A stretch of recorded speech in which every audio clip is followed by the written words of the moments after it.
tetrahedral kite. Curtiss, a successful businessman, saw no way that a kite would ever evolve into a viable product.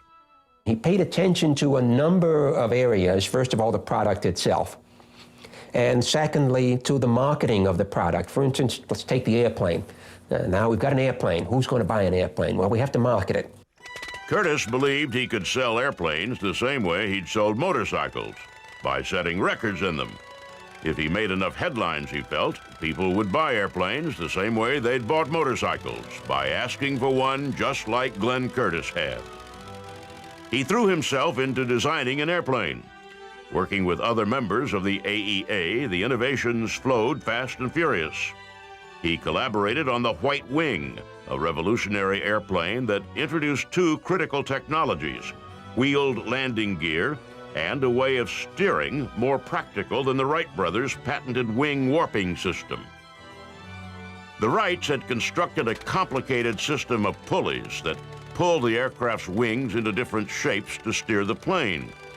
This wing warping was dependent on brute force, and in some cases required two people struggling with their controls to control the aircraft. Curtiss, working with other AEA engineers, developed a flight control system that required moving only small surfaces attached to the tips and edges of the wings. Those smaller surfaces came to be known as ailerons, and are virtually the same technology used on aircraft today. In 1908, he set out to gain the publicity that he felt would turn aircraft manufacturing into a business.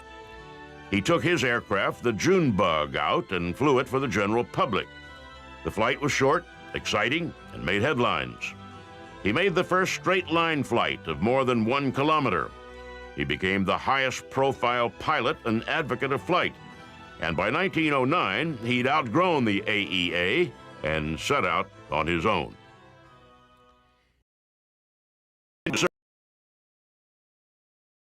Plane, for example, but spent most of his time entering and winning various flying contests. His publicity-centered business strategy infuriated the Wrights, who felt he was usurping their rightful role as the leaders in aviation. They bristled every time he won another headline and fumed when he received recognition they thought should have been their own. But Curtiss kept going. He won the Scientific American Trophy for circular flight and made the first airplane flight in Canada. He became the first licensed aircraft manufacturer and sold the first private aircraft in the United States. And when he went to France to race against a Wright flyer, he set a new world airspeed record. While he was there, the Wright brothers sued him, and they deliberately timed the suit for his presence at the meet because they wanted to send a message to everybody in the aviation community. And they were charging him with infringement of their patent. Even though his airplane was very, very different from the Wrights airplane, and in fact superior to the Wrights airplane, they claimed that their patent should be interpreted broadly. Suddenly, Curtiss's embryonic aviation business was in trouble. Customers stopped buying planes because they were worried that the Wrights would sue them too. Legal fees ate into his capital. Desperate, Curtiss risked his life answering a newspaper's challenge to aviators. Fly from Albany, the capital of New York State, down the Hudson Valley to New York City in one day and collect a $10,000 prize. All along the route, people poured out of houses to see Curtiss's plane. They waved, ran along the roads below him, rang church bells, and blew fire whistles. The trip proved that aircraft could fly dependably between distant points. The public reaction proved Curtiss the leading aviator of his time. The $10,000 newspaper prize kept his business alive. The Wright brothers' patent infringement suit, irritating though it was, didn't slow Glenn Curtiss down. He made the first flight across Lake Erie and helped fund research on aerial gun sites. He flew the plane as a gun-wielding Army officer, fired the first shots from the air to a target on the ground. Curtiss's escapades were more than mere stunts. Militaries around the world were considering adding aircraft to their arsenals, and Curtiss wanted that business. There was, he knew, much more at stake, than just a few dozen airplane orders. Back in the very earliest days of airplaning, each manufacturer had his own unique set of cockpit controls, which meant that once you had learned, you were sort of stuck with that technology and with that manufacturer. This created some difficulties. First of all, people killed themselves trying to make the transfer. Curtiss knew that the manufacturer that sold its planes to the emerging Army Air Corps would end up with a huge advantage over other manufacturers. The Army Air Corps would train a large pool of pilots to fly, and what they learned to fly in the Army, they would tend to fly when they got out of the Army. The two dominant control systems were, of course, the Wright brothers' wing warping and Curtiss's ailerons. Curtiss knew the victor would ultimately control the air. Eventually, the Wright brothers' control became so complicated that you needed two pilots to fly the airplane. And they each had a separate set of controls and a separate set of things that they did. The Air Corps settled on Curtiss's airplanes and bought a handful to train pilots with. Though the Wright brothers' lawsuit continued, Curtiss's aircraft manufacturing business was secure. Curtiss trained the first American female pilot, Blanche Stewart Scott, and himself received the first pilot's license issued in the United States. When the Navy got interested in aviation, Curtiss earned the title the father of naval aviation by inventing the technology that made naval aviation possible. Eugene Ely, a Curtiss pilot in a Curtiss plane, made the first takeoff from a ship near Hampton Roads, Virginia. In late 1911, Ely made the first landing on the deck of a ship in San Francisco Bay. Ely took off from the shore, circled around, and then came in for landing on this very short deck.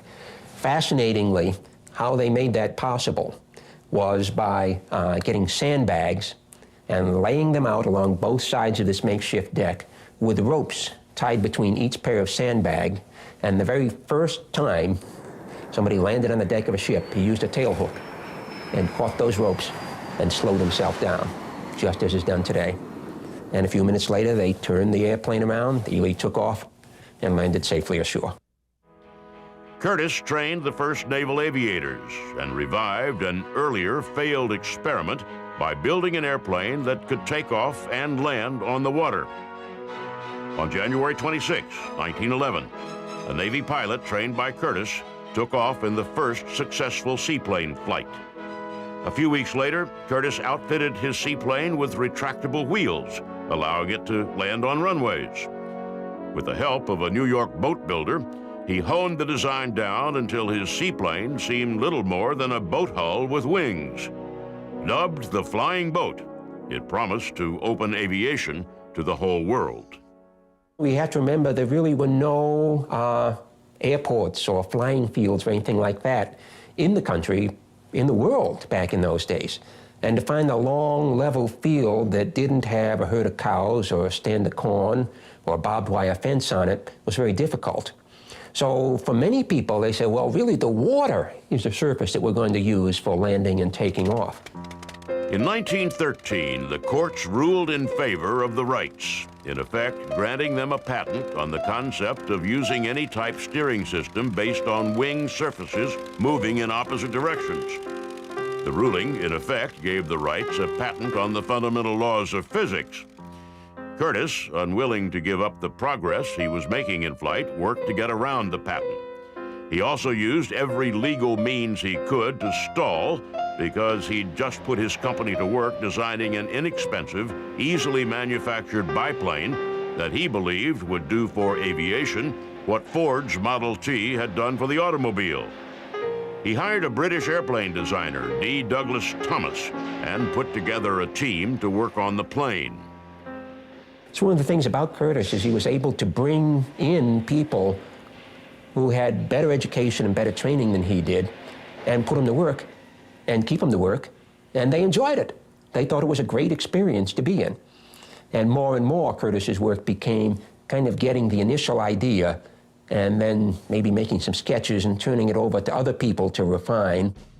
Curtiss's team worked on two competing designs, the Model N and the Model J. After several years of experiments, in 1914, Curtiss combined the best aspects of the two and introduced the JN-3, which was destined to be one of the most famous aircraft of all time, the Curtiss Jenny. Within a few months of the time the Jenny was introduced, World War I broke out in Europe. And suddenly the Europeans were in a position of having to train hundreds and then thousands of pilots. So the British placed an order with Curtiss for 250 airplanes. Though Wilbur Wright, who had been most active in pursuing the suit against Curtiss, had died, the legal wrangling between Curtiss and the Wright Company continued. Really, the only thing that brought an end to the Curtiss and Wright rivalry was the advent of World War I. And at that point, the U.S. government stepped in and said, guys, we've got to build aircraft. We've all got to work together. We've got to share our ideas. We've got to share our innovations, at least for the duration of the war. Between 1914 and 1918, Curtiss produced more than 6,000 Jennies. A whole generation of pilots, including Charles Lindbergh and Amelia Earhart, learned to fly in Jennies. And after the war, the surplus aircraft became the favorite of barnstormers around the world. For many people, it was the first airplane they ever saw, the first airplane they ever rode in, the first airplane they ever piloted. When the war ended, it became clear that the battle with the Wrights had taken much from Glenn Curtiss. Those around him noticed that he seemed to have lost some of his zeal for innovation. He continued to improve his aircraft. In 1919, 3 of his newest model flying boats set out to cross the Atlantic. Only one made it, the first aircraft to cross an ocean, but the other 2 protected their crews and made it safely to port. But it was also becoming clear by then that Curtiss's mind was wandering from aviation, looking for new challenges. He moved to Florida and dabbled in inventions of local impact. He designed the first streamlined travel trailer, the precursor of hundreds of thousands of recreational vehicles to come. He conceived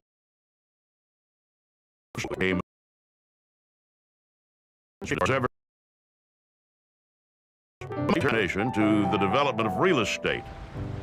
He envisioned paradise and tried repeatedly to create it from the raw material of Florida's warm sunshine and open spaces. Instead of sketching aircraft, he sketched and built whole towns. He played key roles in the development of Hialeah, Opelika, and Miami Springs, bedroom communities outside Miami. And in 1930, he received a Medal of Honor for his contribution to aviation. He accepted it gracefully, if quietly, a man nearer to the end of his life than anyone knew. He enjoyed flying as a passenger on the plane, reenacting his historic flight down the Hudson Valley. But I think for those who are knowledgeable, most people look at that and say that in many ways Curtiss was the most significant figure of those early aviation years. Fascinatingly, like all of those early pilots, he sort of taught himself to do it. Nobody showed Glenn Curtiss how to fly, because nobody else knew. Glenn Curtiss died in July 1930. He died in Buffalo, New York, of complications after an appendectomy. He loved flying and he loved aviation, but I think he was partial to the concept of innovation and pushing the envelope. I think he liked to take ideas and machines and envision them not for what they are, but for what they could be. And that, of all the things Glenn Curtiss left behind, may be his greatest legacy.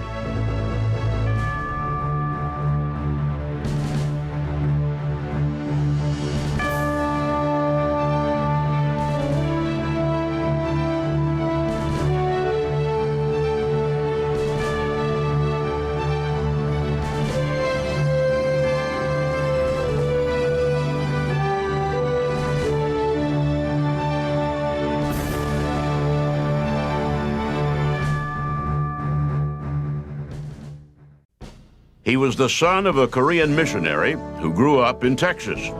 He learned to fly in the Navy, but before Pearl Harbor, resigned his commission to join the American Volunteer Group in China. As one of the legendary Flying Tigers, he shot down 12 enemy aircraft. After Pearl Harbor, the Tigers were folded into the Army Air Force.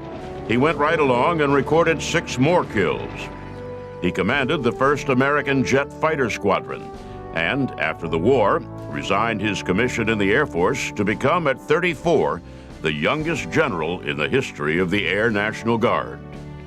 He is David Lee Tex Hill, and he is a legend of air power.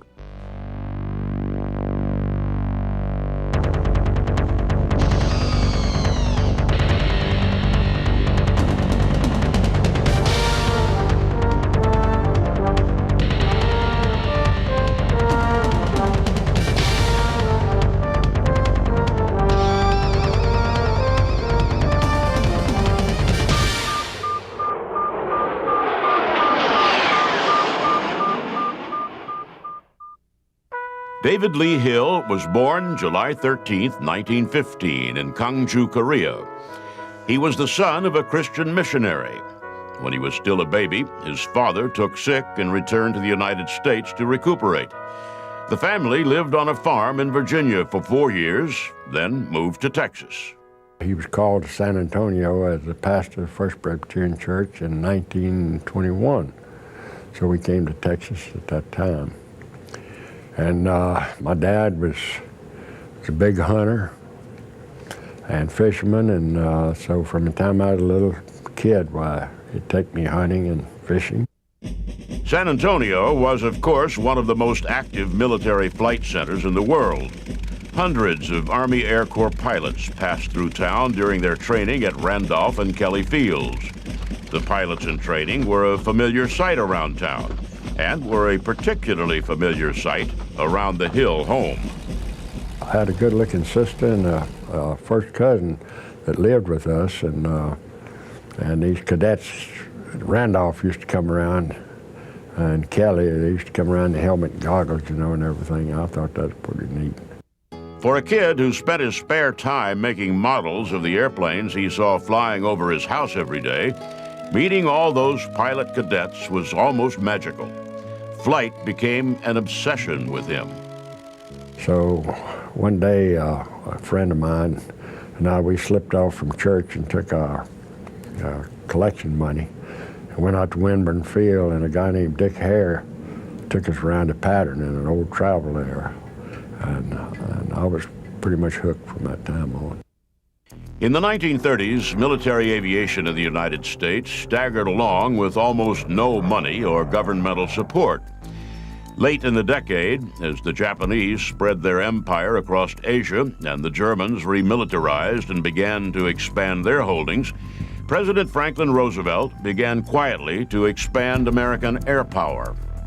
New planes went into development, both bombers and fighters, what were then called pursuit craft. At the same time, the government ramped up the training of pilots. Many trained under the auspices of civilian agencies, but many others trained on Army Air Force bases, like those around San Antonio. Hill watched the influx of young pilots and vowed that he, too, would learn how to fly.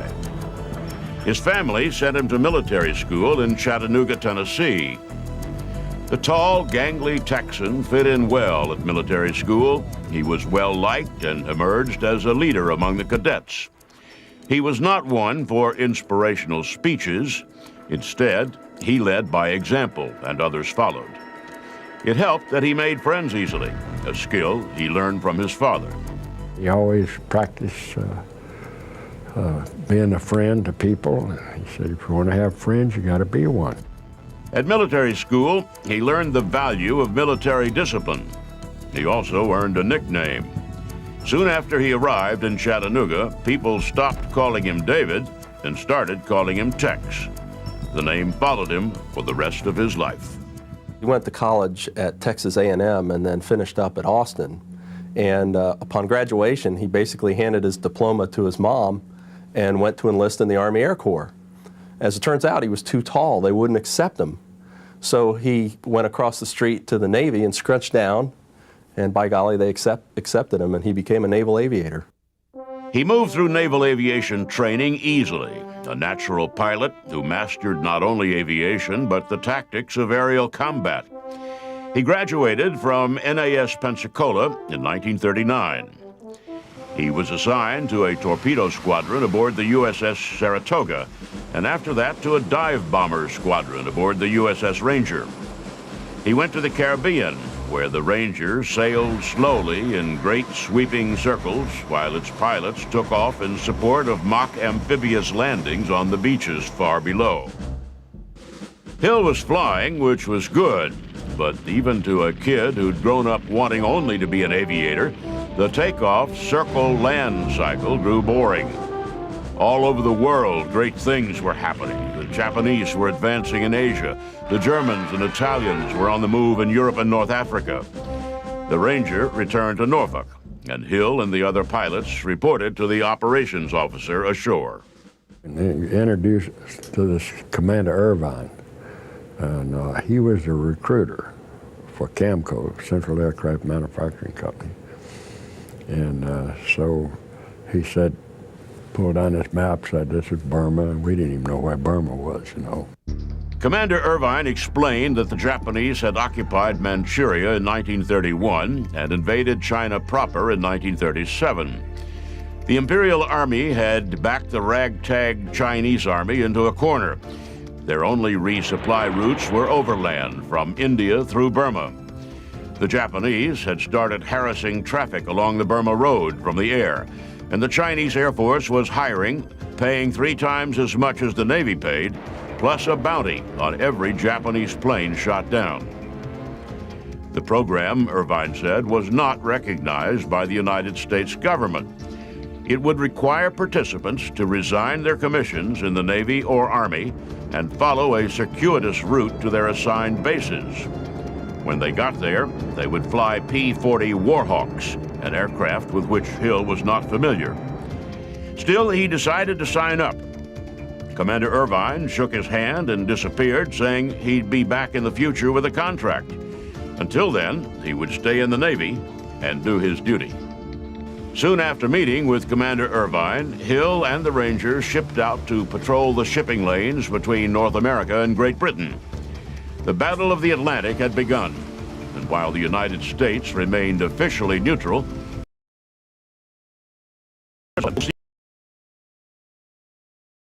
any U-boat. It wasn't much, but until Commander Irvine reappeared, there seemed nothing better for Tex Hill to do. When Tex Hill set sail on his second tour of duty, all across the United States, young military pilots were meeting with the Chinese Air Force recruiter Hill had met. The story was the same. Not an official function. You'll have to resign your commission. We'll pay you more than you're making now. What the recruiter didn't say was that while the group of volunteers he was assembling was not officially recognized by the United States, it had the unofficial approval of President Roosevelt. The political climate in the United States was virulently anti-war. World War I, the first real appearance of American military might on the world stage, had left the country deeply scarred.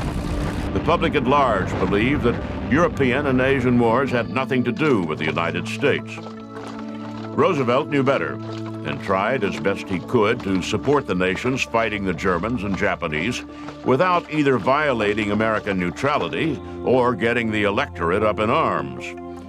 All over the world, he and his administration ran inconspicuous programs designed to steel the resistance to fascism. He used Lend-Lease, a program of financial aid to combatants, to give the Chinese the money they needed to buy American combat aircraft. He tacitly ordered the Army and Navy to open their ranks to Chinese pilot recruiters, but that was as far as the president could go.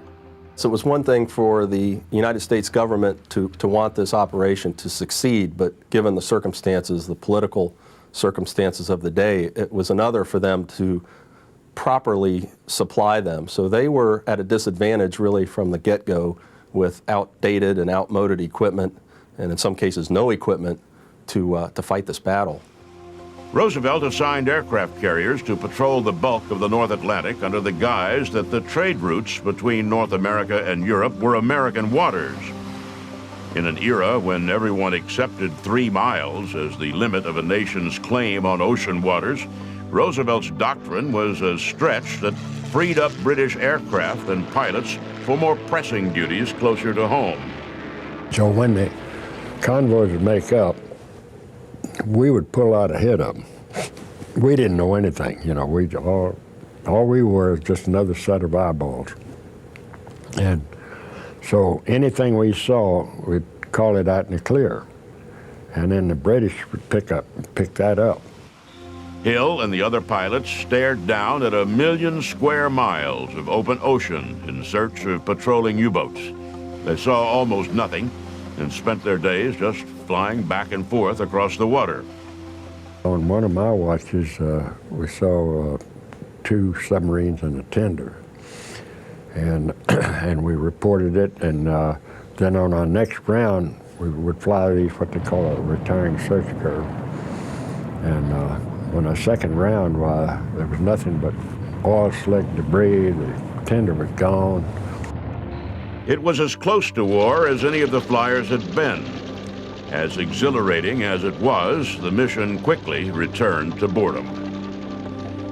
In March 1941, the Ranger returned to port, and the Chinese recruiter, Commander Irvine, was there waiting for it, contracts in hand. Hill signed the contract and then resigned his commission. When 3 other flyers did the same, the base commander got on a plane and flew to Washington to complain. Admiral Harold Stark, the chief of naval operations, explained that though the Chinese project was not official, it was presidentially approved. The commander returned to Norfolk an angry man.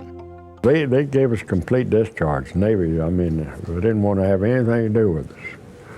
So we were in a civilian status, of course, and we had no, our government had no jurisdiction over us. Hill said goodbye to his family and joined the flow of pilots heading for China. They traveled in small groups so as not to attract attention and assembled for training in Toungoo, Burma. By August 1941, Hill was back in military training, this time under the command of Colonel Claire Chennault. An American-trained pilot who befriended Chinese strongmen, Chiang Kai-shek, Chennault was the operational brains of the American volunteer group. He'd conceived the project, flown with Chiang to the United States to buy the airplanes, and had set up the training base. But most importantly, Chennault created the doctrine under which the AVG would fight. Experienced with P-40s, Chennault understood the plane's limitations and taught his new Air Force how to fight around them. In his tactical lectures, you could tell that the guy had been there and done that, you know. He just, he was the kind of guy that just exuded confidence. You could have confidence. You really knew that he knew where he was going. Chennault organized the AVG into 3 squadrons. Hill was assigned to the 2nd, nicknamed the Panda Bears. Racing against time as the Japanese continued to advance, Hill worked fiercely to help meld his unit into a coherent whole. The pilots had flown all different aircraft on all kinds of missions, and getting them combat ready proved daunting. The interesting thing about our operation was the fact that here General Chennault was able to take guys from different services and in a very short period of time weld them into the finest fighting outfit in the world at that time. On December 7th, the Japanese bombed Pearl Harbor. The British, desperate for help in Rangoon, requested a squadron of American volunteers to help defend the city. The 3rd Squadron went south to Rangoon, while the 1st and 2nd went north to Kunming in China. Kunming had recently been a target of Japanese bombers. So when we landed in there that evening, there were dead bodies everywhere. Must have been a couple of hundred or more people, arms and legs blown off, and that's when I really knew what war was all about. On December 20th, not even 2 weeks after the United States entered the war, the American volunteer group attacked a group of Japanese bombers heading toward Kunming.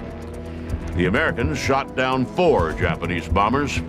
It was the first American attack of World War II, and it was waged by a group of unofficial warriors that only months before, the government had refused to even acknowledge.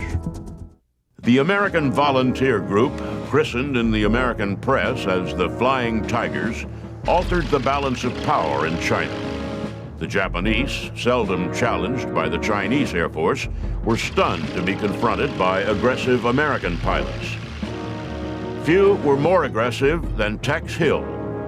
He got 2 kills on January 3, 1942, 2 weeks after going into combat for the first time. He knocked down 2 Japanese Ki-27 Nates over the Japanese airfield at Tak, Thailand. 3 weeks later, he scored 2 more. He made ace the next day, knocking down his 5th Japanese aircraft in just over a month of combat operations. By then, the Tigers had confirmed kills of 73 Japanese aircraft and had lost only 5 of their own. The Tigers seemed to confuse the Japanese. The tactics developed by Chennault, hitting and running in the fast P-40s instead of dogfighting, gave the Japanese little chance to use their superior fighters. And the small size of the American units made the support teams on the ground nearly as mobile as the planes in the air. They would have to go into remote, advanced airstrips and set up an operation, and of course the Japanese would know about it the day they would arrive, and the next morning they would be attacked. In March, Chennault promoted Hill to command of the 2nd Squadron. It seemed natural no one else in the squadron was as respected by the men as Hill. A fighting force made up of hard-drinking mercenaries, many of whom had been disciplinary problems in the regular military, needed special handling. Tex Hill's leadership philosophy could be summed up in 2 words: follow me. He cared little for the norms of military decorum on the ground. His squadron was, after all, made up of highly paid volunteers, not active-duty military personnel. And Hill himself saw no need to overdo the discipline. Everybody looked up to him, and he never lost his sense of humor. He's just as funny today as he was then. Despite the success of the AVG, the Japanese continued to advance in China. In May, they started building a bridge across the Salween River. The Japanese plan was to pour men and equipment over the bridge, build up their army, and defeat the Chinese once and for all. Hill led a flight of 4 people on Salween to demonstrate. Hill and the AVG flew continuous missions down into the gorge. The Japanese gave up on the bridge, and their long advance across China stopped. On July 4th, 1942, the American mobilization caught up with the American Volunteer Group. Chennault, in preparation for the arrival of the regular United States Army, disbanded the Flying Tigers. The pilots and support crew were invited to join the Army Air Corps. Many didn't. Hill, who'd been credited with 12 1/4 kills, thought about leaving, but decided not to. He'd developed a real affinity for the Chinese people and wanted to stay until the war had been won. Those people was our friends, traditionally our friends, and they just couldn't do enough for us. They were so grateful. After these battles, the whole village would come down, the whole town would come down to give us all these presents and everything. The Army Air Force promoted Tex to major and made him a part of the 23rd Fighter Group and installed him as commander of the newly formed 75th Fighter Squadron. Still, he didn't abandon the casual ways of the AVG. Don Lopez, who later became a fighter ace on his own, often told the story of his arrival in China. He walked into Tex Hill's office as a lieutenant and went to salute. Tex Hill grabbed his hand and said, "Sit down, son." And he noticed on his desk there was no papers. There was an inbox and an outbox. There was peanuts in the inbox and peanut shells in the outbox. In December 1942, the Army ordered Hill back to the United States. For the next few months, he commanded the Proving Ground Group at Eglin Field in Florida and found himself missing the war. I'm not a great pilot. I just run of the mill. A lot of guys fly circles around me, but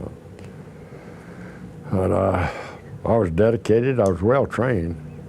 I was saying, I was dedicated to what I was doing.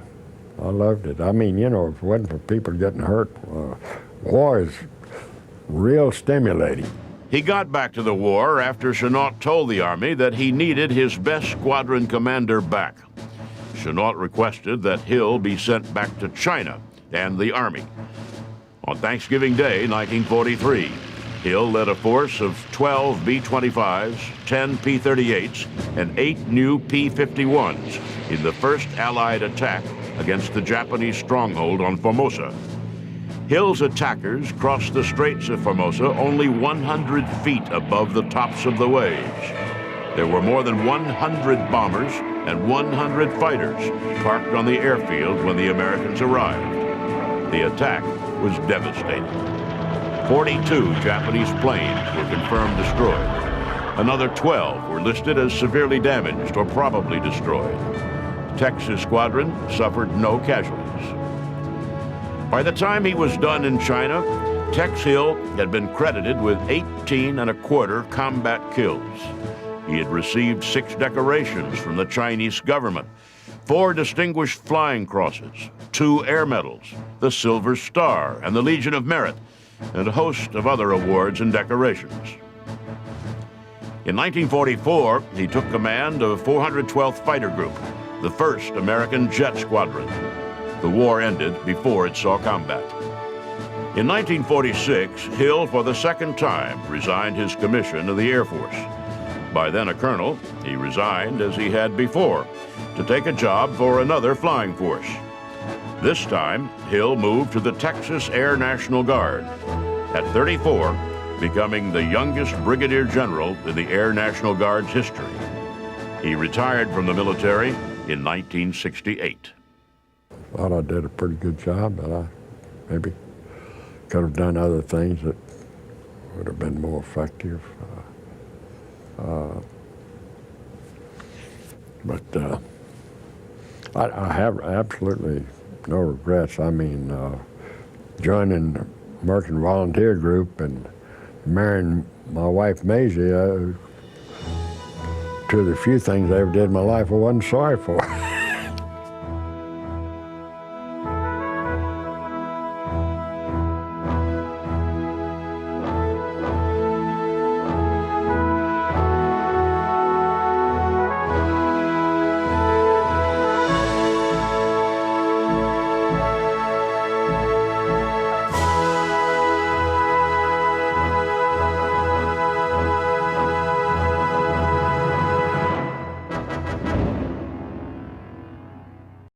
He was an engineer who flew, a human bridge between the worlds of aircraft designers and aircraft pilots, worlds that were not always in harmony. For 10 years, he dominated flight testing as a test pilot who had days when he'd fly missions in 3 different experimental aircraft. He flew every one of the legendary X-planes. He was the first man to break Mach 2 and the first to break Mach 3. He helped conceive and was the first to fly the X-15, the rocket plane that paved the way to outer space. He was too outspoken to make the cut as a Mercury astronaut, but signed on with NASA as a consulting engineer. He played a key part in the design of both the rocket that took men to the moon and the command module that brought them home. He is Scott Crosfield, and he is a legend of air power.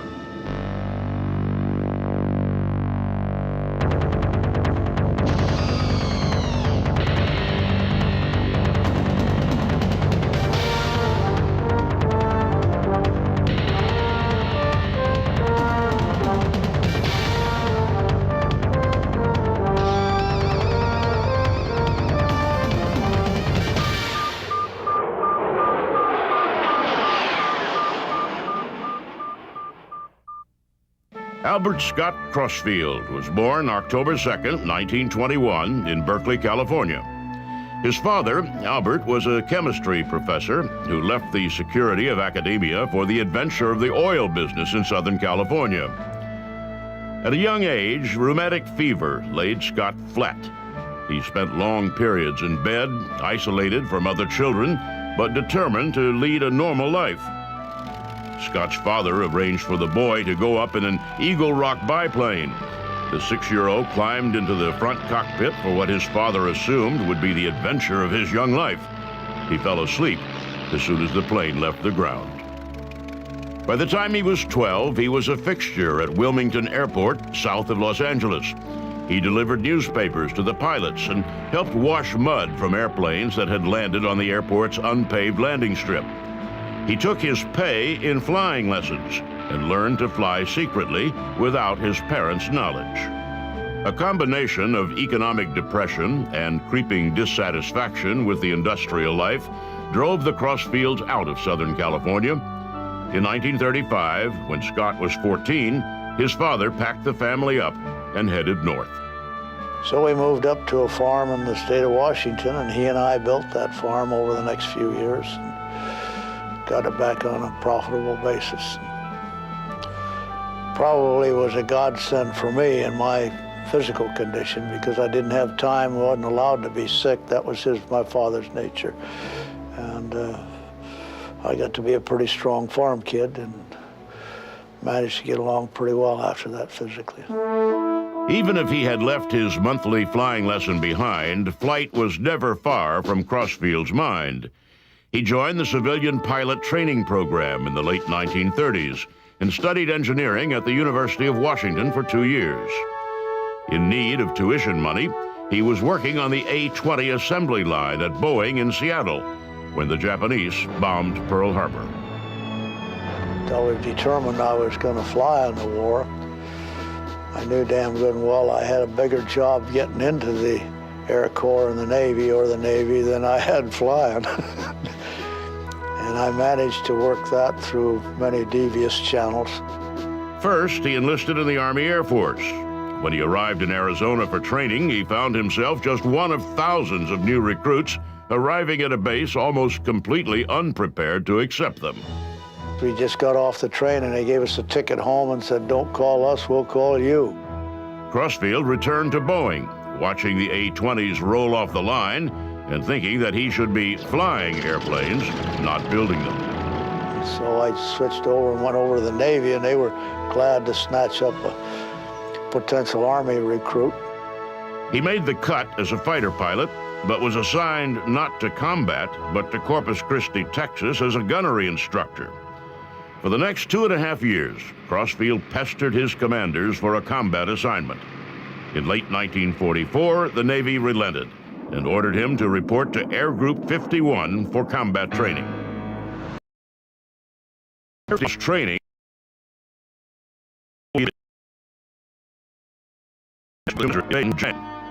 Crossfield didn't care because he was at long last on his way to the action. I have to get in it and probably won't live through it. Generally, that had to be the attitude. You see, we're taking on two of the biggest navies and armies in the world. His last stop before going overseas was Pearl Harbor. Assigned as a Hellcat pilot to the aircraft carrier Langley, he arrived to find Hawaii a paradise preparing for a major escalation of war. The harbor and the ocean were covered with ships riding low in the water, packed to the gunwales with men and materiel. There were hundreds of aircraft and more carriers than he could count. Every few days, Crossfield's unit would go for exercises with the 2nd Marines on Maui. The Marines were preparing to go ashore in Japan. Crossfield would fly close air support, taking aim at positions that would, in Japan, be occupied by thousands or even millions of armed enemy. I can remember just thinking, in less than a month, all of that's going to be on the bottom, because it was going to be a tough fight to get into Japan. The Marines, he knew, were going to get slaughtered. The only way to overcome the Japanese defensive advantage would be to throw wave after wave of young Americans into the line of fire. The day before Crossfield was scheduled to ship out, he went up on a routine patrol. He flew out over the ocean alone with his thoughts, preparing himself for the fight. When he landed, however, he sensed immediately that something had changed. And we didn't know what. We didn't know if it was good or bad, but something had happened. The atmosphere just told you that. What had happened was the atomic bomb. word spread quickly that a single bomb had wiped out an entire Japanese city and that the war would be over in a few days. The war, everyone believed, was as good as over. The thousands upon thousands of young men who had grimly prepared to be slaughtered in the invasion of Japan had been granted new life. Scott Crossfield, who had wanted so badly to serve in combat and would now be denied that experience, celebrated as hard as anyone. All those Marines he'd flown over on the beach, all those brave young men he'd imagined being cut up by machine gun fire, would instead go home alive. And so would he. After the end of World War II, Scott Crossfield joined the Naval Reserve and returned to Washington State. He led the Navy's 13th District Corsair Aerobatics team, becoming a kind of official barnstormer for naval aviation. But in 1948, he enrolled in the University of Washington to complete his aeronautical engineering degree. He'd married during the war, and he and his wife were on their way to what would eventually be 6 children. He thought about going back into the Navy, but decided he could make more money doing research at the University of Washington's wind tunnel.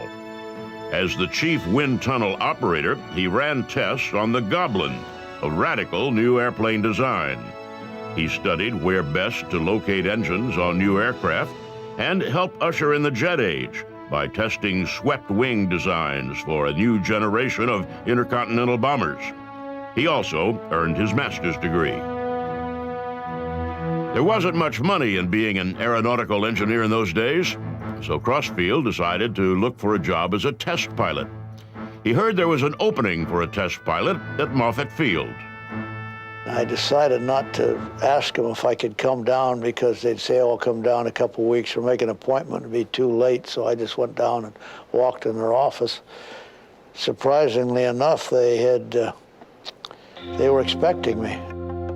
At Moffett, he discovered that he was on the list to be interviewed for a test pilot job with the newly formed National Advisory Committee on Aeronautics, a forerunner to NASA. The NACA was to be based at Muroc Field in the California desert. Crossfield hightailed it down to Muroc and landed the job. In aviation, there is no more storied time and place than Muroc in the 1950s. He was totally isolated and populated by a priesthood of hot test pilots. They were there not for money or glory, but for the pure adventure of going faster and higher than anyone had ever gone before. They were all decorated combat veterans, seat-of-the-pants tough guys who strapped in and took their chances. Crossfield, a degreed engineer with good but not outstanding flight credentials, arrived as a whole different kind of test pilot. Undaunted, he swung into the Muroc routine, which involved almost daily flight in untested aircraft that were as likely to crash as they were to fly. It was the era of the X-planes, aircraft designed to operate at higher speeds than could be wind tunnel tested.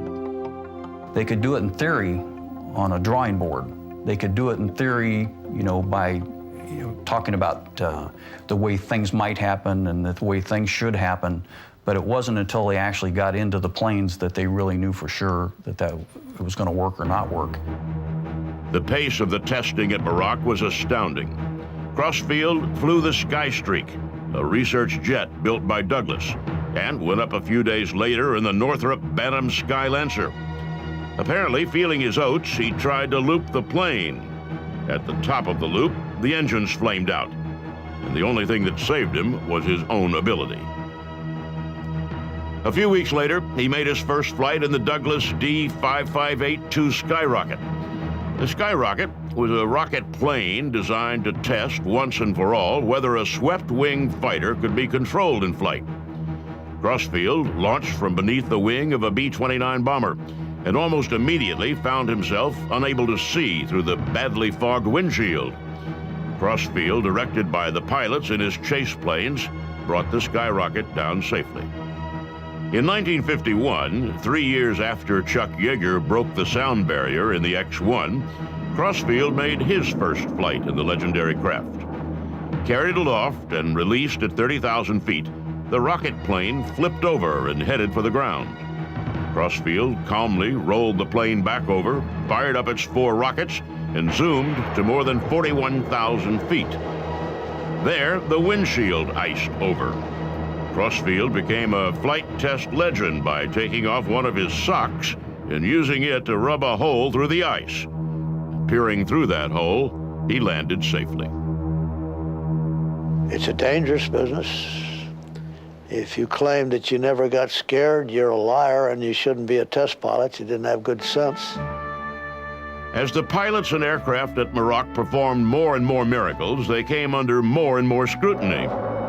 Fueled by the Cold War rivalry with the Soviet Union, there was talk of a space race. The high ground of space became the real estate everyone worried about. The experiments at the newly renamed Edwards Air Force Base were suddenly too important to be left to mere pilots. After the war, we had a lot of goggles and flying scarf fighter pilots who were doggone good aviators and did most of the test flying, but really didn't wholly participate in the analysis and determination of what that was doing. During the 50s, that all changed. Crossfield, who as a degreed engineer had arrived at Edwards as something of an oddity, moved into the mainstream of the new Edwards. He continued to fly, of course, but also got more involved in design and theory. He played a key role in the development of the first full-body pressure suits, the precursor of the modern spacesuit. He test flew the Bell X-5, an aircraft designed to go more than 5 times the speed of sound, and helped develop aerodynamic parabolas, the first systematized method for artificially producing weightlessness in flight. In November 1953, he took the second skyrocket up to more than twice the speed of sound, faster than anyone had ever gone before, and not long after, pushed the throttle up further than authorized to become the first man to fly at 3 times the speed of sound. Crossfield seemed, to those on the outside,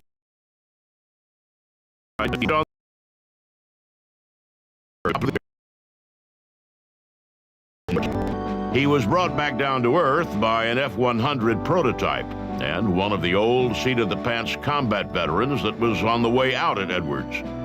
During a landing, Crossfield's brakes failed. The world's fastest pilot crashed in slow motion through the wall of a hangar. Chuck Yeager, the first pilot to break the sound barrier, broke into a huge grin and let Crossfield have it. "The sonic wall was mine," Yeager announced. "The hangar wall is Crossfield's." One weekend in the 1950s, Scott Crossfield went fishing with Walt Williams, his boss at the National Advisory Committee on Aeronautics. On the way home, they heard on the radio about the successful test of a rocket engine being developed for the Viking project. The engine produced the then amazing thrust of 75,000 pounds. The two started talking about the plane they could build with a 75,000-pound thrust rocket engine. Crossfield dug around in the glove compartment, got out a piece of scrap paper, and started making notes. Those notes were the genesis of the X-15, a rocket plane capable of flying into space, though not quite into Earth orbit. When we first proposed it, I decided that I was going to follow that airplane. I didn't want to leave the committee, but it was just such an opportunity that I made a deal with 2 or 3 of the manufacturers that I wanted to talk to them about working on the airplane during its whole development and manufacture as an engineer and then take it into flight test. The concept for the X-15 kicked around NACA for a few years until the government awarded a contract for its construction to North American Aviation. True to his word, in 1955, Crossfield went to work for North American. He left a hole at the NACA that was nearly impossible for the agency to fill. Incredibly, during his 5 years there, Crossfield handled 38% of all the agency's research flying. The X-15 was designed to fly at altitudes over 250,000 feet and at speeds of 4,500 miles an hour.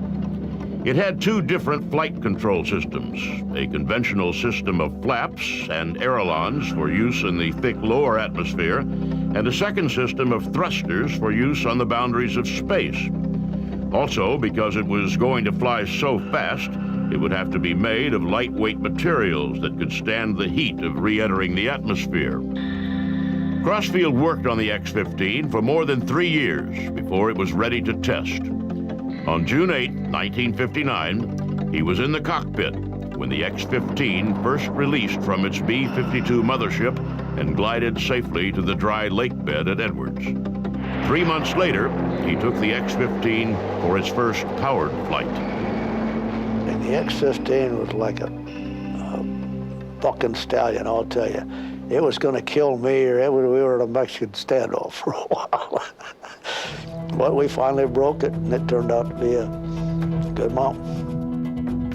Because of delays in the development of the X-15's main engine, the first few flights were carried out using a pair of smaller rocket engines. On Crossfield's third flight, one of those engines exploded.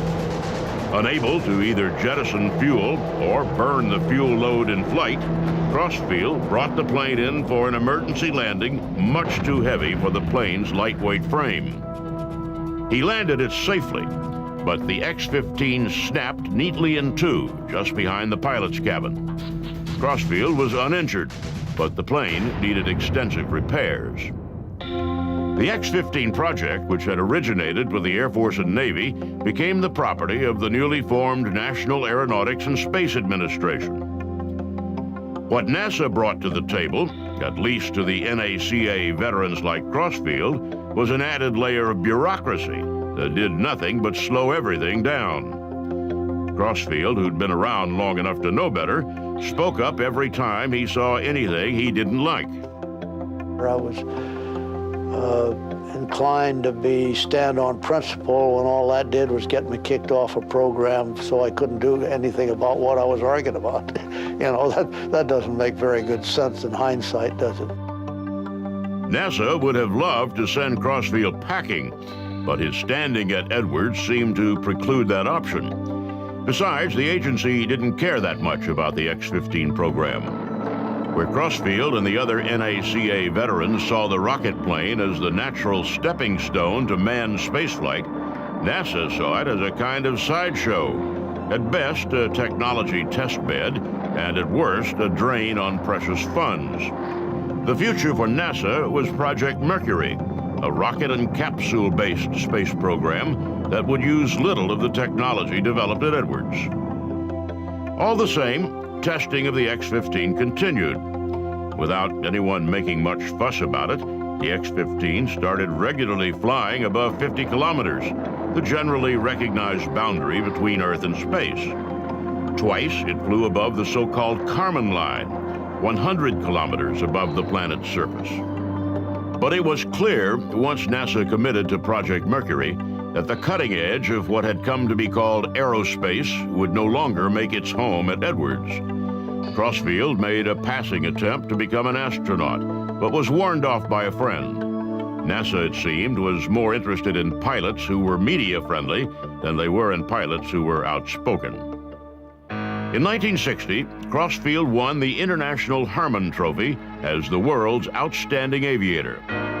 A year later, he stepped away from flight testing completely, becoming Director of Space and Missile System Tests at North American.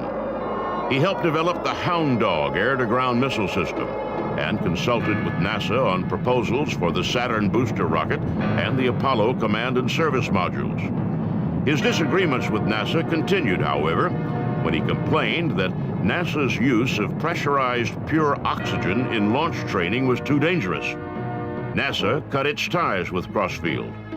Soon after, a flash fire in the command module of Apollo 1 killed astronauts Grissom, White, and Chaffee. We knew it was going to happen, and we fought like hell to find another way to do that ground test where we were going to have that very high total pressure of pure oxygen in that cockpit. But no, sir, NASA was going to do it their way, and I was told to shut up or get off the program. In 1967, Crossfield became director of flight research for Eastern Airlines and did pioneering work in commercial application of short takeoff and landing aircraft. He helped develop a navigation system that eased air congestion in the Washington, New York, Boston corridor. In 1975, after a stint at Hawker Siddeley Aviation, he became a technical consultant to the House of Representatives Committee on Science and Technology, focusing on problems posed by the growth in air travel. His influence on Congress's aviation policy was significant, and at his behest, Congress developed the computerized air traffic management system in use to this day.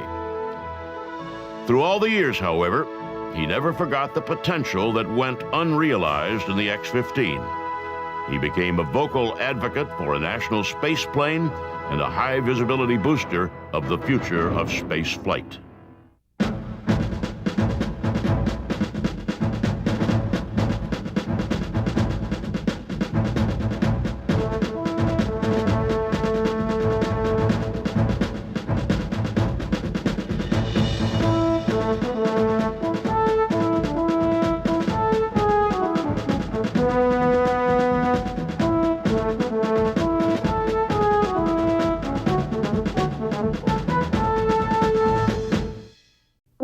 He may be the only person in history who fell in love with flight because President Calvin Coolidge took a vacation. A baby-faced Swede who flew a trainer in a loop around the center span of the Golden Gate Bridge. He was a stunningly talented pilot. It was said of him that he thought more quickly in 3 dimensions than most people did in 2. His string of combat victories over New Guinea turned him into a national hero. He shot down an incredible 40 enemy aircraft before being removed from combat once and for all. A national treasure who could no longer be risked on the battlefield. When the endless cycle of parades and war bond rallies wore him down, he asked for and received assignment as a test pilot in the secret program that produced America's first combat jet. He is Richard Ira Bong, and he is a legend of air power.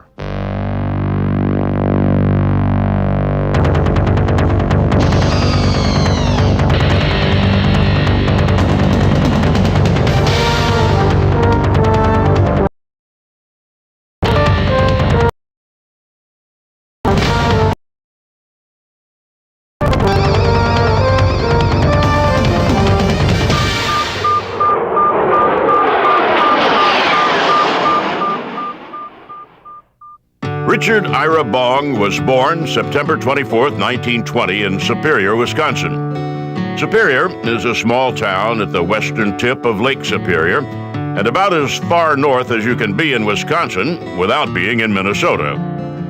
His father, Carl, had come to the United States from Sweden at the age of 7. He worked his way halfway across the continent before settling as a farmer in Poplar, Wisconsin, 20 miles to the southeast of Superior.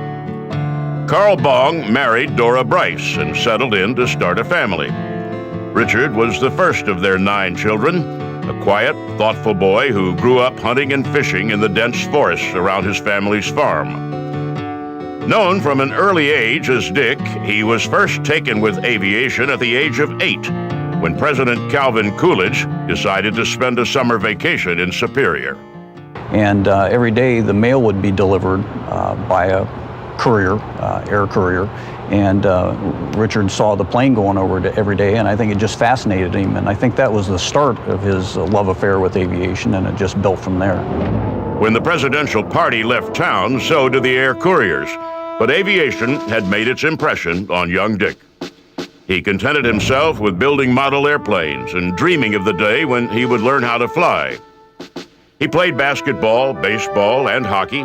He was a fisherman and hunter, played clarinet in the school band, and was active in the local 4-H club. He was, like almost everyone else in Poplar, a Lutheran, and he sang tenor in the choir every Sunday morning at Bethany Lutheran Church. Poplar was a town so small that its high school only lasted 3 years. To complete his senior year and make himself eligible for college and the civilian pilot training program, he commuted 44 miles round trip every day to Superior. In 1938, he graduated 18th in a class of more than 400. He attended Superior State Teachers College and enlisted in the civilian pilot training program. That government-sponsored flight training system was designed to boost the number of experienced pilots in the United States. The government justified the program based on the growing need for airmail and commercial pilots.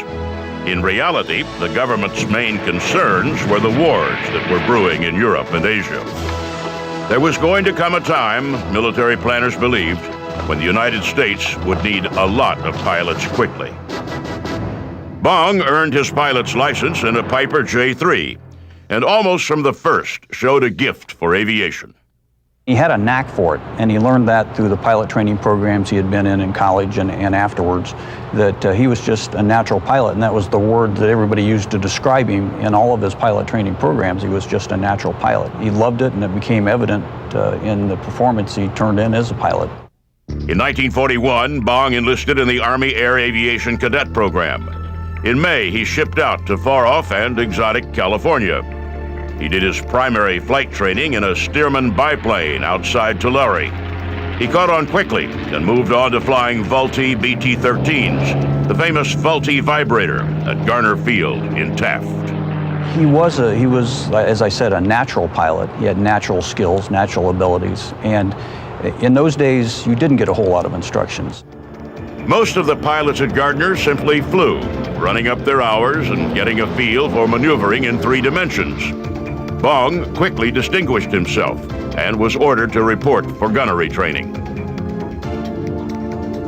At Luke Field, near Phoenix, Arizona, he moved from the BT-13 to the AT-6, a single-engine fighter trainer that was smoother and more capable than the Vultees he'd been flying, but sluggish compared to real combat fighters. His gunnery trainer was Captain Barry Goldwater, the future senator and presidential candidate. Goldwater, a tough, precise teacher, said later that Bong was a talented pilot, and those years hunting with his Winchester rifle in Wisconsin had honed his shooting skills. But Bong really proved himself one afternoon in an informal, impromptu hassle high over Luke Field.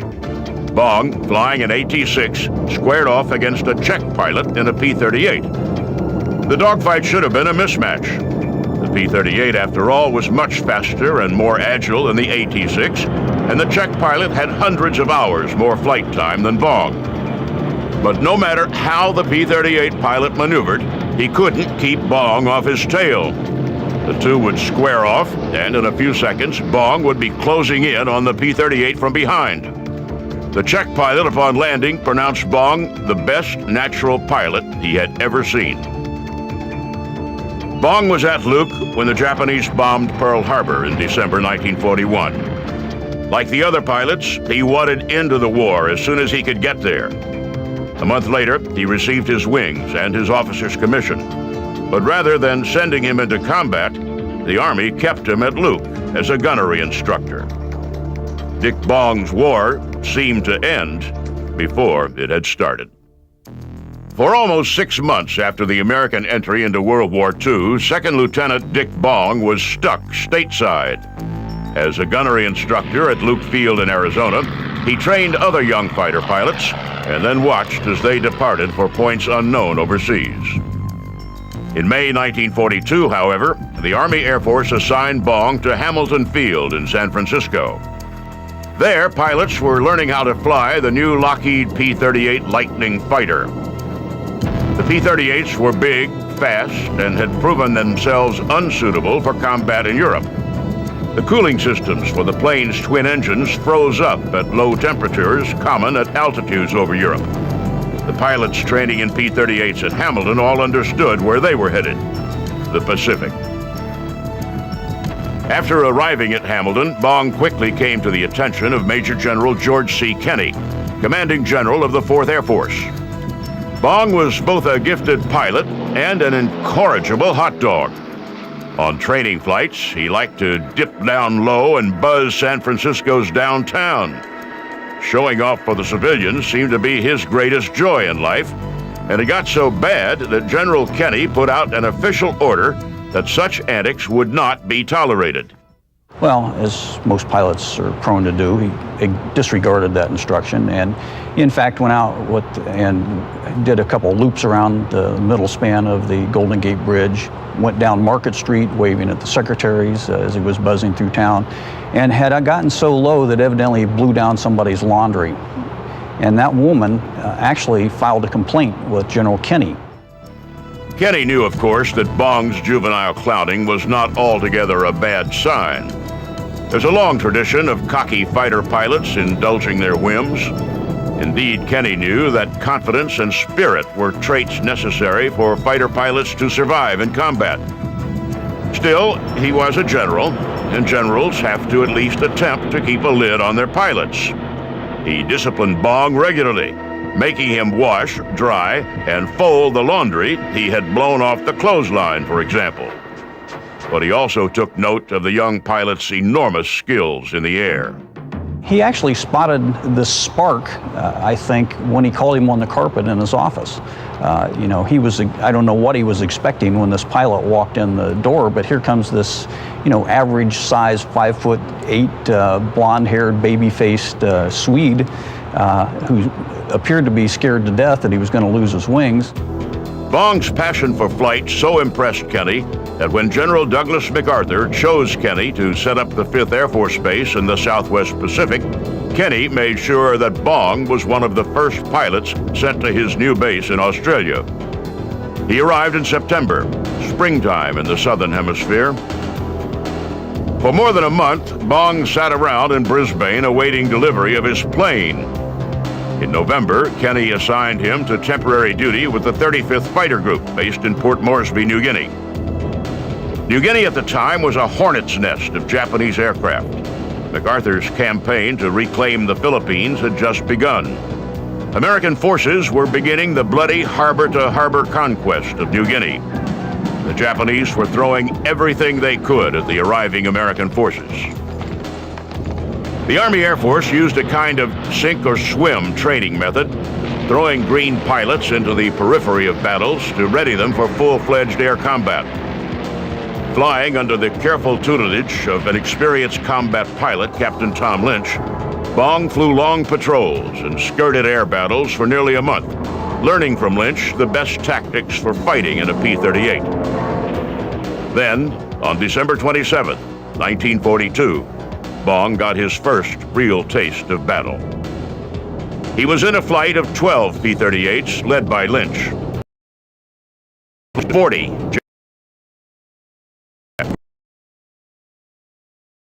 outnumbered, the P-38s charged headlong into the formation. Bong showed no sign of the fear he surely felt. He scored a Zero fighter and a Val bomber. Altogether, the P-38s knocked down a dozen Japanese aircraft. Bong, who had never been in real combat before, earned a Silver Star for his actions. From that point on, in dependable, almost unspectacular fashion, Bong began to compile what turned out to be the finest combat record in the history of American aviation. It took him only until January to become an ace, scoring his 5th kill over Leh Harbor. In February, Bong left Lynch's shadow and returned to the 9th Fighter Squadron. On March 3rd, on the opening day of the Battle of the Bismarck Sea, Bong flew escort for a flight of B-25 and B-17 bombers attacking a Japanese convoy. Bong knocked down a Zero. The bombers sank 4 Japanese destroyers and 8 transports. 1 and 2 kills at a time, Bong upped his total. Kenny promoted him to first lieutenant and gave him a 2-week leave in Australia. By then, a double ace, Bong enjoyed his R&R but longed to get back into action. The Japanese were throwing thousands of aircraft at the advancing Allies, creating aces almost as fast as the Allies could get pilots into the air. But Bong, perhaps uniquely among American pilots, seemed more interested in the experience and challenge of flight than he was in his kill count. He was an introvert on the ground, shy even. In the air, became a different person, became the ultimate fighter pilot. On July 26, Bong had his best day ever. Escorting American bombers attacking Leh, he knocked down 4 Japanese fighters. General Kenny, who had been so impressed by Bong's skills in training, could barely believe how proficient a warrior the unassuming Swede had become. He put Bong in for a promotion to captain and filed an after-action report that resulted in Bong receiving the Distinguished Service Cross. Bong was, in fact, emerging as a leader in the almost unspoken competition among pilots to become the ace of aces. He became one to watch. The press started wiring accounts of his combat accomplishments back stateside, and his name started to be mentioned in speculation about whether an American pilot would break Eddie Rickenbacker's seemingly unbreakable record from World War I, 26 combat victories. In November 1943, Bong shot down his 20th and 21st enemy aircraft, a pair of Zeros over the airfield at Lovell. General Kenny, knowing that his ace pilot was as valuable as a morale-building hero as he was in the air, gave Bong a 60-day leave to return home for a visit. Bong met with General Hap Arnold, posed for a few pictures, and then returned to Poplar, Wisconsin to enjoy, as ordered by Kenny, a little home cooking. The leading ace of the war was welcomed home as a hero, and while being crowned as honorary homecoming king at his old college, he met Marjorie Vattendahl, the 19-year-old homecoming queen. For the next 2 months, if he wasn't busy appearing at war bond rallies or launching ships for the war effort, he and Marjorie were together. By the time he left Poplar on the long journey back to the Southwest Pacific, he and Marjorie were in love. Captain Richard Bong returned to the Southwest Pacific as the leader in the race to become the ace of aces in hot pursuit of Eddie Rickenbacker's combat kill record. Bong slapped his girlfriend's picture on the nose of his new P-38, which he christened Marge.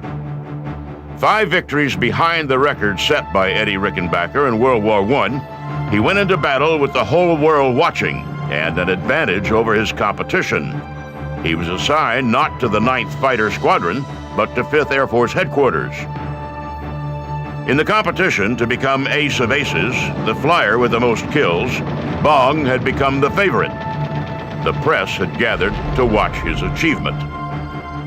While other pilots' assignments were limited to specific geographical areas where there might or might not be enemy activity, General Kenny allowed Bong to roam where he liked, in search of action and Japanese planes to shoot down. But they increased slowly. The number of Japanese aircraft had decreased, and the enemy was shifting to a more defensive posture. That limited the number of mass attacks that had created so many American aces. The Southwest Pacific was about as unnatural a habitat for the Wisconsin farm boy as it's possible to imagine. Hot, humid, bug-infested, and moldy, it was a place that seemed to reek of death. Bong went out almost daily, enduring long, boring patrols. Often he found no enemy aircraft at all. When he did, the combat lasted only minutes, and then a long return flight, often over open water, to inhospitable accommodations. That was his reward. On February 15th, the day after Valentine's Day, Bong recorded his first kill in the plane he'd named for the girl back home, Marge. It was his only official kill for the month, though he did destroy a transport as it sat on the runway. The transport, it turned out, was loaded with high-ranking Japanese officers, and while it didn't count on his kill total, it struck a significant blow to the Japanese war effort. On March 8th, the tedium of the war turned to tragedy. Bong had reunited with his former commander from the 35th Bomber Group, Lieutenant Colonel Tom Lynch. The two were flying over Atape Harbor, New Guinea. Bong watched helplessly as his old friend and mentor spun down to his death.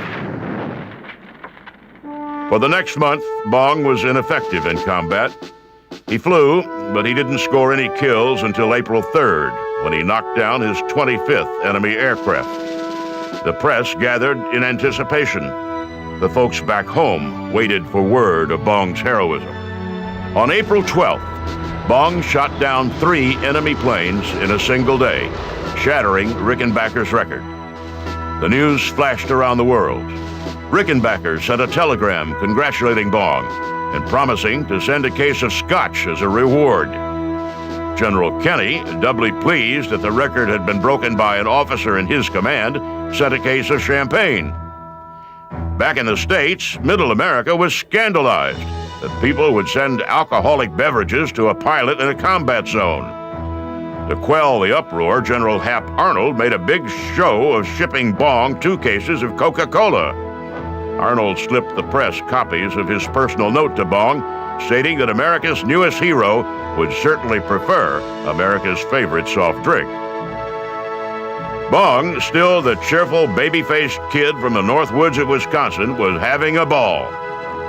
What he didn't realize is that by becoming the ace of aces, he had become a national treasure, too precious to risk in combat. After he broke Rickenbacker's record at 26 victories, they did everything they could to the point of sometimes setting him down or sending him back on publicity campaigns and things like that back in the States to keep him out of harm's way. He returned to the United States, went on a war bond tour, and most importantly, proposed to Marge Vattendahl. He didn't return to combat for 5 months, reporting to General Kenny in September 1944 as a gunnery instructor. He could fly, but he was only allowed to fire in self-defense. He defended himself a lot. He shot down 5 enemy planes in October and 3 more in November. Kenny suggested to General Douglas MacArthur that Bong ought to get the Congressional Medal of Honor. MacArthur agreed and forwarded Kenny's request up the chain of command. In December, Bong went to Tacloban to receive the Congressional Medal from General MacArthur himself. In December, Bong shot down 4 more planes, bringing his total to 40. General Kenny, who had bent every rule to keep Bong flying, once and for all, pulled him out of combat. He shipped his favorite pilot back home, armed with a personal letter to General Hap Arnold and 6 bottles of Coca-Cola for the flight. Bong arrived back in the United States on New Year's Eve, 1944. He went to Washington, met with Hap Arnold, and participated in what seemed like an endless stream of public appearances, including a press conference with Eddie Rickenbacker. He broke away in February and returned to Wisconsin. There, in the Concordia Lutheran Church, he and Marge married. After his honeymoon, Bong received the plum assignment of flight testing the P-80 Shooting Star, the first American jet. He made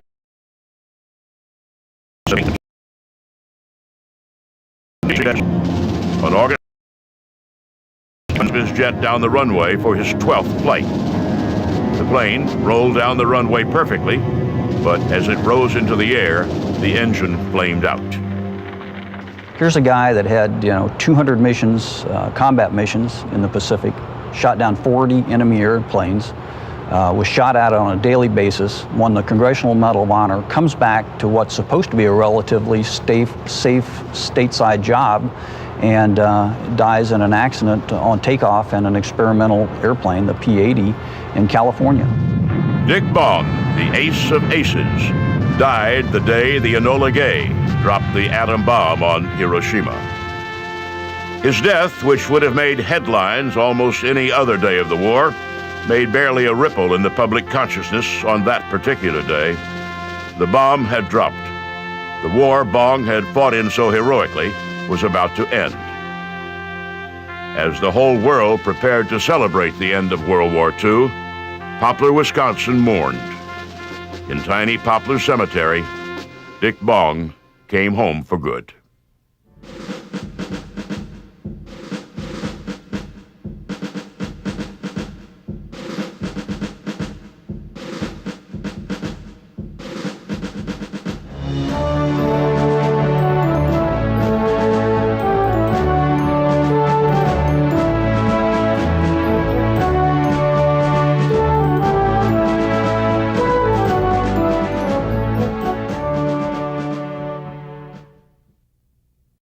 From her earliest days, she terrified those around her by seeking adventure and excitement.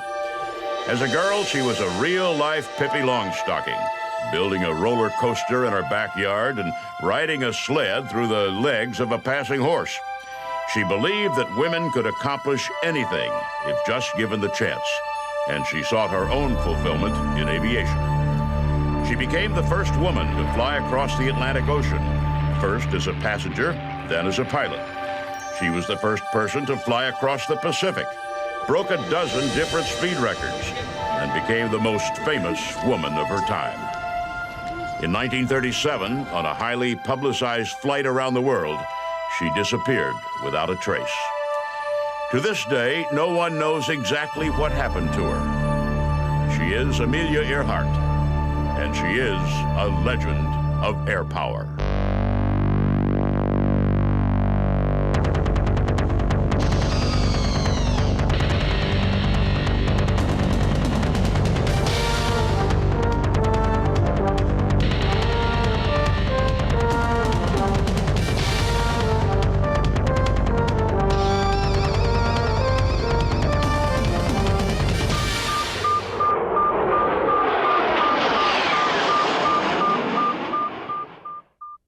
Amelia Earhart was born in Atchison, Kansas on July 24, 1897. Her father, Edwin, was a charming alcoholic lawyer whose career was on a downward trajectory. Her mother, Amy, was the prim daughter of a wealthy and socially prominent Kansas family. Amelia was raised primarily in her grandparents' home in Atchison. As a young girl, she defied the norms of female behavior. She climbed trees, hunted rats with her .22 caliber rifle, and rode her sled head first downhill. She loved boys' games. When she went to school, she learned how to play basketball and baseball, and then she taught all her girlfriends. They played all the boys' games. She was like the Pied Piper. Whatever she did, all the other kids wanted to do also. When Amelia was 12, she and her sister went to live with her parents in Des Moines. The family was stable for only a few years before the railroad for which her father worked demoted him and transferred him to St. Paul, Minnesota. That move didn't solve any of Edwin's problems. In 1914, unemployed and desperate, he moved his family to Springfield, Illinois, where he abandoned them. Amelia, her mother, and sister Muriel moved to Chicago. At Hyde Park High School, Amelia was a loner, a pretty girl who seemed to distrust the motives of those around her. She was embarrassed by her family's financial condition and embittered by her father's abandonment. In her high school yearbook, she is described as A.E., the girl in brown who walks alone. After she graduated, an inheritance from her grandmother allowed her to attend the exclusive Organt School in Philadelphia. On a Christmas visit to Toronto in 1917, she encountered a group of wounded soldiers returning from the war in Europe. She was nearly undone by the suffering she saw, young men rendered helpless by tuberculosis and mustard gas. The encounter changed her life. She enlisted as a volunteer nurse's aide at the Spadina Military Hospital in Toronto and spent the next year tending to the needs of the most desperately wounded. In Toronto, she also had her first real encounters with aviation. Many of the wounded she cared for were pilots, and they regaled the pretty young nurse's aide with stories of their exploits in the sky. On a walk through the countryside with a friend, she watched a group of planes flying overhead, and one of the pilots dived down in an attempt to scare her. Amelia's friend dove for cover, but Amelia stood fast as the plane passed only a few feet over her head. After growing ill herself, she joined her mother and sister in Northampton, Massachusetts, where Muriel was preparing to attend Smith College. Amelia, pursuing her own interest without regard for what anyone else thought, took class in auto mechanics before enrolling in Columbia University in New York. A pre-med major, she was determined to be a doctor, no matter how much everyone else thought she should do the ladylike thing and become a nurse. In 1919, her parents reconciled and moved to California. Amelia left Columbia to visit with them, hopeful that her family would at long last stabilize. On Christmas Day, 1919, her father took her out to Glendale Airport for a ride in a Curtiss Jenny. It was his Christmas present to her.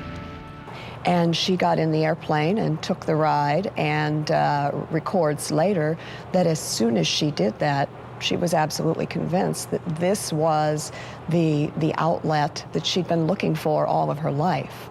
The girl who had always enjoyed climbing high and taking risks, who could never go fast enough or have enough of an adventure, didn't return to college. She announced to her parents, "I think I'd like to fly," and went looking for a job to pay for flying lessons. For the next year, she worked as a file clerk, an office assistant, a photographer, and a truck driver. She searched for and found a female flight instructor, convinced that she would learn faster if taught by a woman. She eventually signed up to take lessons from Nita Snook, one of the first female pilots in the country. They were about the same age, and they had pretty much the same background, and they both going to college, and they were fast friends for a while, but actually Netta thought that Amelia took too many risks, and she thought she was foolhardy. On December 15, 1921, Amelia Earhart passed her pilot's test and was issued her very first license to fly. Her mother and sister helped her buy her first airplane, a Kinner Airster that her flight instructor, Nita, thought was too dangerous to fly. But Earhart could not be dissuaded, and for the next 3 years, she flew every chance she got. As the roaring 20s roared around her, Earhart got her kicks taking chances in the air over Southern California. Now, being a female aviator wasn't exactly acceptable at that time, but it was more acceptable than grabbing hold of the jazz age and becoming one of the flaming youth and drowning in bathtub gin, which was something that her Victorian upbringing simply would not allow. So she flew, developing a reputation as a pilot that bordered on the irresponsible. She buzzed her friends on the ground, turned terrifying spirals through the air over Los Angeles, and even flew her plane between telephone wires for the sheer exhilaration of taking a risk. And it didn't seem to matter who disapproved of her actions. She went right ahead and did what she felt like doing. After learning to fly, Amelia Earhart spent 2 years in Southern California doing nothing but flying. In 1922, she got her first taste of fame when she set the unofficial women's altitude record, flying her plane up to over 14,000 feet. The brief flurry of recognition quickly settled, and she went back to being just another pilot. In 1924, her parents separated again. The sinus infections that had bothered her since her time in Toronto returned, and she was depressed.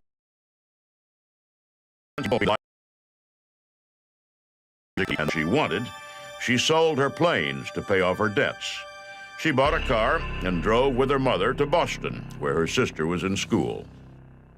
Unbeknownst to anyone else, Amelia brought with her a file of newspaper articles she had collected. The collection featured article after article on women who had broken out of their traditional roles to become doctors, lawyers, and even champion sharpshooters. Earhart returned to Columbia for a year, but couldn't afford to continue. She returned to Boston and took a job teaching immigrant children, and then became a social worker at a settlement house. She started flying again as a sales representative for Wilfred Kinner, who had built the plane she'd owned in California. She joined the local chapter of the National Aeronautics Association and began to correspond with noted women aviators about forming an organization for women who flew. In 1928, she came to the attention of George Putnam. Putnam, of the Putnam & Sons publishing family, was the aviation dilettante who had published Charles Lindbergh's account of his transatlantic flight. The blizzard of attention Lindbergh's flight had generated changed Putnam's life. A fierce competitor and opportunist, he grasped instantly aviation's potential for generating fame and fortune. he instantly repositioned himself as the publicist to aviation stars and adventurers of all types. It has been said of generals that they are always preparing to fight the last war. The same thing can well be said of publicists like Putnam. They're always preparing to recreate the last craze. When the first planned transatlantic flight by a woman fell through, Putnam took the project over. He contacted Amy Guest, the wealthy heiress who had originally planned to make the flight.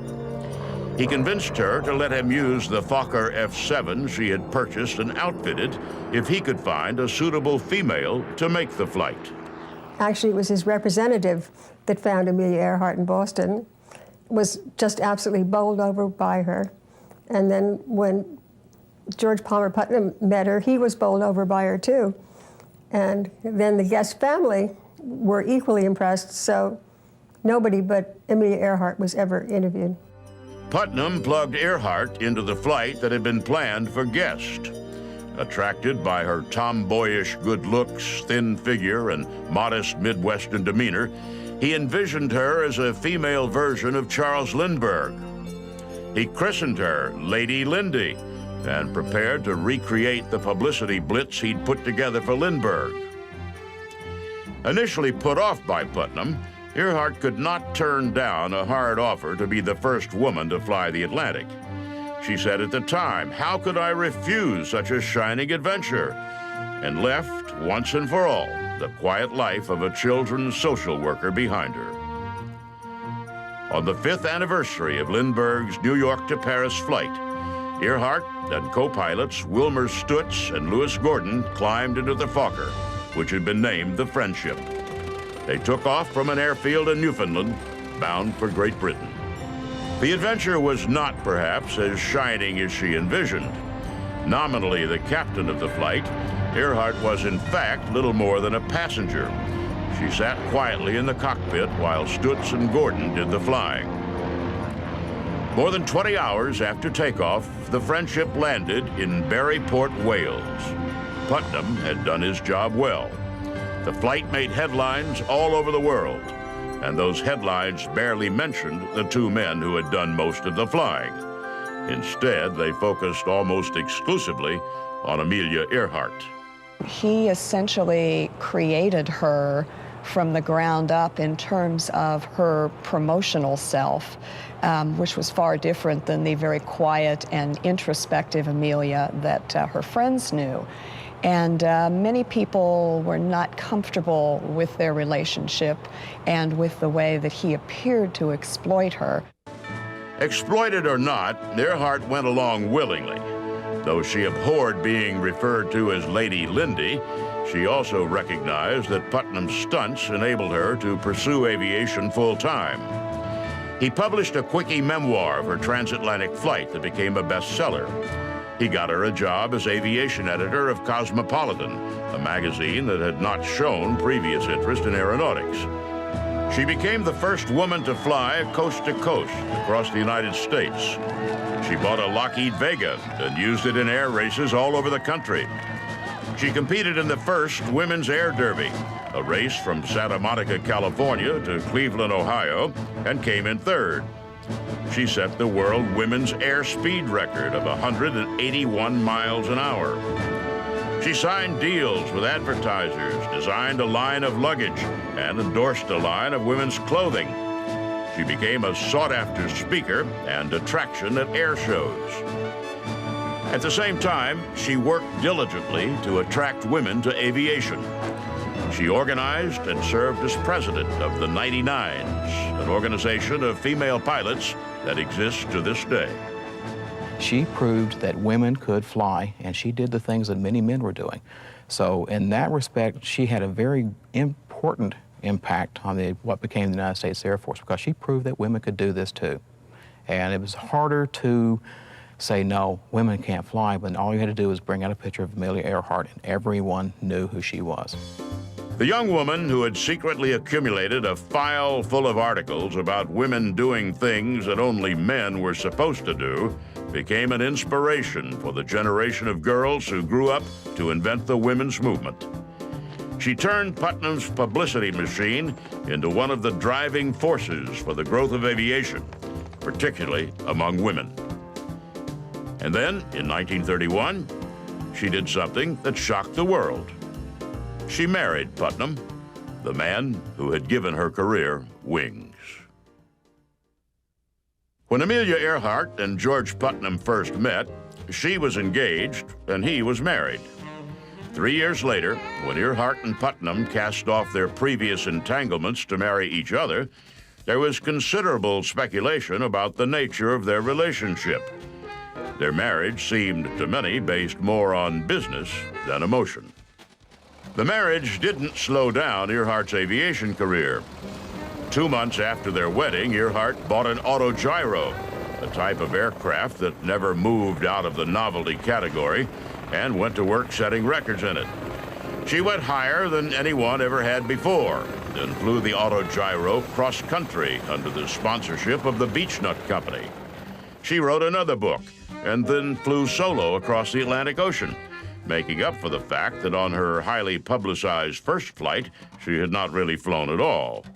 Putnam put together publishing and endorsement deals, and Earhart flew the missions. She set and then broke the coast-to-coast speed record for women. She became the first person to fly from Hawaii to the mainland, a flight hyped by Putnam as the first flight across the Pacific, though it covered less than half the ocean's diameter. She won 3 consecutive Harmon trophies as the outstanding female aviator, and President Herbert Hoover presented her with the gold medal of the National Geographic Society. She flew solo from Los Angeles to Mexico City at the invitation of the Mexican government, and on the return trip became the first person to fly non-stop from Mexico City to Newark. That a flight from Mexico City to Newark made headlines is tribute to Putnam's skills as a publicist, but what he could not finesse was the fact that Earhart was growing tired. As her activities in support of women had grown more important to her, flying had become less. As a consultant to Purdue University, she had seen co-ed enrollment skyrocket just by her mere presence on campus. A generation of girls that she had inspired was coming of age, and she no longer felt the need to prove herself by flying made-up missions for the newsreel cameras. Together, Earhart and Putnam dreamed up one last headline-grabbing flight for Earhart to finish on. It would be, without question, the greatest achievement of both of their careers. And when it was done, Earhart would settle down and pursue her broader interests. The Purdue Research Foundation chipped in for a new airplane, a brand new Lockheed Electra. The plane, after the round-the-world flight, would come back to Purdue for use by Earhart to do research on various aspects of flight. She took delivery of the craft in July 1936 and went to work planning her flight. There have been a lot of round-the-world flights, but never at the equator, and basically it had never been done because everybody was still scared of flying the whole. It's huge.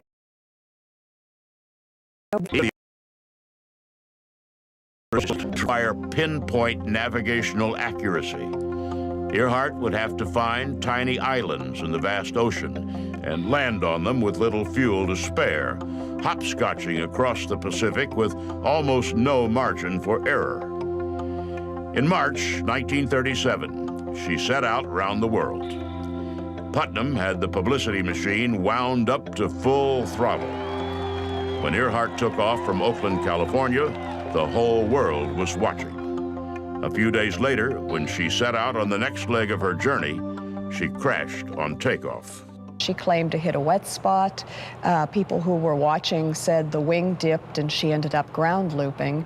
But whatever happened, she ended up knocking off her landing gear and the plane had to go in for repairs.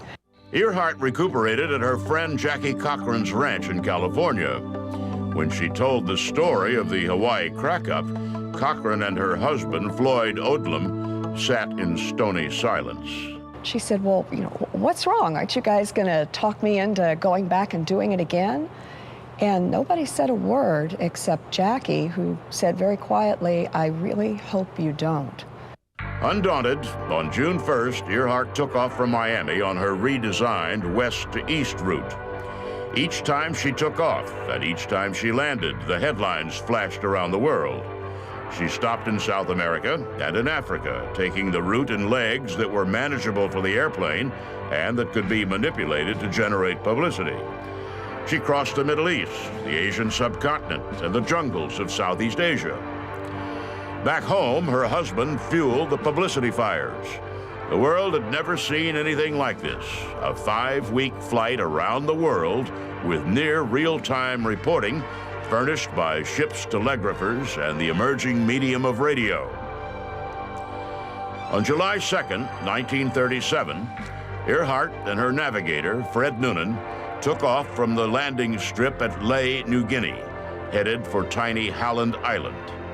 It was, without question, the hardest leg of her journey, a long flight that had to culminate at a speck of land barely 20 feet above sea level and more than 2,500 miles away. It was the last anyone saw of Amelia Earhart, her navigator, and the Lockheed Electra. Of course, nobody knows for sure what happened. If you were to have asked her friend Jackie Cochran, who claimed to be psychic, she believed that she got a psychic picture of Amelia floating in the ocean with her airplane not too far off Halland Island for about 3 days before she and Noonan and the plane finally sank. President Roosevelt ordered the largest, most expensive search and rescue operation the world had ever seen. For weeks, Navy ships and aircraft scoured the area around Halland Island, but nothing was ever found of Amelia Earhart.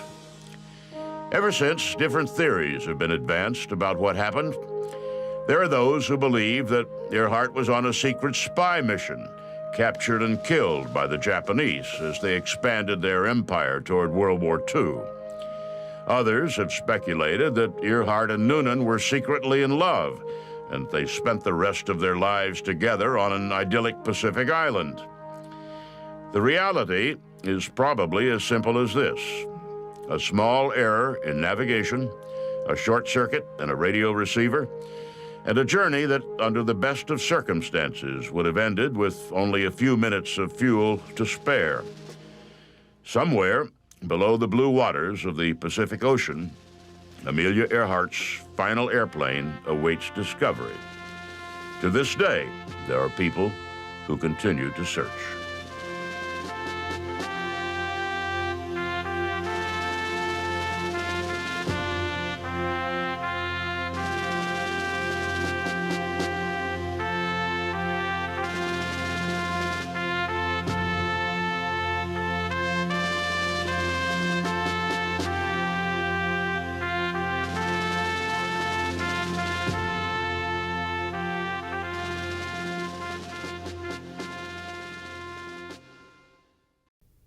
He was the son of immigrants who grew up in poverty. As a teenager, he dropped out of the 7th grade to work and support his family.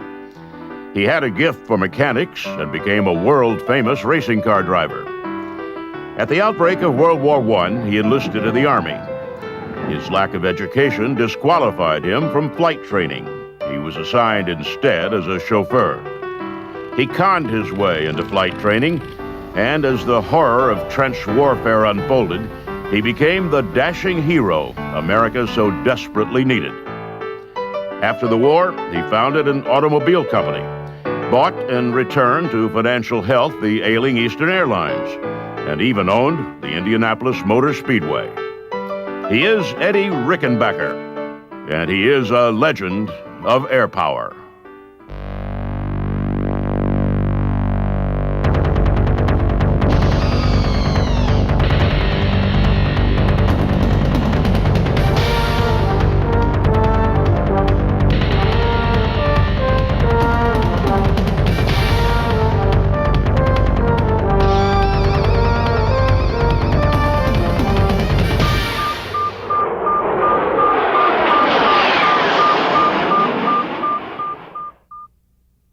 Edward Vernon Reichenbacher was born on October 8, 1890, in Columbus, Ohio.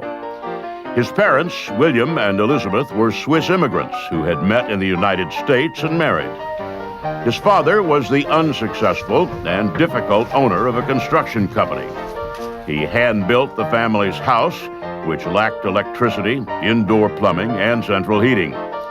He was a tough disciplinarian, and Eddie, the third of 8 children, grew up on a very tight leash. His father died when he was 12 and may have been murdered. Eddie, though not the oldest son, took it upon himself to find work to support his family. He lied about his age and took a job as a helper at a glass factory in Columbus. It was, without question, an unhappy childhood. Eddie worked to support his family and took no joy in the menial jobs he could get as a 13-year-old. He cleaned, he carried, and he dreamed of better days to come. Eddie Reichenbacher took a job in the machine shop of the Pennsylvania Railroad, where he learned that he had a gift for mechanics. It would be, he decided, his ticket out. He decided he wanted to get into that industry and convinced a local automobile repair shop that it needed his services. And from there, he decided he would become an expert in engine repair, and actually took a correspondence course at the age of 15 to achieve that. He scratched and hustled his way up through a succession of automobile repair and manufacturing jobs. He traveled to Texas to sell dealerships for Firestone Columbus. There, he crossed paths with politician William Jennings Bryant, who was hopscotching the state on a speaking tour. Eddie offered to drive Bryant to a few of his engagements, and when Bryant accepted, Firestone Columbus reaped a publicity bonanza. He had a sense of showmanship, and he realized that the best way to advertise the quality of the automobile and thus increase its sales was to race and race successfully. It would garner publicity for the automobile, and that would certainly help in the sales of them. As the Midwest sales manager for Firestone Columbus, Eddie started racing his employer's cars on small-town dirt tracks. It was wild and woolly racing, and he was excellent at it. He won more than his share of races and sold more than his share of cars. He raced for every car company he worked for. But as time passed, the racing became less of a sales tool and more of an end in itself. Eddie Reichenbacher simply loved the speed, the challenge, and the thrill of victory. He formed the Maxwell Special Racing Team. He ran in the Indianapolis 500 and made enough of a name for himself that he was invited to race the 1960s. Of course, the war that would come to be known as World War I had spread from one end of Europe to the other. Instead of going to England, Eddie enlisted in the United States Army and approached the brass with an interesting idea: train automobile racers as pilots for the war. Racers, Eddie reasoned, had the same fast reactions and cool under pressure that combat aviation would require. The Army considered Reichenbacher's case. It took into account his stature as a highly successful racing car driver, his success as a businessman, and his compelling personal story, and they assigned him as a chauffeur. What mattered to the Army, it seemed, was not what Reichenbacher might be capable of in the future. It was the fact that he had no college education and the sound of his last name. There were those in the Army who worried that Eddie Reichenbacher might very well be a German spy. Eddie Reichenbacher arrived in France with the American Expeditionary Force on June 26, 1917. As a driver for the General's staff, he chauffeured dignitaries including General Blackjack Pershing, and he made known to everyone he came in contact with that he wanted to be a pilot. The odds of someone named Reichenbacher being made a pilot were, of course, pretty long. The distrust of everything German, or in Eddie's case, German-sounding, was pervasive. While he was away from his family, he decided that he was going to change it from the Germanic spelling with H to the more Americanized spelling with the K, and he did so without his family's knowledge. Eddie Reichenbacher became Eddie Rickenbacker, and Eddie Rickenbacker went to work trying to get himself into flight training. His lucky break came when he came across a car stranded beside the road. The car belonged to Colonel Billy Mitchell, the chief of the Army's Air Service. Rickenbacker stopped, fixed the colonel's car, and made his pitch. Mitchell, who of course knew of Eddie Rickenbacker from his racing days, was impressed with Eddie's enthusiasm and mechanical talents. He told Rickenbacker he'd go to bat for him. It worked. Eddie got into the Air Corps, and because of his mechanical skills, was assigned as an engineering officer at the Issoudun Aerodrome. He spent most of his time patching up outdated aircraft, but squeezed in enough flight time to qualify as a pilot and gain a promotion to lieutenant. He was one of only a few American pilots who, in the rush to battle, received formal gunnery training. In March 1918, he joined the 94th Aero Pursuit Squadron. The 94th had pilots, mechanics, a base of operations, but no airplanes. When the ancient cast-off Nieuports finally arrived, they arrived without guns. It took nearly a month for pilots, planes, and guns to get to the same place, a former French airfield at Toul. On April 6, 1918, Major Raoul Lufberry chose Rickenbacker and another pilot for the squadron's first patrol over German lines. Lufberry was a legend in the small community of flyers, a revolutionary with little regard for the genteel traditions of the Army. He judged his pilots based on their flight skills, not their pedigree, and he took an almost instant liking to Rickenbacker. The three American Nieuports flew to 15,000 feet. Rickenbacker looked down at the war-ravaged countryside, marveling at the trenches and barbed wire wasteland. Suddenly, as to prove to Rickenbacker that the war was real, the German anti-aircraft guns opened up. Lufberry signaled for the two novices to follow him, and he directed them through the fire and back to the base. There, he tore into his young charges. They had failed to see aircraft circling near them. They had been doing too much staring and not enough active looking around. He poked his fingers through shrapnel holes in the side of Rickenbacker's airplane and pointed out that he could have been killed.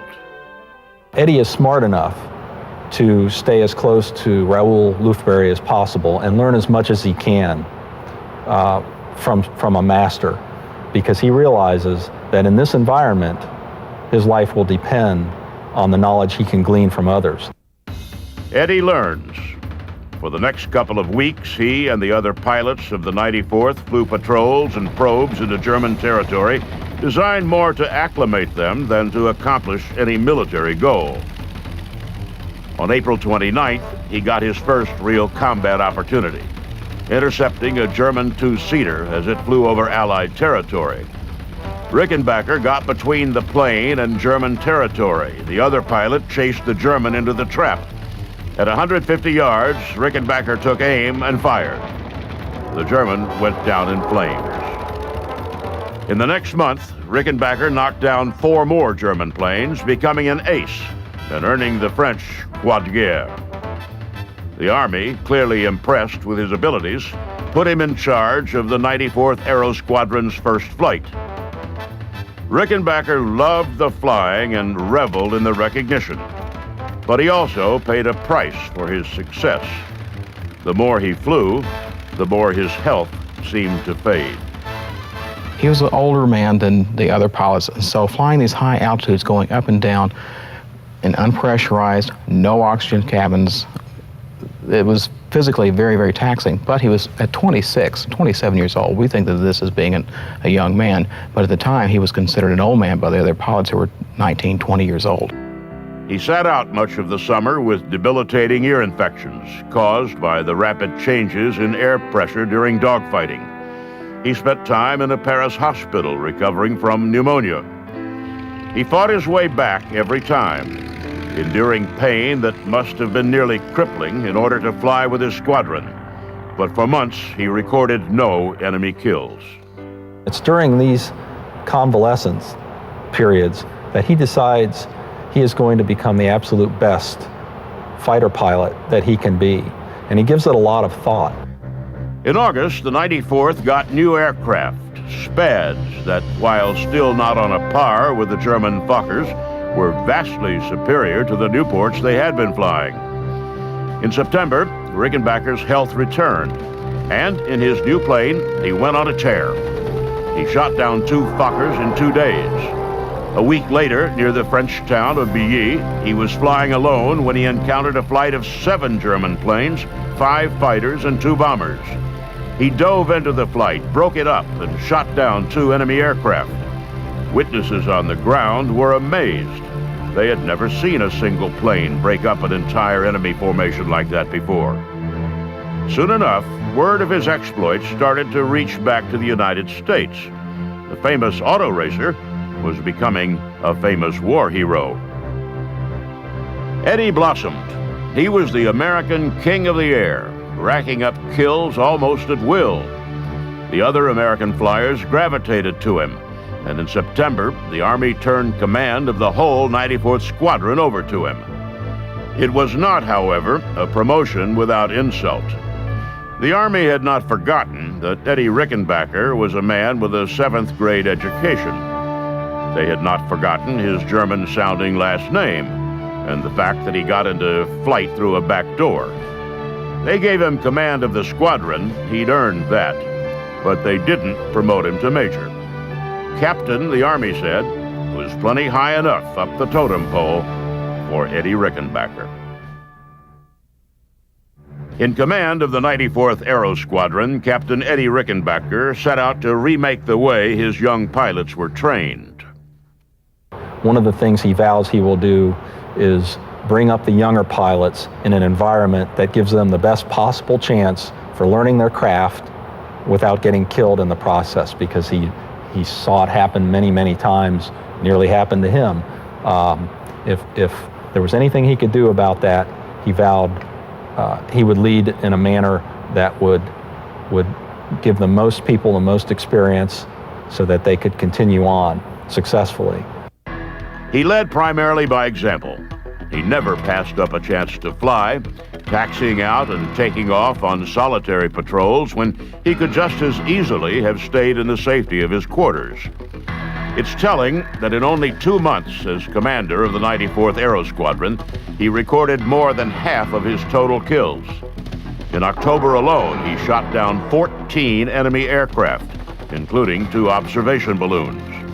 And on the 11th hour of the 11th day of the 11th month of 1918, the moment the war came to an end, Eddie Rickenbacker was on patrol. He looked down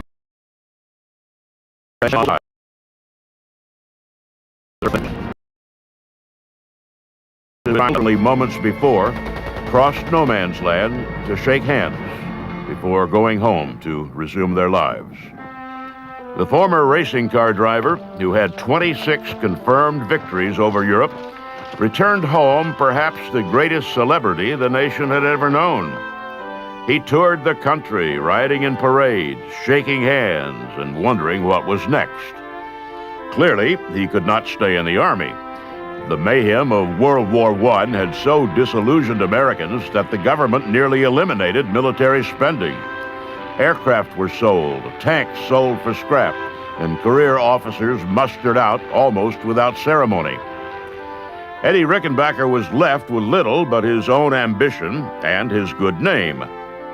He returned to Columbus, put together a group of wealthy investors, and opened the Rickenbacker Automobile Company to manufacture a car that he claimed would be worthy of its name. The car was indeed a technological marvel, but the company was a flop. When Congress passed the Airmail Act of 1925, he joined a war buddy in setting up Florida Airways to carry mail and passengers. A hurricane in 1926 set that business back, and as it limped along, Eddie looked for another.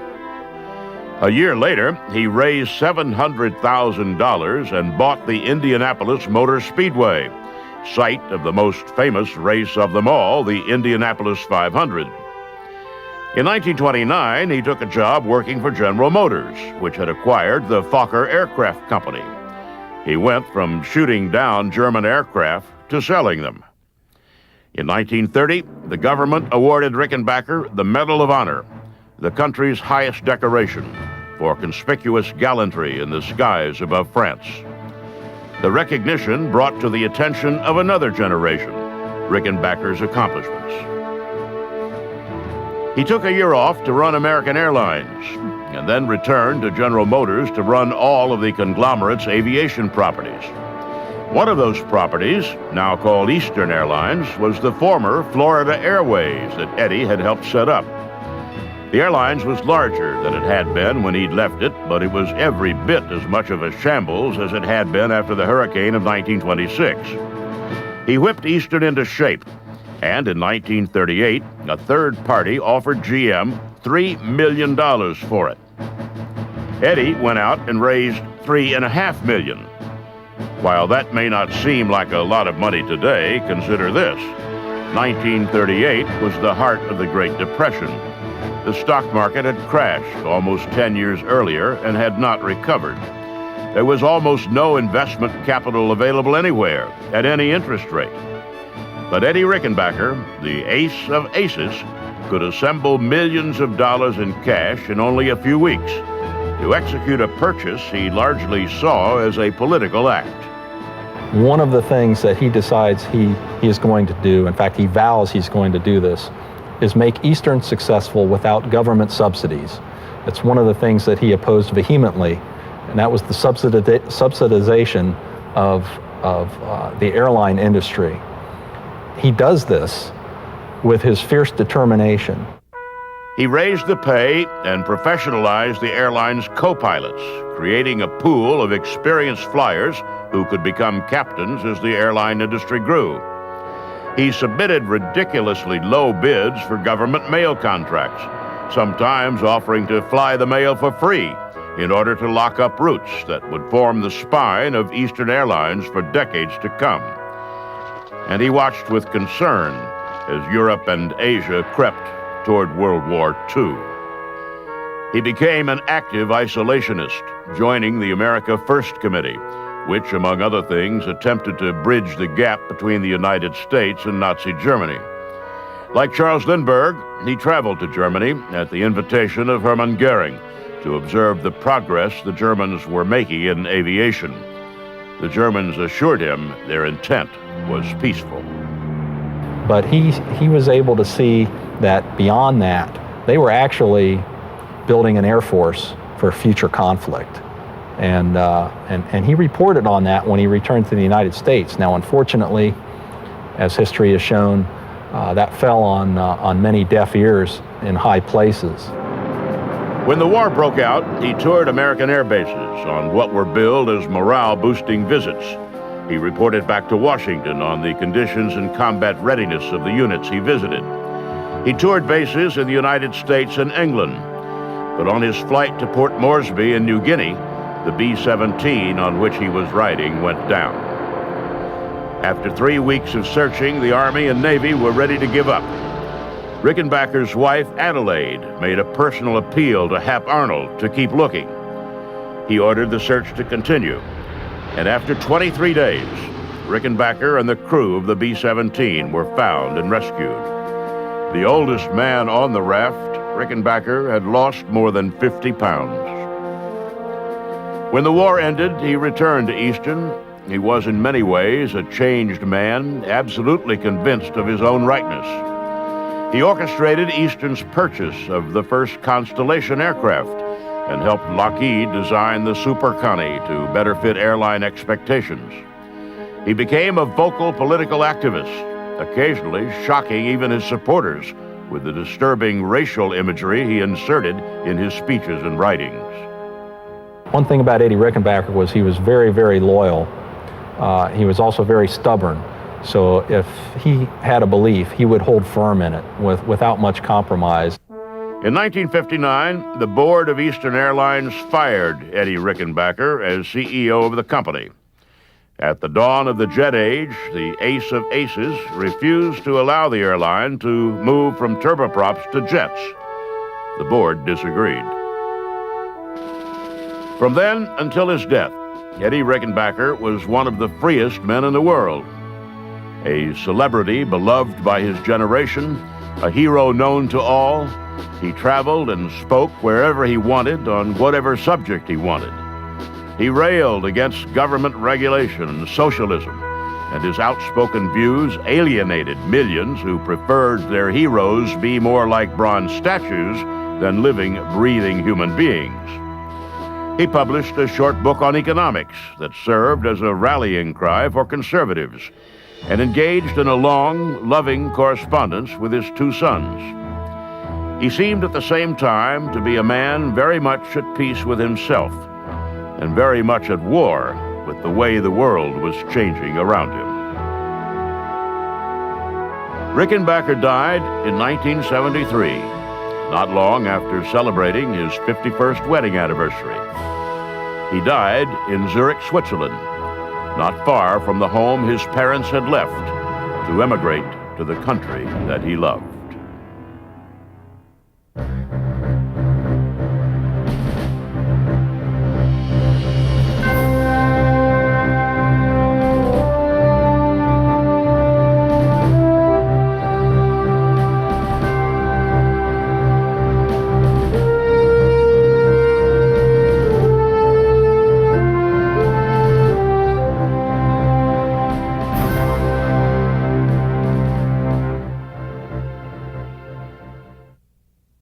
He may be the most influential person you never heard of. He grew up in grinding poverty and lived his adult life almost as an ascetic, with a deep fear that his possessions might end up owning him. As a fighter pilot in the Korean War, he scored no kills, and as his career progressed, he moved through the ranks slowly. He alienated many around him by advocating weapon systems that were small and nimble rather than big and strong. And when he died, he was more embraced by the Marines than by the Air Force.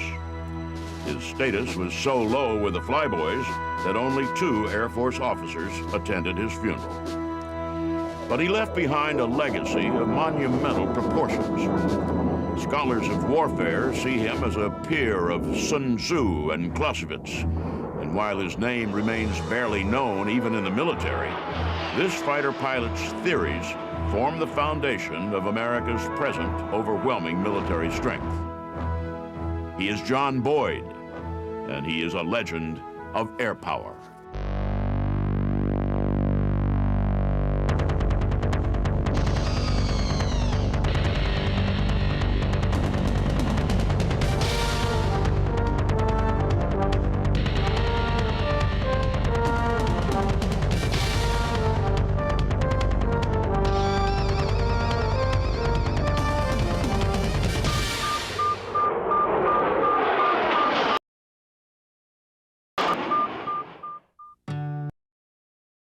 In Erie, Pennsylvania. At first, his family was secure in a time of economic insecurity, affluent in a working-class town. Then, John's father died. The funeral was on the boy's 3rd birthday, and from that moment on, his family teetered on the brink of collapse. His mother tried to maintain the lifestyle she had had before. She was a very stout, militaristic, almost stereotypical German woman who was very authoritative and very loud and very demanding. Boyd's mother baked cakes and sold programs at civic events to earn enough money to feed her children. And Boyd's hand-me-down clothing was so worn and mismatched that he was once sent home from school to change. His mother, at times like that, gave her son only cold comfort. She said that people would pick on you, Boyd, because of your background and your culture and your poverty. But you have something they don't. You have strong principles and good moral values. So no matter what they say, you just keep on keeping on. You never give up and you never give in. And then in the end, you will prevail. The fatherless Boyd gravitated to the beaches of Lake Erie and fell under the influence of two men who helped shape his future resolve.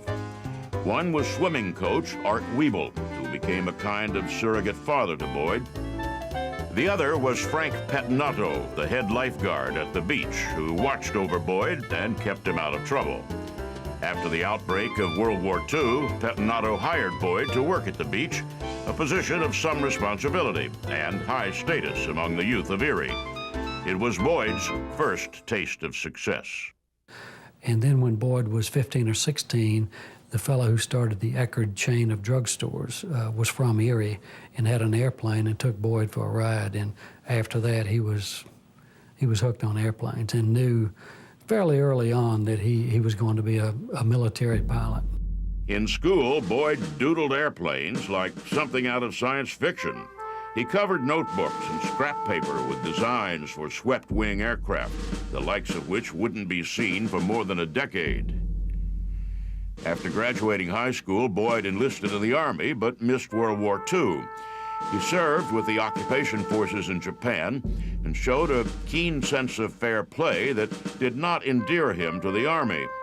A popular story about Boyd, which may or may not be true, is that he was so offended that officers lived in comfort while enlisted men slept in cold tents that he once tore down 2 aircraft hangars to use as firewood. And then when he was threatened with a court-martial, came back with some arcane collection of military law that put the officers on the defensive, and he said that they let him go.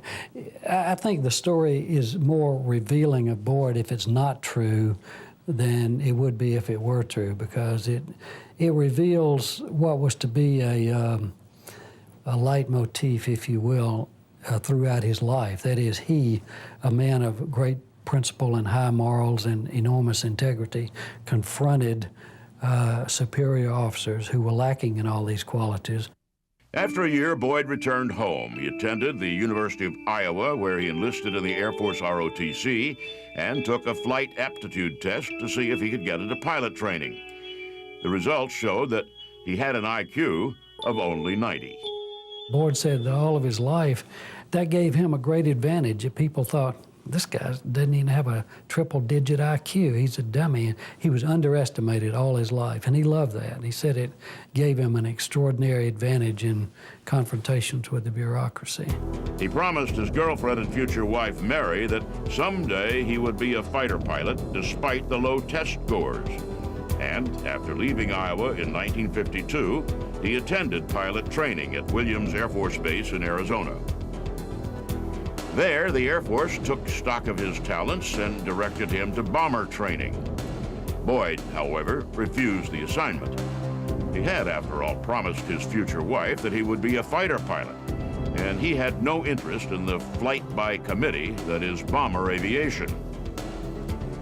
He eventually convinced his commanding officer to give him a chance in fighters and ended up flying an F-86, the hottest American fighter of its time. Small, agile, with a snub nose and swept-back wings, the Sabre resembled the futuristic aircraft that Boyd had doodled back in high school. Assigned to the 51st Fighter Wing in Korea in 1953, Boyd flew 22 combat missions without recording even a single kill. The war ended, and Boyd stayed behind as tactics officer for his squadron. He took the job seriously, showing no respect for the gallant traditions of aerial combat. He distilled what had been a gentlemanly art down to a bare handful of basic aerial maneuvers. And as he identified those maneuvers, he also identified as well counter-maneuvers that could be used to thwart an attacker. By the time he left Korea for the fighter weapons school at Nellis Air Force Base in Nevada, he'd grown convinced of the inadequacy of the Air Force's fighter pilot training. He arrived in Nevada, a combat veteran with no kills, ready to show the experts how to do things right. The Army Air Force opened the Fighter Weapons School in 1949, and before John Boyd's arrival at Nellis Air Force Base, the school had changed little. pilots spent their days practicing air-to-ground gunnery and taking air-to-air pot shots at slow-towed targets. They got almost no classroom instruction in tactical theory, and what they learned by doing. Boyd arrived at Nellis convinced that he had a better way of flying than the way the Air Force was teaching. While the instructors at Nellis tolerated his opinions, as a student he had little chance to implement his beliefs. His abilities in the air, however, were impressive. He excelled as a pilot and was asked to stay on as an instructor after he graduated. That gave him the opportunity he'd been waiting for. He was the first man ever to codify the art of air-to-air combat. Before John Boyd, it was a loosely collected set of intangible rules. It had sort of been tricks, if you will, that had been handed down from World War I to World War II to Korea. And it was thought that this was such an arcane art that no one could ever master it. Boyd de-emphasized shooting at targets and spent more and more time with his students in the classroom. He taught them the basic maneuvers of combat, always with an emphasis on quick changes in speed and direction.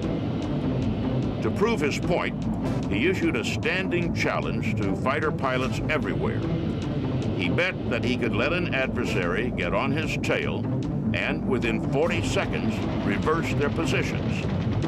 If anyone could outmaneuver him, he'd pay them $40. Cocky even by the swaggering standards of fighter pilots, Boyd's challenge reeked of arrogance. He never lost a bet. He was an excellent pilot, and that's where you got into the dichotomy of a very swaggering, bold fighter pilot mentality and approach, which was complemented by this analytical and observational ability. What he was proving in those dogfights was not just that he was a hot pilot, however. In a way, he was also proving that the assumptions under which the Air Force had been operating were wrong. With every dogfight, he demonstrated that the decisive factors in air combat were not speed, firepower, and range, but the ability to change speed and direction quickly and dramatically. And that didn't set very well with an Air Force committed to the development of a generation of big, fast interceptors that could, at high speeds, barely turn at all. In 1960, Boyd finished the Aerial Attack Study, an encyclopedia of fighter tactics, beginning with the first biplanes and ending with the most current interceptors. He documented moves and counter-moves, the evolution of both technology and tactics. It was a monumental work, and the Air Force immediately classified it. It took considerable editing and the removal of a variety of charts and graphs before the government allowed it to be published. Boyd left Nellis in 1961, bound for Georgia Tech University. There, he studied industrial engineering and began to formulate his energy maneuverability theory, a means of quantifying the combat performance of different aircraft. After graduation, he was sent to Eglin Air Force Base in Florida, where he worked with another engineer, Tom Christie, on the development of the EM theory. Energy maneuverability could tell a fighter pilot everything he needed to know in air-to-air combat. A pilot wants to know, if I'm at 30,000 6 Gs, come out of that turn, how much adversary have? If he stays on my back, will I have the energy to reverse the turn and get back into him and make him the defender? By understanding the energy retention characteristics of different aircraft, pilots can more precisely calculate what maneuver possibilities remain for both aircraft in a dogfight. EM theory changed the way pilots thought about air combat. It also strongly implied changes in aircraft design and tactics, and many in Air Force leadership had vested interests in the status quo. He was against the institution of the Air Force, against the dogma on which the Air Force is founded. He said most generals never do anything but get promoted. He thought there was an inverse relationship between the number of stars on a man's shoulder and his intelligence. He became known around Eglin as the Mad Major. His analysis of different fighters showed that the new generation of American aircraft were considerably less capable than their Soviet counterparts. He found himself surrounded by adversaries, a situation in which he seemed to thrive, and isolated from the inside career track, he buried himself in research. He adopted a lifestyle so Spartan that it approximated the poverty of his youth. My father, lived that way on purpose because he wanted to be able to be free to do what he chose, and they couldn't take anything if you didn't have anything. In 1965, Boyd won the Air Force Systems Command Scientific Achievement Award for his work on energy maneuverability theory. A year later, he volunteered for service in Vietnam, but the Air Force instead sent him to the Pentagon to take over development of a troubled fighter then known as the FX. The FX assignment was not exactly a reward. The program was already in trouble, and with every iteration, the plane seemed to get bigger, heavier, and less maneuverable. But the assignment was also a tacit acknowledgement of Boyd's contribution. Clearly, for all the problems the Air Force had with Boyd's outspoken dissent, there were at least some high up in the Pentagon who had come to believe what Boyd believed, that the future of warfare would depend on speed and agility, not brute strength. When John Boyd arrived in the Pentagon in 1966, the Air Force bureaucracy was in a kind of crisis. In Vietnam, Air Force pilots mounted up and went into battle aboard F-4 Phantoms, heavy fighters originally designed for the Navy. The Air Force brass hated flying Navy jets and denigrated the F-4 as a saltwater airplane. To solve the problem, they had thrown all of their financial, political, and even emotional resources into the development of a replacement. They were developing something called the FX, which was really an updated model of the F-111, one of the most scandal-plagued, horrible airplanes the Air Force has ever developed. And they have this bigger, higher, faster, farther mindset. The Air Force handed Boyd the FX and said, basically, fix it. Boyd's reply was that it couldn't be fixed, except that he expressed his disdain for the work of the previous team in typically insulting terms. Boyd told the Air Force that he had never designed a plane before, but that he could do a better job screwing up than the Air Force did working hard. The Air Force, confronted with either the failure of the FX program and the acceptance of the next generation of hand-me-down fighters from the Navy, or putting up with Boyd, reluctantly chose to put up with Boyd. And there was a lot to put up with. He could call him up at 3 a.m. and discuss some of the most arcane ideas they had ever heard of.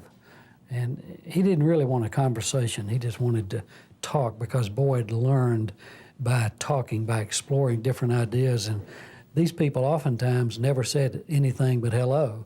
And Boyd would talk for an hour or so, and then he would thank them for helping him and hang up. Boyd took the 80,000-pound F-111 clone and whittled it down until it became the F-15. He saved the program and delivered the Air Force an aircraft it loved, but he himself thought the F-15 a failure. He was so unhappy with what the Air Force did to the F-15. It's a great airplane, but it's nowhere near what it would have been had Boyd been given free rein. The F-15 was still too big and lumbering for Boyd, too much a violation of the EM theory. It wasn't until his next project, the YF-16, that he got to create a plane from scratch that really exemplified his beliefs. Developed almost in secret, below the radar of the Pentagon brass, who were busy congratulating themselves on the F-15, the YF-16 was lighter, accelerated more quickly, turned in a smaller radius, and featured a bubble cockpit that gave pilots unobstructed visibility in the sky. That visibility was crucial because of another theory on which Boyd had been working, the OODA loop. OODA is an acronym for observe, orient, decide, and act, and describes the basic decision-making process that pilots undergo in conflict. It was a formula for invading your adversary's space, having situational awareness of where you were at and what you were doing, but at the same time understanding your adversary's motivation. Pilots flying the F-16 and using the OODA loop experienced something referred to today as getting inside the decision cycle of the enemy. What that means in plain language is that a pilot who understands the basic tactics and responses of air combat as laid out by Boyd while at the Fighter Weapons School, who uses Boyd's OODA loop, and who is flying an aircraft designed according to Boyd's EM theory, can anticipate the maneuvers of enemy fighters. An enemy executing a maneuver in reaction to an attack finds himself subject to a second attack that perfectly anticipates his not yet completed evasive maneuver. It causes the adversary to become disoriented. Your moves are ambiguous. He doesn't know what's next. He becomes oriented to himself rather than to the external environment, and he begins to collapse. The Air Force didn't much care what Boyd did from that point on, and he closed out his service on loan to NASA, working on flight simulators. The Air Force bid him farewell, and don't let the door hit you on the way out. Interestingly enough, however, Boyd found a more appreciative audience while giving a lecture to a group of Marine officers. After Vietnam, the Marines were, it's safe to say, in pretty bad shape. Senior leadership had retired, morale among officers was low, and it seemed to many almost as if the Marines had no relevant mission. Boyd published Patterns of Warfare, a detailed historical analysis of war and battle doctrine. A lecture he gave on his advocacy of high-speed warfare designed to disorient more than destroy made Boyd a kind of cult hero and found himself adopted by an unlikely group of soldiers. The Marine Corps has always been the most flexible and adaptable of all the services because they have to be. They're the smallest, and they live in fear of being suborned or overtaken by either the Army or the Navy. They loved John Boyd, and they knew he had the answer to their problems. The Marines saw Boyd's OODA loop as the key to an entirely new kind of ground warfare. They rebuilt their doctrine almost from scratch based on the OODA loop, using speed and information to get inside the enemy's ability to make decisions. Rechristened maneuver warfare, Boyd's doctrine became the basis of the rebuilt Marine Corps, and to a lesser degree, the Army. Boyd, who had retired to Florida, had no idea how his ideas were permeating the military. He immersed himself in military history, and for 15 years wrote tirelessly without really knowing whether he was having an impact or not. In 1990, Iraq invaded Kuwait. The initial battle plans for the liberation of the tiny Mideastern country landed on the desk of then Secretary of Defense Dick Cheney. Cheney had attended Boyd's lectures, met personally with him, and had a deep understanding of the meaning of Boyd's theories. He looked the plan over and rejected it because it failed to incorporate elements of maneuver warfare. And then the Secretary did something interesting. He called John Boyd and asked him to come to Washington. And it was in great secrecy. Nobody knew Boyd was there.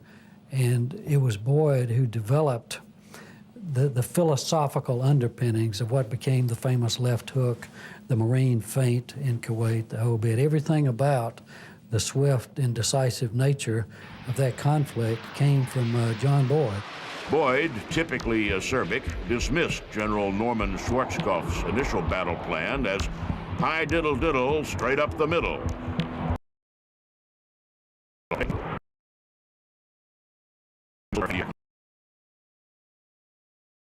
Warfare, a pure manifestation of Boyd's theories. John Boyd died March 9th, 1997. His funeral was attended by dozens of Marines, officials from the Department of Defense, and others who understood his contribution, but only 2 uniformed members of the Air Force. He remains to this day largely unknown, even among those in the military. It's nice to know that you have people in your family that, do the right thing. work for things. You know, they're not compromising. And he changed things. I mean, there's not a lot of people who can say they've changed things.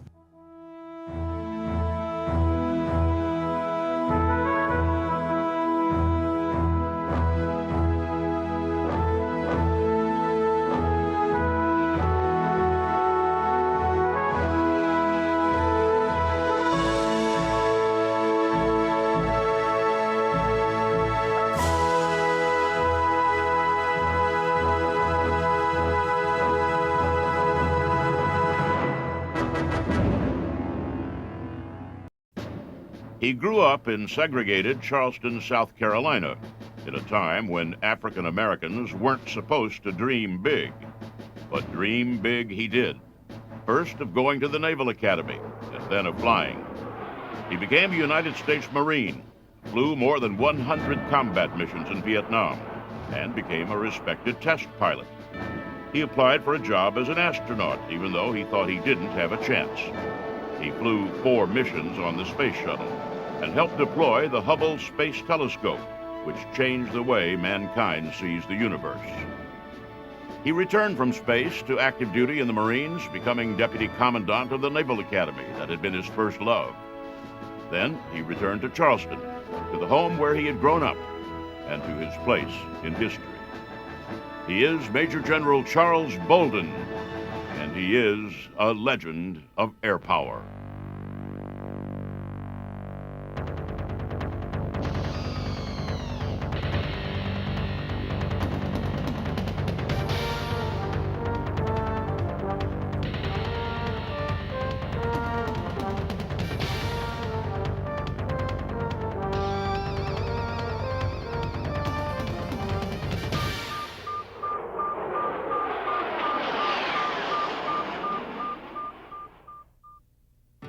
Charles Bolden, Jr. was born on August 19, 1946.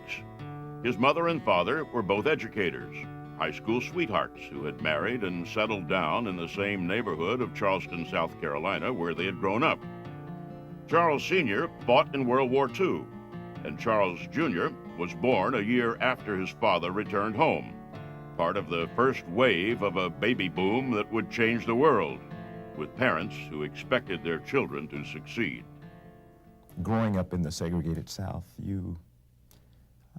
it could have been easy to become discouraged. They really didn't allow it because they always told my brother and me that we could do anything we wanted to do, but we had to be prepared. With 2 teachers for parents, it's not surprising that that preparation took the form of education. To this day, when Bolden describes his childhood, he does it in terms of schools he lived near, the stages of his life defined by the stages of his education. We got a television in 1950, so I grew up watching TV. In junior high school, I saw a program called Men of Annapolis, which was story about life in the Naval Academy. I kind of fell in love with the Naval Academy after watching that program. He knew, of course, that the odds were stacked against him. The services, while nominally desegregated, were far from open to African Americans. Bolden's dreams of the Naval Academy were dreams that in the 1950s must have seemed impossible. Still, Bolden was not a boy to be denied. So while he was still too young to be considered for admission, he started writing letters, asking to be let in. I would write every year to my congressman and my 2 state senators and the vice president saying, I want to go to the Naval Academy. And every year I'd get letters back saying, it's too early. You know, contact us when you're a senior. After the assassination of President Kennedy, Vice President Johnson ascended to the presidency. Bolden, unintimidated, wrote Johnson again, a black kid in South Carolina reminding the most powerful man in the world that he just wanted a chance. Never heard from him, but within a couple of weeks, I got a visit from a Navy recruiter who said he understood that I was interested in going to the Naval Academy, and I did some interviews. Almost simultaneously, a federal judge, a guy by the name of Judge Bennett, who now I think lives in Charleston, African-American, came to town and said that the president was very interested in increasing the number of minorities in the military academies. The slots available for Bolden's graduation year were already taken. but the Navy offered him a place at the academy if he would just wait another year. Bolden, an outstanding student who had also been accepted at Yale and the University of Pennsylvania, screwed up his courage and told the Navy no. That was unacceptable to him. About a week later, they came back and said, okay, they'd found an appointment for me from Congressman William Dawson in the state of Illinois. So I went to the Naval Academy from the state of Illinois, appointed by Congressman William Dawson. Bolden reported to Annapolis in 1963, a member of the class of 1968. It was a place that I had, as I mentioned, it was a place I had wanted to go since I was in junior high school. And when I got there, in my class, there were seven African Americans at the beginning of the summer. And it wasn't that it was physically tough, it was just emotionally very demanding. Which is a nice way of saying the few African Americans at Annapolis were treated as outcasts. For that reason, the small community of African Americans grew smaller. By the beginning of classes in the fall, 2 had already left. By the end of the first semester, a third was gone. That loss of kindred spirits, compounded by the normal homesickness of a first-year student farther from home than he'd ever been, convinced Bolden that he should leave too. I would call home every chance I got, tell my mom and dad that I'd made a mistake, that I really didn't want to be there. It was an awful place. I would get under my desk and cry sometimes at night because I just didn't like the structured military environment. You know, you were running around doing stuff all the time. My father kept telling me, just kind of hang in there. Said, you know, see what it's like for one more week. And I went through my whole first year of college a week at a time.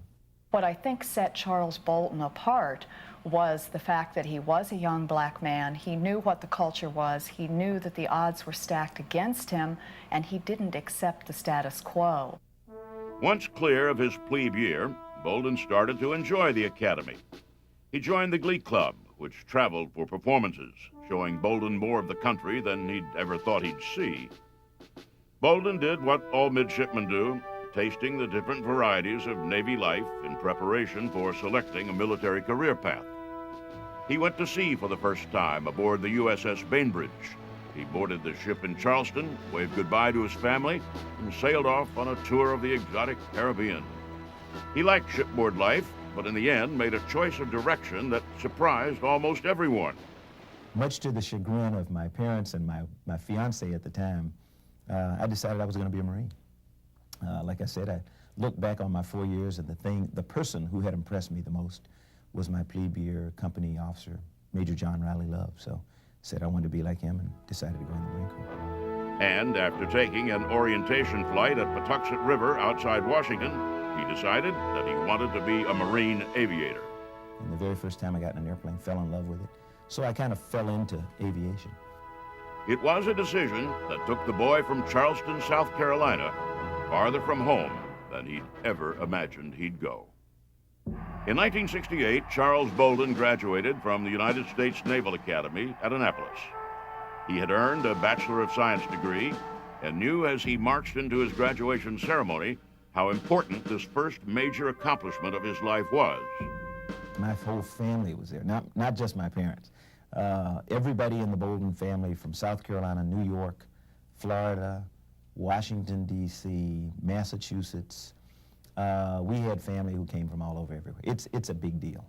It's like I mean, it really, it's no different from graduation from any other place, but graduation from the Naval Academy, especially back then, 1968, for a young African American, especially from the state of South Carolina, it was a big deal. Newly married, he and his wife Jackie loaded up their car for the move to flight training at Pensacola, Florida. Black pilots were as rare at Pensacola as black midshipmen had been at the Naval Academy. But Bolden threw himself into his work and did not dwell on feelings of isolation. He was, after all, in basic flight training, and every day seemed to offer flight school so know. And when the wheels lifted off, and it was a feeling that I'd never had before. Bolden worked his way through all the stages of basic flight training, every day feeling as if he had stumbled on something wonderful. He studied hard in the classroom and worked conscientiously on his flight skills, each step getting more difficult and demanding. When basic flight training ended, Bolden graduated first in his class. The kid who'd practically begged his way into the Naval Academy had his choice of where to go next, and he chose jets. It got a little bit tougher in the jets, and I found, surprisingly, the one phase that I just did not like and didn't do well in was formation flying, where you're up flying next to another airplane. There's just something about flying along at 300 miles an hour within inches of another airplane didn't impress me, and it scared me, to be quite honest. One afternoon, a friend from the academy showed up, and Bolden confessed that he was afraid of flying in formation. The friend, who knew Bolden and knew that he was not the type to give up without a fight, talked him through his fears, and soon enough, Bolden was one of the best formation flyers on the base. While in flight training at Meridian, Mississippi, Bolden saw something that looked to him even more amazing than flying in a jet. Like millions of others around the world, he was amazed to see men walking on the moon. We all sat around the fireplace and drank beer and watched this phenomenal feat, you know. So I knew what that was like. I never believed that I could be a part of that program. After cruising through carrier qualification, Bolden got his wings and his first choice of aircraft, the A-6 Intruder. The A-6 was an interesting choice. First of all, it was not an air-to-air fighter, and because of that, it was not, in the eyes of pilots, a glamorous aircraft. The A-6 was an attack aircraft, one derided by fighter pilots as air-to-mud. That it was incredibly effective as an attacker that carried a huge weapon load mattered little. The second aspect of the A-6 that is interesting is that it is a two-man aircraft. Flying the A-6 in combat is more an act of teamwork than individual daring-do. In 1972, Bolden was assigned to Nam Phong, Thailand, to supply interdiction missions over Laos, Cambodia, and Vietnam. The missions were tough, 3 hours out and back in all kinds of weather, day and night sorties in search of supplies moving south. You form some unique bonds over that period of time with your squadron mates, both enlisted and officer. You learn to put your life in other people's hands. For the next year, Bolden and his navigator would take off into the skies of Southeast Asia searching for targets. More than 100 times he went up, delivered his munitions, and came back. In 1973, Bolden returned from Vietnam and for the next few years served in various assignments, none of them particularly challenging. He decided he wanted to be a test pilot, and he spent as much time as possible in the air, running up his hours so he would be eligible for flight test training. Highly qualified, highly committed, Bolden applied for flight test school and was rejected. As he had once written letter after letter seeking appointment to Annapolis, he again and again applied for test pilot school. And finally, on my last attempt, what I said was going to be my last attempt, the Marine Corps accepted me for test pilot school input. So I went to Patuxent River, Maryland, became a test pilot. There, on the runways and in the classrooms of Patuxent, he had his first face-to-face encounters with astronauts. And for the first time, he started thinking seriously about going into space. NASA recruits astronauts out of the ranks of test pilots. And one of the things that Charles Bolden noticed right away at Patuxent River was that many of the pilots seemed to view test flight as simply a stepping stone to space flight. The astronaut corps had at that point been an exclusively white domain. And when NASA put out notice that it was looking for astronauts to man the space shuttle, Bolden didn't bother to apply. I had thought about it when NASA advertised, but I chickened out. I figured I'd never be selected, so I didn't apply. He had those traits necessary to go forward into an atmosphere that was not necessarily conducive to who he was as a black man and make up his mind that he was going to achieve. Inspired by the first African-American astronauts, Bolden applied to be included in the next group, and NASA invited him to Houston for an interview. I did that and was very impressed, but I didn't think NASA was impressed with me, so went back to Patuxent River to continue my test piloting and told my wife that I thought that would be phenomenal, but there's no way. About a month later, on Bolden's wife's birthday, the phone rang, and it was NASA, asking if Bolden would still like to go into space. Bolden and his wife packed up their car and moved to Houston. For Bolden, being in astronaut training was like walking among the gods. He arrived in a training group of 21, all under the tutelage of Alan Bean, one of the 12 astronauts who had actually walked on the moon. I think every astronaut that enlisted in the space program or was selected by the space program between 1959 and 1975 was doing so with the hope that one of these days he would stand on the moon. I think it was a very common aspiration. It was the pinnacle of achievement for any astronaut at that time. For the next 6 years, Bolden trained as an astronaut. He learned to fly the shuttle, working first in simulators and then in a corporate jet fitted out to handle the way the shuttle handles.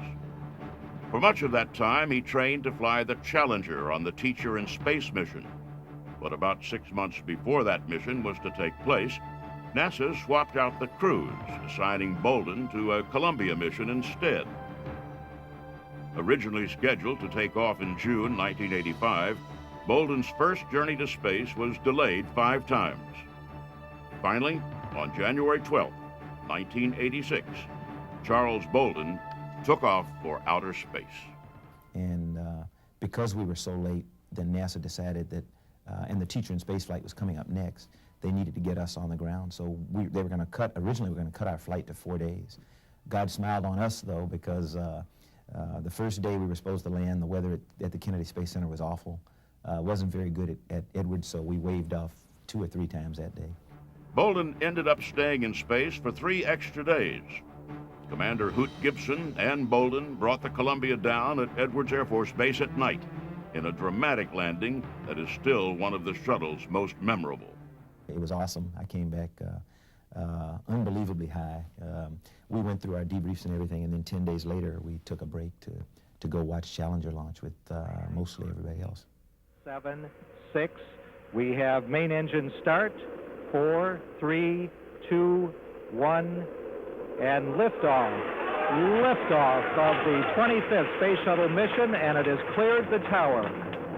Now control program. Roger, roll, Challenger. Good roll program confirmed. Challenger now heading downrange.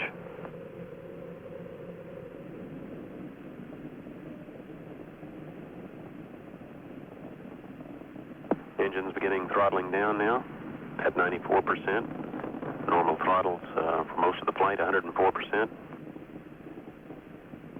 We'll throttle down to 65% shortly.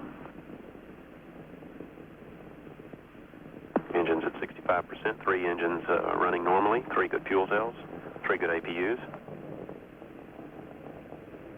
Velocity 2,257 feet per second. Altitude 4.3 nautical miles. Downrange distance 3 nautical miles.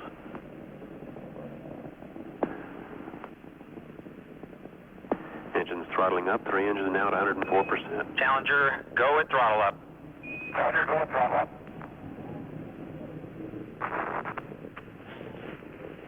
One minute 15 seconds. Velocity 2,900 feet per second. Altitude 9 nautical miles. Downrange distance 7 nautical miles.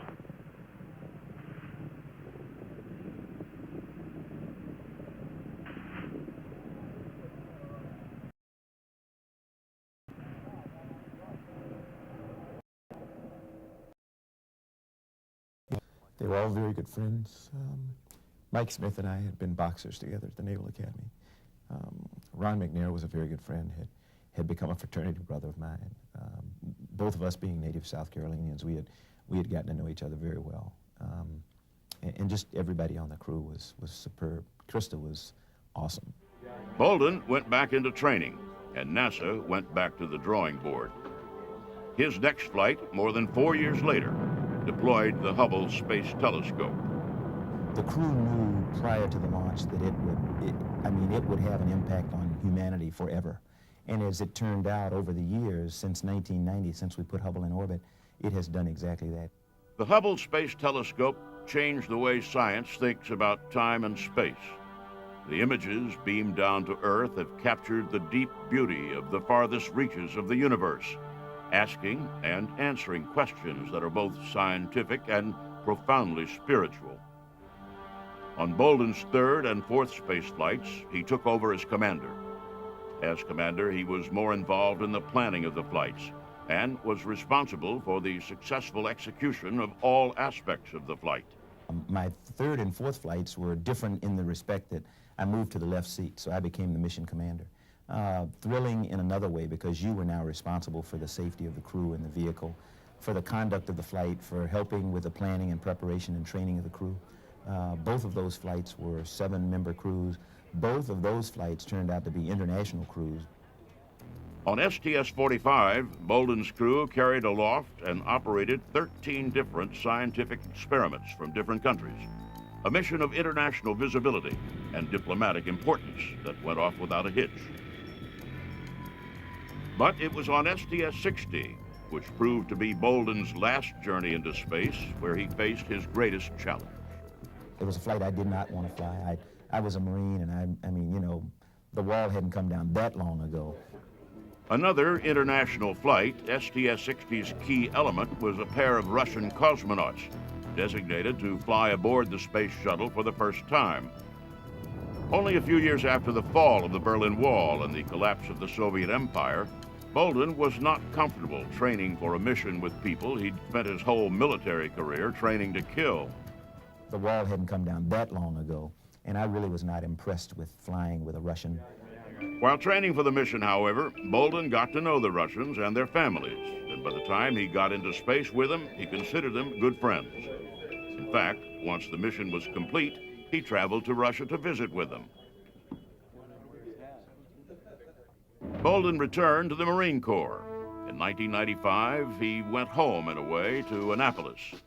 A year later, he took command of a Marine aircraft wing at Miramar in California, and a year later became commanding general of the 1st Marine Expeditionary Force in Kuwait.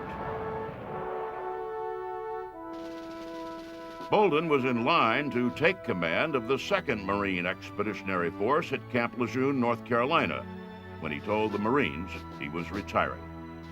The Marines tried to talk him out of it, but he knew it was time to go home. On January 1st, 2003, after 34 years in the Marine Corps, Major General Charles F. Bolden, Jr. retired. After years during which he traveled millions of miles, had untold adventures, and conquered every challenge he had faced, he decided that it was time to return to the place he worked so hard to leave, Charleston, South Carolina. The home that he lives in Charleston is the home that he grew up in. He's surrounded by friends and family and a community that no longer marginalizes him because of his race. It is like that, Bolden will tell you, because of many people. But it is like that in part because of Charles Bolden, Jr., who worked hard, persisted, and dared to dream.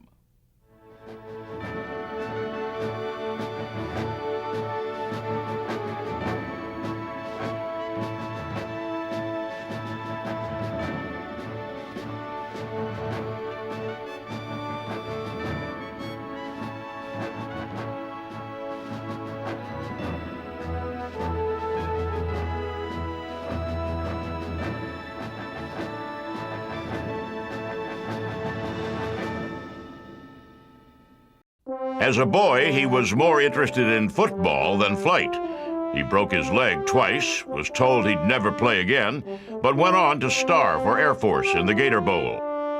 He finished first in his pilot training class, flew the first F-4 Combat Forward Air Control mission, became one of the youngest instructors in the history of the Elite Fighter Weapons School, and then became the only Air Force ace of the Vietnam War. He amassed an amazing 10 distinguished flying crosses, and in retirement is helping bring to market a business jet that has more in common with the FA-18 than it does with a corporate jet. He is Steve Ritchie, and he is a legend of air power.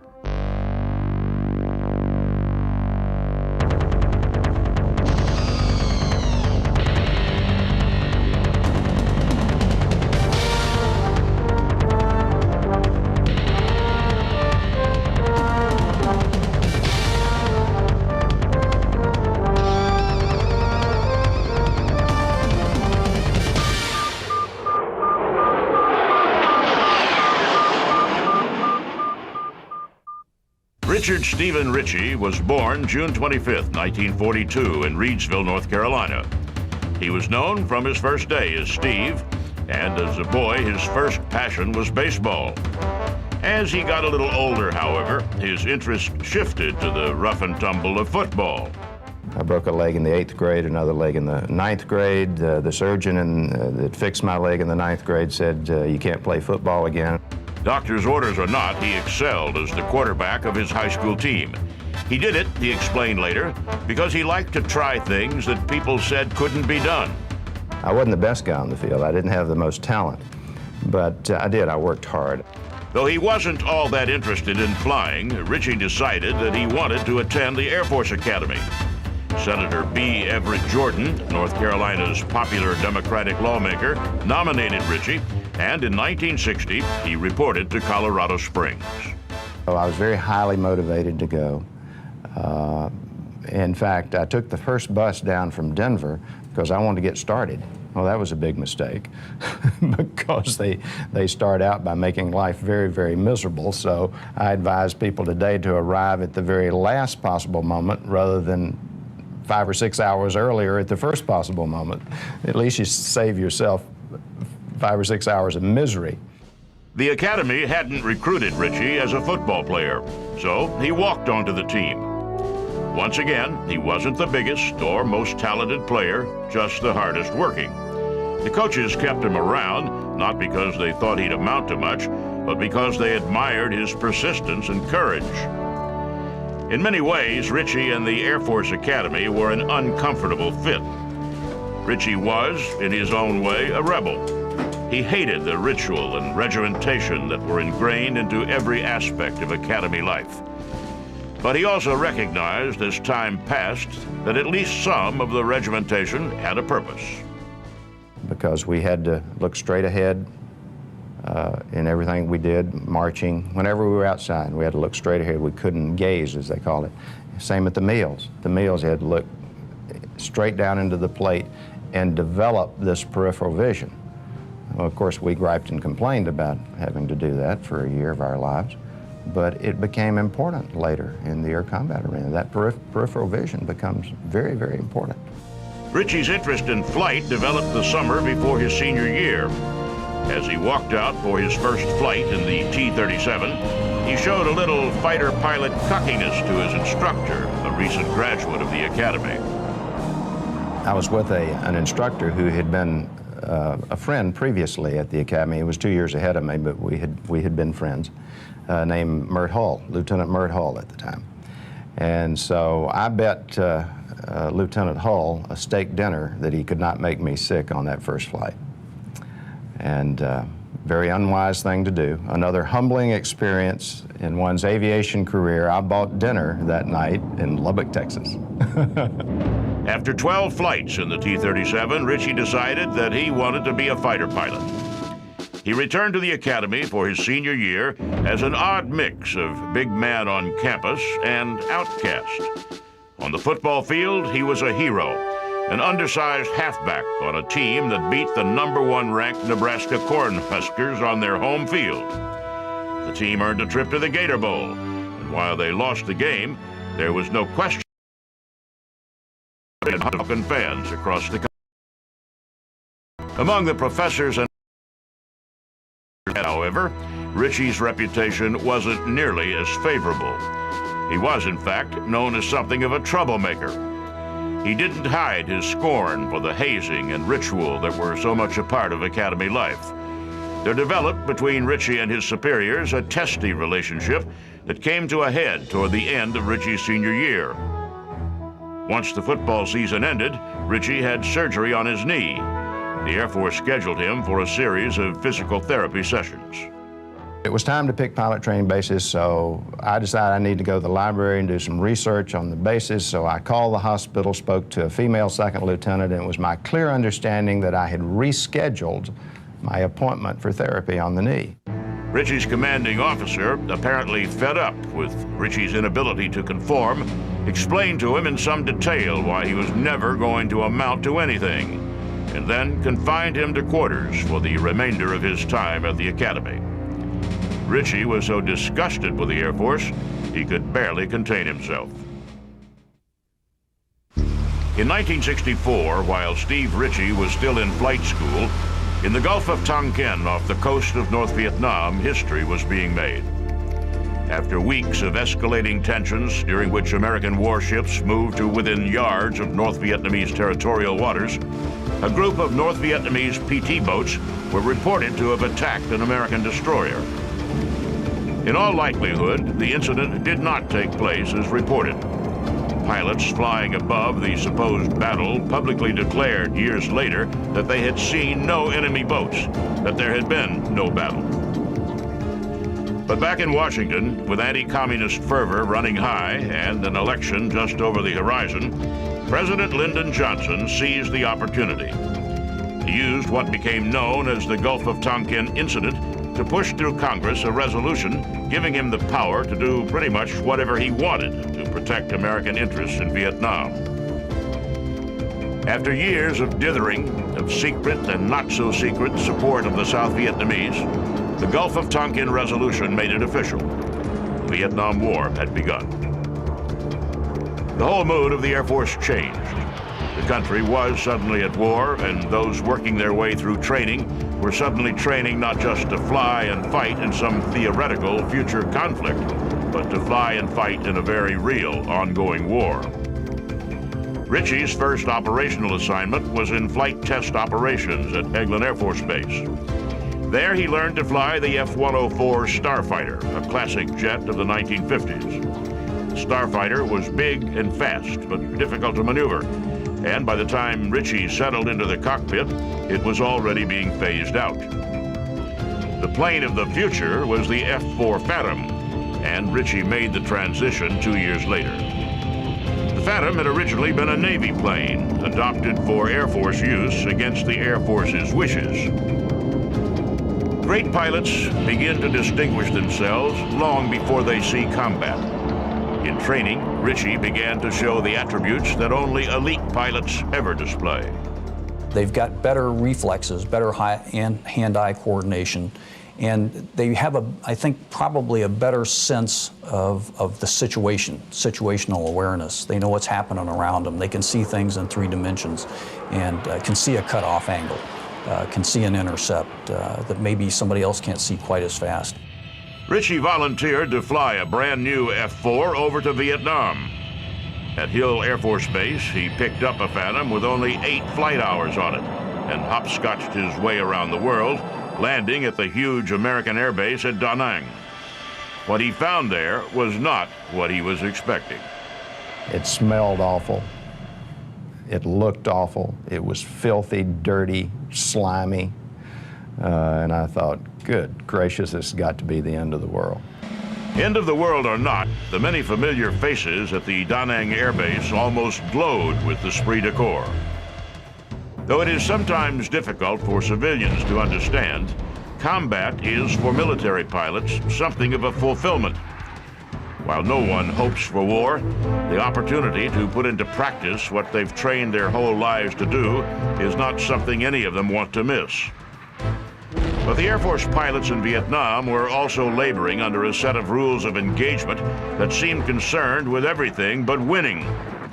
Set by civilians in Washington, those rules severely limited the actions the Air Force could take in battle. Frustrating as those limits were, in 1968, the reaction of the military to the various edicts from Washington was a remarkable spirit of innovation. And as soon as Ritchie landed in Vietnam, the Air Force put him to work in one of those innovations, Fast FAC, or Fast Forward Air Control. The idea was you went out and found targets, did visual reconnaissance, sought intelligence, real-time intelligence, and then you either called in an airstrike right then, real-time, and directed it in on the targets. Forward air control was nothing new. Balloons had been used for decades before the first airplane, and the first use of biplanes in World War I was to gather intelligence and direct artillery fire. But Fast FAC was something different, a much more aggressive use of aircraft north of the demilitarized zones in North Vietnamese airspace.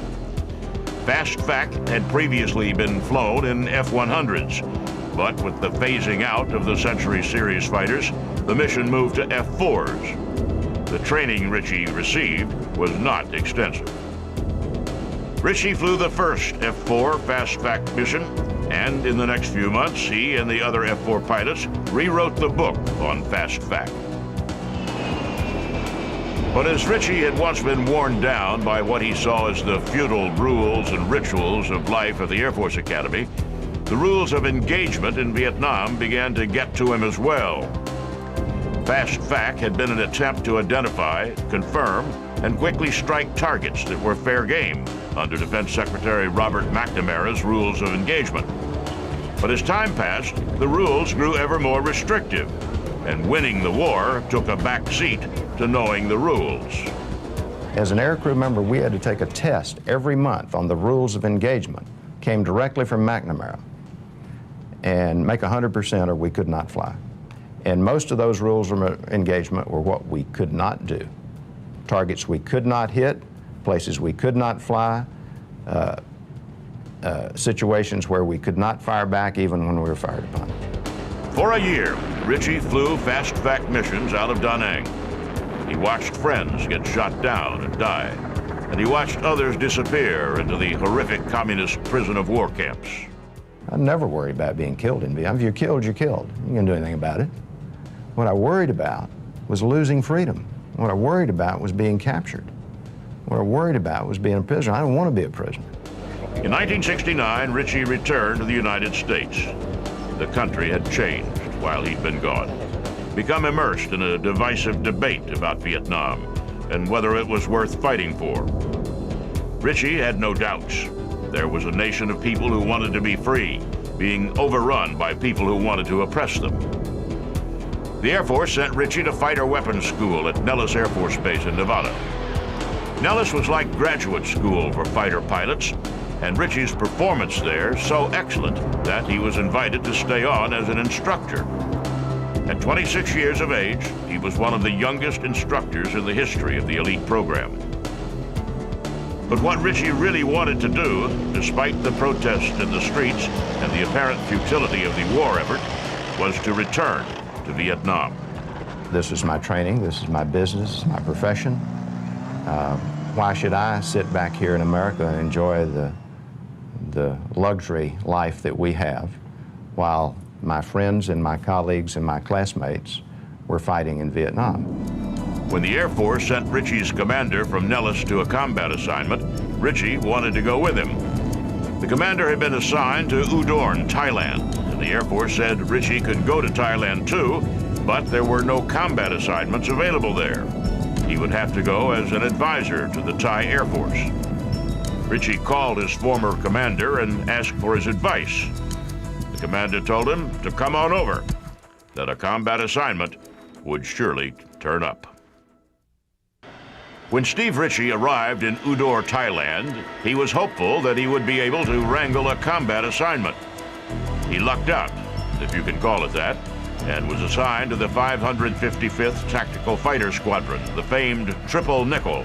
Well, by the end of 71, start of 72, pretty much everybody in Vietnam was under the impression we're not going to win this thing for any number of reasons. So the morale of the troops, I think, was not as high as it could have been or should have been. The mission of the Triple Nickel was the previous assignment in Vietnam, forward air control, patrol, or CAP, defending American bombers flying over enemy territory. Ironically, after years of the Johnson administration trying to stay in the war with rules of engagement that restricted American options in combat, the Nixon administration's desire to get out of the war freed the Air Force to fight the war it had always wanted to fight. Nixon's strategy was a simple one. Go after all the targets that had been off limits with a ferocity that had not been previously seen in the war, using American air power to drive the North Vietnamese to the negotiating table. On May 10th, 1972, American forces all over the Vietnam theater prepared a massive attack against North Vietnam. Ritchie took off as part of a flight of 32 Phantoms and supporting aircraft assigned to protect B-52s, unleashing millions of pounds of high explosives on North Vietnam. The fighter sweep had been designed by Major Bob Lodge, who was in the first flight to engage the enemy. Lodge and his radar intercept officer, Roger Locker, shot down 2 MiGs. Ritchie, flying nearby, shot down another. It went perfectly. We intercepted 4 MiG-21s. We downed 3 of them. What we did not anticipate was a flight of MiG-19s high and behind us. The unseen MiG swept in and shot down Lodge and Locker. And for the next 10 days, Ritchie and others from the Triple Nickel flew mission after mission over the area where the 2 had gone down, looking and listening for any sign of life. It was not until 22 days later that a plane passing over the area picked up a radio call. Bob Lodge had died in the crash, but Roger Locker was still alive. The next day, the commander of the 7th Air Force canceled a scheduled strike mission on Hanoi, committing 150 aircraft to the rescue of Locker. The Roger Locker rescue is the greatest mission that I ever flew. Brought him all the way back to Udon, Thailand. General Vogt flew up from Saigon and was the first of hundreds of us to meet him as he stepped off that airplane after 23 days. And we had a party at the club that night you would have enjoyed. On May 31st, Ritchie went out on a mission and knocked down another MiG, his second. On July 8th, he swept up into the chaotic airspace near Hanoi and nearly got himself killed. What saved his life, he says, was not his own skill as a pilot, but an air traffic controller referred to as Disco. I get a call from the Disco controller over 100 miles away, orbiting the old Super Connie. And rather than going through the formal radio procedure, which would have been something similar to our call sign was Paula. Paula 01, this is Disco 23, you have blue bandits bearing 350, suggest you come left to a heading of 295, something like that. Would have taken too long. He just said, Steve, they're 2 miles north of you. Without that warning, Ritchie would likely have been shot down. Instead, he swung around and, in an engagement that lasted 1 minute and 29 seconds, shot down both MiGs. It was just one of those perfect days where not only did I do almost everything right, our team, our flight of 4, did almost everything right, but all the equipment worked either as or beyond design specification, which doesn't happen very often. With 4 kills, Ritchie had tied Robin Olds as the leading Air Force fighter pilot. It might have been big news, except that on the other side of Vietnam, a Navy pilot had recorded his 5th kill, becoming an official ace. Randy Cunningham came along and scored his 5th kill for the Navy in the mid-1972. And the Air Force didn't have an ace. And I think that in the back of everybody's minds, we kind of thought, this war is winding down one way or the other. And, you know, there's a real good chance that the Air Force is not going to have an ace. Ritchie solved that problem on August 28th by chasing a MiG across the sky and knocking it down with 2 Sparrow missiles. I just have to tell you, as I've said thousands and thousands of times, if it hadn't have been for this incredible team effort, this incredible network of people, not only would Steve Ritchie not be a fighter ace, I probably would not be alive. Ritchie returned to base as a kind of savior of the Air Force in Vietnam. When his tour ended, he had 339 combat missions under his belt and was one of the most decorated pilots of the war. He had an Air Force Cross, 4 Silver Stars, and 10 Distinguished Flying Crosses. I'm the director of the National Aviation Hall of Fame. I can't think of anybody off the top of my head who's been inducted in the National Aviation Hall of Fame, and there may be, but I can't think of any that have 10 Distinguished Flying Crosses. It's extremely hard to get. I got 1 and treasure it. I can't imagine having 10. Back in the States on tour with the Thunderbirds, Ritchie crossed paths with his former commanding officer at the Air Force Academy. The officer, now a colonel, shook Ritchie's hand and congratulated him. Ritchie asked if he remembered their last conversation, when the colonel had said that Ritchie would never amount to anything. He said, oh gosh, I was hoping you wouldn't remember that. I looked him in the eye and I said, how sweet it is. The impossible is possible. At the behest of Senator Barry Goldwater, Ritchie resigned his commission to run for Congress. He lost to an anti-war Democrat. For the next 30 years, he moved back and forth between the public and private sectors, serving in the Air National Guard and Air Force Reserve, and accepting political appointments to, among other things, the Mobilization Policy and Plans Directorate of the Office of the Secretary of Defense. In 2003, Ritchie returned to the aviation business, helping bring to market a revolutionary aircraft that straddles the line between military and civil aviation. The Javelin will be about a $2.5 million airplane. It'll perform greater, climb faster, go higher, go faster, at less costs than any business jet on the market today. Very, very exciting. It looks like the combination of an F-5, a T-38, and an F-18. It will be, without question, the best toy in the world. Whether it will find a market or not remains to be seen. But Ritchie, as he always has before, is enjoying the challenge. I think it's that extra effort in anything that we do in life that sets one apart from another.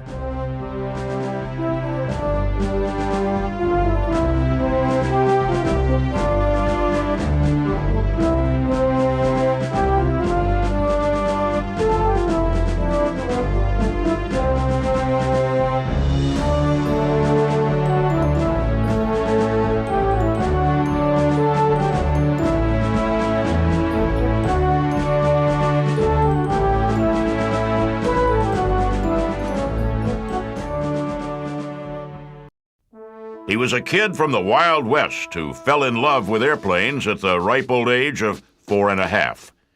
At the age of 15, he drove halfway across the country to enroll in a cut-rate aviation school.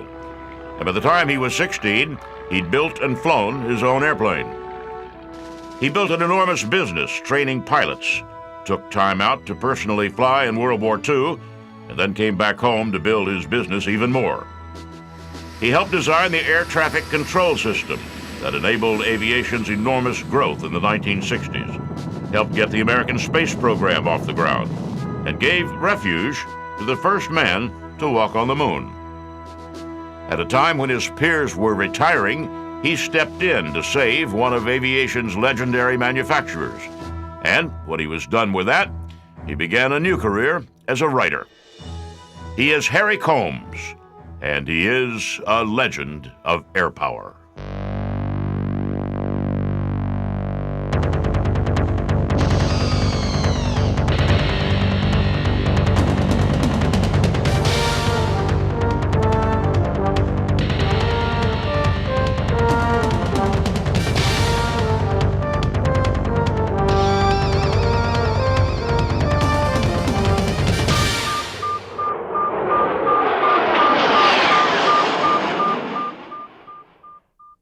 Harry Benjamin Combs was born in Denver, Colorado on January 27, 1913. He was raised by his father and grandmother, but his life changed when he was barely 4 years old.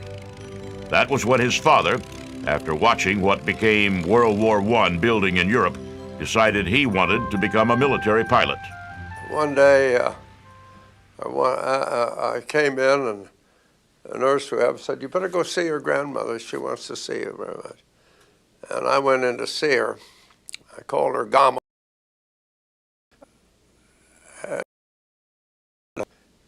She said, I'd never seen her. You know, she was a stately lady. And I'd never seen her weep, you know, or anything like that, or be disturbed about anything. But she was crying. And I said, "What's going on, Gamma?" I called her Gamma. And she said, "Daddy's going to war. Your daddy is going to war." The United States wasn't involved in the war yet, so the elder Combs packed up and went to Canada, where he enlisted in the Royal Canadian Air Force. Not long after, Combs and his grandmother boarded a train to visit Combs' father in Toronto. The train ride was an epic journey for the young Combs. He slept in an upper berth and watched the countryside pass through the train's windows. The aerodrome in Deseronto, east of Toronto, near the north shore of Lake Ontario, was, like most aerodromes of its day, little more than a grass field with a swarm of biplanes trundling along the ground. Combs was impressed to see his father in uniform and almost overwhelmed with all the activity. He watched in fascination as the planes took off and landed. I remember a great deal of it, and excitement, I watched these machines run along the ground and then rise in the air. How do they do that? And my interest in aviation started right there. Combs' father, seeing the boy's fascination, used a paper airplane to illustrate the fundamentals of aerodynamics. All the way home, all Combs could talk about was the airplanes and flight and the pilots he'd seen and met. He attended the Taft Prep School in Connecticut. He decorated his dorm room with pictures of the great flyers of his time. He wanted to learn to fly more than anything else in the world. But in those days, flight training was rare and very expensive. On a trip back to Colorado, he and a friend paid $5 for a brief ride in a mail plane.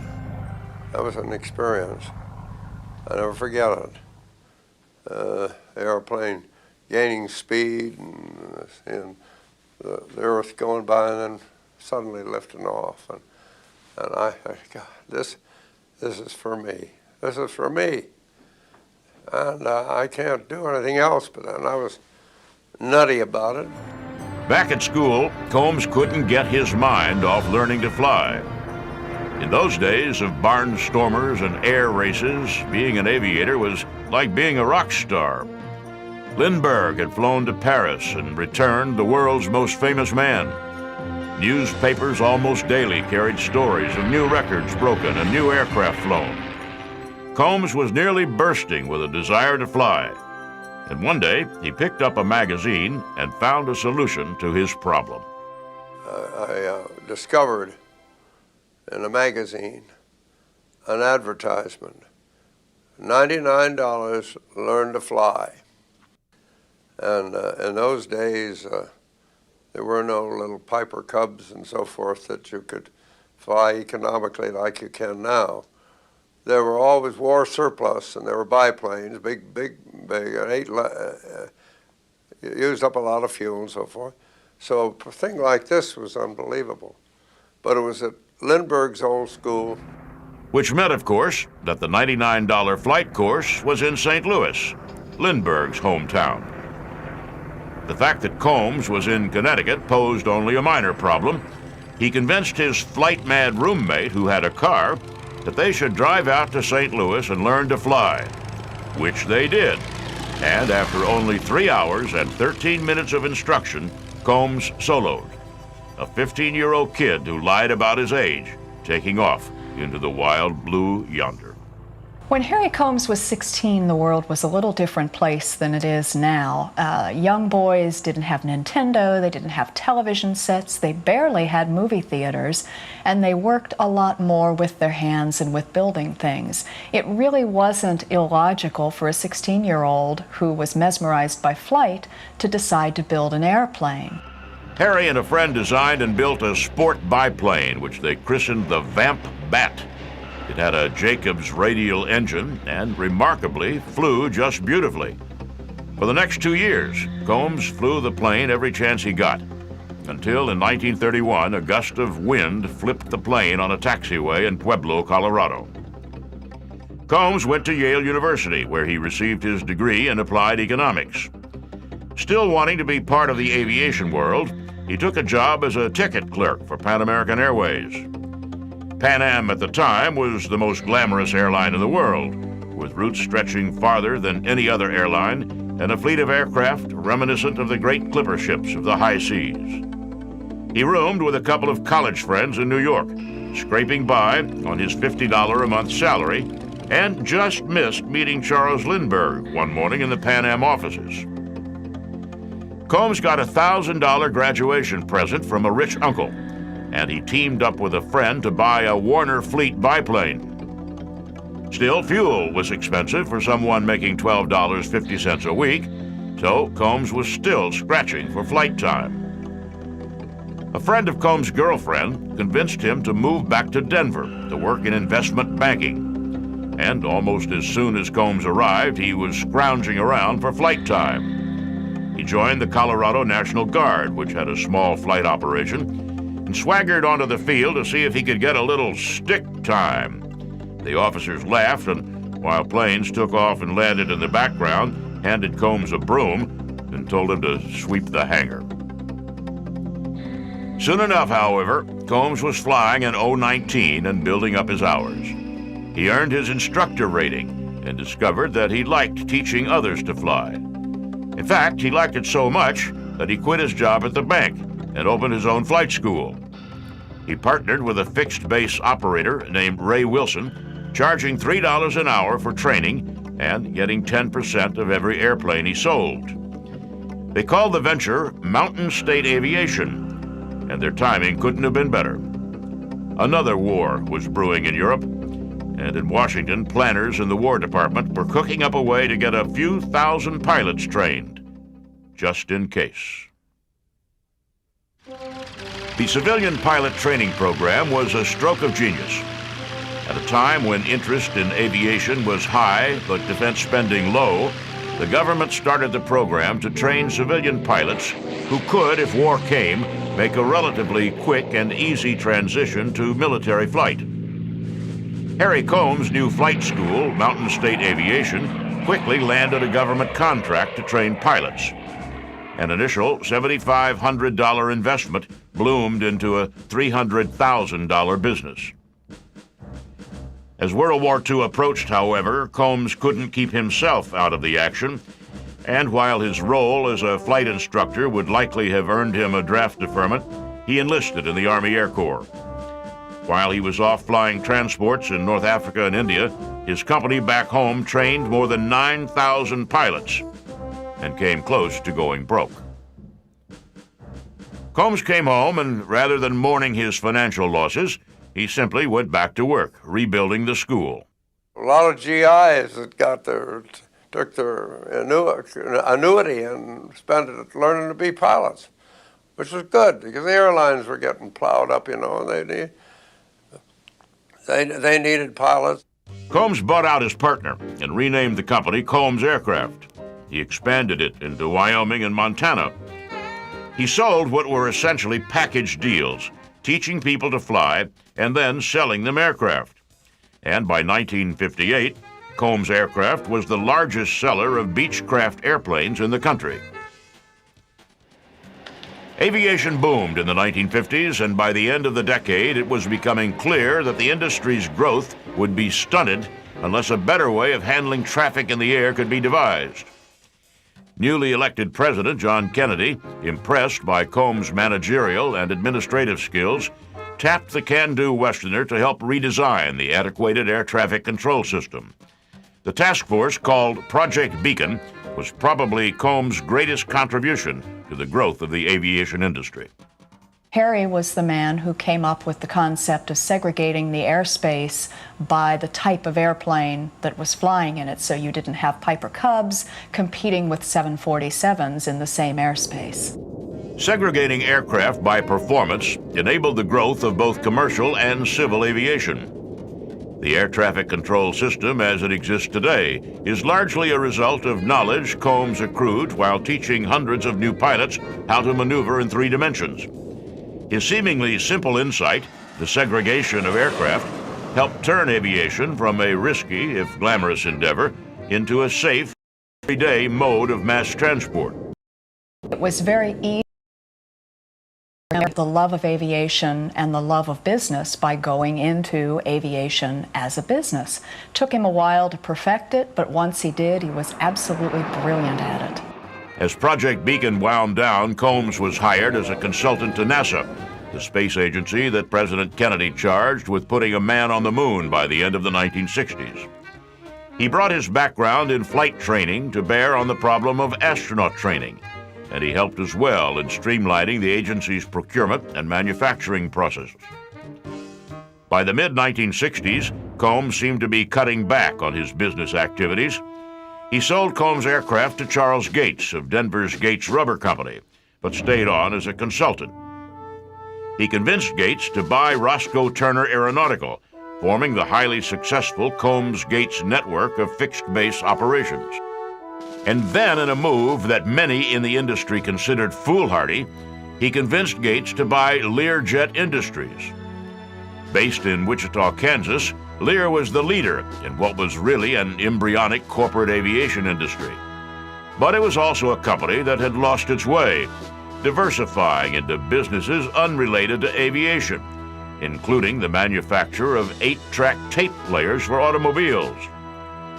Combs convinced Gates that Lear could be returned to profitability, and Gates went along because Combs promised that he would stay close to the project and make sure it maintained its focus.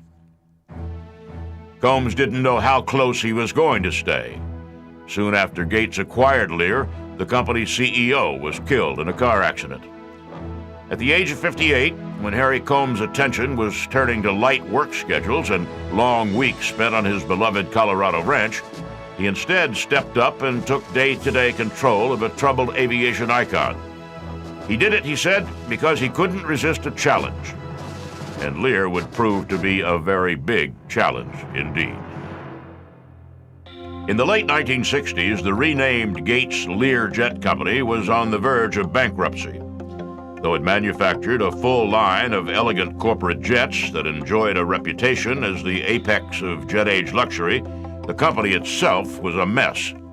Harry Combs had to step in and really rebuild the company from the ground up. He had to create energy and enthusiasm. He had to create airplanes that people wanted and needed, and he had to create a market for them. He had to teach America why they needed small business jets like the Lear. Combs started with the company's employees, who were discouraged and saw little future for the company. He gathered them together and told them Lear was a good company, but that it was going broke. "We will have to be austere and humble," he told them, "but we're going to be austere with class and humble with pride." He then began the long process of dismantling and reassembling the company. He sold off divisions that weren't relevant to the company's core mission, corporate jets. He scrapped the complicated and expensive system of distributorships, centralizing sales in the home office in Kansas. And he broke down one of the key barriers keeping companies from buying Lear's jets, a shortage of trained pilots and maintenance personnel. In general, pilots and mechanics qualified to fly and work on passenger jets were more likely to take jobs with major airlines, jobs that paid more and had a higher status than working in civil aviation. Thinking back to his days building Combs aircraft, he decided that Lear should sell planes and training as a package. He contracted with Flight Safety International, which established a training center in Wichita. The center was packed with simulators for pilot training and provided maintenance and ground school instruction as well. Companies or individuals that bought Lear jets got not only a plane, but the training it took to operate the planes efficiently and safely. Then he went to work on Lear's product line, developing the Lear Model 35, which was sold as the Longhorn 55. The Longhorn was in many ways the first modern corporate jet.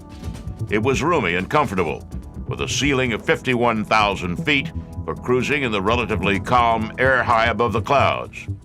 It was more fuel efficient, cheaper to operate, and went faster and flew farther. I think Harry Combs' greatest strength is as a visionary. He's one of those people that has the ability to look at anything and see beyond what's on the surface. He certainly did that with Gates Lear. In less than a decade, he took a company headed for bankruptcy and turned it into a profitable industry leader. In the process, he made corporate aviation the major business that it is today. While he was building Gates Lear, he remained in touch with NASA, helping out here and there where he could. In 1969, he was invited to Cape Canaveral to watch the launch of Apollo 11, man's first mission to the moon. Accompanied by John Love, the governor of Colorado, he listened to the countdown and marveled at how far aviation had come.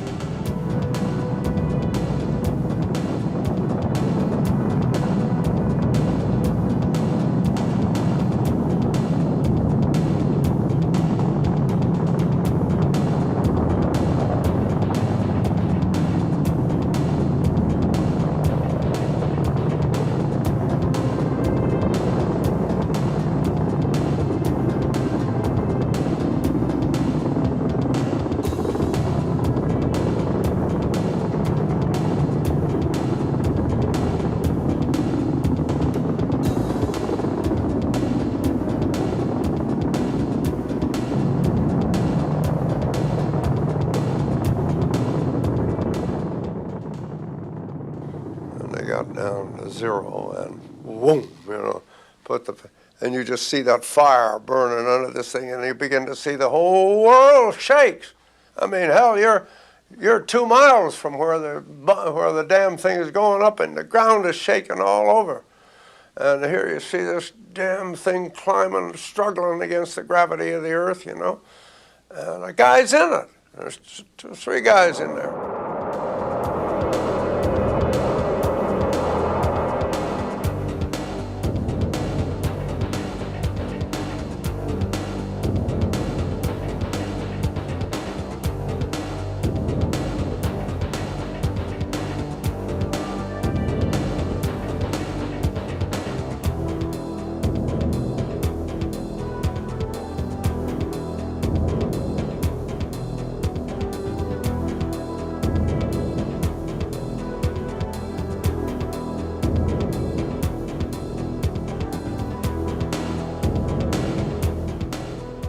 The moonshot, of course, went off without a hitch, turning Neil Armstrong into the biggest aviation hero since Charles Lindbergh. When the astronauts got back, the public interest in them was extreme, and NASA needed a place for Armstrong to relax and unwind with his family. Now, some NASA public affairs officer had come up with the wonderful idea that they would send Neil to a dude ranch. And somebody else wisely said, we don't want to send Neil Armstrong to a dude ranch. Hey, let's call Harry Combs. Combs, of course, was perfectly thrilled to host Armstrong and his family. NASA asked Armstrong if he and his family wanted to go to Harry Combs' ranch. Armstrong thought about it for a few seconds and said, yes, I've heard of Harry Combs, that will be fine. Combs, told that Armstrong had heard of him, laughed and had one of his aides call Armstrong back to tell him that Combs had also heard of Armstrong. During 3 weeks on the Combs ranch, the two struck up a fast friendship. They rode horses and wandered the open ranges of Colorado, while the media speculated on what Armstrong was up to. They were both passionately in love with aviation and space exploration. I think Harry was used to being around people of note, and so he wasn't overwhelmed by Neil. Neil was equally impressed with Harry and with his many achievements, and I think they spent many long hours discussing aviation. One of the favorite topics of the two was the Wright brothers. Combs had no idea how methodical the Wrights had been in researching aerodynamics and designing their flyer. The discussion spurred Holmes to begin a long research project on the Wrights, and he eventually wrote and published a book, Kill Devil Hill, that reconstructed the Wrights' scientific and engineering studies of heavier-than-air flight.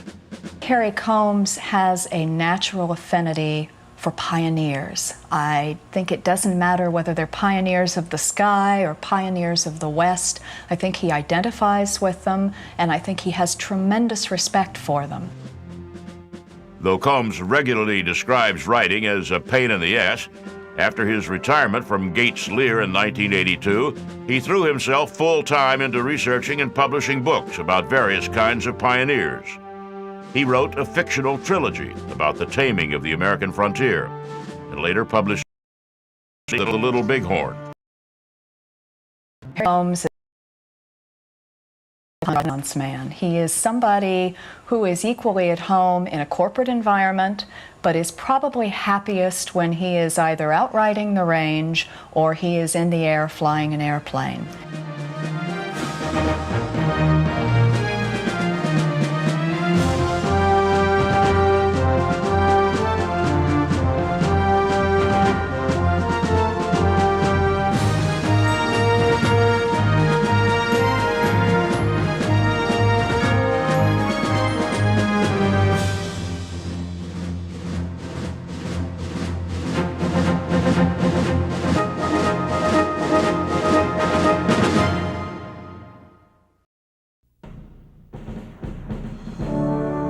He was born in a big white farmhouse in Myra, West Virginia, just up the Mud River from the Lincoln County seat of Hamlin, one day after Lincoln's birthday in 1923.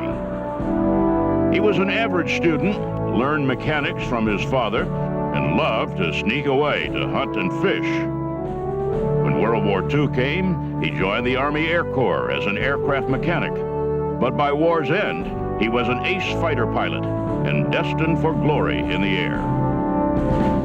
He was the first man to break the speed of sound in the Bell X-1. He won nearly every aviation award, a Peacetime Congressional Medal of Honor, and was the youngest man enshrined into the Aviation Hall of Fame. His name, Charles Elwood Yeager, and he is a legend of air power.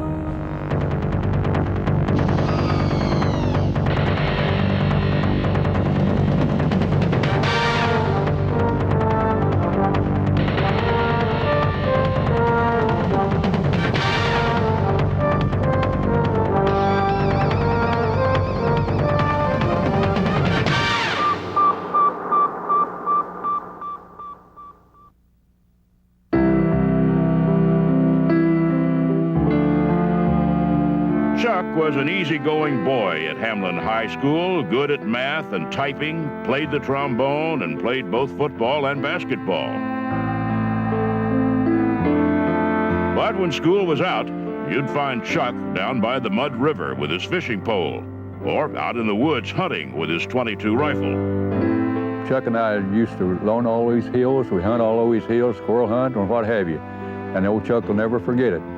And on this ridge back here was the Devil's Head, what they call the Devil's Head. We used to go back there. They had a carving in this. And then back this way is the Mall Rock, about 2 miles back in these mountains. Chuck and I used to go back in there, and not only him, but a lot of other boys and girls with us. When we grew up and around in this community, we had a real good time. We didn't have no cars to run around in like they do today, but we did enjoy the hills and the mountains, picking blackberries and what have you. When high school ended in the summer of 1941, young Yeager immediately joined the Army Air Corps and left home for training in September.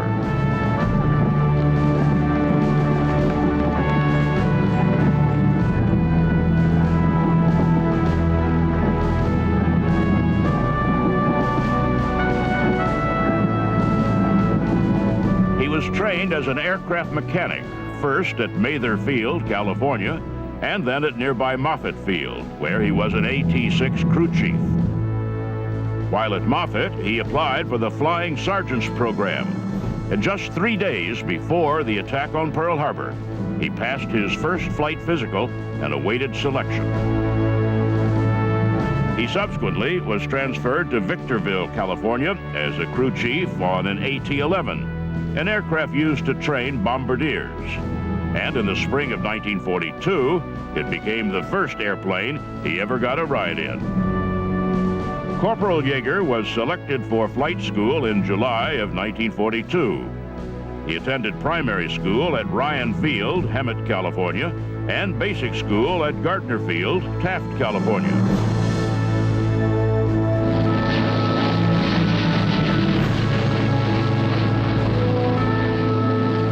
Graduation from Luke Field, Arizona in March 1943, Flight Officer Yeager was assigned to the 363rd Fighter Squadron, 357th Fighter Group, Tonopah, Nevada, flying Bell P-39 Era Cobras.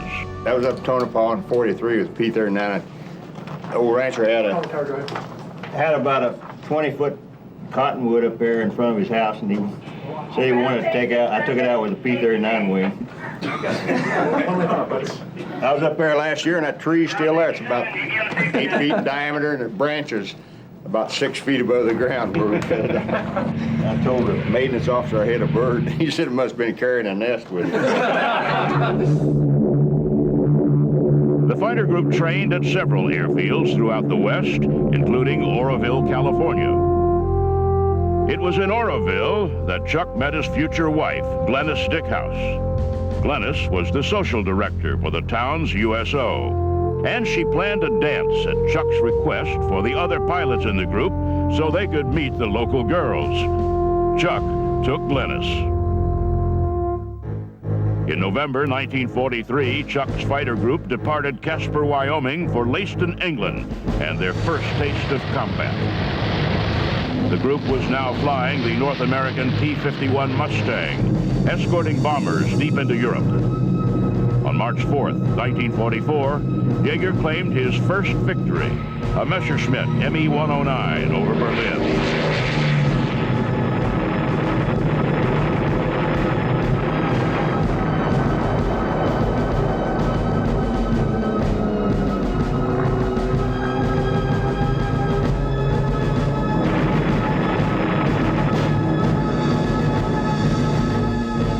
Celebration was short-lived. The very next day, on his 9th mission, while flying Tail End Charlie on another bomber escort mission over France, a Focke-Wulf 190 shot down Yeager's P-51, Glamorous Glen.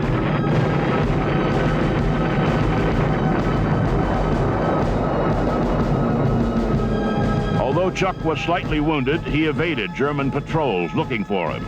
And with the help of an old French woodcutter, he was hidden and handed over to the French underground, who eventually moved him to the Pyrenees, where he and other downed aircrew continued to evade into Spain. His final trek to freedom included a hair-raising escape from a German patrol. Once in Spain, he was repatriated with the 357th Fighter Group by mid-May. Regulations prohibited evadees to go back to combat, but Yeager insisted, all the way up the chain of command until he got permission directly from General Eisenhower himself. He returned to his squadron in Leiston, flew 56 more combat missions, shot down 11 more German aircraft, 9 in 2 missions, 5 Me-109s on one mission, and 4 FW-190s in another. 13 in all, including Germany's famed jet, the Me-262. From July to October 1944, Yeager was promoted to second lieutenant, first lieutenant, and captain.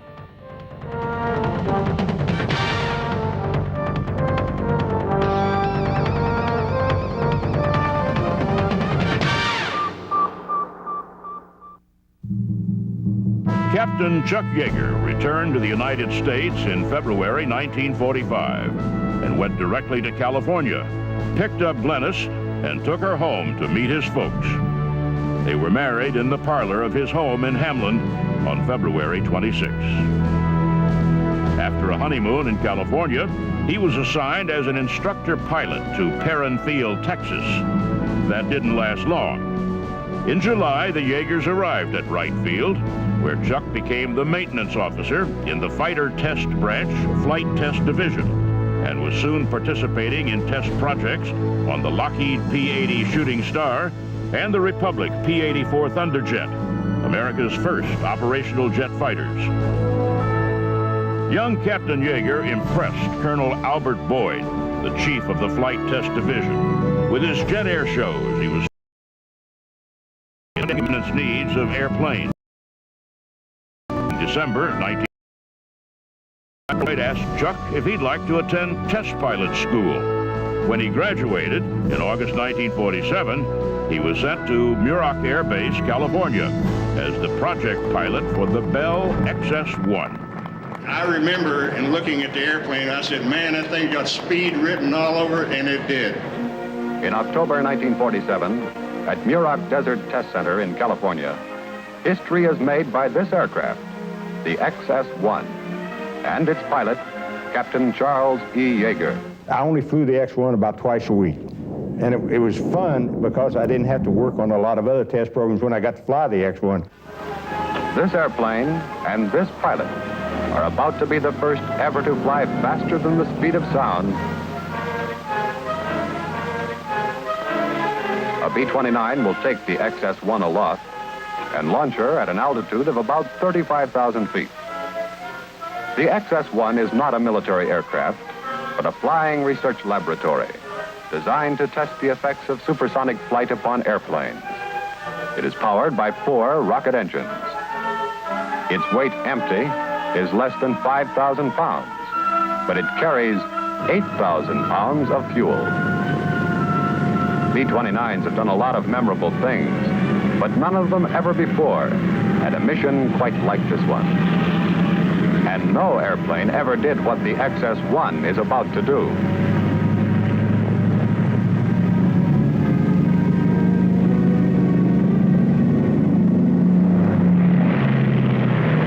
Cracking the sound barrier in level flight will be more than a spectacular feat.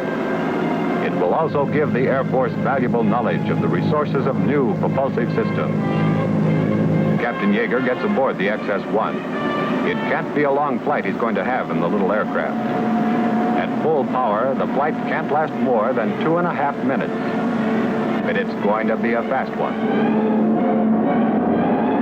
I didn't give any thought to whether or not we were going to get above Mach 1. It just, duty was paramount in my mission.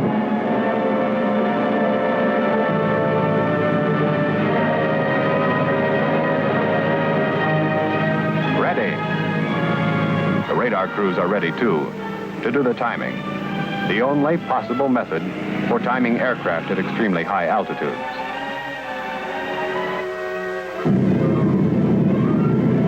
There she goes. A big moment in a history-making flight.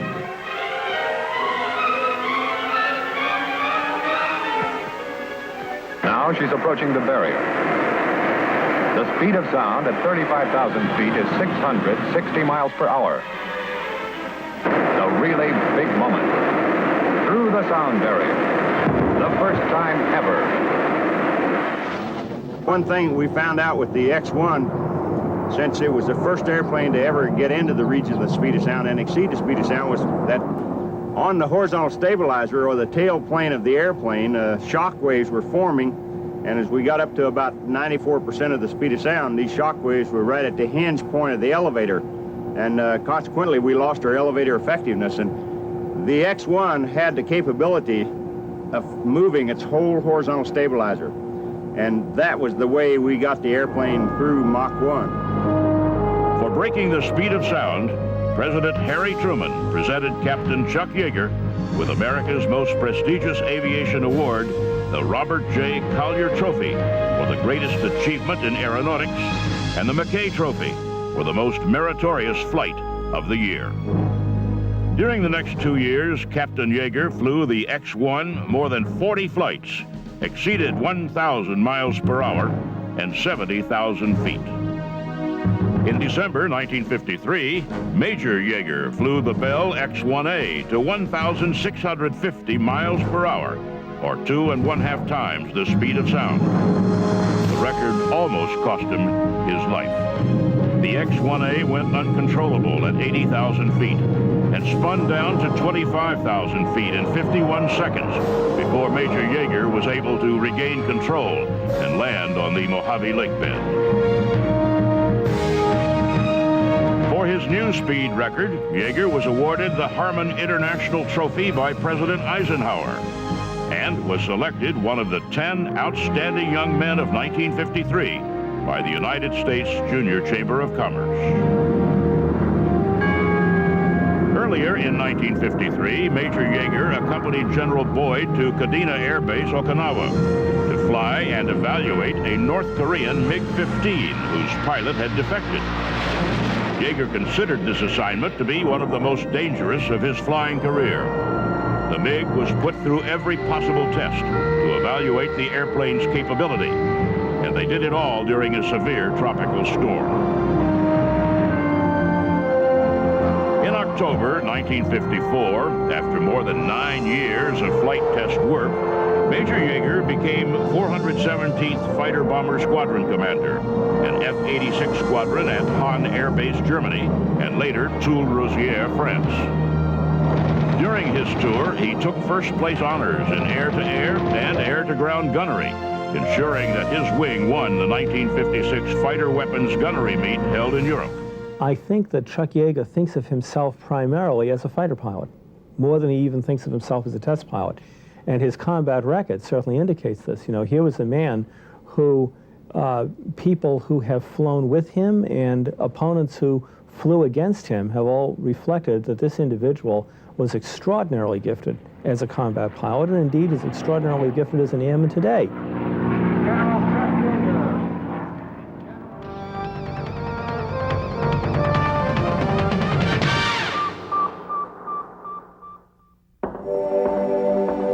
In September 1957, Chuck and his family left Europe and returned to the high California desert at George Air Base, just 50 miles from Edwards. Lieutenant Colonel Yeager became the squadron commander of 2 North American F-100 squadrons in succession, the 1st Tactical Fighter Squadron and the 306 Tactical Fighter Squadron.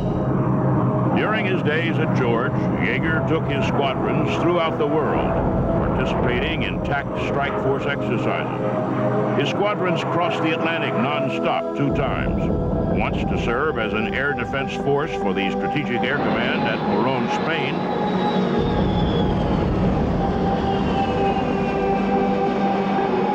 and the other in Italy on special weapons alerts.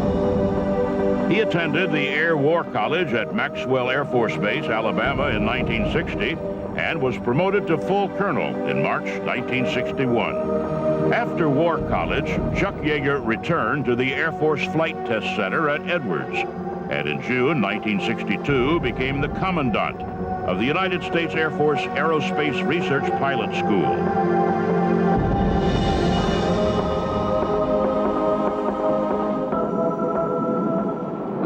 Engine is used at carefully calculated intervals to boost acceleration. When the aircraft nears the apex of the zoom maneuver and reaches an altitude at which dynamic pressure becomes too low for conventional aerodynamic controls, the reaction controls are activated. At the altitudes attained by the NF-104A, he enjoys a unique view, a byproduct of his mission. The sight is familiar to the astronauts, and now, because of the Zoom flight program, to these future astronauts in training at the Aerospace Pilot School. As well as future experimental aircraft test pilots. He continued to lead by example, involved in every type of aircraft testing, including the M2 lifting body, the concept vehicle used to study the re-entry needs of future aircraft and spacecraft, such as the present-day Space Shuttle. The legacy of Chuck Yeager, I think, can really be found in today's test pilots. You know, these are individuals that are highly trained, highly skilled individuals. There has been talk about the so-called right stuff. I think the danger when we look at the test pilot in a strictly popular sense is confusing the sense of recklessness with the sense of adventure. If you look at the history of flight testing and flight research, recklessness has never had a part in it. Chuck Yeager was a supremely adventurous, extremely crafty and shrewd individual, but never a reckless one. In July 1966, Colonel Yeager returned to operational flying when he became the commander of the 405th Fighter Wing, a B-57 wing at Clark Air Base, Republic of the Philippines, but with 5 squadrons assigned all over Southeast Asia. Even though the job kept him moving, Yeager still managed to fly 127 missions in South Vietnam. Yeager became the Fighter Wing, North Carolina, and was promoted to Brigadier General. While commander of the 4th Tactical Fighter Wing, he led his unit to South Korea to bolster other forces after the North Koreans captured the USS Pueblo and its crew. His next assignments carried him and his family back to Germany, where he was vice commander of the 16th Air Force, then on to Pakistan as U.S. defense representative to that country. General Yeager's last assignment was as Director of Aerospace Safety for the Air Force Inspection and Safety Center at Norton Air Force Base, California. He retired in February 1975. This man is one of the genuine heroes of the air age. He's a legendary person in terms of his piloting ability and his test pilot acumen in the same sense that we think of, say, Jimmy Doolittle. And just as Doolittle played a transforming role in the development of aviation technology in the 1920s and 1930s, we certainly see Chuck Yeager doing that in the 1940s into the 1950s. But this was by no means the last we heard of Chuck Yeager. General Yeager continued to test aircraft as a consultant for the Air Force, NASA, and many major aircraft companies. come a long ways in the last 40-some years when we first started flying Mustangs against the Germans back in 1943, 44, and 45. A lot of things have changed in modern aircraft. We went through a big evolution. After breaking the sound barrier at the X-1, we had airplanes that would fly at supersonic speeds like the F-100 would go out to about 1.3 Mach number. You get in, you shoot, and you get out.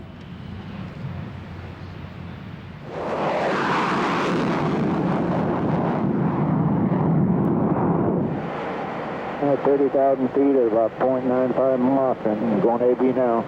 50 years to the minute after breaking the barrier in the experimental aircraft named Glamorous Glennis, Chuck Yeager made history once again in the skies over the Mojave Desert. And we just went through Mach 1.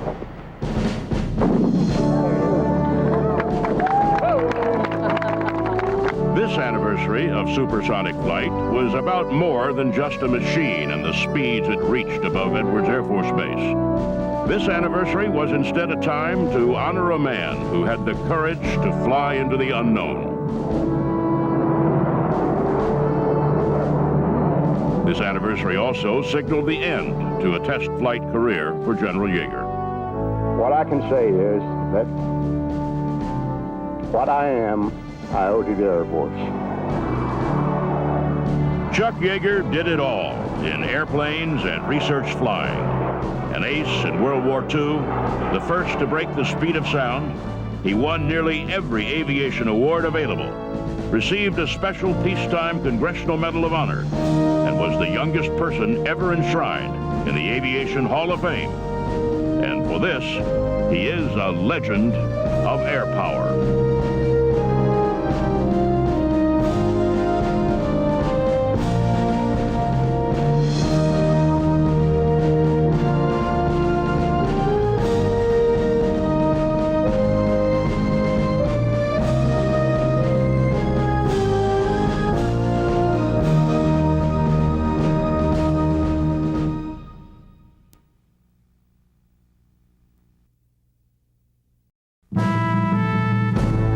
He was born in Washington, D.C. in 1912, son of a black Army officer whose career was badly stunted by segregation.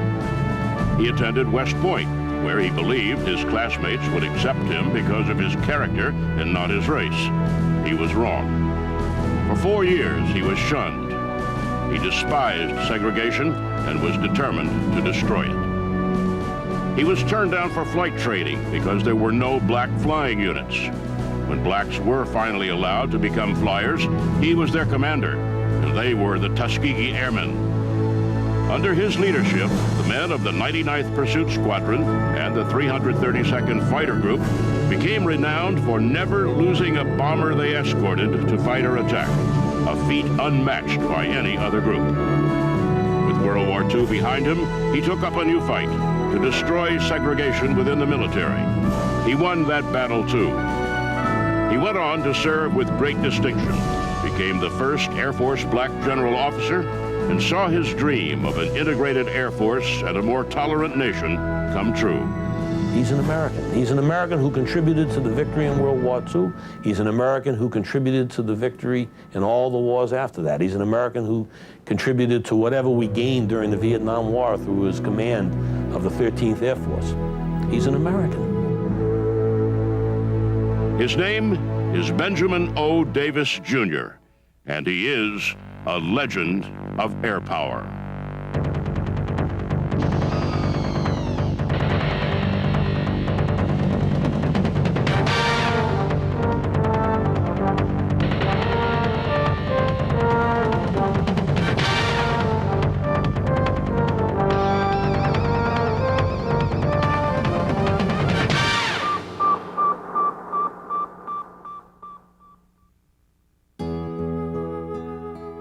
Young Ben Davis was born in Washington, D.C. on December 18, 1912. But by his 3rd birthday, his mother had died, giving birth to his sister Lenora.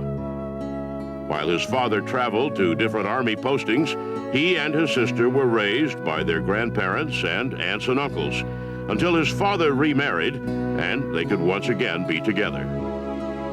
He attended segregated schools in Washington during his early years, but feels he got an excellent education. As a teenager, he moved with his father to Cleveland, Ohio, where he attended integrated schools for the first time. And he excelled academically and athletically. He was president of his senior class in high school and lettered in track. He was determined to follow in his father's footsteps as a military man and applied to the U.S. Military Academy at West Point. While he awaited his acceptance, he briefly attended Wayne State University and the University of Chicago to improve his math skills. He entered West Point in 1932 with great hopes and was sure his classmates would accept him for his character and merit. He could not have been more wrong. General Davis shared with me, Tess, you really don't know how bad it was for me and for others. And I said, sir, can you explain?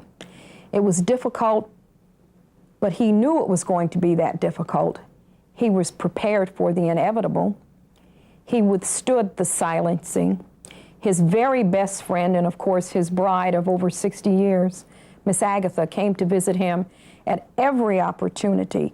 And many times that was the only person that General Davis spoke to until she actually came back in social conversation the next time to visit. Now, of course, he participated in his classroom situations, but nothing on a personal basis by either his classmates or upperclassmen. He was completely silenced. His fellow cadets silenced him for his entire 4 years. In his senior year at West Point, he was given orientation flights in Air Corps airplanes. And from that first flight, he decided on a military flying career. But when he applied, he was told he would not be accepted because the Army had no black flying units. The segregation of Benjamin Davis Jr. continued. His classmates had hoped the silence would force Cadet Davis to resign. He stuck it out and graduated in 1936 in the top third of his class. He left West Point vowing to fight segregation, and for the rest of his life, he did. He was assigned to Fort Benning, Georgia, and the infantry school where his former classmates continued their silence. There was one exception, when former classmate Lieutenant William Westmoreland stopped by Davis's quarters for a visit. He accepted that man without any problem. He didn't ask him, why did you do it? He just made the rationalization. I almost said excuse, but it wasn't an excuse. He rationalized that that was a sign of the times. That's what was characteristically done at those times. He accepted it and moved on. It did not diminish General Westmoreland's overall being or his status as an understanding human. He was a victim, as many of us are, of our circumstances. And I think General Davis articulated that to me in that fashion. And it's judge ye lest you be judged. And he lives by that rule.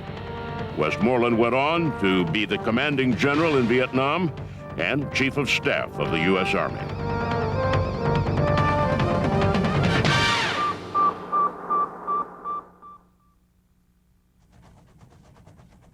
After Fort Benning, Davis moved to Fort Riley, Kansas, where he served as the aide-de-camp for his father, Brigadier General.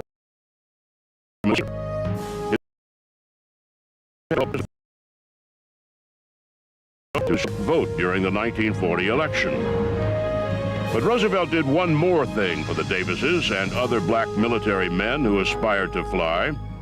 He promised prominent black community leaders that if he were reelected with a strong black vote, he would form a black flying school and the 99th Pursuit Squadron in the Army Air Corps. Roosevelt was reelected, and he fulfilled his promise. Since there was no other black West Pointer in the Army, the brass focused on Davis to be the 99th commander. He was given a flight physical at Fort Riley where his father was stationed, and he was aide-de-camp to his father. The flight surgeon, not knowing that the Air Corps had decided that they were going to allow blacks to serve, failed him because he had epilepsy. My God. If he had epilepsy, he couldn't have been an officer in the first place. The sham continued. A flight surgeon got the word that no, we don't want him failed. We want him to command this organization. Then he was passed and he was sent to Tuskegee. In the spring of 1941, the first 13 Tuskegee Airmen began flight training. The white mindset of the time was convinced that the Tuskegee Airmen would fail and that no black man could become a pilot, much less a fighter pilot. They thought blacks were lazy, childlike, and incompetent. They were also thought to lack the hand-eye coordination and physical dexterity necessary to be a fighter pilot. The litmus test was different for black Americans at that time than it was for white Americans. There were so many things to prove. And it wasn't just that they were capable of flying airplanes, but there had been so many misrepresentations that blacks were uncontrollable. They lacked discipline. And General Davis set out to show that, yes, if there are rules, you must follow them. I follow them, and I'm only going to ask of you that which I would do myself. In the spring of 1942, the first 5 black flyers graduated as Army Air Force pilots. Captain Benjamin O. Davis, Jr. was there. Well, here we are, and I'm looking at a picture that was taken back in 1942. And I must say that it takes me back in memory a long way. I see a lot of old friends here. This one class went on, of course. It was followed each month by a new set of graduates. Enough were finally graduated, the first 25, to form a fighter squadron.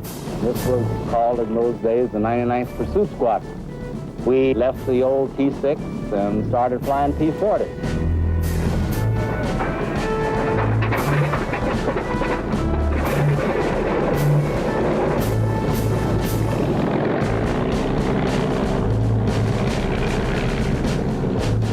Another year of training in the United States, the 99th Pursuit Squadron was fully manned and trained and sent to North Africa, where they hoped to get into the fight. The group was assigned to the 33rd Pursuit Group, but from day one, they were rigidly segregated from the rest of the group. And the 33rd's commander even refused to provide experienced flight leads to lead them into battle the first time, a practice that was afforded every other group. And when they did not perform magnificently in the beginning, the commander of the 33rd started a campaign to get them removed from combat, which failed. But he started a campaign that was ratified at every level, including the commanding general of the United States Army Air Forces, Hap Arnold. But the Army Chief of Staff, General George Marshall, had a question and decided to have a study done. Lieutenant Colonel Davis, back in the United States at the time to pick up the 332nd Fighter Group, was brought to Washington, where he successfully defended his command and was given more time for them to prove themselves. Performance is the absolute key in combat. And when I speak of performance, I mean it's either the delivery of bombs on target, it's the escort of heavy bombers in those days, which were B-17s and B-24s, to protect the bombers, to prevent them from getting shot down by enemy fighters. The 99th Pursuit Squadron was an expert in dropping bombs and hitting targets with bullets and hitting locomotives. It was also an expert in aerial combat. The 99th Squadron did one thing at Andreo that no other squadron did. It shot down 16 enemy airplanes.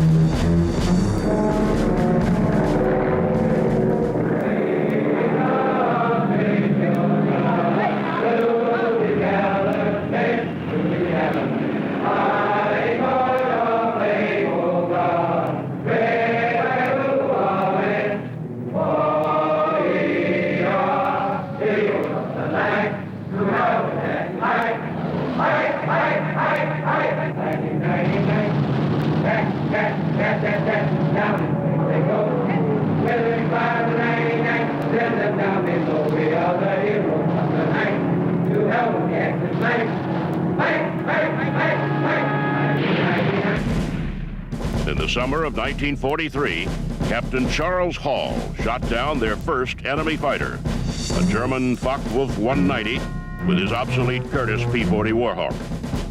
The victory prompted General Eisenhower to come by to congratulate Hall in person.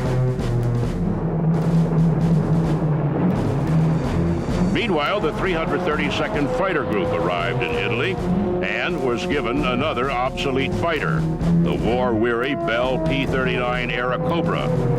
But they made them work and fought on courageously with a close air support mission protecting troops on the ground.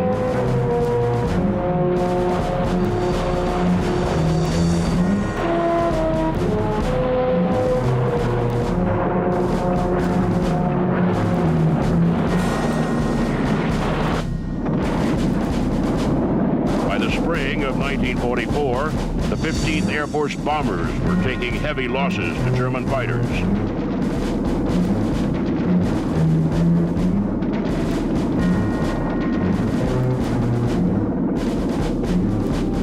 And the 332nd was given a new mission and new aircraft. First, flying Republic P-47 Thunderbolts, and later North American P-51 Mustangs. The Red Tails, as the Tuskegee Airmen became known by the bomber groups, began escorting the bombers and did an exceptional job.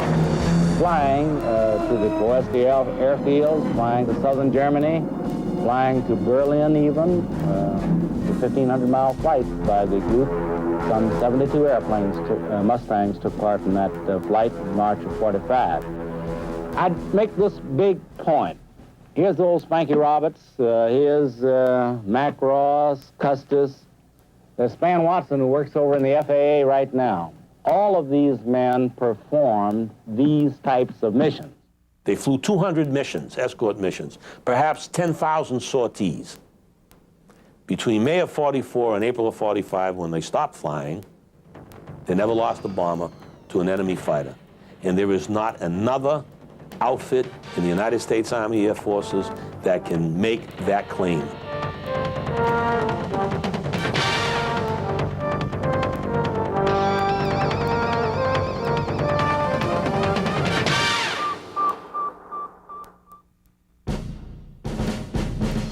The accomplishments of the 332nd Fighter Group taught the Army Air Force that if you give a black man the same training you give a white man, he'll do the same job.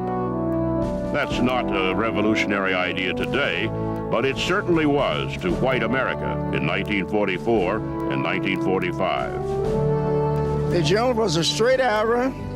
He kept a lot of young men straight. They didn't appreciate it at the time, but I think they all appreciate it later in life. He's always been my #1 man, and he just was a straight arrow and taught you how the job should be done. Through it all, Davis was a tough commander who kept his fighter group tightly disciplined. He felt his men could make no mistakes if the Tuskegee Airmen were to break down the barriers of segregation. If you crossed the line, General Davis would pull you back or give you an article, whatever it required to get your attention to bring you back. If you misrepresented or disrespected the uniform that you wore, he definitely called their hands on it. He was a tough disciplinarian. And of course, again, that's all his training. He was reared as a tough person. When Davis returned to the States in 1945, he was given command of the 477th Composite Group at Godman Field, Kentucky. The group moved to Lockbourne Army Air Base, Ohio in 1946, where Davis commanded both the flying units and was base commander. He supported many all-white units on the base, and inspection records show only harmonious relations prevailed and their tenants. Davis and his Tuskegee bigotry through professionalism and continued to undermine the tenets of segregation. Disproving the century-old myth that whites could never work for blacks, they did it and did it well. By 1947, the Air Force was reeling from the massive demobilization that followed World War II. They were experiencing shortages in manpower in every command, and job and segregation was making it even tougher to put the right people where they were needed. In 1947, when the Air Force became independent, the chief of personnel, a man by the name of Ilwal Edwards, wanted a study done to prove something he already knew was true, that segregation was not necessary. At Lockbourne, where Davis was in 1947, he had surplus radial engine mechanics that could have been used in the Strategic Air Command where they used the same engine but could not be used because they were black. And the Strategic Air Command was white. General Davis saw that it was very, very difficult to try to accomplish a military mission by separating the talents of the individuals at which you were going to work with. And so he worked hard to try to correct that. Not so much, I don't think, from his work at the time wasn't specifically about racial equality, even though that's the direct result. He was really concerned about the mission, and he tried to describe that to people. The Air Force announces in April of '48 that it's going to integrate. Several months before Truman's executive order, and much to the dismay of the Secretary of the Army, Kenneth Royal, who insists that the Air Force stay in segregation like the Army is going to stay in segregation. In May of 1949, the Air Force integrates, the Army, the Marine Corps, the Navy does not. In 1949, Colonel Davis attended the Air War College in the bastion of racism and bigotry at the time, Montgomery, Alabama. He and his wife were banned from the best restaurants, hotels, and housing in the city. Southern society was not willing to move at the same rate as the Air Force, and discrimination raised its ugly head again for the Davises. But again, he toughed it out and graduated among the top in the class. After graduation, in 1950, he was assigned to the Pentagon to be chief of the Air Defense Branch of Air Force Operations, a prestigious position where he supervised white officers and enlisted men. He was so successful at the Pentagon that he was assigned to take command of the 51st Fighter Interceptor Wing at Suwon Air Base, South Korea, in 1953. Again, he excelled, commanding a wing of thousands of airmen, most of them white. Davis was reassigned to Japan as Director of Operations for the Far East Air Force. Shortly after his arrival, he became the first black Air Force officer to be promoted to Brigadier General. He went on to the most significant post-war assignment of his career as Vice Commander of the 13th Air Force and Commander of Air Task Force 13, Provisional, in Taipei, Taiwan. After 2 years in the Far East, he moved halfway around the world to Germany, where he became Director of Operations for the U.S. Air Forces in Europe, and gained his second star. Now Major General Davis returned to the Pentagon as Director of Manpower and Organization, and within 4 years was promoted once again to Lieutenant General. With 3 stars, he moved to Korea as Chief of Staff of the United Nations Command and U.S. Forces Korea. Then in 1967, General Davis became the commander of the 13th Air Force in the Philippines. His command included more than 55,000 people all over Asia, including many thousands who were flying and fighting in the Vietnam War. After a year in the Philippines, General Davis was summoned back to the United States as Deputy Commander of U.S. Strike Command. Lieutenant General Benjamin O. Davis, Jr. retired from the Air Force in 1970 after more than 33 years of active duty. As I and others look back on it, the impact that General Davis had on the military, the Air Force, and the nation at that time is as significant as the war itself, World War II itself, because that was truly a turning point in my mind for the nation. Today, we advance to the rank of 4-star General Benjamin O. Davis, Jr., a hero in war, a leader in peace, a pioneer for freedom, opportunity, and basic human dignity. He earned this honor a long time ago. Our armed forces today are a model for America and for the world of how people of different backgrounds working together for the common good can perform at a far more outstanding level than they ever could have divided. Perhaps no one is more responsible for that achievement than the person we honor today. To all of us, General Davis, you are the very embodiment of the principle that from diversity we can build an even stronger unity, and that in diversity we can find the strength to prevail and advance. He is a great leader, a great patriot, and a great American. And for this, he is a legend of air power.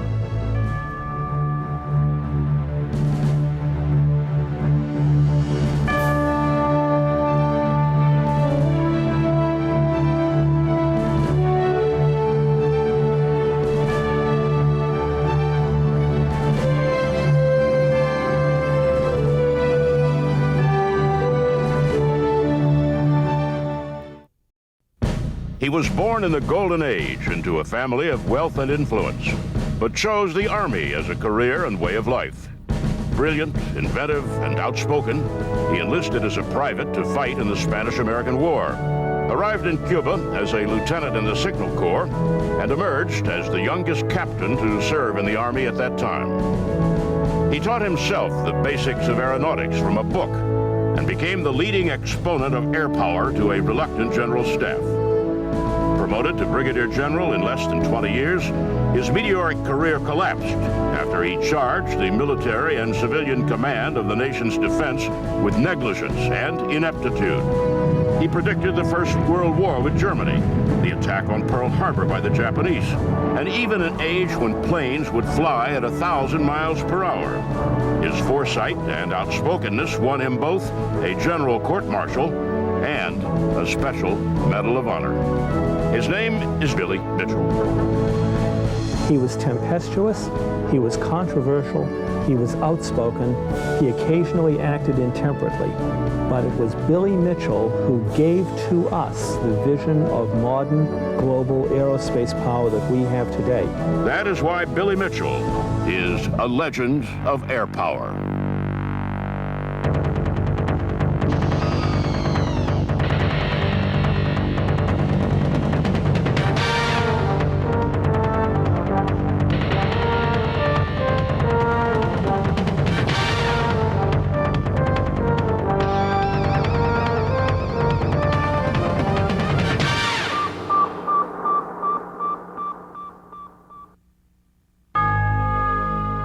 William Mitchell was the grandson of a Scottish immigrant banker, Andrew Mitchell, and the son of a United States senator, the reform-minded Democrat John Mitchell of Wisconsin. Billy Mitchell was a college junior of 18 when the Spanish-American War was declared in 1898. He heard the news, decided to enlist, and took the train back to the family home in Milwaukee to join the Wisconsin Volunteers. After completing his basic training with the Wisconsin militia, he was shipped out to a staging area in Florida, where he was called to active service with the U.S. Army and offered a commission as a second lieutenant in the Signal Corps. By the time he arrived in Cuba, most of the fighting was over, but he impressed his superiors with his industry. He taught himself the entire code system of the Army, taught himself Spanish, and even typing to improve the appearance of his reports.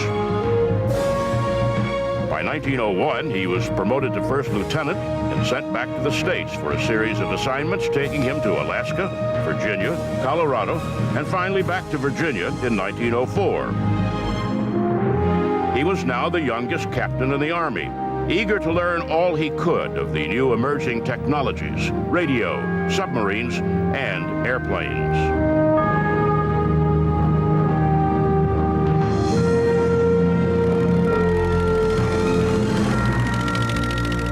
He met Orville Wright in 1908 when Wright was preparing for Army tests at Fort Myer, Virginia, where Mitchell happened to be stationed.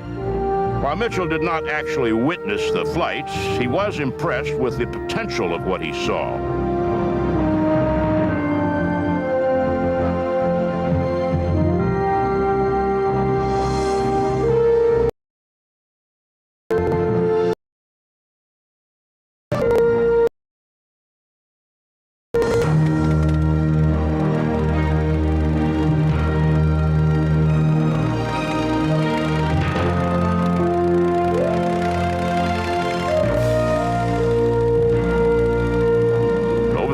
Years, in a variety of posts, including the Army's colleges at Fort Leavenworth and Washington, he read everything he could find on aviation.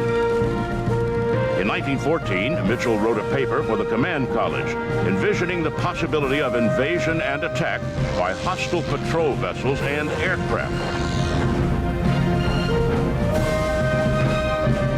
In 1915, Mitchell took flying lessons, 4 of them before soloing. Now 36 years old and a newly promoted major, Mitchell was made head of the Army's aviation section in Washington. He began studying other nations' air forces, making particular notes on Germany, France, and Japan for their advanced aircraft development.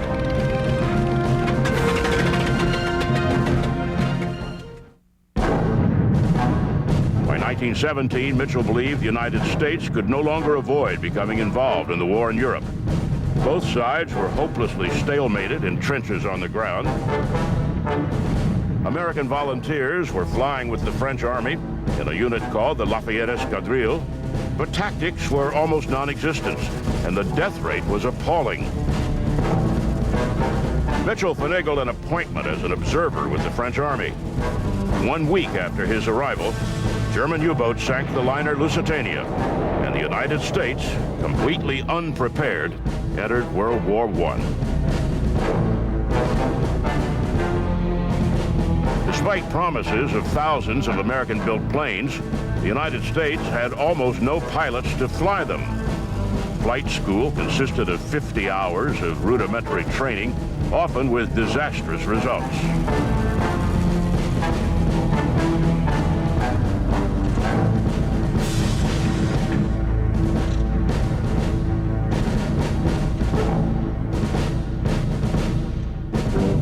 So the peacetime nation began the process of building airplanes out of cloth and wood.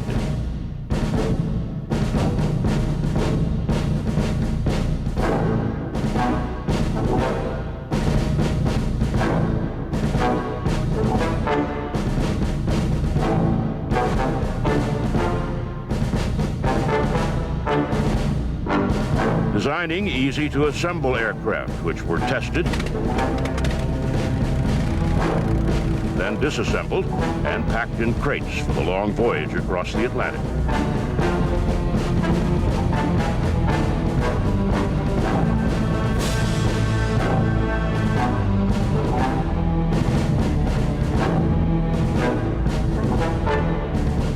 In the next 6 months, Mitchell was promoted to full colonel and given command of U.S. Air Forces assigned with the First Army.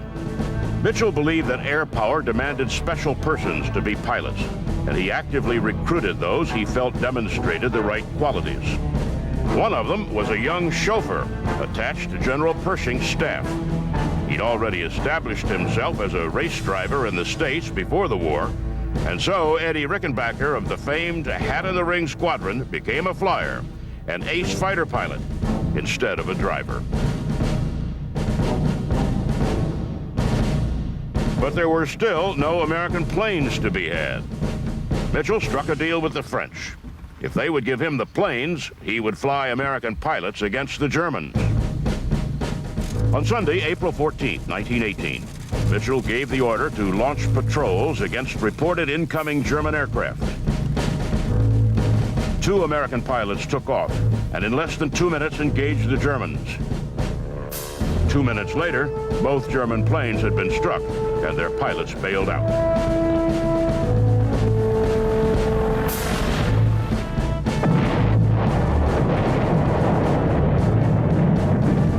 By July 1918, after 4 exhausting years of warfare, both sides were reaching levels of desperation. While the French and British controlled their sections on the ground, the Germans controlled the air. Attempts to send up observation planes only brought a swarm of a dozen German fighters, eager to send them flaming to the ground. The Americans devised a counter-strategy. Observation airplanes were escorted by as many as 50 American pilots. Now in the summer of the 4th year, the Germans made an all-or-nothing assault on the French-American lines near San Miguel. 70 German divisions crashed against the Allies and buckled the front lines. Mitchell recognized the Germans would throw thousands of airplanes into the fight unless he beat them to it. He ordered 1,500 planes to be readied and actually launched 1,481.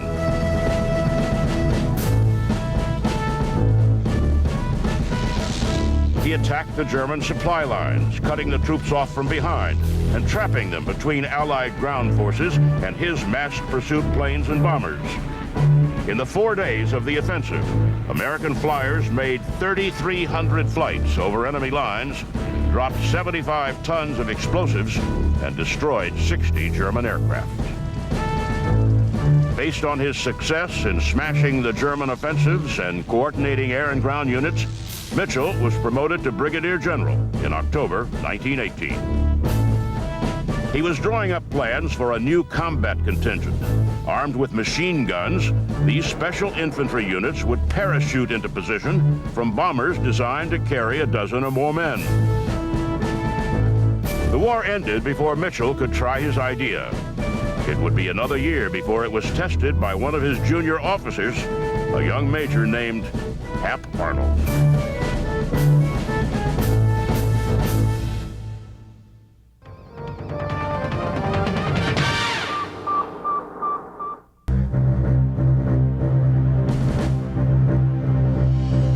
With the victory of Allied forces came a prayer from the public that such a war, with such terrible losses of human life and weapons of destruction, never be allowed to happen again.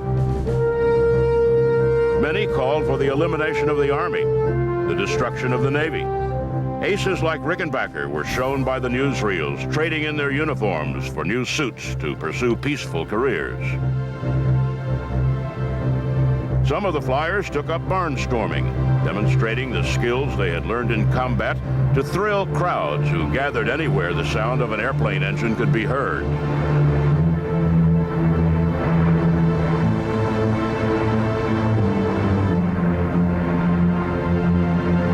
Mitchell returned to Washington and the War Department as the acknowledged expert on military aviation. But those who commanded the Army and Navy felt that aviation was still just an adjunct to artillery and battleships. The service heads joined with powerful groups in Congress to effectively wipe out the aviation units in favor of more conventional weapons. Without realizing it, they began a battle which would last longer than the war itself and cost Mitchell his career.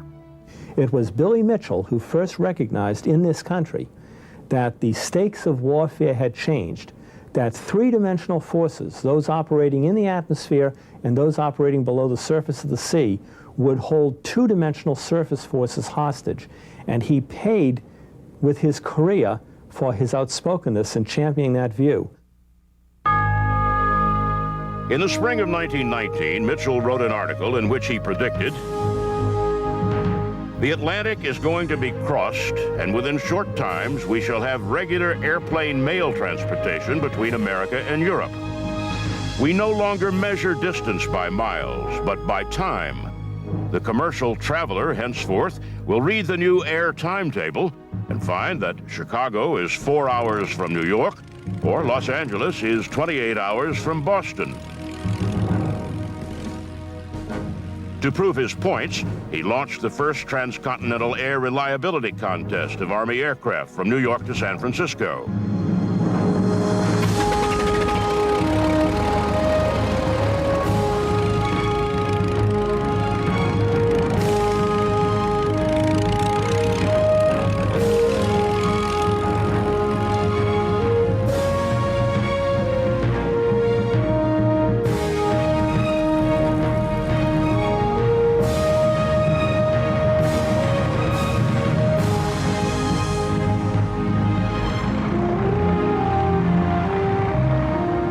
But as Deputy Director of the Air Service, Mitchell focused his energies on convincing the Congress of the value of his vision, that air power would soon overrun that of the Navy's warships and Army's ground troops. His vision was made public in congressional budget hearings, where he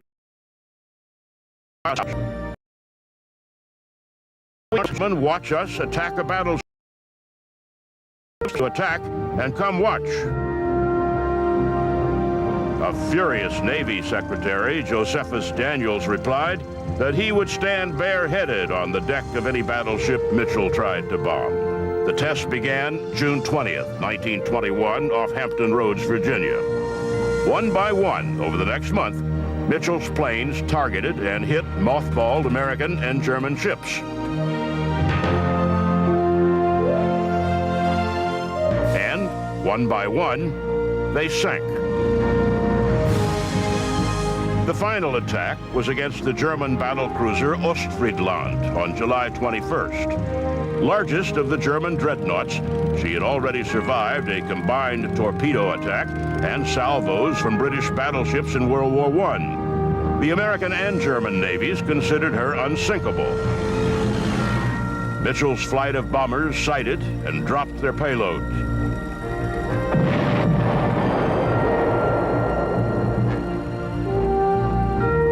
They placed the bombs around the ship, crippling the battleship's hull. It took less than 4 minutes and 4 bombs. Ostfriesland rolled and went down.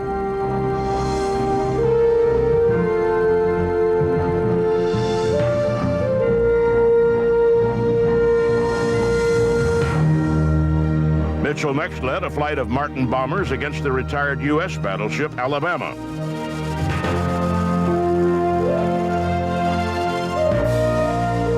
With General Pershing and other Army and Navy officers looking on from the transport ship San Miguel, the air group sent the ship to the bottom.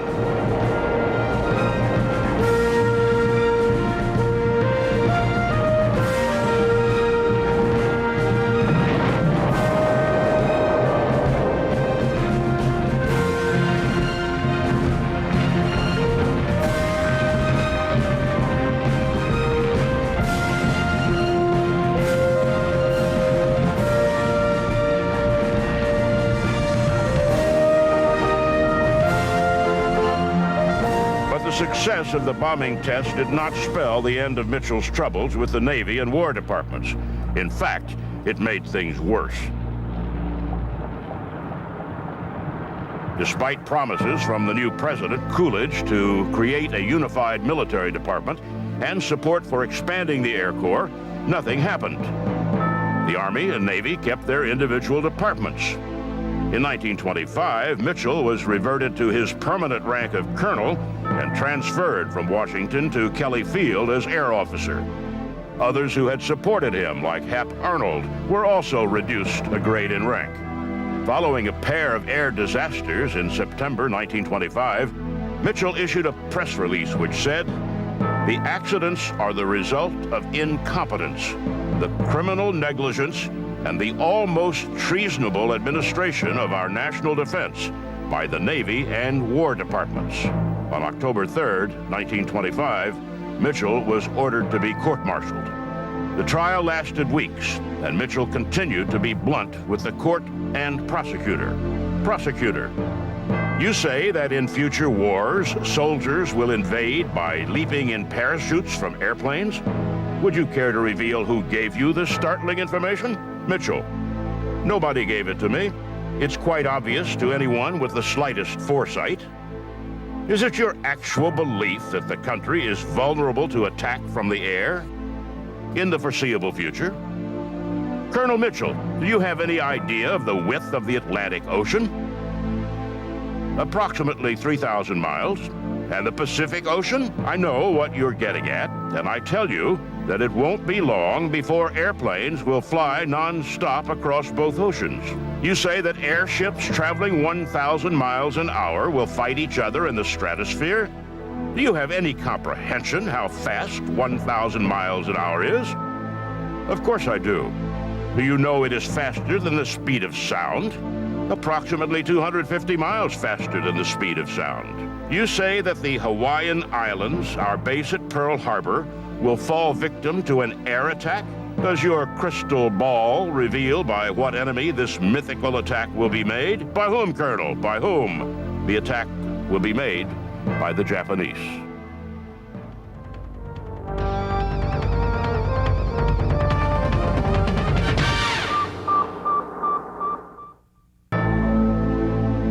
The court found Mitchell guilty of insubordination and suspended him from rank, pay, command, and duty for 5 years. Billy Mitchell resigned from the Army and retired to his farm in Virginia. Now a civilian, he continued his campaign for a separate Air Force department and unified command under a Department of Defense. He met with old friends and supporters and spoke and wrote constantly to the public. But in 1936, the wear of the years in campaigning finally took Billy Mitchell. He died February 19th in a hospital in New York.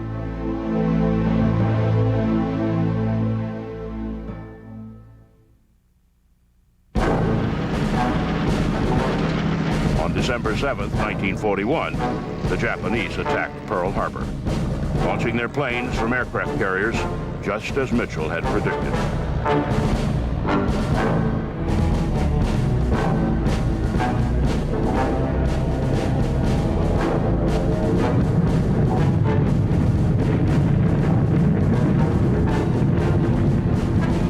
America's first aerial assault against Japan was led by Lieutenant Colonel Jimmy Doolittle, flying the B-25 bomber named after Billy Mitchell.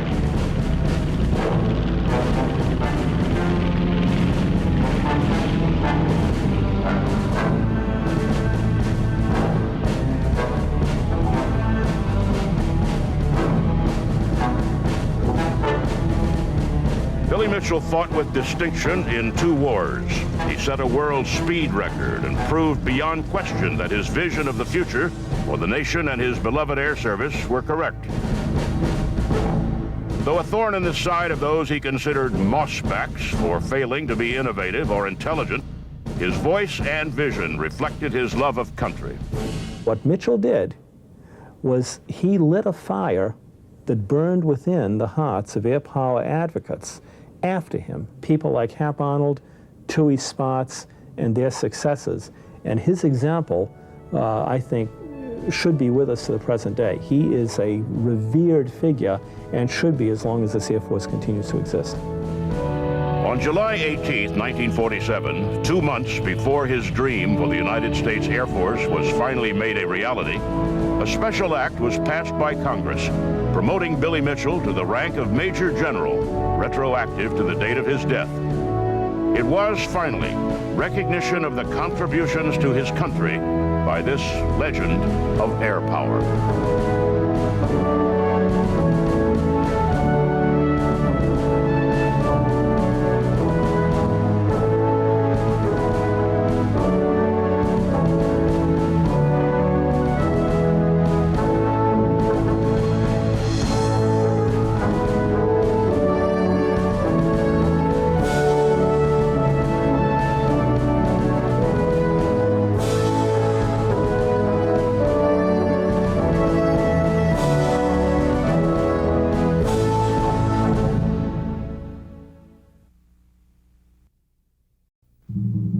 He was born in Alameda, California, just before the dawning of the 20th century. His mother raised him while his father left them to chase dreams of gold in Alaska. Within 3 years, they would be rejoined in the frontier town of Nome, where he was forced to write that he was the shortest student in the town's one-room school. But if he never grew very tall, he would rise over the years to the stature of national hero. He would achieve world recognition as the holder of speed records and earn the Medal of Honor.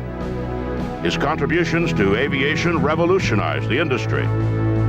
His name was Jimmy Doolittle, and he is a legend of air power.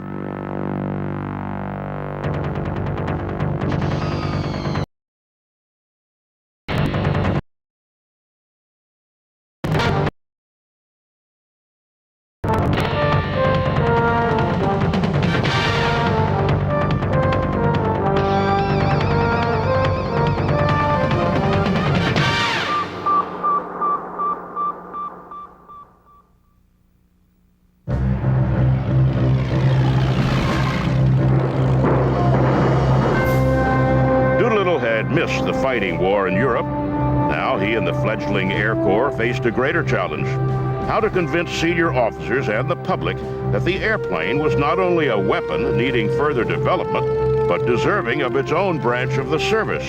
While General Billy Mitchell was flying demonstration flights, bombing captured German battleships to exploit the aircraft's destructive capability, Lieutenant Jimmy Doolittle was on the West Coast, mastering his flying lessons and developing some techniques of his own. He convinced his immediate superiors that the proof the public needed lay in demonstrating that the airplane was reliable and safe.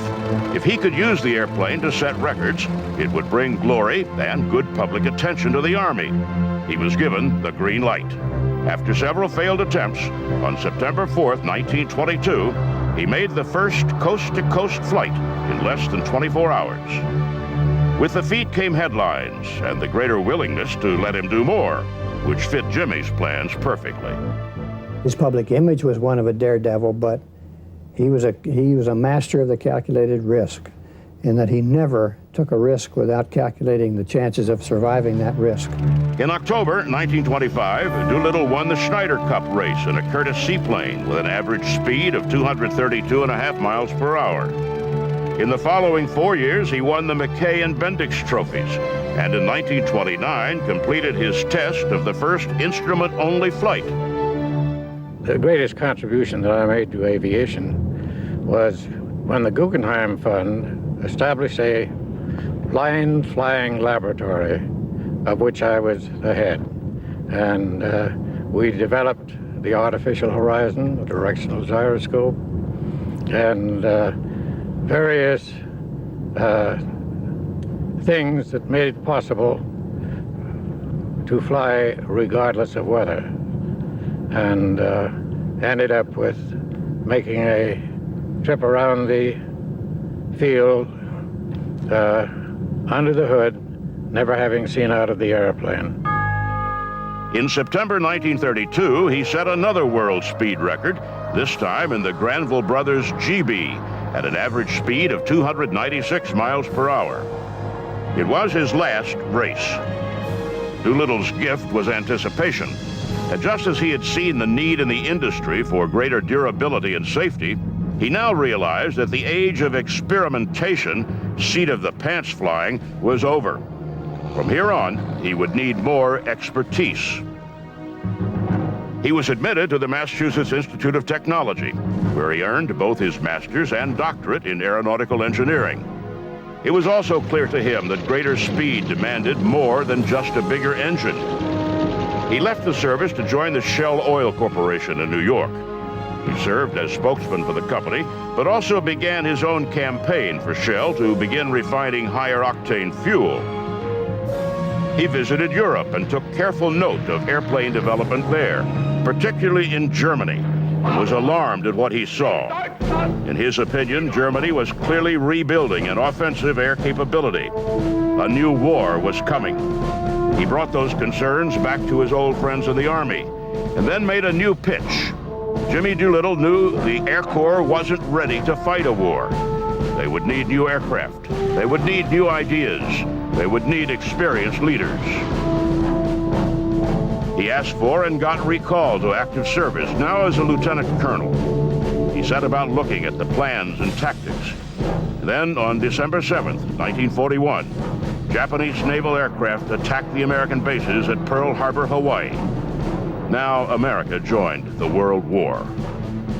I ask that the Congress declare that since the unprovoked and dastardly attack by Japan on Sunday, December 7th, 1941, a state of war has existed between the United States and the Japanese Empire. Pearl Harbor was just the beginning. The Japanese attacked at Guam, Manila, Wake Island, and the Solomons. The Japanese Navy effectively created a wide defensive ring around the home islands. Emperor Hirohito announced Japan would never be attacked successfully by her enemies. Few in the U.S. would have argued with him. With the loss of our battleships and thousands of troops at Bataan and outposts at Wake Island, attacking Japan looked to be impossible for the foreseeable future.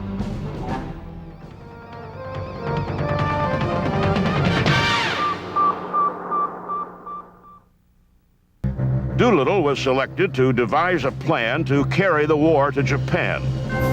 His solution was to select 18 Army Air Corps bomber crews and train them in B-25 bombers to do the impossible.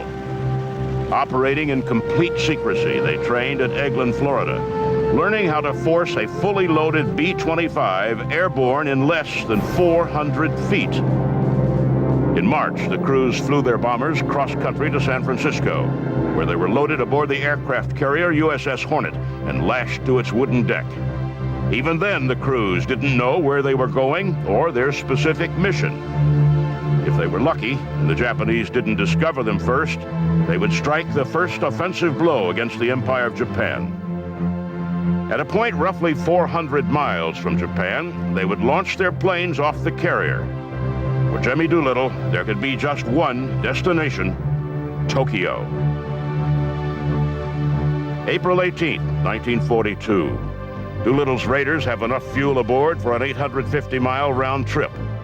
The plan calls for the planes and crews to make their bomb runs, scatter, and then return to a rendezvous point where they can ditch their planes close to the task force and be recovered. But a lookout plane spots a Japanese fishing boat. Has it seen the Hornet and transmitted their position? The order is given to destroy the boat. Doolittle knows their best advantage is surprise, and it's possible they struck quickly enough. But he cannot risk the mission on that guess. Despite being over 800 miles from the target, the extreme range of these planes, he gives the order. There will be no pickup by the Navy now.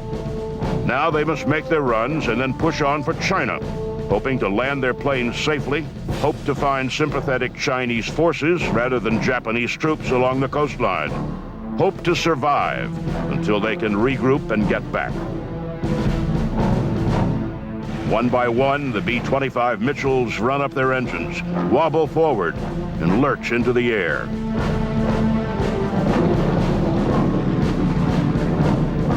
Doolittle knows the odds, and like so many other times in his career, he knows there are no alternatives. They have a mission, they have their orders, they go.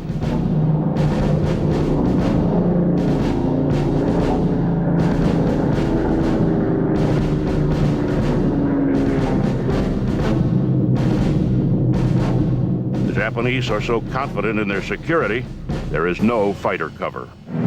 Thus, the bombers were virtually unopposed as they flew on the deck. They swept in over the coast on their way to Tokyo. Elements separated and some climbed to 1,500 feet for the bombing. At 12:15, the attack was opened by Doolittle, who dove in before he unloaded his incendiaries upon the Japanese capital.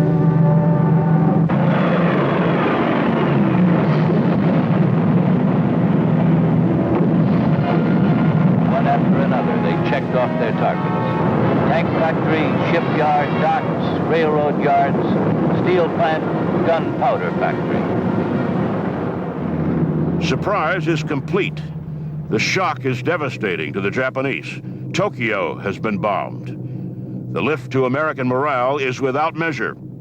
Doolittle has done it again.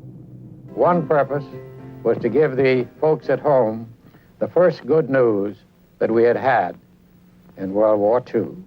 Doolittle himself is not pleased. Downed in China, his crews are missing. 2 broke orders and landed in the Soviet Union in Vladivostok. They're taken prisoner and remain in Soviet hands for over a year. Many crash land and are injured. One has a leg amputated. All of the aircraft are lost.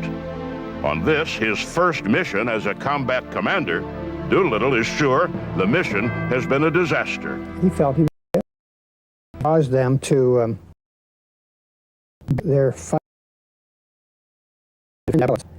and change their strategy in the Pacific. And changing their strategy led them to believe that they should capture Midway Island, and in that great battle they lost. So that could be said that the Tokyo raid by Jimmy Doolittle and his raiders was the beginning of the end. President Roosevelt awards him the Medal of Honor and promotes him to Brigadier General. Doolittle is astonished. Accepting the medal in the name of his crews, he says to the president, "I will spend the rest of my life trying to earn this medal."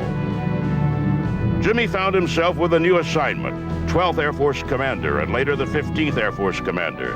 His job? Take on the Luftwaffe in the skies over North Africa. A British lad came by with the new Spitfire that was just out, a beautiful airplane. And I was looking it over, and he said, "Would you like to fly it?" I said, "Well, yes, I would indeed." And so I got into this Spitfire and flew around for a while.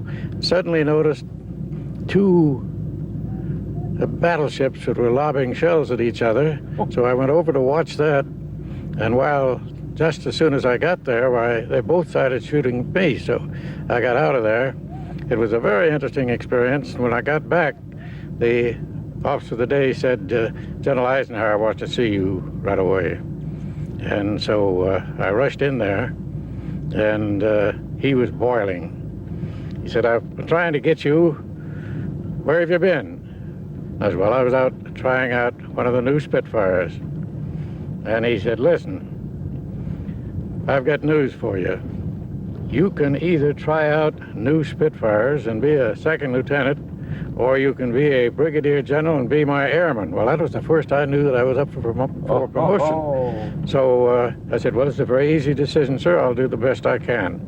And spent the next year, and I must say that a year from then, when he went up to take over the big command, he took me with him. I consider it the best job of salesmanship I've ever done.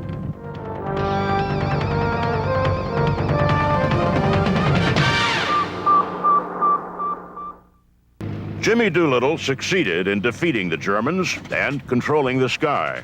We had 12th Air Force bomber boys who had started in the muddy fields of Algeria. They were teamed up with 9th Air Force men who had eaten sand all the way from Egypt, 1,500 miles.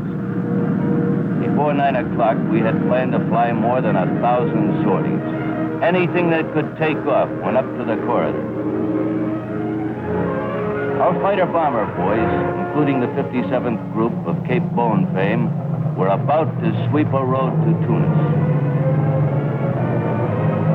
We were using the experience gained in Egypt, smashing Rommel at El Alamein. Then we were only a few. Now we were hundreds, all grouped in a powerful package. The Germans, realizing their desperate situation, retreated to make a last-ditch stand. From North Africa, Doolittle was promoted to Lieutenant General and moved on to England as commander of the 8th Air Force. From there, he directed U.S. strategic bombing of Germany.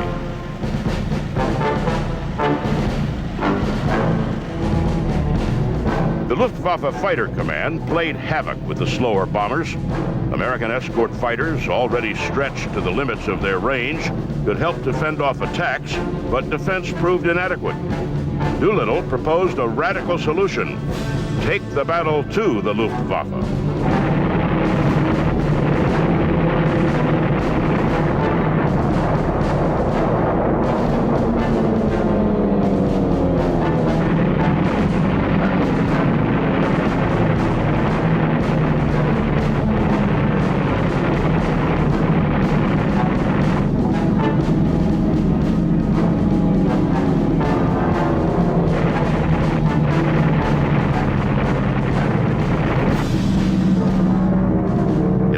Weeks, the indomitable Luftwaffe no longer controlled the skies over Germany.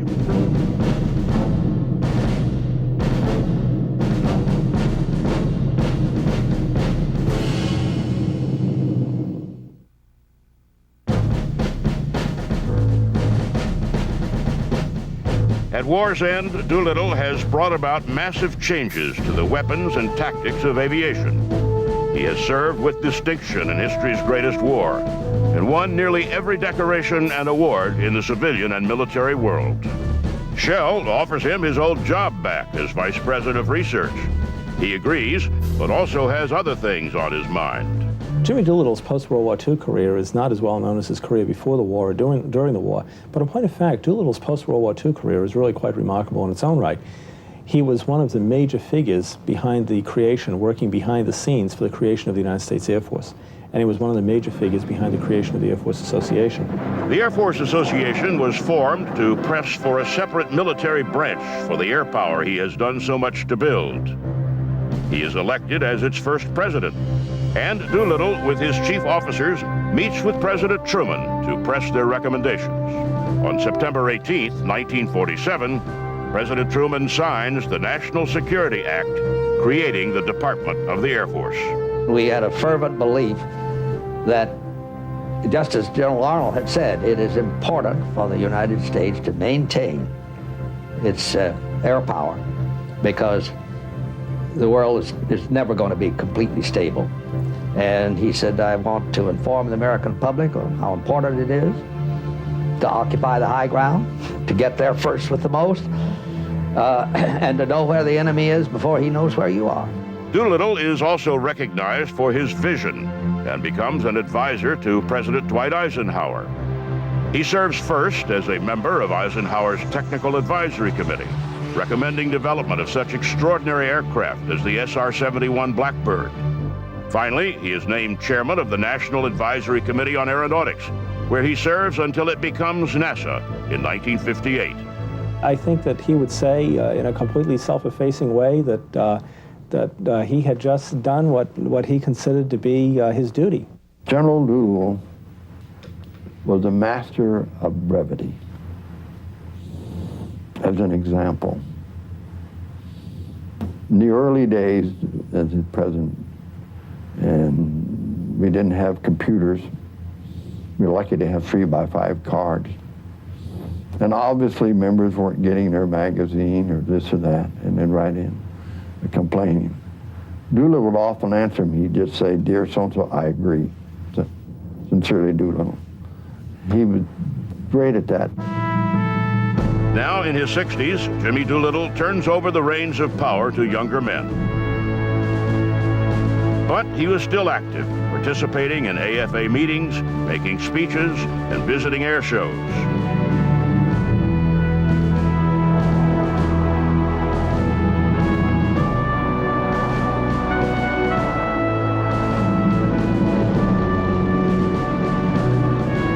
At an AFA dinner held at the Smithsonian Air and Space Museum, President Ronald Reagan paid this tribute to Jimmy Doolittle.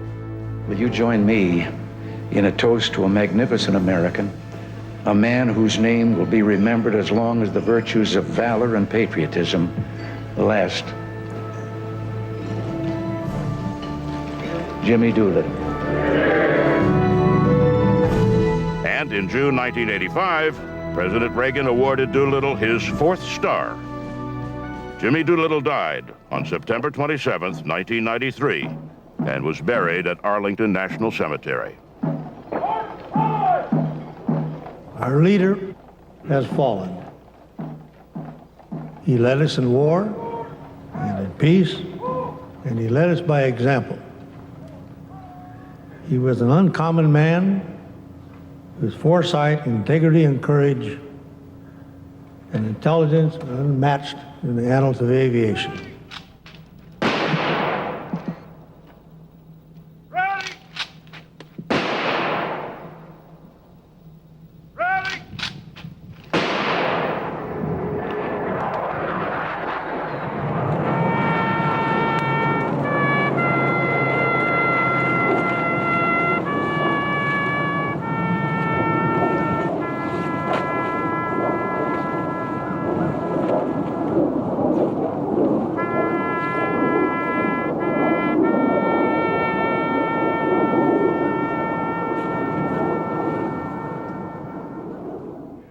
Two years later, the Air Force Association dedicated this statue of him in the lobby of the association's headquarters. The statue of General James H. Doolittle commemorates a lifetime of achievements. It has been written that General Doolittle led one of the most useful lives in American history. I'm sure all of here. His achievements range from the theoretical. His philosophy of life by saying, "I believe we were put here on earth for a purpose, to make it, within our capabilities, a better place in which to live." The world is a better place thanks to this unique individual. I am sure I speak for all of us here today, and when I say how proud the Air Force Association is to have a constant reminder in the likeness of this man of wisdom, of humor, and of warm humanity, this legend in his time and ours.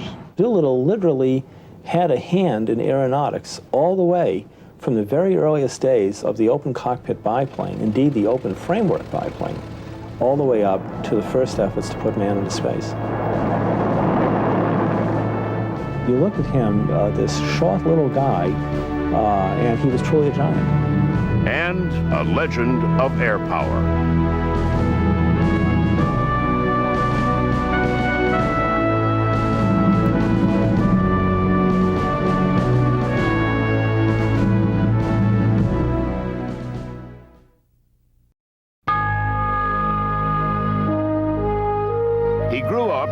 tiny Oil City, Pennsylvania, the son of immigrant parents. He showed no interest in flying until 1938 and his college days at Notre Dame. And nearly no one described him as a natural pilot. But he was a natural warrior.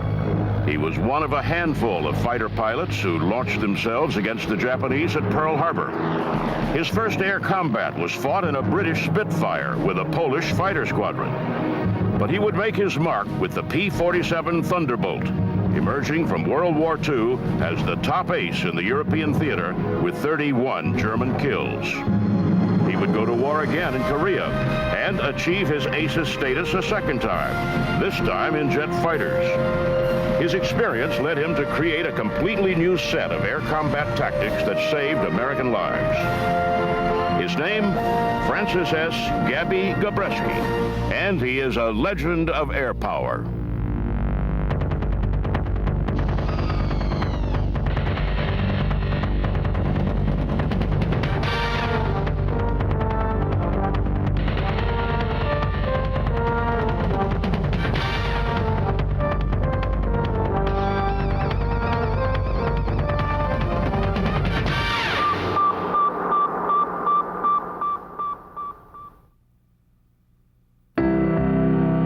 He was born Francis Gabryszewski, third of 5 children of his Polish immigrant parents. They lived in a small town north of Pittsburgh called Oil City and ran the local grocery store.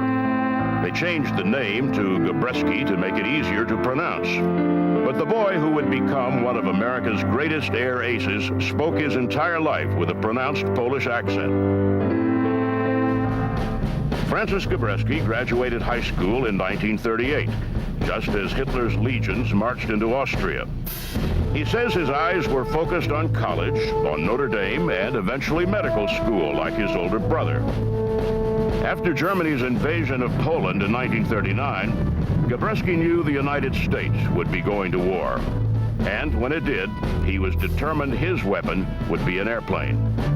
He joined the Army Air Corps as a cadet in 1940.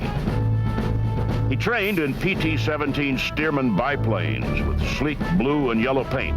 Gabreski admits he was not a natural pilot. He was nervous, always trying to wrestle the airplane around in the sky, compensating for the torque of the radial engines. He nearly didn't make the grade, but he did qualify, and after some advanced training was allowed to select his first assignment. He chose someplace that sounded glamorous, exciting. I chose Hawaii. Hawaii, of course, I mean, it was a glamorous place. I read about it from travel logs and so forth. It's a beautiful climate.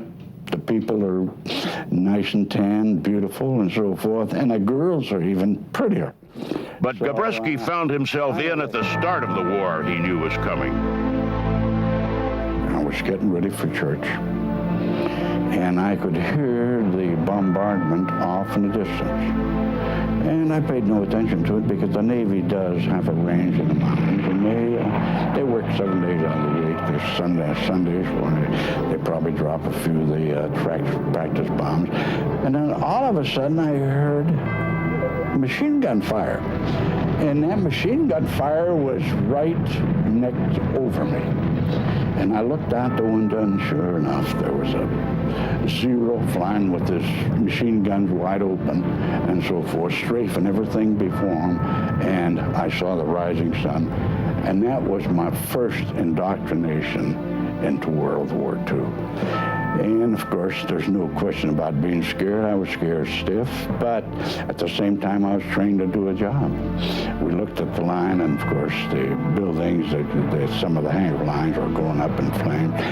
The flight line was going up in flames.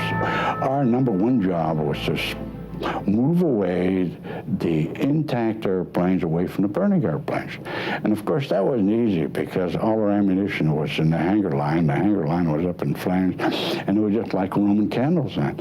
In other words, you could see the tracers coming up and firing, and they were more scary than they were destructive. So we did our work, airmen as well as officers, shoved out the airplanes, away from the burning airplanes. And by the end of, say, an hour and a half, well, we were able to save about 75 of the 150 airplanes that were parked on the line. We did become airborne about 2 hours after the attack on Pearl Harbor. It was a very, I would say, somber flight. I looked down from about 6,000 feet over Pearl Harbor and saw all those airplanes just over off on their side or going up in flames. And it was just a big, billowing black smoke all over Pearl Harbor. With much of the air power of the Pacific gone and the Navy clearly in charge, Gabreski felt out of the action. The Air Corps found itself trying to salvage what was left of its Pacific bases.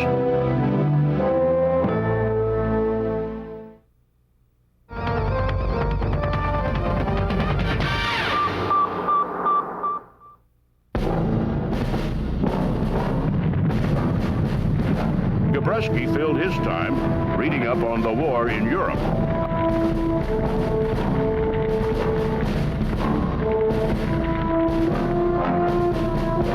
The Battle of Britain action reports showed that the fighter squadrons with the highest kill ratios against the Germans were Spitfires, piloted by members of the Polish Air Force.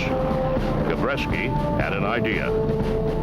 He would use his language skills and attach himself to a Polish squadron to learn their combat tactics. He would then pass them along to the Americans when they arrived in Europe. His idea earned him a trip to Washington and a promotion to captain on his way to London. I came over as a casual. I came over as an individual flying with the Polish Air Force to gain experience. So I joined the 315 squadron that was flying Spit 9s, and it was just a super airplane. So I flew with them on 20 missions. In February 1943, Gabreski left the Polish squadron. The Americans were arriving in England in force, and it was time to put the lessons learned to the test.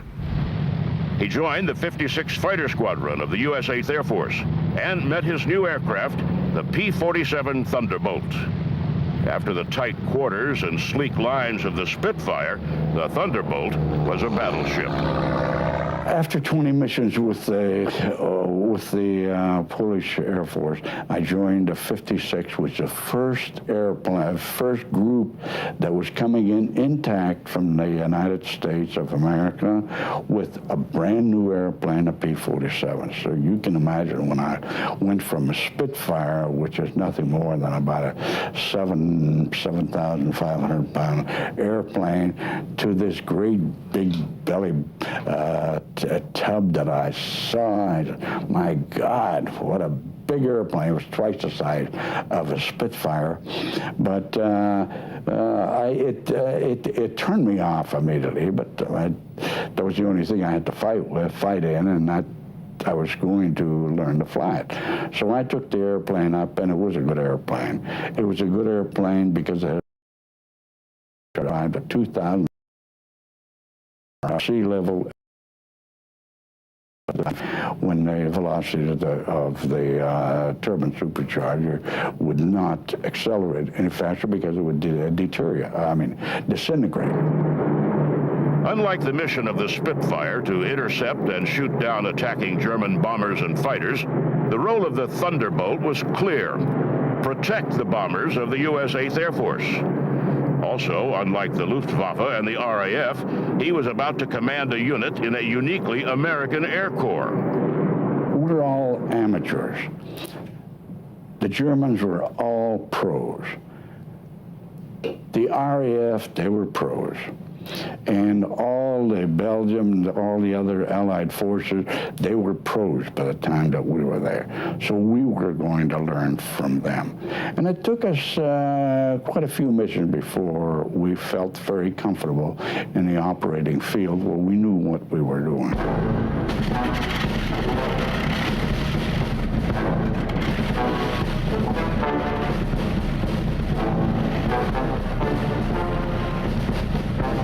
The U.S. 8th Air Force was in Europe to carry out daytime strategic bombing of the enemy.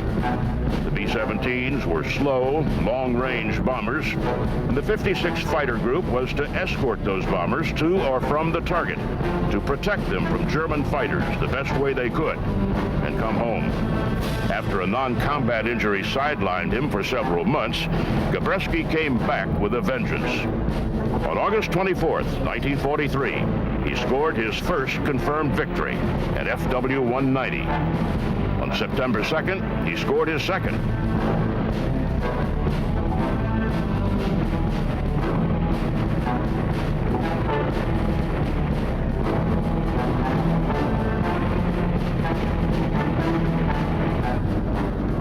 You're not out there to glamorize the destruction of fighter aircraft. You're there on a specific mission to keep those bombers from being shot down. In other words, if you could scare away, which we have on many occasions, where the Focke-Wulf 190s and 109s would break off because we'd start coming in head-on to them, and with our guns wide open and so forth, firing at them, so they'd turn over and go down to the deck. We wouldn't follow them, naturally. I mean, because we did our job. In January 1944, General Jimmy Doolittle, fresh to the 8th Air Force from his North African experience commanding the 15th, changed the general orders for U.S. Fighter Command. The only way to beat the Germans was to eliminate their aircraft and pilots. The role of the fighters was no longer to simply escort bombers. Now they had clearance to pursue and flame every German aircraft they could, in the air or on the ground.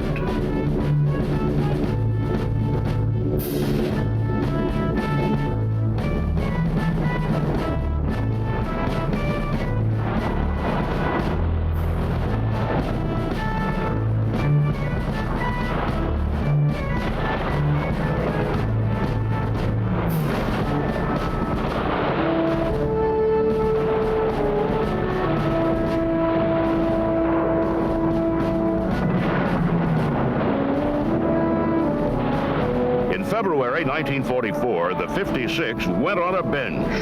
Gabreski called it the Big Week. Now flying missions over Germany using extender tanks, the P-47s of the 56 scored 59 kills in 5 missions. Gabreski owned 3 of them, running his number to 11. He was now an ace twice over. And now he was racking up kills faster than his crew could keep him in swastika decals. In May, he scored 3 more kills in a single day, with a 4th listed as probable.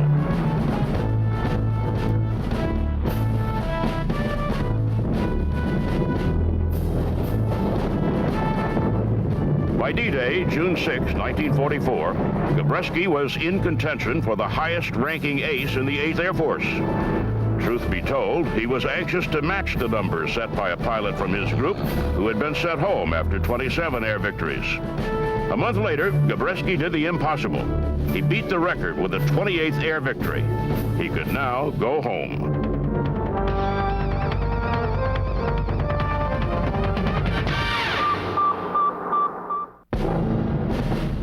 Gabreski had been overseas nearly 2 years and flown 165 missions.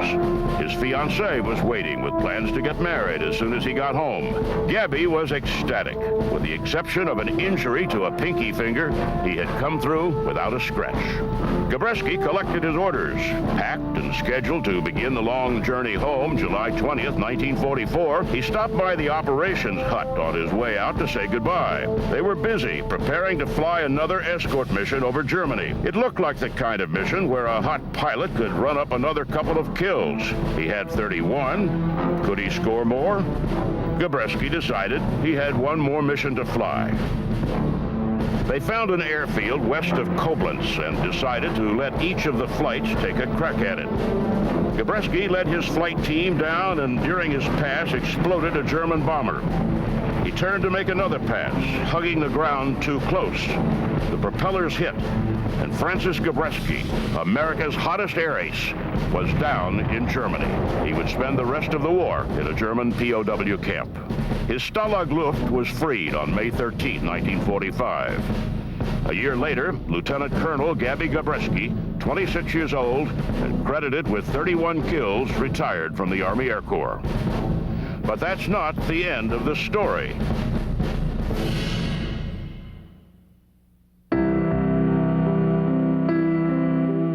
Like many returning vets, Gabreski was anxious to complete his college degree and take up his married life. He and his wife thought the civilian life looked good, and he managed to snag a job with Douglas Aircraft. It lasted less than a year. Gabreski missed the cockpit and flying. He applied for a permanent commission, and in April 1947, returned to the Army Air Force as a lieutenant colonel. Less than a year later, he was assigned to command the 56th Fighter Group, his old combat unit, and with it came promotion to full colonel. It was peacetime work, but not for long.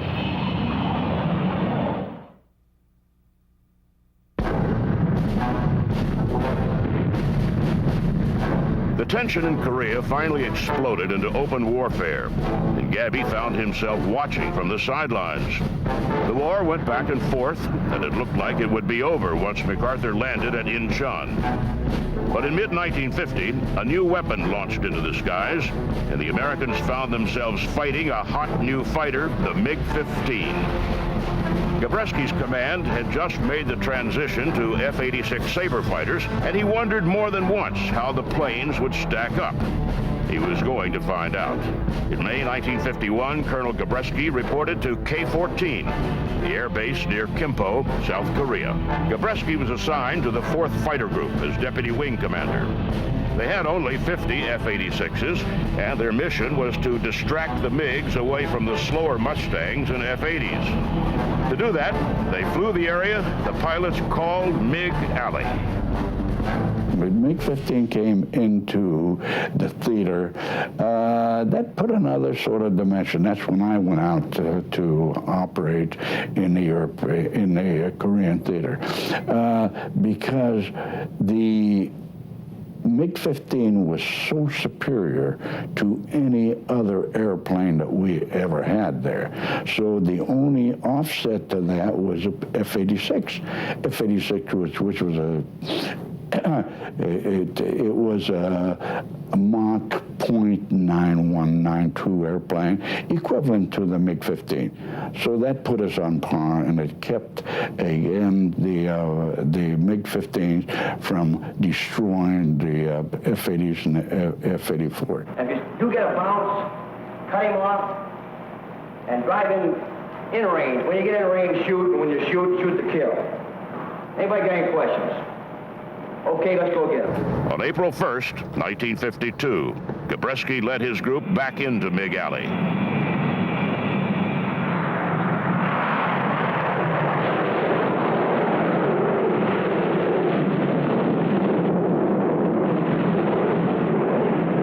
Tiger lead, Tiger 2 here. I got a couple of bogeys out there. One coming around at 2 level. Roger, boy, I got him.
had 4 kills and wanted his 5th. He went head-to-head with a MiG-15, and after 3 passes, he watched the pilot pop his canopy and bail out.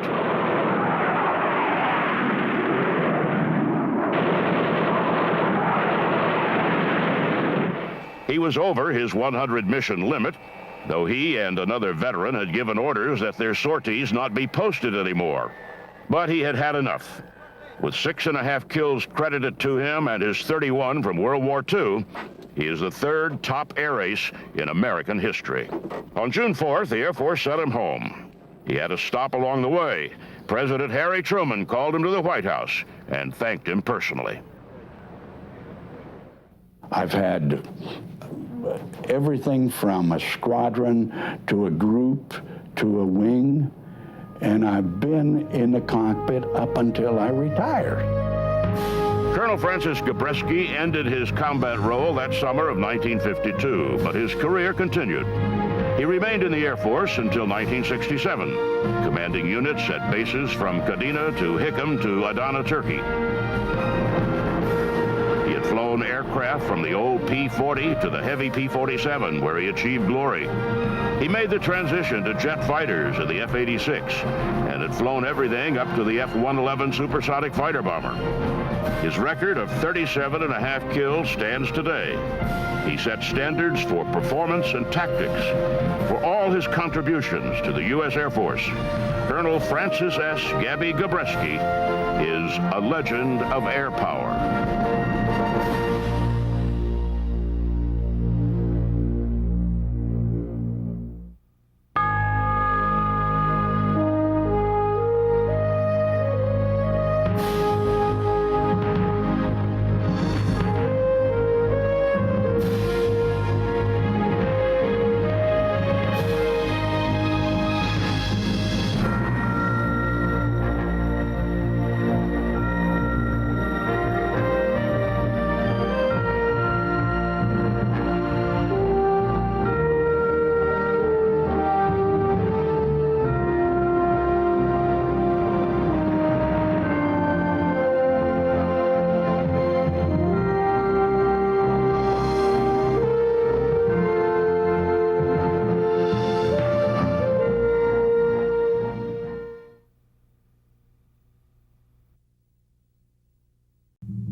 He was born in the small town of Indiana, Pennsylvania, 6 months before Orville Wright demonstrated the Wright Flyer at Fort Myer near Washington, D.C.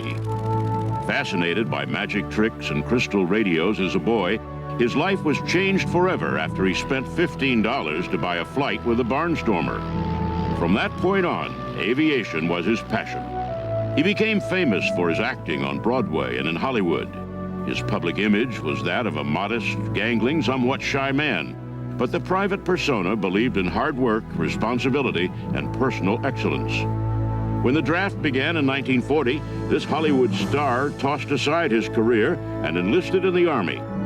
With the outbreak of the Second World War, he fought to enter combat and rose through the ranks from private to brigadier general, earning respect as commander of a B-24 squadron. 3 times he was awarded the Distinguished Flying Cross and twice the Croix de Guerre. He helped campaign to create the Air Force and regarded his military service as the most important thing he ever accomplished. He was known to the world as Jimmy Stewart, but he was also Brigadier General James Maitland Stewart, United States Air Force, and he is a legend of air power.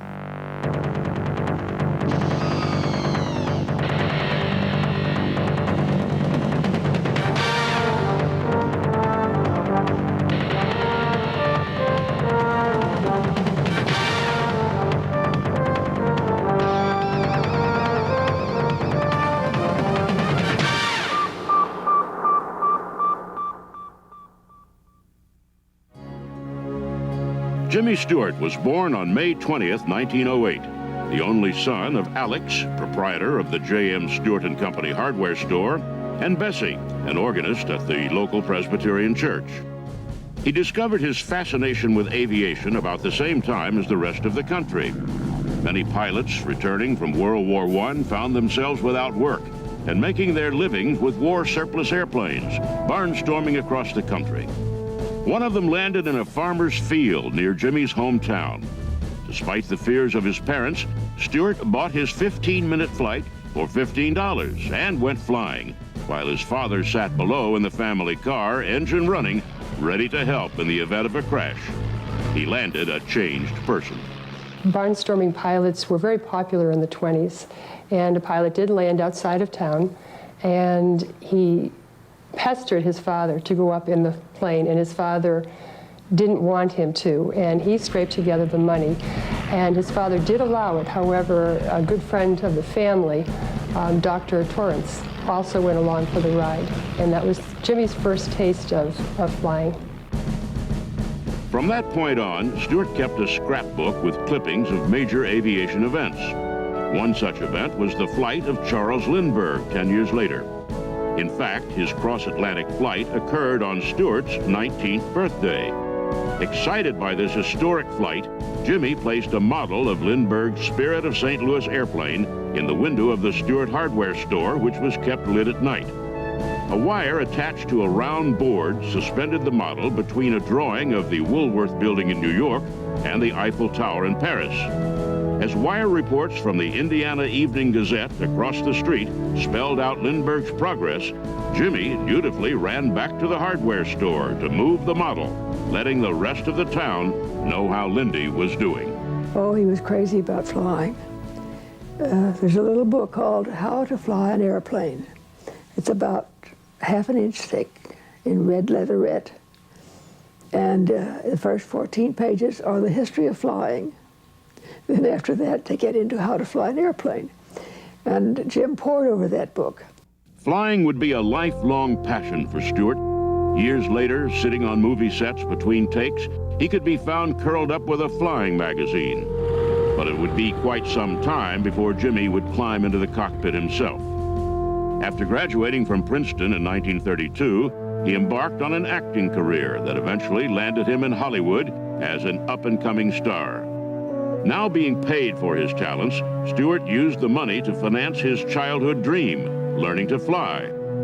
Within a year, he would be flying his own plane. In less than 10 years, he would be commanding his own squadron of bombers. By 1936, Stewart had logged several hundred hours of flying and owned a 3-passenger Stinson HW-75. As predicted, he used it to escape the glare of press agents and the pressure of making as many as 6 films a year. But Jimmy always found time for family and friends. He was always Jim Stewart. He'd come home, he'd be just the same as he was. You'd have no idea that he was a famous man. And he was unfailingly kind. He would fly home after he bought his first airplane. He did fly home to Indiana, Pennsylvania to visit his parents, and I understand that he would follow the train tracks.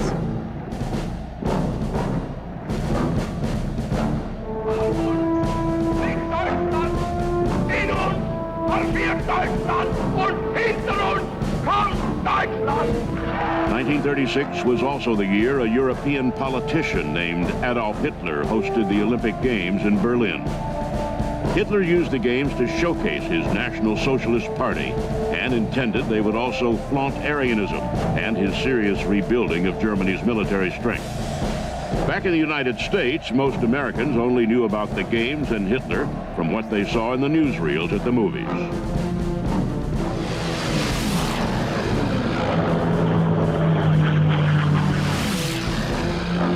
But Hitler was being noticed by American military leaders. The rise of the Luftwaffe began ringing alarms with American Army commanders like General Henry Hap Arnold. In 1936, the United States ranked only 7th in air power, flying a limited number of leaders from a single that existed were unsuited for anything but a defensive battle. Arnold, faced with tight budgets and a Congress reluctant to invest in new aircraft, pushed civilians to begin building airstrips and learning how to fly.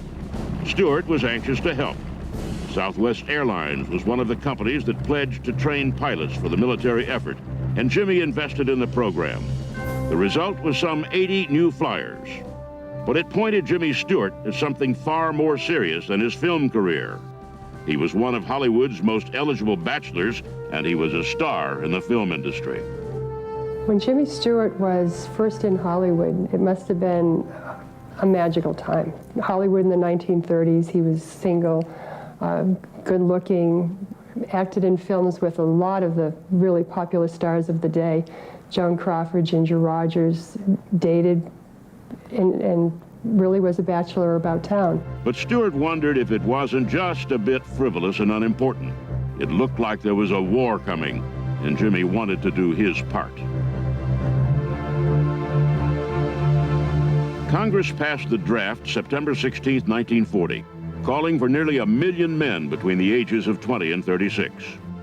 Much to the horror of the studio bosses, Jimmy Stewart announced he was going to enlist, referring to his draft notice as the only lottery I ever won. He wanted to fly, and despite an early ambition to attend the Naval Academy, he signed up with the Army and went to take his physical. He failed. He was 10 pounds underweight.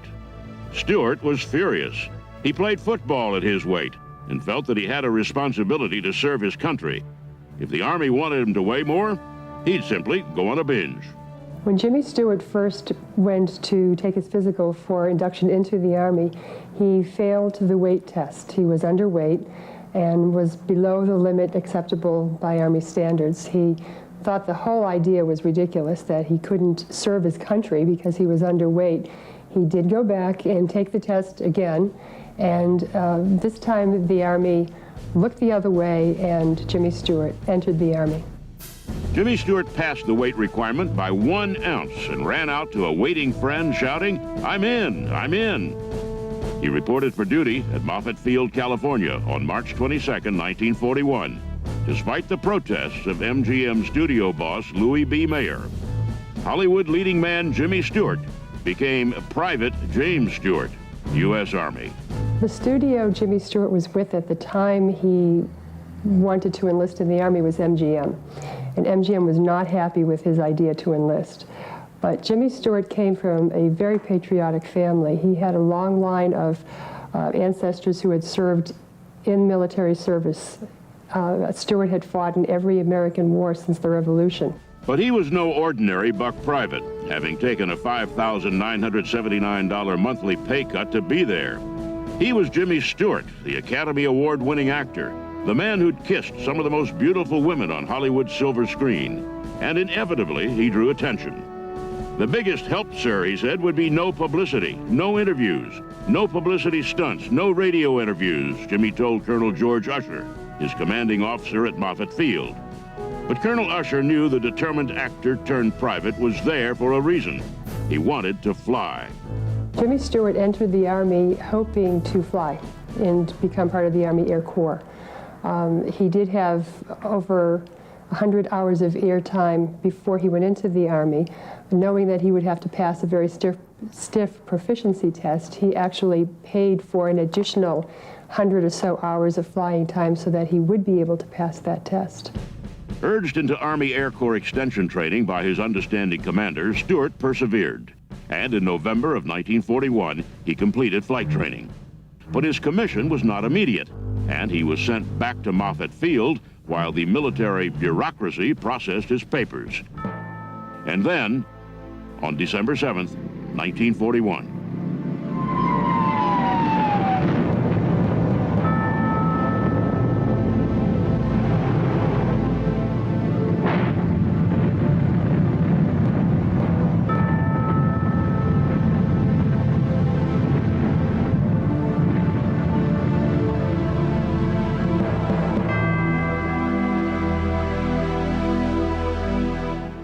I ask that the Congress declare that since the unprovoked and dastardly attack by Japan on Sunday, December 7th, 1941, a state of war has existed between the United States and the Japanese Empire. America declared war on Japan, and the need for pilots grew greater than ever. On January 19, 1942, just over 1 month after the bombing of Pearl Harbor, Corporal Jimmy Stewart jumped to the officer ranks, receiving his commission as a second lieutenant, and most importantly, his pilot's wings. He was immediately ordered to active duty and transferred to Kirkland Field, New Mexico, where he trained as a bomber pilot and became an instructor. There, the newly promoted first lieutenant set his sights on combat, unconvinced of the argument that helping on the home front was just as important as being in the thick of battle. "What's wrong with wanting to fight for your country?" he once asked. "Why are people embarrassed to use the word patriotism?" But Stewart would get his wish, or at least he thought so at the time. After convincing his commanding officer to send him to bomber training, he emerged as a fully qualified B-17 bomber commander. The stage was set for Stewart to go overseas when he ran into an unforeseen snag. Awaiting final orders in Salt Lake City, his commanding officer delivered the bad news. "There must be some hitch about your going into combat," he said. "I've got orders to classify you as static personnel." That meant Jimmy wasn't going overseas, at least for the time being. There were people within the Army powers that be that weren't crazy about sending a famous movie star off to combat and perhaps running the risk of him being lost in the war. So they did their best to keep him grounded. Instead, Lieutenant Stewart was assigned as an instructor pilot at Gowan Field in Boise, Idaho. Heartbroken but strong, he never uttered a word of discontent and reported as ordered for duty. Instructing at Gowan Field wasn't combat, but it was grueling work. Orders from above came to churn out the flight crews. Instructors flew round-the-clock missions to keep up with the demand, and Stewart grew weary from the constant pressure to deliver qualified pilots. Now a captain, he longed for an overseas assignment and the chance to fight the enemy. Fortunately, he wouldn't remain an instructor for long. His commanding officer heard his request and arranged a transfer to the 445th Bombardment Group in Sioux City, Iowa. The 445th was scheduled to go overseas and needed a squadron operations officer. Jimmy reported for duty and immediately impressed his superiors. In just 19 days, he was promoted to commander of a B-24 bomber squadron. He was finally headed for combat. When Jimmy Stewart was about to fly out of Sioux City, Iowa, his parents both visited him, and his father did slip him a note that Jimmy didn't read right away. And within the note was also the 91st Psalm, and it was a prayer that Jimmy Stewart carried with him throughout the war and referred to on a number of occasions. Captain Jimmy Stewart, B-24 Squadron Commander, arrived in England during the latter part of 1943.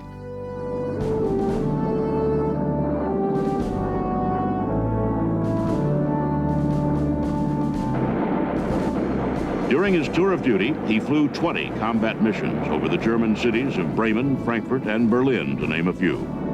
Hundreds of bombers were lost during those missions, but Stewart's calm command style held his squadron together, earning him accolades from peers and superiors alike. Serving with distinction, he was awarded the Distinguished Flying Cross with 2 oak leaf clusters, the Air Medal with 3 oak leaf clusters, France's Croix de Guerre with palm, and emerged from the war as a colonel in command of the bomber wing he served for so long. Colonel Ramsey Potts was honored to present Jimmy Stewart.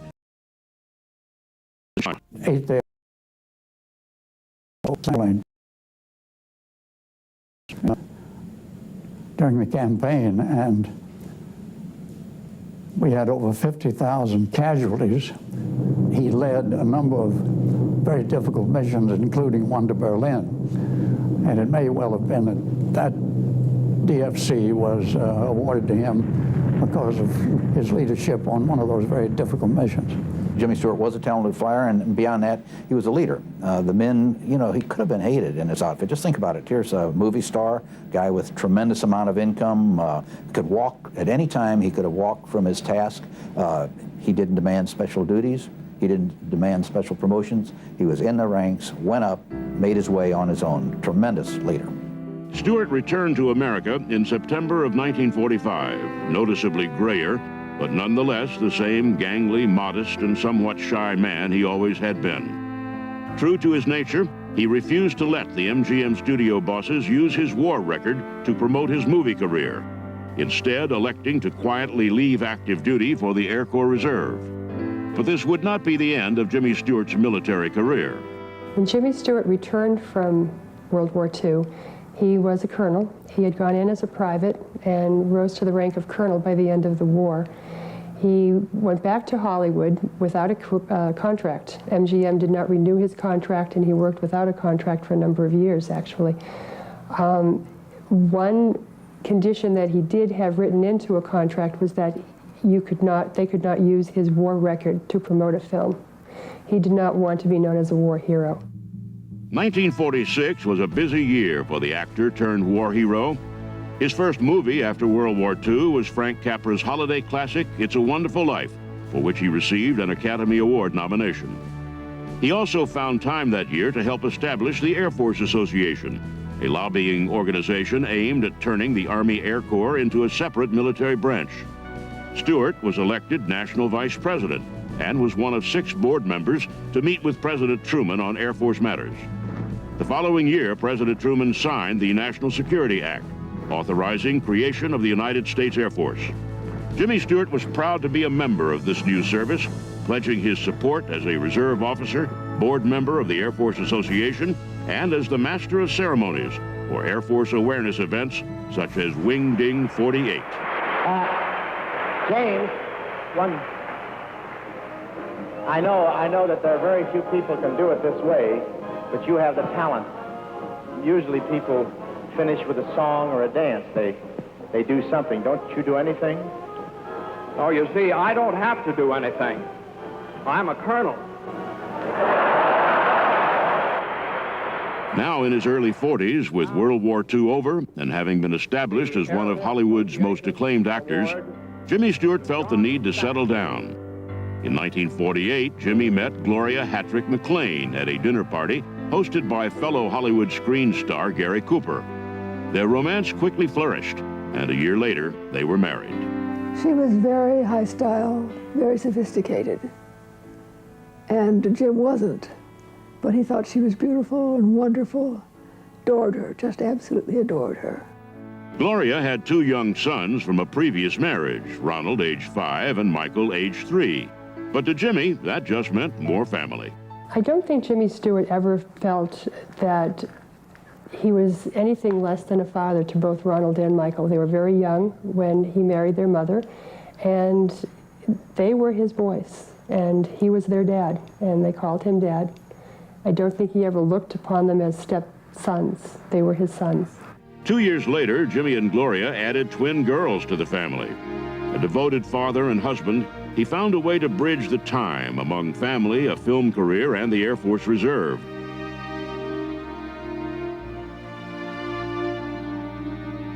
He was still fascinated by military air power, taking time out of his busy schedule to visit airmen abroad during the Korean War. Recognized for his continued achievements by the Air Force, he was promoted to Brigadier General in 1959, a post he would hold until his retirement in 1968. By the 1960s, the next generation of Stewarts was serving in the military. Gloria's son, Ronald McLean, was in Vietnam, serving a tour of duty as a Marine officer. Jimmy and Gloria pledged their support by visiting him as part of a goodwill tour. Unfortunately, it would be the last time they would ever see their son. In the spring of 1969, Jimmy and Gloria Stewart went on a goodwill tour of Vietnam. They met up with their son, Ron, and enjoyed their visit with him and met a lot of his friends and visited with a number of military personnel. Tragically, about 3 months later, in June of 1969, Ronald was killed, which devastated them both. When Ronald was killed in the war, he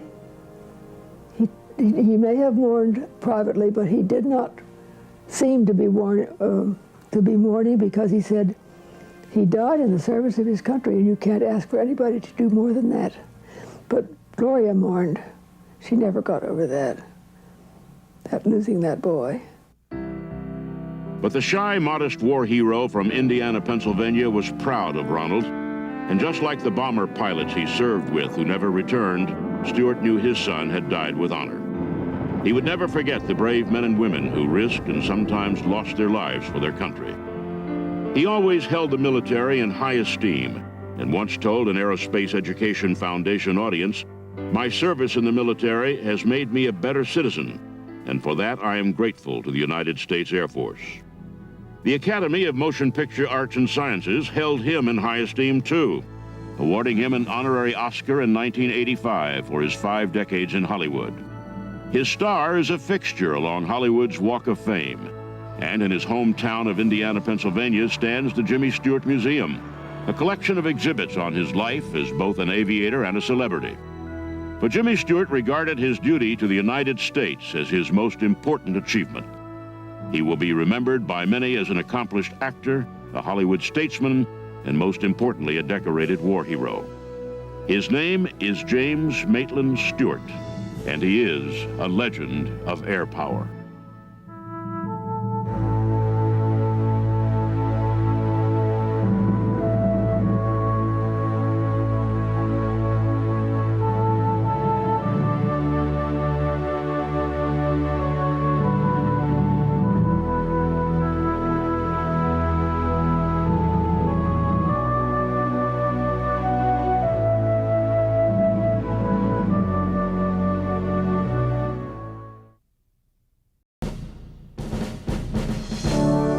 He was born in Columbus, Ohio, just 50 miles from the Wright brothers' shop in Dayton.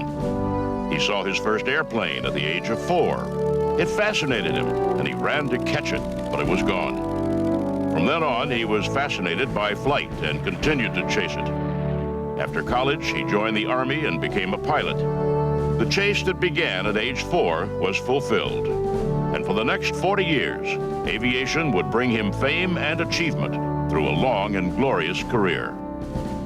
He was always the best bombardier, best navigator, and best pilot in his unit. He developed the tactics to win wars from the air, then led the way as the Army Air Forces smashed Germany, then Japan on their way to victory in World War II. When the Soviets became a menace, he thwarted them by first organizing the Berlin Airlift, then developing the Strategic Air Command into the world's premier nuclear deterrent bomber and missile force, dedicated to the preservation of peace, a peace that lasted for over 40 years. His name is Curtis Emerson LeMay, and he is a legend of air power.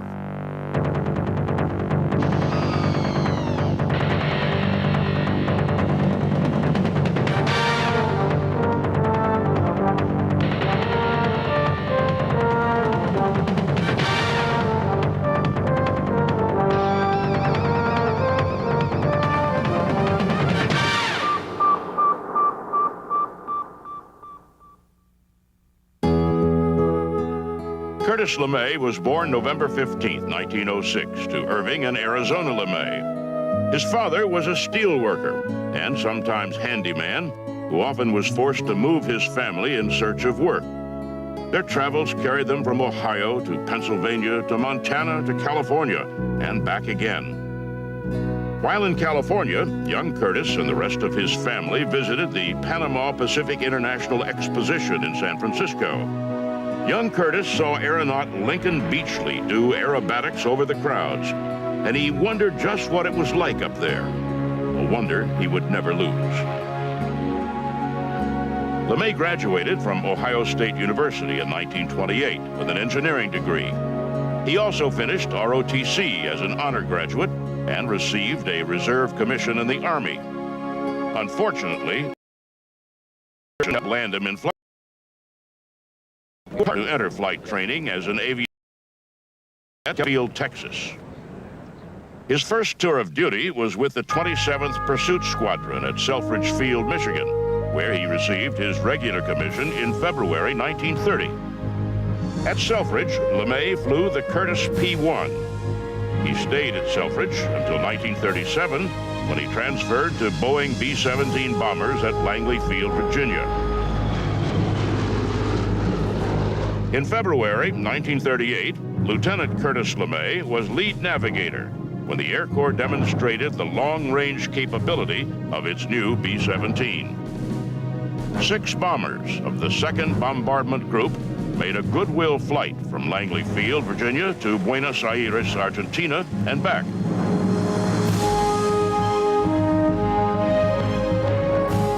Arnold awarded the group the McKay Trophy for the most meritorious flight of 1938, and LeMay was there. Just 2 months later, 3 B-17s of the 2nd Bombardment Group intercepted the Italian liner Rex 725 miles out, headed for New York City.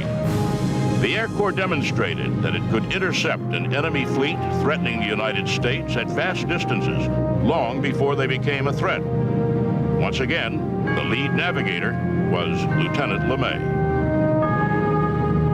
Just prior to World War II, LeMay, assigned to Ferry Command, pioneered ferry air routes over the South Atlantic to Africa and over the North Atlantic to England, routes that would be used constantly once the war began. LeMay then took over the 305th Bombardment Group, trained them in California, and took them to England in the fall of 1942. He gained the reputation as a tough commander, the Iron Eagle. But no matter how tough, he was fair and made sure his crews were well taken care of. LeMay once commented, "I don't mind being called tough. In this racket, it's the tough guys who lead the survivors." Curtis LeMay was an individual who had very high standards that he held himself to, and he held the people that worked for him to. He was fair. He was uncompromising in his pursuit of quality, in his pursuit of performance. He had a reputation for being abrupt. He was a man who was very performance-driven and very goal-oriented and very results-oriented. He was uncompromising in the way that he viewed his own performance and the performance of those who worked for him.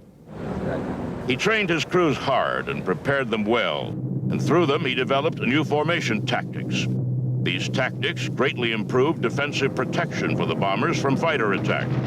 The tactics also improved the group's bombing accuracy and effectiveness. I found that bombing accuracy was very poor. As a matter of fact, we didn't know where half the bombs we hauled across the channel fell.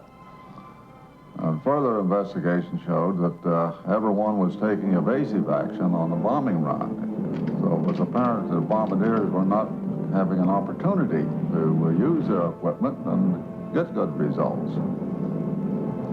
So in our stupidity, we decided to make a straight-in run from the time we saw the target.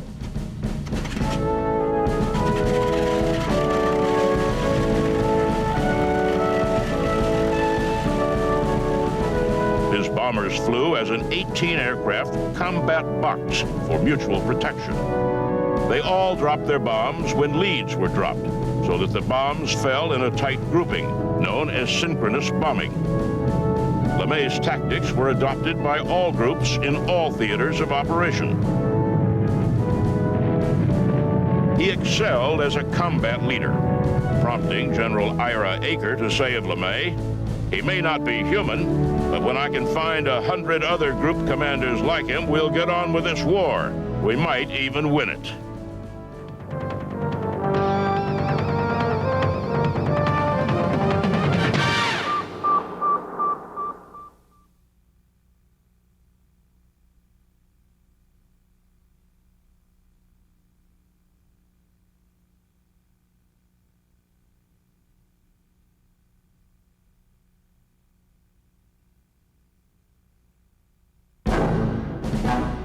LeMay was quickly promoted to 4th Bombardment Wing Commander, and in August 1943, he planned and led the famous shuttle mission from England to Africa, in which they bombed the Messerschmitt airplane factory at Regensburg, Germany.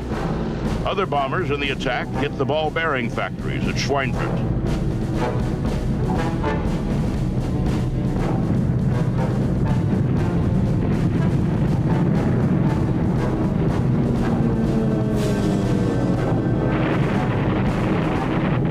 Although successful, the mission lost 60 bombers and another 100 were damaged.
A month later, LeMay became the 3rd Bombardment Division commander, making him the youngest Major General in the Army.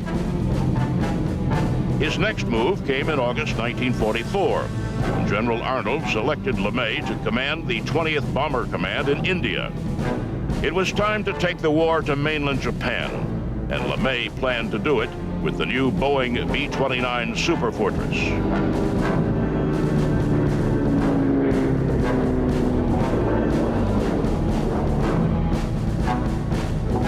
As action began to taper off in the China-Burma theater, LeMay was appointed commander of the Marianas-based 21st Bomber Command in January 1945. The B-29s could now hit mainland Japan with relative ease.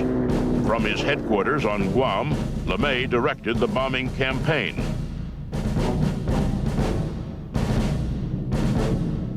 Initially, LeMay used the European tactic of high-altitude flights with high-explosive bombs against targets in Japan.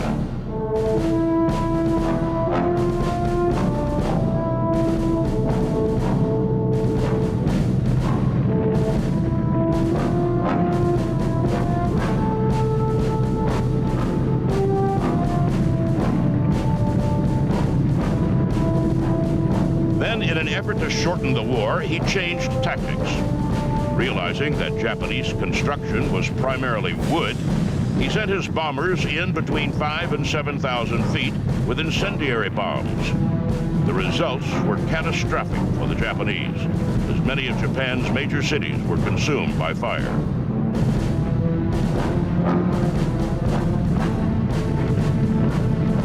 Unbelievably, the fires did not bring the unconditional surrender intended.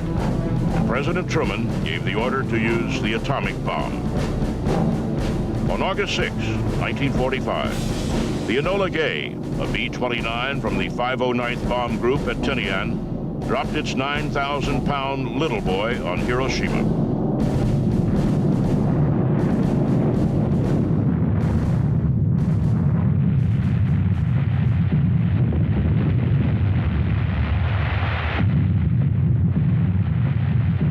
After a visit with LeMay, General Carl Spaatz telegraphed Washington, "Have had opportunity to check up on Baker 2-9 operations and believe this is the best organized and most technically proficient military organization the world has seen to date."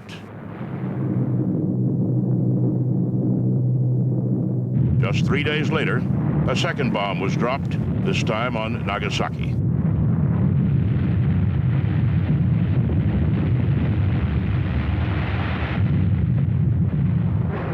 On August 15th, the war was over.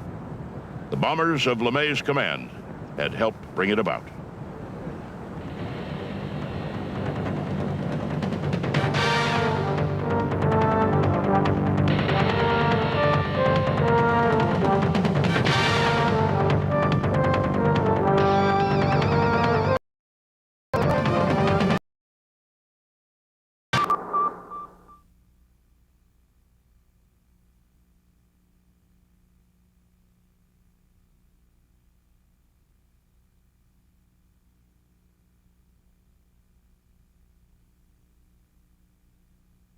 Major General LeMay became the first Deputy Chief of Air Staff for Research and Development at Air Force Headquarters in Washington in December 1945.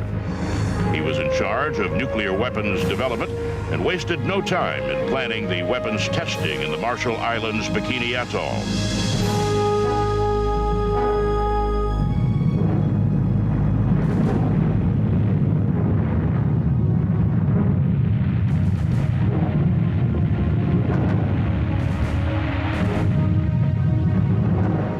LeMay was promoted to Lieutenant General in October 1947 and assigned as Commanding General for U.S. Air Forces in Europe. In April 1948, the Soviets began to restrict the flow of supplies to Berlin, prompting General Lucius Clay, the commander of European Command, to ask LeMay if he could deliver coal by air. LeMay responded, "Sir, the Air Force can deliver anything." LeMay immediately began Little Lift from Rhine, Maine, West Germany, to deliver U.S. Army rations and perishables like fresh milk, eggs, and vegetables daily into Tempelhof Airdrome Field in Berlin. LeMay organized the air operation and ordered more modern aircraft. Until they arrived, he had to rely on the 96 Douglas C-47s already assigned to Germany. Then on June 26, the Soviets closed the city completely, except for the air corridors. The Berlin airlift began.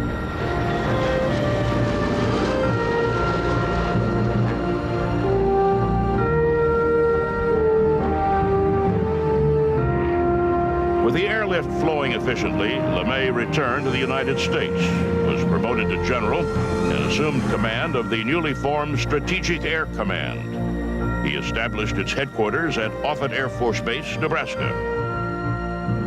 He transformed the command from the remnants of World War II bombers, primarily the B-29 Super Fortress and the larger consolidated B-36 Peacemaker intercontinental bomber, to an all-jet bomber force, comprised of the sleek Boeing B-47 Stratojet and the awesome Boeing B-52 Stratofortress, manned and supported by professional airmen dedicated to the preservation of peace.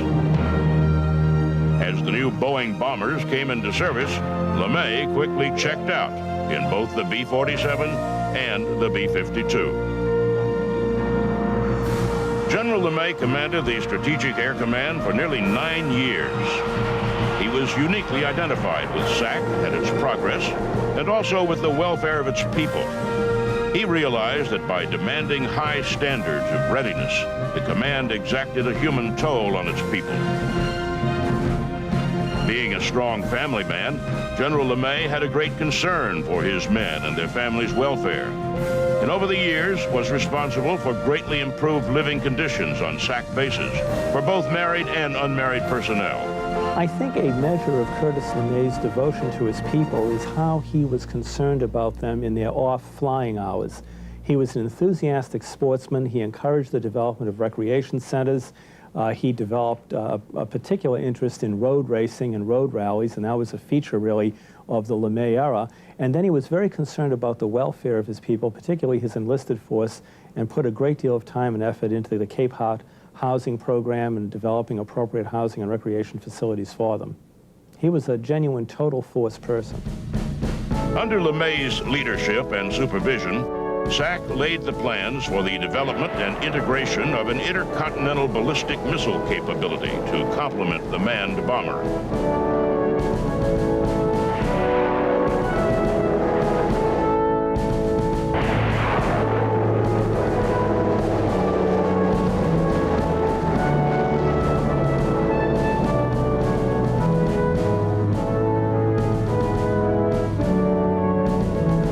In July 1957, LeMay became the Vice Chief of Staff of the United States Air Force. But even as Vice Chief of Staff, General LeMay continued to set records. In November of 1957, he flew a new Boeing KC-135 jet tanker on 2 record-setting non-stop flights between the United States and Buenos Aires, Argentina, and return. Then, in 1961, LeMay replaced General Thomas D. White and was named the 5th Chief of Staff of the Air Force, a post he held until his retirement in January 1965. I think historians will forever debate which of the 2 major events in LeMay's career was the more significant. In a combat sense, I think his decision to restructure and redirect the B-29 raids against Japan to adopt a low-level, night bombing, incendiary bombing approach, which of course radically transformed the success of the B-29 campaign. And then the second case is in the post-World War II era, where he radically transformed SAC. He took a look at Strategic Air Command, did not like what he saw in the post-World War II era, saw an organization that he felt had morale problems, had mission problems, had lost its edge, and he determined to build that force into the premier power projection force for the United States, and indeed he did so. As Chief of Staff, General LeMay remained committed to the welfare and professionalism of the men and women of the Air Force. He was a happy blend of a guy who didn't have to be a martinet to get absolute loyalty from those who served under him, which is the ultimate accolade of a military commander. or of any kind of commander for that matter, he gets pretty high marks as a human being. You know, he was a cigar-chomping, rough, tough, gruff Kurt LeMay. And over the years, this mystique grew up about him as if he were some sort of ogre, you know, with the crushed cap squared over his eyes and thunderbolting everyone around him. Well, not really. You know, the beauty of him was that he had that effect in terms of what he got out of his troops. But he didn't actually hurl the thunderbolts. You know, it's kind of a strange sort of thing. He got the kind of loyalty that a guy, you know, you would expect a commander to get if he'd intimidated his troops, but he never did intimidate them. He also remained the chief advocate of the policy for the continued mix of strategic manned bombers and intercontinental ballistic missiles as the nation's primary deterrent to nuclear attack, when the administration pressed for a change in that policy. After his retirement, he continued to be a strong supporter of the Air Force and the welfare of its people. Being born in 1906, right after the airplane first flew, my history is a history of the airplane. And you know as well as I do that any way you measure it, speed, performance of any kind, the curve for the air art is going just like that. And what's going to happen in the future is going to happen so rapidly that if you don't keep abreast, you're really lost. His concern over declines in national defense capabilities and the ongoing war in Vietnam prompted the general to join George Wallace as his vice presidential running mate in the 1972 presidential race. In 1987, the General and Mrs. Curtis E. LeMay Foundation was set up by the general and his wife to provide assistance to indigent widows of retired Air Force officers and enlisted retirees. General LeMay died in 1990, but his legacy lives on. He changed forever the way nations use bombers as an offensive weapon during war and as a source of deterrence against attack during times of peace. His creation of the Strategic Air Command as a deterrent to nuclear attack during the Cold War helped defeat the Soviet Union and brought peace and an end to the threat of nuclear annihilation. Although he is remembered for his tough, war-winning leadership, his legacy is one of peace. And for that, he is a true legend of air power.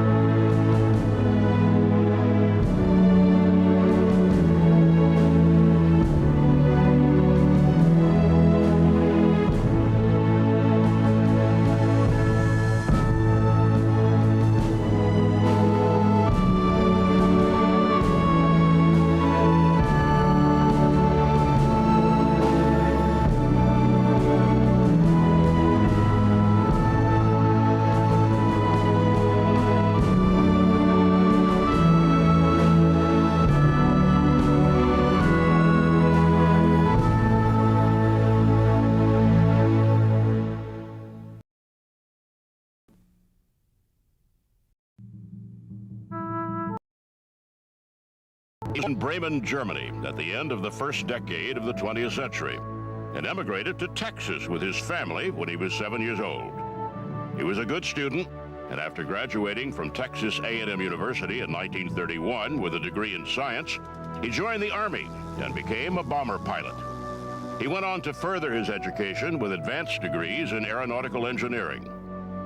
After World War II, his interest in aeronautics blossomed and led to a career in the scientific and research field. He directed both the development of the ballistic missile program and the Air Force's initial space program, and did it all in a very short span of years. I'd not only consider Schriever a visionary, I'd have to say that he might have been the preeminent visionary in terms of what the Air Force has become. His name is Bernard A. Schriever, and he is a legend of air power.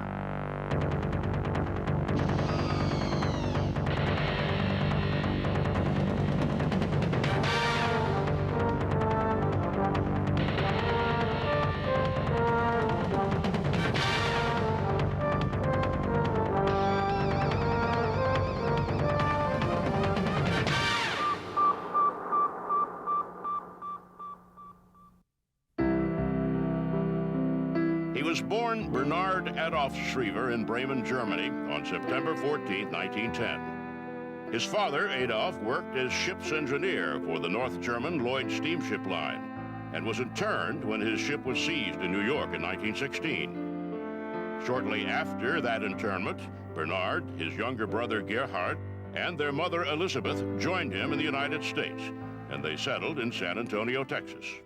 Unfortunately, tragedy struck in September 1918 when his father was killed in an industrial accident. So at a tender age, young Benny became the man of the house. As with many immigrants, the family faced hard times, but persevered. His mother worked as a housekeeper and sold sandwiches and cold drinks to golfers at Breckenridge Park Golf Course. Benny and his brother helped the family finances by doing chores and caddying. The Schrievers stuck together, worked hard, and became naturalized citizens.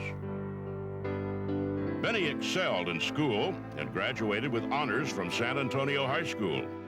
In 1931, he graduated from Texas A&M University with a Bachelor of Science degree in architectural engineering. Shortly after graduation, he accepted a reserve appointment in the field artillery, but found he was much more interested in aviation. He entered flight training at Randolph Field, Texas in June 1932, earned his wings, and was commissioned a second lieutenant in the Air Corps Reserve at Kelly Field, Texas the following June. From Kelly Field, 2nd Lieutenant Schriever was assigned to bombers, and over the next 4 years was stationed at March Field and Hamilton Field, both in California. I can remember at March Field, we had a poker game going. We had about 10 players. We didn't, all 10, of course, didn't play at one time, but we usually played once a week, but often not quite that frequently. But who were playing in the game? We had Tui Spots, we had R. Aker, we had Clarence Tinker, and we had a group of lieutenants. I mean, you wouldn't have that sort of thing today, I don't think. His active duty ended in mid-1935, and he was hired as the commander of Civilian Conservation Corps camps in New Mexico. In October 1936, he returned to active duty and was assigned to Albrook Field, Panama, where he was aide to the commanding general, Brigadier General George H. Brett. It was also at Albrook where he met his future wife, General Brett's daughter, Dora. In September 1937, 1st Lieutenant Schriever reverted into the inactive reserve to take a commercial pilot position with Northwest Airlines. I guess that's the only time I ever played golf with Hap Arnold. When I was flying for Northwest Airlines, he flew into Seattle, that's where I was based, for a meeting with Bill Allen, who was the president and CEO of Boeing Aircraft. And he asked Bill Allen, would he arrange a golf game while he was there, and if Benny Schriever is available, how about getting him in the foursome? And it worked out that way. I was available, and we played 18 holes of golf at the Seattle Country Club. And Arnold said, this is a true statement and shows you the kind of vision this man had. He said, look, I want to get every Air Force officer, Air Corps officer, been flying on the airlines back into the regular Air Force, because I want an all-weather Air Force. His vision was such that we had essentially an all-weather Air Force in World War II.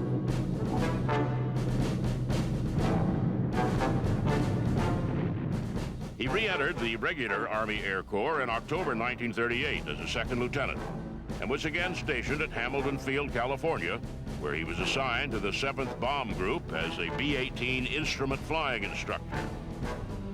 A year later, the Schrievers moved to Wright Field, Ohio, where Lieutenant Schriever was assigned as a test pilot. While at Wright Field, he attended the Air Corps Engineering School, specializing in aeronautical engineering subjects, and graduated in July 1941. Upon graduation, the Schrievers went back to California, this time to attend Stanford University, where he earned his master's degree in mechanical engineering, aeronautical, and while a student at Stanford, he was promoted to captain. By now, World War II was in full swing, and Captain Schriever was immediately sent to the 19th Bomb Group in the Southwest Pacific. While in the theater, he flew 38 combat missions in B-17s and other aircraft while serving as the group's chief of maintenance. He was only a captain for 3 months. In January 1943, his meteoric career began in earnest, and by war's end, he was a full colonel and commander of the advanced headquarters of the Far East Air Force Service Command, where he directed all combat support functions for theater operations from bases in New Guinea, the Philippines, and Okinawa. With the war finally over, Colonel Schriever was brought back to the United States and became chief of the Scientific Liaison Section in the office of the Deputy Chief of Staff for Materiel in the Pentagon. While in this office, the young colonel was fortunate to work closely with the legendary Dr. Theodore von Karman, head of the Scientific Advisory Board. Von Karman took Schriever under his wing, introduced him to many leading scientists. Von Karman, von Neumann, Edward Teller, and so forth were very. I developed very close relationships with all of those people during that period, from 1945 until 1950 or 49, late 49, when I went into National War College, and then the Development Planning Office, right out of the War College, back to the Pentagon again. It was here that he devised a revolutionary method of analysis called Development Planning Objectives, or DPOs. The DPOs helped identify promising advances in technology and coordinated these advances to meet future operational requirements of the Air Force. General Schriever was the right man at the right time to give us two things: a strategic, long-range rocket deterrent against the Soviet Union, and secondly, the capability to orbit the first Americans in space. And when we look at the work of General Schriever in the 1950s in building the ICBM force, we see here that Schriever draws on some of these projects, Toward New Horizons, a long-range forecasting project of the late 1940s. He draws upon some of the work that's taking place in the physics community to reduce the size and weight of nuclear warheads, and he puts this together to give us the nuclear-tipped ICBM.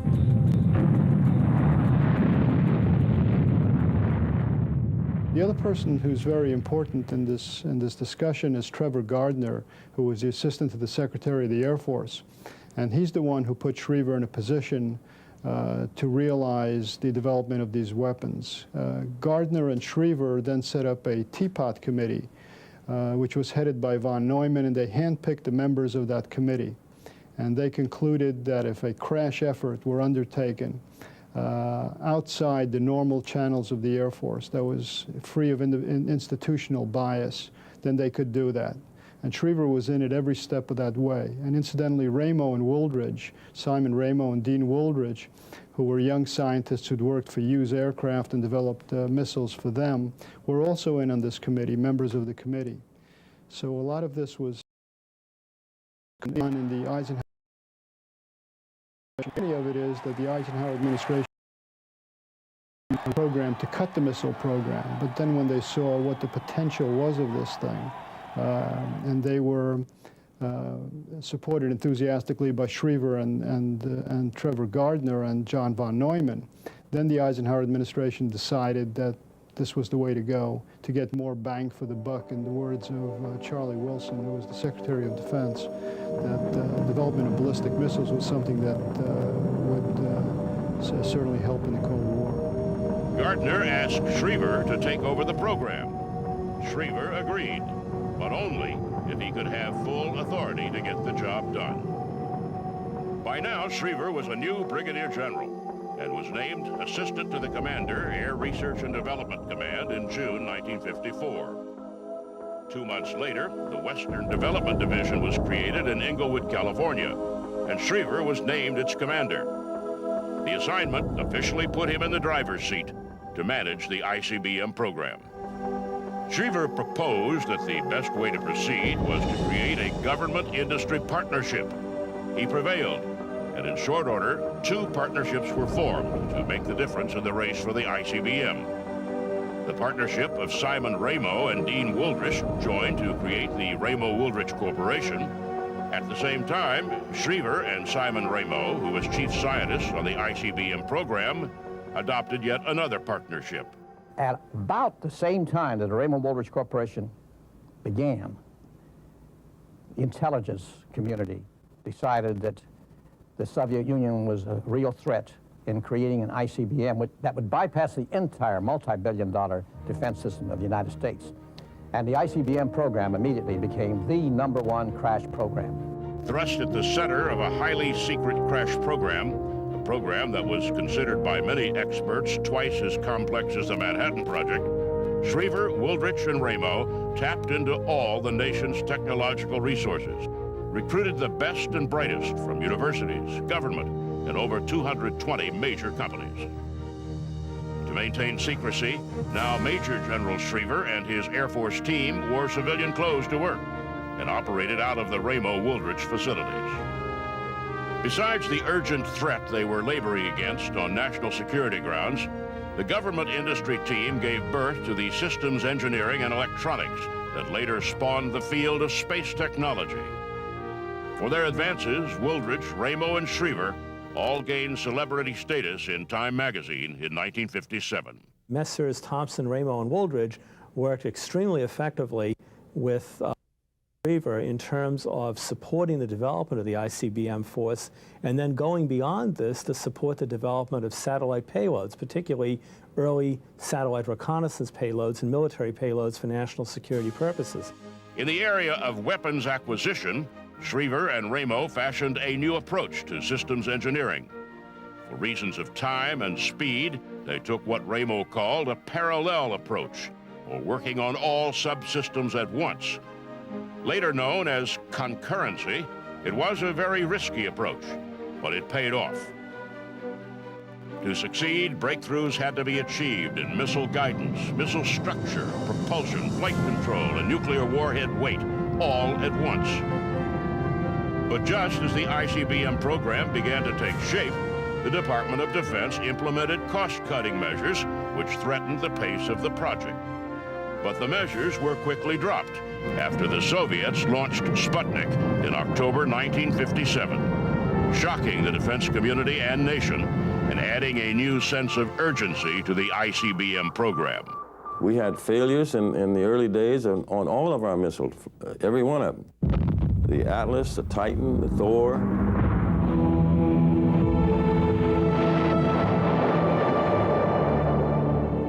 The Minuteman was a success on the very first flight, all up. But that was, again, because we had a great deal of pressure on, and we took the risk of doing all three stages, the guidance, and the whole works. Ultimately, the United States succeeded, and in the 1960s surpassed the Soviet Union and won the race for an operational ICBM and, as a byproduct, the space race. At the heart of these achievements were the government-industry partnerships conceived by General Schriever and exemplified by the teamwork of Schriever, Simon Ramo, and Dean Wooldridge. General Schriever's achievements over a relatively brief span as head of the ballistic missile programs included the development of a new class of weapon systems, a second generation on the way, and the frontiers of space well marked. Roger, I understand our copy. He is outside of the spacecraft at this time. No, we're coming over the west end. They want you to come back in now. In April 1959, Benny Schriever was promoted to Lieutenant General and named commander of the Air Research and Development Command. His command was vast, and he was now responsible for managing the widespread military, science, industry brainpower required to provide the Air Force with the military tools to do its job. To get the job done his way, General Schriever introduced his concept of concurrency to weapon system development and acquisition, the same concept that had worked so well for him at the Western Development Division. This method of management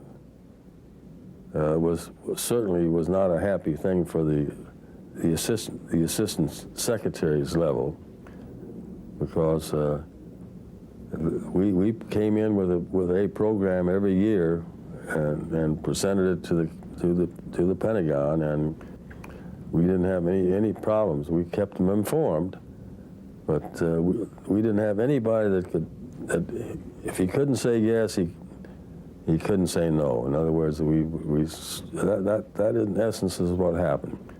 As before, he wanted complete control over the development and acquisition process. But he faced fierce opposition from the Air Material Command Commander, General Samuel Anderson, whose command controlled weapon systems production. Although the air staff in the Pentagon offered many compromise positions, none was accepted, and the disagreement went on for 2 years. The deadlock was broken when the Air Force was given the opportunity to be assigned full responsibility for all military space programs, but on the condition that it solve the split between Air Research and Development Command and Air Material Command. The Air Force Chief of Staff, General Thomas D. White, wasted no time in deciding in favor of Schriever when he established 2 new commands, Air Force Systems Command and Air Force Logistic Command. Schriever was promoted to 4-star general and made the first commander of the new Air Force Systems Command. He reached the goal of total control and was now responsible for research, development, procurement, and production actions required to place a complete aerospace system in operational use.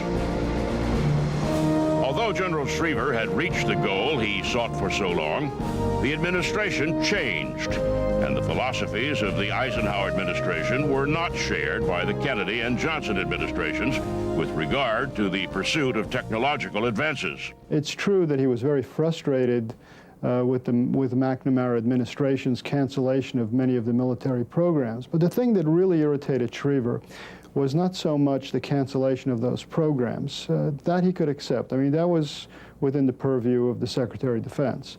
The thing that really irritated Schriever about McNamara's opus operandi was that he would do this without debate. There was no public debate. There was no institutional debate. It seemed as if this was just done unilaterally. Schriever saw all the streamlining of weapon system development and acquisition that he enjoyed during the development of the ballistic missiles replaced once again with layers of review, or as he called it, paralysis by analysis.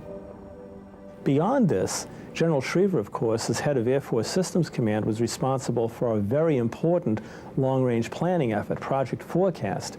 And Project Forecast and some of the spin-off efforts of Project Forecast brought to this country some tremendous things as well, one of which was the high-capacity, long-range global jet airlifter and the high bypass ratio turbofan engine. Basically, when we take a look at the modern air transport era, we see there, too, the legacy of some of the work of this remarkable man. We had scientific community, we had industry, and we had military all involved in that Project Forecast. It would be very difficult to make such a study today because of conflict of interest problems. And I think it was a very good study. General Schriever found the administration's defense policy of mutually assured destruction, which meant the United States would fix its numbers of strategic weapons in the belief the Soviet Union would do the same. He also thought the autocrat Secretary McNamara could no longer support the administration's defense policy. Thus, he voluntarily retired on August 31st, 1966, several years before his mandatory retirement date. Since his retirement, General Schriever has been in great demand as a consultant to civilian organizations looking to solve problems through systems engineering. He's also still a frequent unpaid advisor to the Air Force and Department of Defense. We're not really moving fast enough as far as space is concerned. We still are living with that space business which says space for peaceful purposes. And in my book, the military is here for peaceful purposes, to keep the peace. We don't want to fight a damn war unless we're forced into it. And one way to keep the peace is to have a credible capability that these guys do not want to mess around with. Although the name Falcon Air Force Base will always have a cherished place in the heart of aerospace warriors, it's fitting that we honor an American pioneer, a living legend, whose lifelong work made what we do in today's Missile and Space Force possible. On June 5th, 1998, the Air Force Space Command's Falcon Air Force Base, Colorado, became Schriever Air Force Base, renamed in honor of General Bernard A. Schriever, the father of the ballistic missile and the Air Force's space program, a tribute rarely accorded a living person. If one looks for the legacy of General Schriever today, all one has to do is go to the Cape or go to Vandenberg Air Force Base, because every time a military payload is put into orbit, every time a missile system leaves a launch pad, every time a commercial payload is placed in orbit, we are seeing there the legacy of General Schriever. General Bernard A. Schriever was born in Germany, immigrated to America when he was 7, and rose to become a great American patriot. He had a long and distinguished career in the United States Air Force, and as the father of America's space program, is a true legend of air power.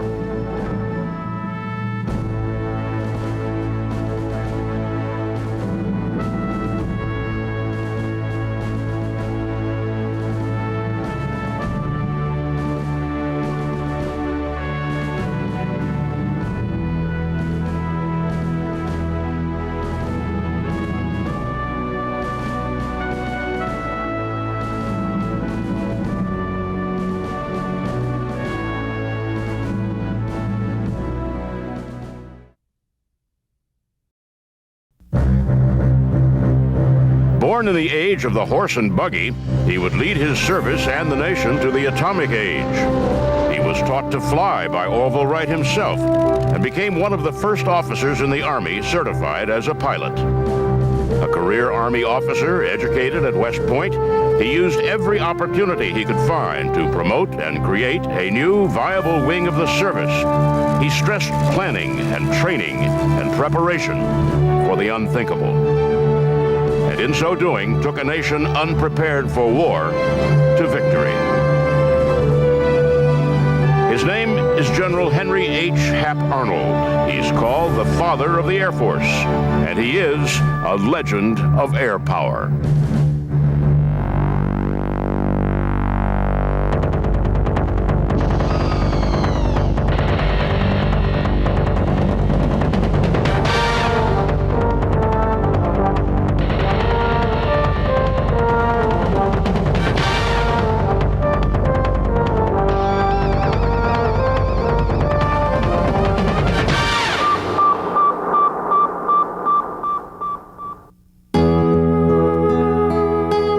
Harley Arnold was the second son of a Pennsylvania physician.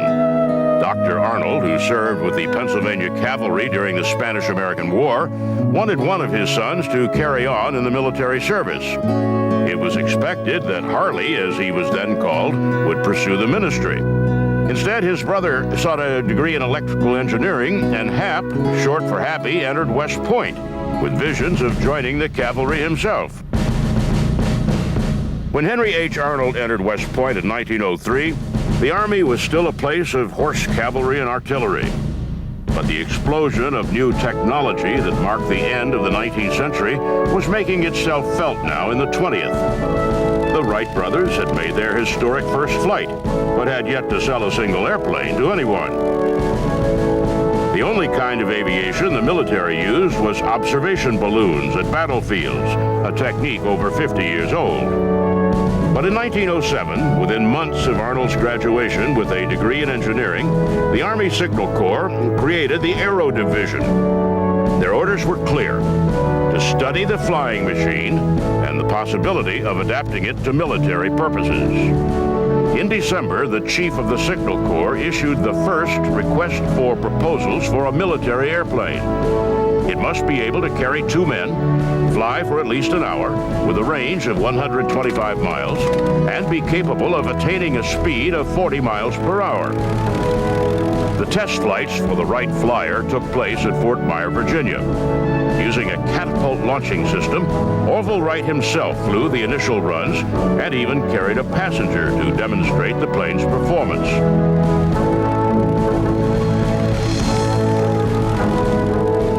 evaluations take another year. But on August 2nd, 1909, the Army orders its first aircraft, a Wright modified Model A military flyer for $30,000. It is the beginning, and Arnold is there.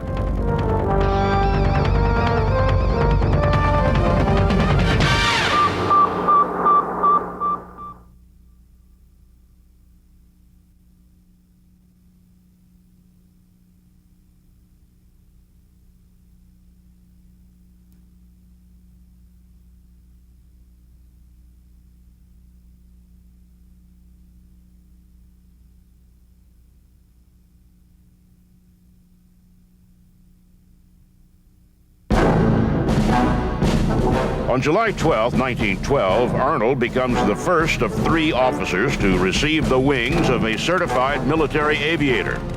None other than Orville Wright has trained them all. When war does break out among the European powers, the U.S. government maintains strict neutrality. Following the sinking of the liner Lusitania with American passengers on board, President Woodrow Wilson finally commits American troops to the fight. American flyers will go. They enter the fray flying modern French and English pursuit planes against battle-hardened aces like von Richthofen. Before the war's end, in a little over a year, Lieutenant Henry Arnold would become Major Henry Arnold. And in 1919, following the armistice and return home, Colonel Hap Arnold would be given command of the Western District of the United States for the Army Air Corps. With the end of the First World War comes enormous pressure from all sides to disarm. Arnold knows that the challenge facing the Air Corps is greater now than during the war. Congress has slashed the operations budget. Naval and Army commanders believe the Air Corps must be kept in a subsidiary support role to the infantry and artillery. Arnold believes the air arm must be independent of the ground and naval forces. It is a battle he will fight for the rest of his life. But for now, 1919, he must find new ways to keep his men trained and prepared. He does so by assisting California's lumber industry and parks, forest fire spotting, training them for aerial surveillance and mapping missions in the Western District. He even grants permission for some of his pilots to participate in air races and endurance flights, most notably the irrepressible Lieutenant Jimmy Doolittle. The questions of endurance and range of aircraft also intrigue Arnold. In mid-1923, 2 important endurance milestones occurred. In May, the first non-stop transcontinental crossing of the United States was made by a Fokker T-2 from New York City, 6 hours and 51 minutes. The first successful mid-air refueling flight was made, allowing a de Havilland DH-4B to stay airborne over San Diego for 6 hours and 38 minutes. On May 20th, 1927, Charles Lindbergh, a 25-year-old civilian pilot, took off from Roosevelt Field, Long Island. 33 hours and 39 minutes later, landed at Orly Field, France. Like most, Arnold celebrated the achievement by the American, but unlike many, he recognized the military significance of the flight. Once crossed, there could be no turning back. There would be no limit on air power. The winter of 1932 brought with it unprecedented blizzards in large sections of the Southwest. As many as 20,000 Indians were starving in remote, isolated villages. Washington asked Arnold for help. Recognizing that there was no place for his planes to land, Arnold determined that his bombers could air bomb food with precision into the affected areas. One of his sergeants boasted that toward the end, we could drop a dozen eggs without breaking one. And then in 1934, Arnold was selected to lead a flight of B-10 bombers from Washington, D.C. to Fairbanks, Alaska territory and back. The mission? Demonstrating long-range flight, even in remote, unmapped areas. It was a huge success and drew the attention of many. He won his second McKay Trophy, and he was jumped 2 grades to Brigadier General and given command of the 1st Wing at March Field. The new president, Franklin Roosevelt, despite the Great Depression, saw the need for a new emphasis on the military because of problems he saw developing in Europe.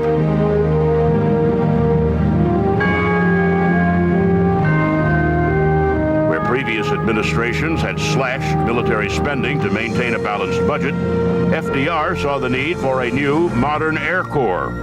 That would take lots of aircraft, which began with a thoroughly modern 4-engine B-17 bomber. He pressed for more extensive training, running mock air raids on Long Island. Then Arnold went after a modern pursuit plane, each element a piece of his overall vision for a true Air Force.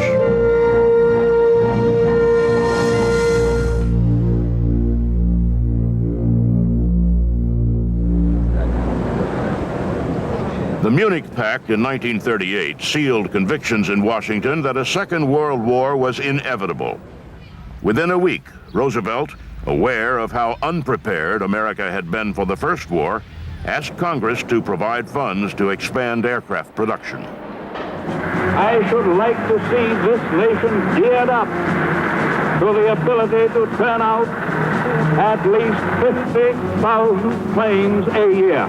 He tapped Arnold to be Air Corps Chief and promoted him to Major General. Now a member of the General Staff, Arnold began preparing for war with Nazi Germany.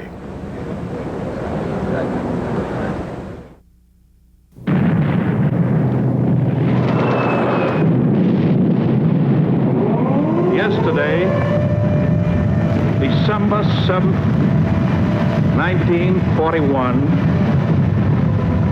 a date which will live in infamy. The United States of America was suddenly and deliberately attacked by naval and air forces of the Empire of Japan. Germany declared war on the United States the next day. But Arnold has been preparing for nearly 2 years. He has quietly prepared American industry for wartime aircraft production. Flying fortresses have already been dispatched to remote bases in Alaska and the Pacific. Arnold himself has been meeting secretly with British Bomber Command for over a year. Now he must determine which aircraft and how many can best be used in a global war fought in widely different theaters. Arnold set his first plans in motion. He orders his old friend Jimmy Doolittle to strike back at Tokyo using medium bombers launched from aircraft carriers. He immediately moves heavy B-17s and B-24 Liberators to England and Australia, along with C-46 cargo planes to India and medium bombers and fighters into North Africa. Until now, German fighters have controlled daytime skies over Europe, forcing the British to bomb targets only at night. Arnold convinces Allied planners that precision bombing requires visibility and commits American air power to lead the way. In February, he sends General Ira Aker to direct the U.S. 8th Bomber Command. And on September 17, 1942, U.S. 8th Air Force B-17s, rising from bases in England and led by Aker himself, make the first daylight raid against the European mainland, hitting marshalling targets in Rouen, France. Arnold has not invested all his hopes in the B-17s and 24s, however. 4 days after the Rouen raid, the prototype for a new bomber rolled out of a Boeing hangar in Seattle. It has 3 pressurized cabins for high-altitude, long-distance flight and is designed for a single mission to provide Air Corps planners with a weapon with which they can bomb Japan. It is designated the B-29 Super Fortress.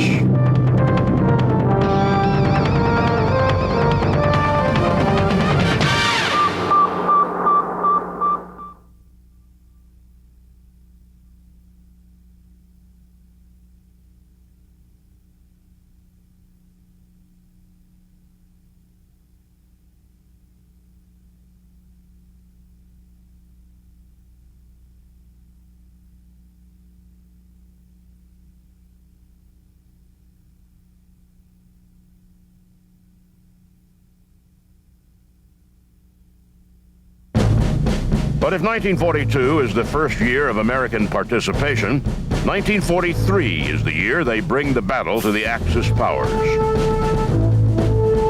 Arnold is determined to strike at enemy soil, and January 1943 provides him with his first chance. Akers' 8th Air Force launches bombers against the naval bases at Wilhelmshaven and submarine bases at Emden. Germany is struck for the first time in broad daylight. At home, Arnold's pre-war effort with heavy industry is paying off as well. By May 1943, American factories are turning out warplanes at the rate of 1 every 7 minutes. Monthly output matches that for 1939. American aircraft are being flown by every Allied nation in the war.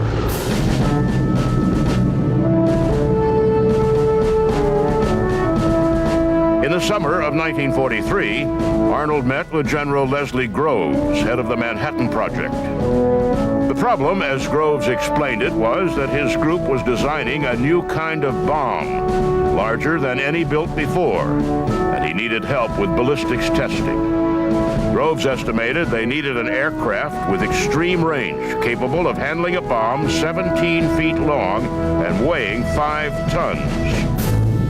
Arnold creates the 509th Very Heavy Bomb Group within the 20th Air Force. Made up entirely of B-29s, they recut the bomb bays of the 509th for the atomic weapons Arnold knew Leslie's people were creating. By August, American bombers are making their deepest strikes into Europe and Germany. RAF and U.S. 8th Air Force bombers working in tandem firebomb Hamburg. Hundreds more are sortied for raids against ball-bearing plants at Schweinfurt and Regensburg in an attempt to cut off aircraft production. These massive missions are called maximum effort. By January 1944, Italy has given up, and Germany's famed Africa Corps has been driven from North Africa after the Luftwaffe is swept from the sky. Arnold decides to place his African commander, Jimmy Doolittle, at the head of the 8th Air Force and taps the dapper Karl Spaatz to head all strategic air forces in Europe. Eisenhower agrees. He has a date in mind for D-Day, and the first priority is air supremacy. Without it, his 150,000 ground troops will be trapped on the beaches. Arnold gave his orders directly to them. My personal message to you, this is a must, is to destroy the enemy Air Force wherever you find them, in the air, on the ground, and in the factories. In order to accomplish this goal, fighter tactics changed. Instead of simply escorting and defending, the fighters now attack.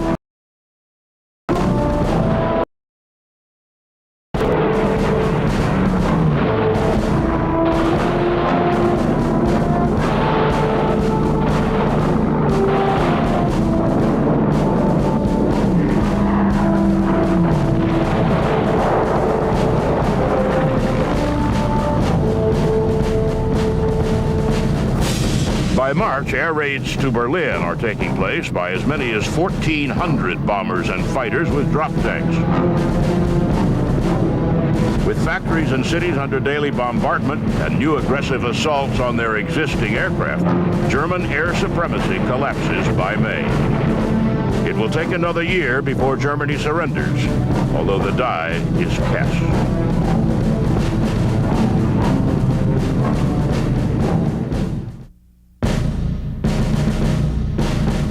Japan's command of the territory, Southeast Asia, the Philippines, the Chinese coast, have made any attempt at hitting Japan itself all but impossible. The distances were simply too great.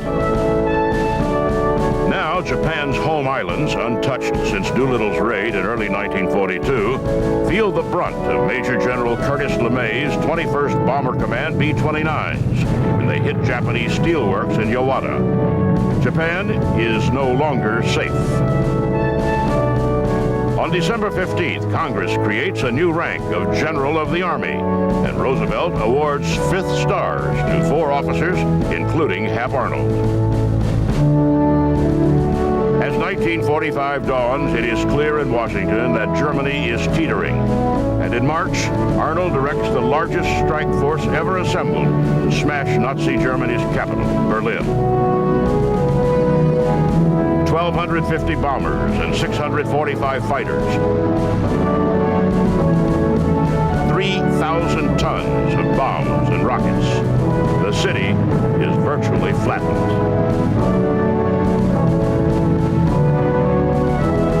6 weeks later, it is over. During the spring and early summer of 1945, B-29s of the 21st Bomber Command firebomb most of Japan's major cities, including Tokyo. The devastation is immense. Even the Imperial Palace is burned. Arnold cannot believe that they still will not submit. Japanese ground casualties are running 5 times as high as American losses. Japan responds by launching kamikaze suicide planes against U.S. ships and vows to never surrender unconditionally.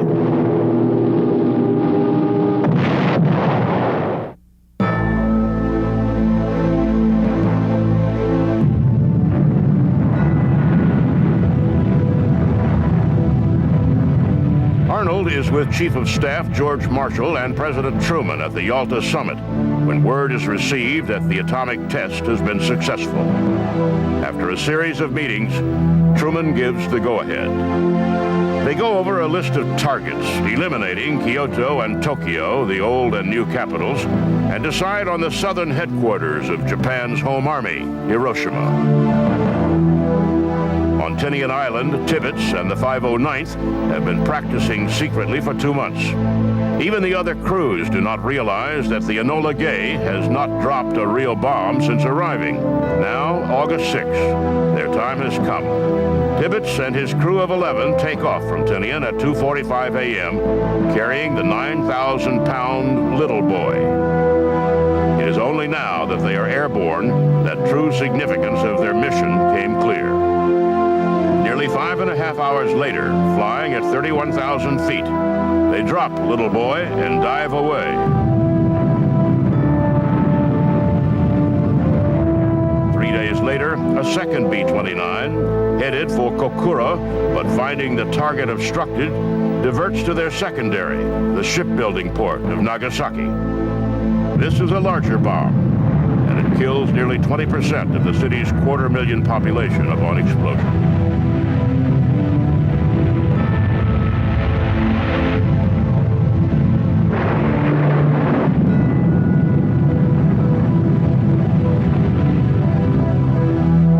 August 15, 1945, Japan offers unconditional surrender. The war is over. Arnold has seen his nation and guided his service through the largest war in human history. Because of his efforts, the nation's air forces were trained and prepared. He proved the strategic importance of air power. But there was one final task for Hap Arnold. For our protection, we must have an Air Force second to none. For this, we need a great aviation industry, a great air transport system, and a great body of trained personnel. On September 18, 1947, President Truman signs the National Security Act, creating a new Department of Defense, and with it, a new and independent service, the United States Air Force. General of the Army, Henry Hap Arnold, proved out his vision.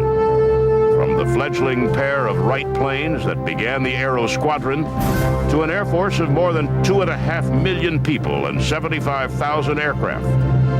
Above all, he believed that success came from anticipation and research. His combination of elements as commander, thinker, planner, and innovator made him a great leader and a legend of air power.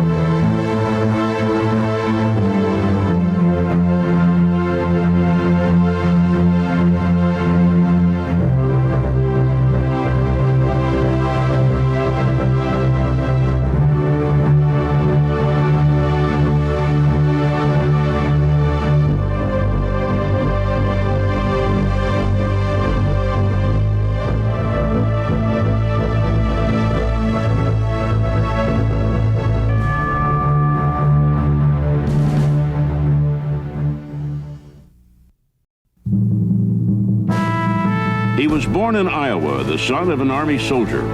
As a boy, he took to basketball, but it was a ride in a small airplane that would eventually fuel his love of aviation. Later, at the University of Iowa, his desire to fly became a reality. He was awarded his pilot's license through an Air Force ROTC program. It made such an impact that he set out to make the Air Force and flying a career that would span more than 3 decades, from bombing runs over North Vietnam to commanding the most successful air campaign in military history, Operation Desert Storm. His name is Charles A. Horner, and he is a legend of air power.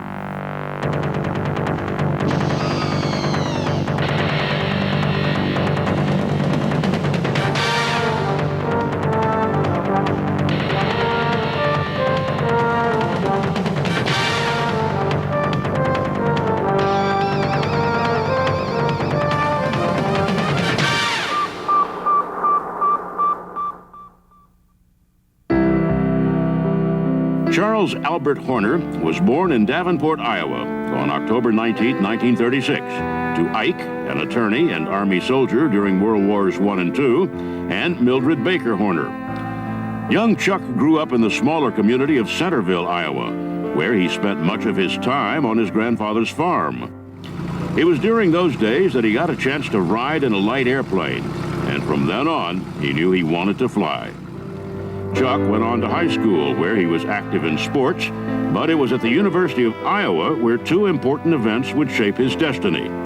He began dating his future wife, Mary Jo, and he was awarded his pilot's license through an Air Force ROTC flight program. From that point on, he pursued his passions. Soon after graduating from college with a degree in general science, Chuck Horner was commissioned as a 2nd lieutenant in the Air Force, and later that year, he was married to Mary Jo. Capping off a busy year, he applied and was accepted to pilot training, which he completed in 1959. Probably the proudest moment of my life, other than when I got married to my wife, Mary Jo, was the day that I got those wings pinned on my chest. Because I'd worked so hard, I'd survived so much, and it was the beginning of my life for me. At that time, most of the flying jobs in the Air Force were bomber slots. But Chuck knew he wanted to fly jet fighters. So he opted for an assignment overseas in England, where he could cut his teeth flying the F-100 fighter. 3 years later, the newly promoted Captain Horner returned to the United States with valuable fighter training and experience under his belt. But he felt something was missing. He had never experienced aerial combat. So he set his sights on changing that.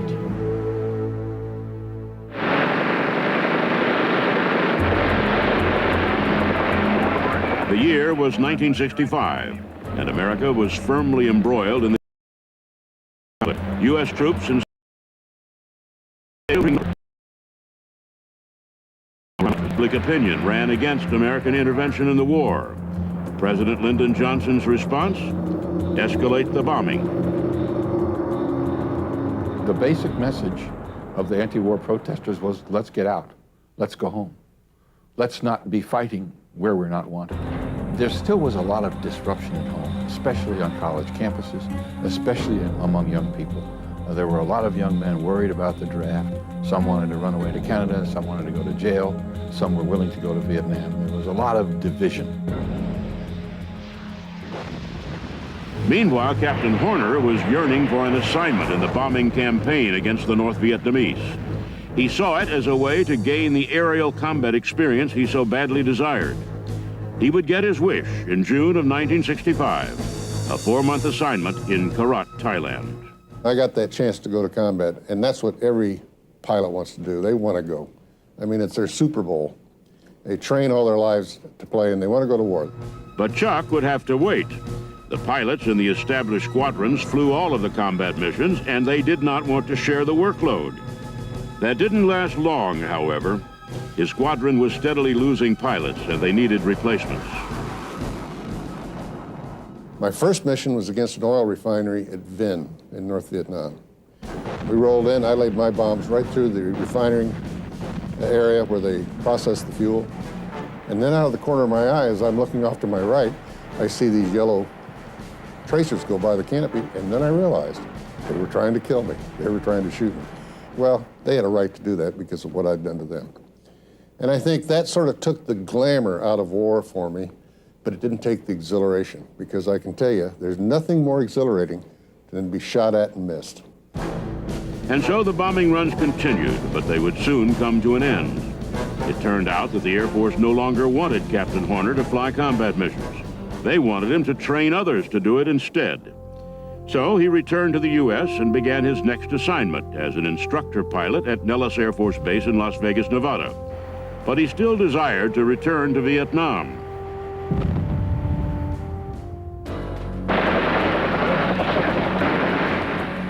"1967 saw the continued escalation of the Vietnam conflict. The war was a hot topic in the news media, and public opinion on American intervention in the war was increasingly negative. Amidst it all, Captain Horner was doing everything he could to get back into the war and build on the combat experience he learned at Korat in 1965. His second chance came in May of 1967 as part of what was called the Wild Weasel program. It was a riskier assignment than the typical bombing mission. Wild Weasel pilots deliberately drew anti-aircraft fire from North Vietnamese surface-to-air missiles known as SAMs so they could be identified and destroyed.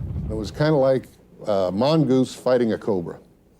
A cobra being the SAM site, the mongoose being this airplane flittering around, dodging missiles, going in and shooting up the SAM site. And at that time, if you were a weasel, you were pretty well guaranteed you were going to die. Despite the fact that he wanted to be in Vietnam, Captain Horner realized that the U.S. government's intentions were different from his own. The second time I was there, I realized that we weren't in this war to win it. We were in this war to make some sort of show of containing communism. And one of the things that we learned in the Air Force that's very, very important, and the Navy, is that you can only have one air commander. You need to have someone set the strategy for all the air elements. It was that same strategic vision that propelled Captain Horner into the next stage of his career. He left North Vietnam for the last time in September of 1967 and was assigned to a new operation called the Fighter Weapons Center. There, he worked to elevate fighter aviation by assisting in the development of new radar bombing and rapid targeting techniques. He would later take that base of knowledge to the Pentagon, where, as part of a select team of strategists and planners, he helped to create and implement some of the most important elements of the Air Force's mission. Elements such as aggressor squadrons, groups of fighters modeled on Russian aerial tactics, AWACS, airborne surveillance operation centers with multi-mode radar that could distinguish between maritime and airborne targets, and perhaps most notably, the establishment of Red Flag, the Aerial Combat Training Center for top Air Force pilots. The Air Force version of the Navy's Top Gun, Red Flag's aim was to raise the sliding kill ratio of U.S. warplanes over enemy aircraft. From that little group of people, we created a whole new attitude towards intelligence and how to exploit it, towards how you use your fighter forces and packages and things of this nature. As Chuck Horner's experience grew, so did his rank. The newly promoted colonel served in a number of positions over the next 15 years, from a stint at the National War College to commanding fighter wings. Even as he rose through the general officer ranks, he continued to fly fighters and to learn about air power. All of these experiences would form the basis for the biggest campaign of Chuck Horner's life.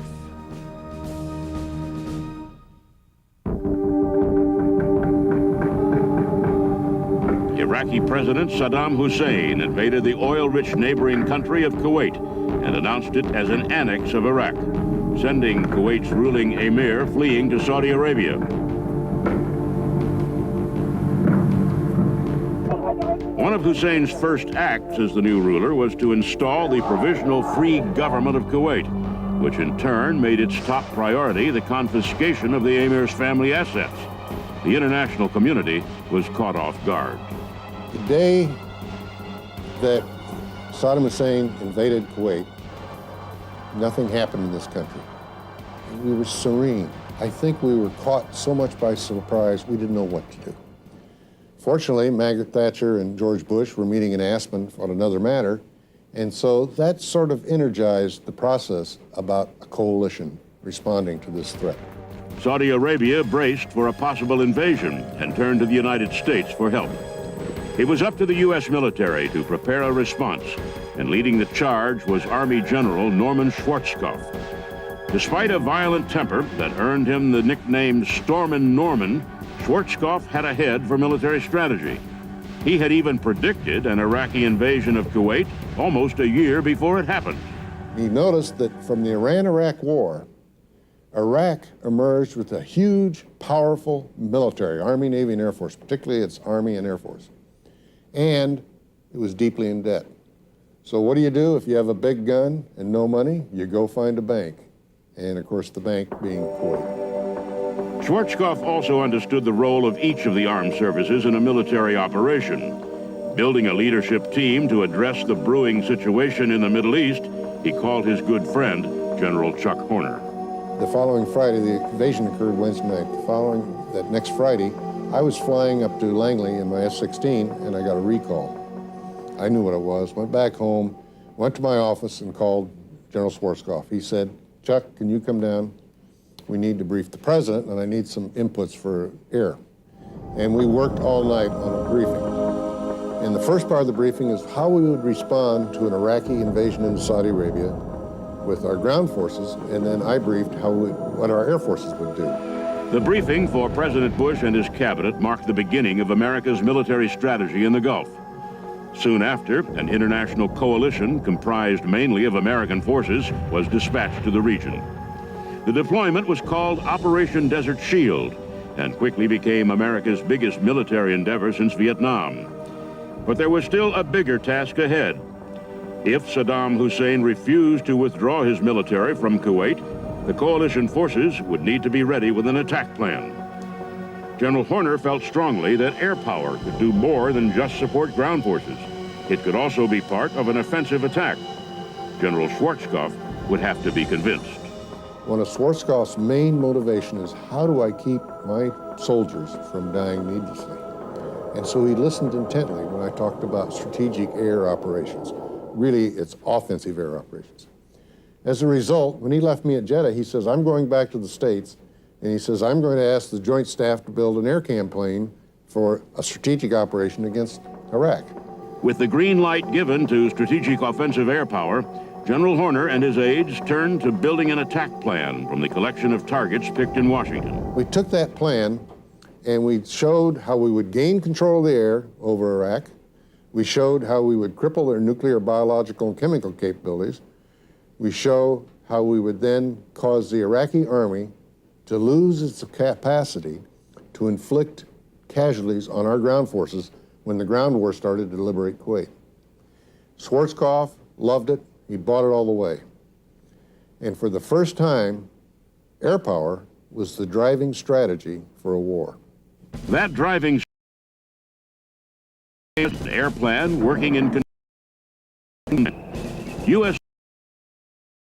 several months building up for a potential military conflict with Iraq, and by the second week of January 1991, they were ready for action. President Bush made one last diplomatic attempt to end the conflict by issuing an ultimatum to Saddam Hussein. Withdraw your military from Kuwait by January 15th or suffer the consequences. In anticipation of the impending air attack, General Schwarzkopf called on General Horner. General Schwarzkopf came to me and he says, when do you want to start the war? The thing we used to decide when to start the war was we were employing stealth F-117 fighter planes for the first time really in heavy combat. To give them the best chance of survival, we picked the darkest night of the year to start the war. And that's why January 17th Riyadh time is why Desert Storm kicked off. What followed was an intense bombing campaign by the American-led coalition air power. You'll be able to count each bomb. Saddam Hussein's command and control centers, weapons storage sites, troop installations, supply lines, and integrated air defenses were systematically destroyed. One of the major themes within the United States Air Force has always been the idea of precision attack. We developed means of using laser-guided weaponry where you could use a laser beam to designate a target and then you could launch a weapon that would lock onto the spot of that laser and hit that target precisely. We were surprised during Desert Storm. We were doing very well, and we were suddenly plinking tanks, taking the Iraqi apart a piece at a time, killing the tanks and artillery. We'd gotten control of the air. We'd gotten the nuclear, biological, and chemical that we knew about. And pretty soon, he became aware of the fact that we were dismantling his army in place on the battlefield. And we were only enduring 1 or 2 casualties a day, and they were airmen. So as a result, he had to do something. He had to generate a ground war. After enduring 10 days of unrelenting airstrikes, Saddam Hussein made a desperate attempt to draw the coalition forces into a surprise ground attack by mobilizing 3 divisions of armor and infantry units toward the Saudi border town of El Kafji. Saddam hoped that this threat would draw Allied forces into his lair, where heavy casualties could be inflicted from carefully prepared defensive positions. But U.S. air power wasn't just limited to precision weapons delivery.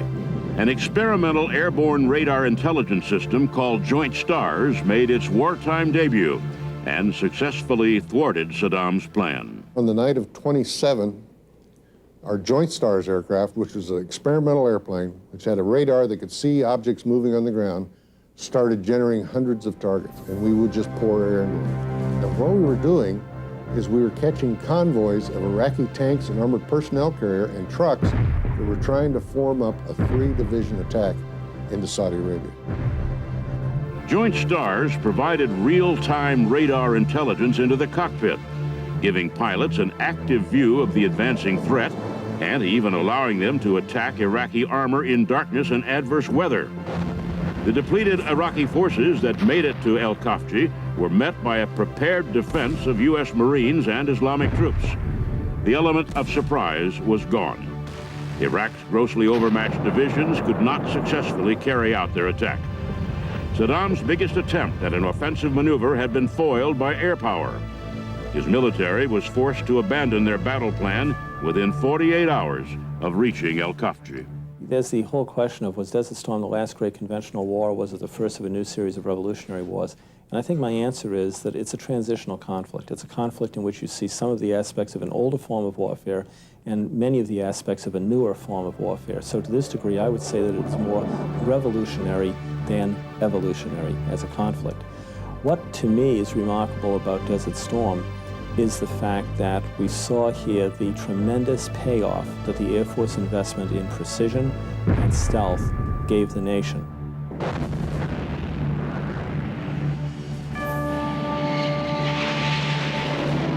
The air attacks against the Iraqis continued for another 3 weeks. And then on the night of February 24th, 1991, Allied forces began their ground offensive. It was too much for Saddam's debilitated military to handle. In just 4 days, U.S.-led coalition forces liberated Kuwait from Iraqi rule. Offensive air power had proven its dominance on the battlefield. But most importantly, it saved lives. And I think the record shows that when our ground forces attacked the Iraqi army, defeated 42 divisions, and only lost 150 killed Americans, there's never anything like that in history. Charles Horner was a marvelous air commander in the Desert Storm War. He ran a great operation, and he did it calmly and efficiently, with a proper and large regard for his troops, and got it done. Presided over some great air tasking orders, orchestrated an air campaign that was just hugely effective, and that won that war. On the heels of his great Desert Storm victory, General Horner was promoted to 4 stars and named commander of the Air Force Space Command. He was put in charge of a new mission to improve America's space-based defense and declining satellite launch capabilities. During his tenure at the Air Force Space Command, the number of on-time American satellite launches improved 30%. But while the United States remains one of the leaders in space-based technology, unreliable access keeps it a largely untapped frontier, a concern General Horner outlined in this interview with the Air and Space Report. The future is in space, and a nation, to be a modern nation, needs to be a spacefaring nation. And so we need to develop efficient, reliable, responsive access to space, and in doing so, we'll develop the industry, the jobs, and the technologies that go with it. The now retired General Horner has since turned his attention to other pursuits. In 1999, he co-authored Every Man a Tiger, an account of air power in the Gulf War with novelist Tom Clancy. And although they're not fighters, he still enjoys flying. And my wife says sometimes that I love my airplane more than I love her. I love the Air Force more than I love her. And I tell her, well, at least I love you more than I love the Army. But he leaves behind him a legacy that will not soon be forgotten. From bombing runs over Vietnam to victory over the Iraqis in the desert, to helping our national defense move forward through space-based technology. For these reasons, General Chuck Horner gives Americans a reason to once again feel good about their military. And so I found probably the most important thing about my career as I look back on it is a feeling of being of service to the people who served with me, and also the feeling, the noble calling of being of service to this country. It's probably the most important aspect of life in the military. It is his strength of character, his service in the U.S. Air Force, and his dedication to our nation's defense that make General Charles Albert Horner a legend of air power.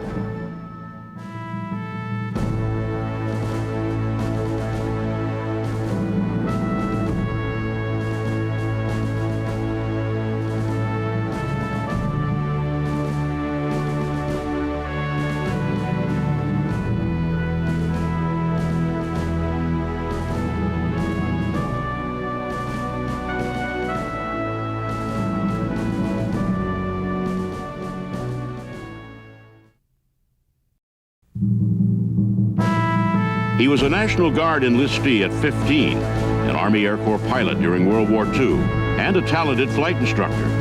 Armed with a law degree, he was an accomplished military lawyer, a strategic war planner, and the commander of 150,000 officers and airmen. Many Americans never knew this Air Force great, but they can thank him for a key role in maintaining national security during the Cold War.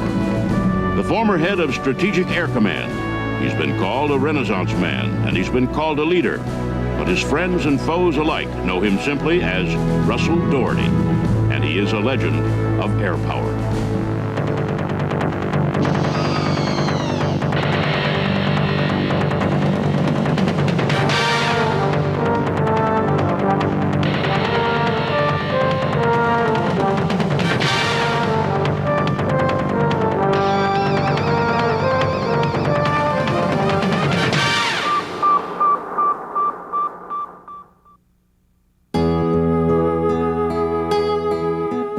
Russell Elliott Doherty was born on November 15, 1920, to Ewell and Bess Doherty in the close-knit hill country town of Glasgow, Kentucky. The oldest of two sons, Russell, came from a distinguished lineage of pioneers. Indeed, his ancestors occupied Kentucky before it served as region's first representative in the legislature. Family. Doherty's uncle was a regular Army cavalry officer and influenced young Russell to pursue a military career. It just so happened that Glasgow was home to the headquarters troop of the 123rd Cavalry Unit, which was filled with townspeople and relatives. Eager to join, Russell enlisted at the age of 15. The captain that commanded the headquarters troop, Captain Sears, who was immediately related to some of my marriage cousins and aunts, said to the sergeant, I want you to sign that young man up. So the sergeant talked to me, and he came back to the captain. I overheard this, and he said, sir, that young man's only 15. We don't take them when they're 15. We usually wait till they're 16. And Captain Sears says, Sergeant, sign him up. You don't know how bad I need a bugler. For the next 5 years, as Russell finished high school and then attended Western Kentucky University, he remained active in the National Guard, splitting time between the 123rd Cavalry Unit and the local infantry unit near college. With his ties to Kentucky, Tradition had it that you lived and died there. But Doherty was destined to break the family mold. It was 1941 when he left his Kentucky homeland for Washington, D.C. A friend had recruited him for a career in the FBI, and Russell looked forward to the assignment. Always the diligent student, he also found time to attend night school at George Washington University. But his FBI career would be short-lived.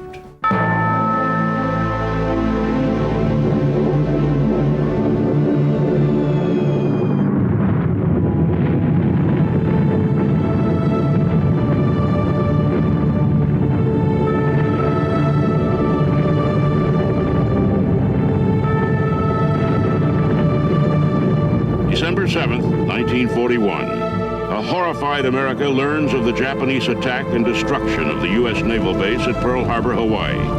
The United States declares war on the Japanese and enters World War II. I ask that the Congress declare that since the unprovoked and dastardly attack by Japan on Sunday, December 7th, 1941, a state of war has existed between the United States and the Japanese Empire. Russell Doherty rushed to Bowling Field, where he joined the Army Air Corps later that December. It was there that he almost ran into legal trouble. Doherty was one of the tens of thousands of young men in uniform who had misrepresented their age in order to enter the military. Now of legal age, he received presidential amnesty and avoided discharge. By February of 1942, he was a cadet at Maxwell Field in Alabama, training to fly bombers. Within a year, the newly commissioned second lieutenant was awarded his flight wings. Aviation was an entirely different cut off of the sapling. You know, the aviation profession is demanding enough that you're never bored. There's enough to do. The airplane itself, you know, will keep you busy forever. And what you can do with the airplane is thrilling and exciting, and I've loved it. But Doherty's dreams of air raids over Tokyo would never happen. His flying skills were such that the Army Air Corps made him an instructor instead. He spent most of the war teaching others to fly advanced trainers and the B-17 bomber. His chance came to train as a B-29 combat crew commander, but the war was over before he got into combat.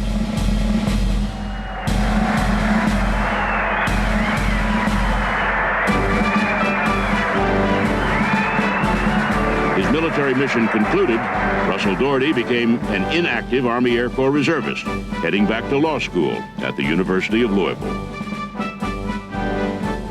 Following the war, Russell was an active law student, making a name for himself as a trumpet player and manager of a successful university dance band.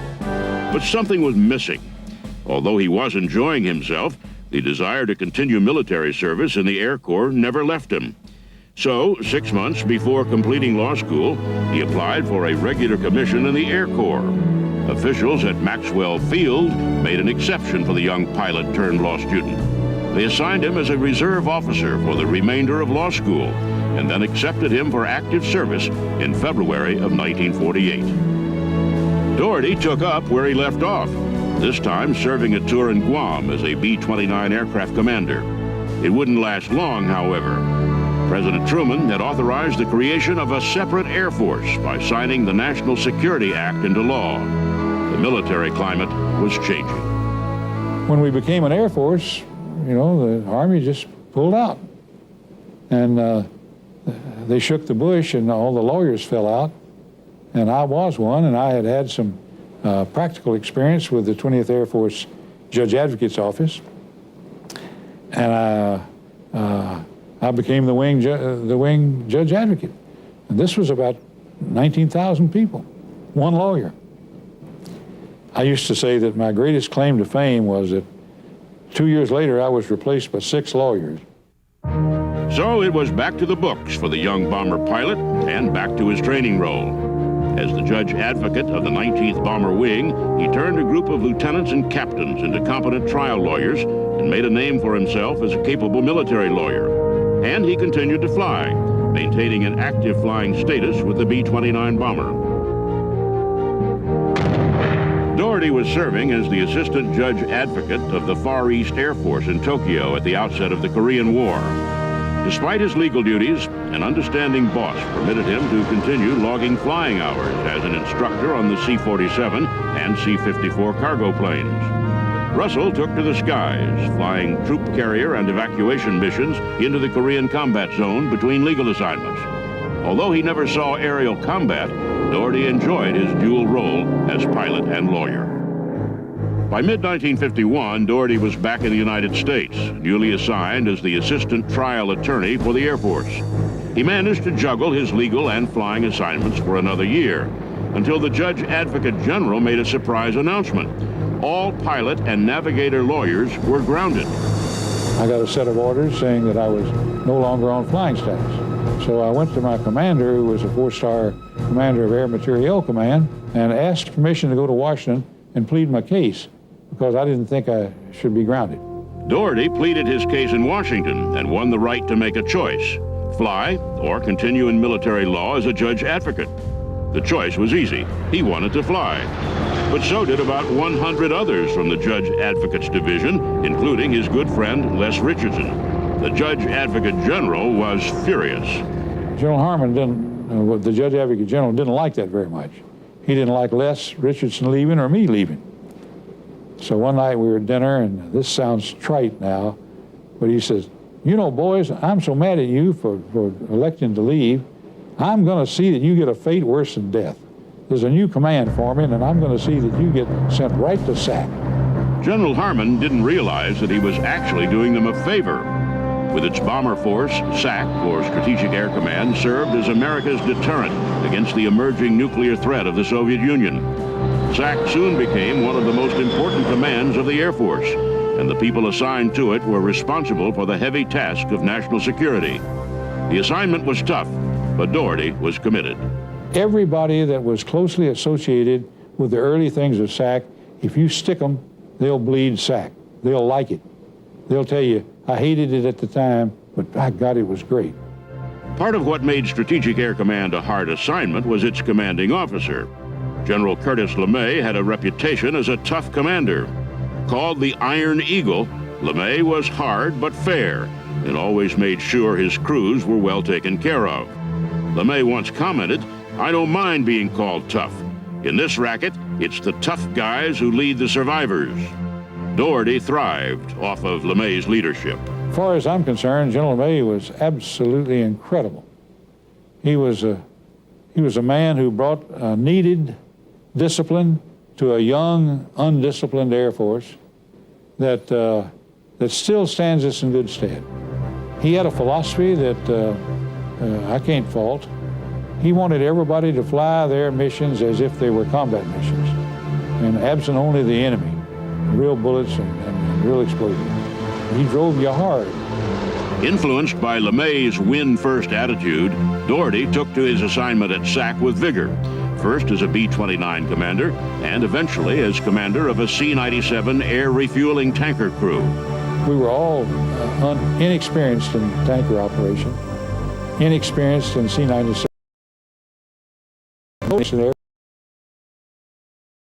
Lines were there. They were phasing out. So we gradually picked up the tanker load, and I'll tell you, we became experienced real fast. As SAC continued to grow, so did its arsenal. By the mid-1950s, the B-52 bomber was coming into its own, emerging as the premier bomber of the Air Force fleet and boasting capabilities unmatched by its predecessors. Doherty knew the aircraft well. He was part of SAC when the B-52 was introduced, and he'd served in the command that flew it.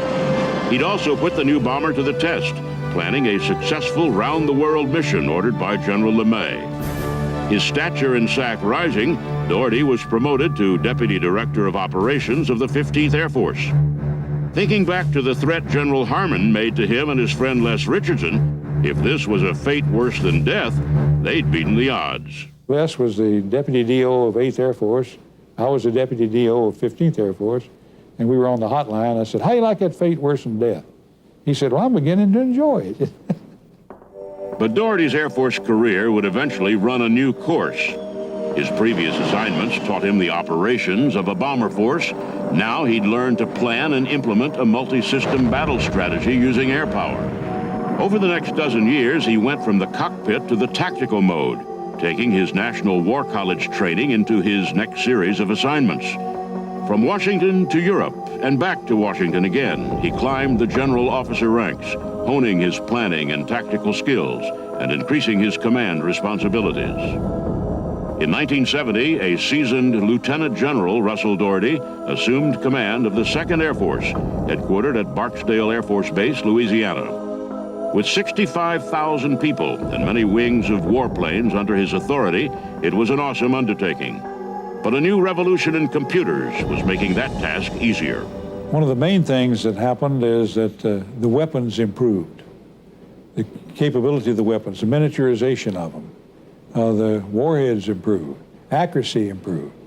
The planning ability with computers and with vast knowledge brought in by better intelligence, everything was just better. With better weapons came a change in planning philosophy.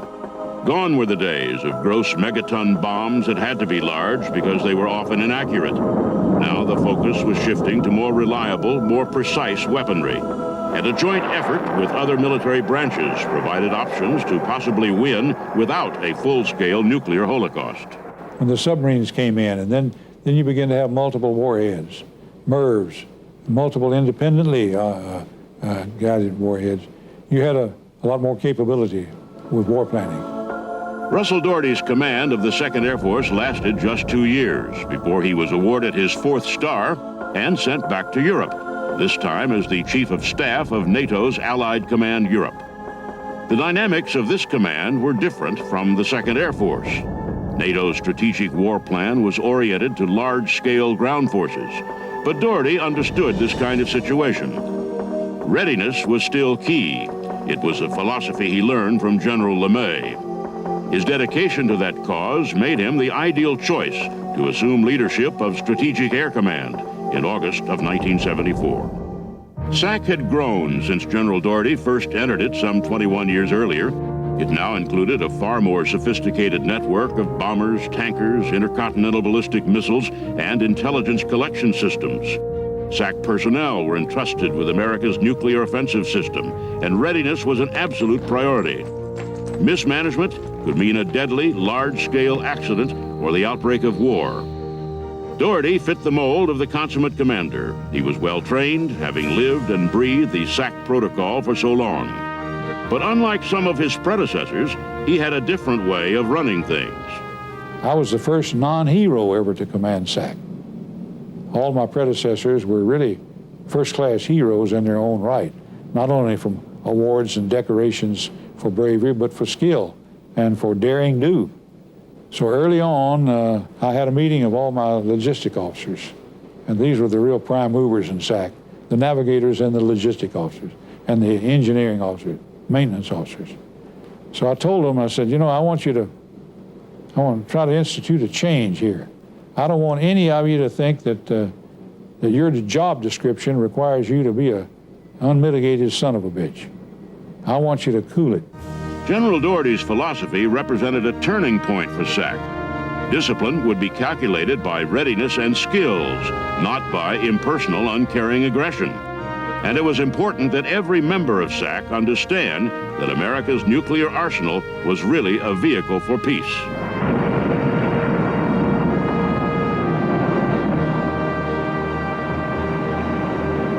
A lot of people are critical of that motto, peace is our profession, because they think it's trite.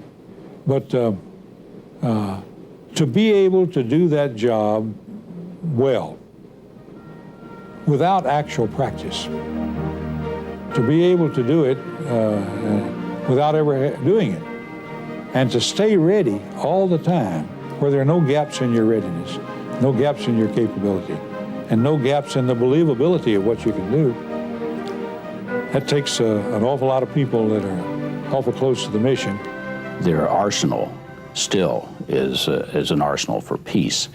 As far as the motto of peace is our profession, when Strategic Air Command went away, so did the motto of peace is our profession. Tactical Air Command had a motto of readiness is our profession. Air Combat Command today has a motto of global power for America.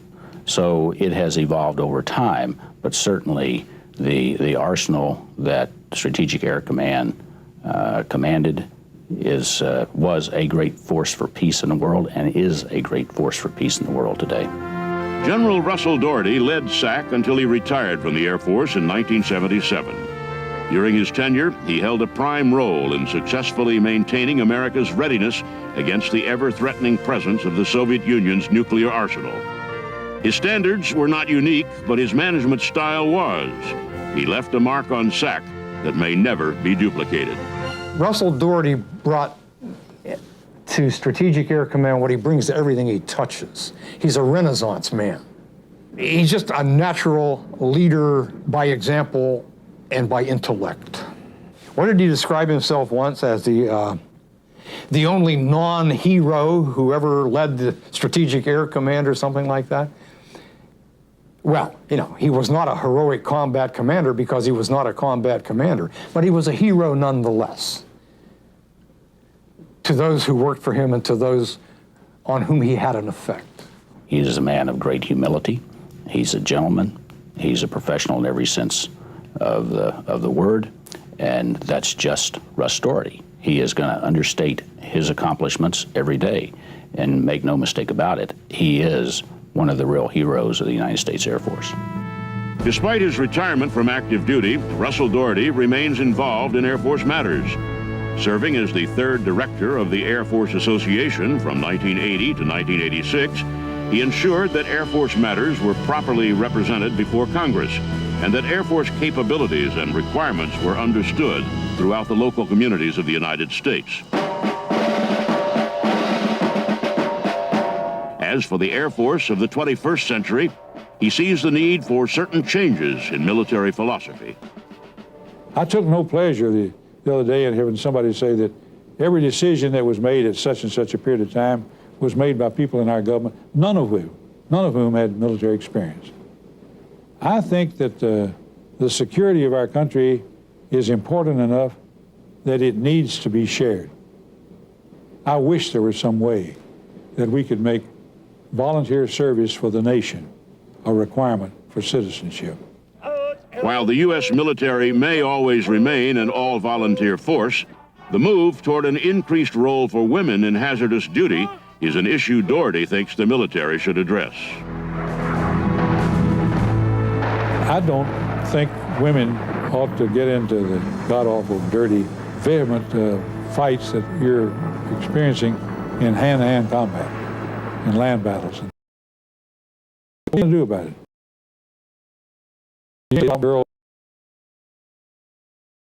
They're going to do it. So we have to figure out an acceptable role for women in everything we do, and the women have to accept it. The role of women in our armed forces clearly has increased over the years. Today, in the United States Air Force, for example, the vast majority, 99% plus of the jobs in the United States Air Force are open to both male and female. If the individual is qualified for the job, they certainly are welcome, and the Air Force will do everything possible to get the right person into the right job. Many of General Doherty's relatives, both past and present, have served in the United States Air Force, but they may never match the legacy he leaves behind. He is remembered as a great leader, a man who, despite a calming influence, could invigorate those under him. A command bomber pilot, a master missile man, a judge advocate, and a strategic planner. He is Russell Elliott Doherty, and he is a legend of air power.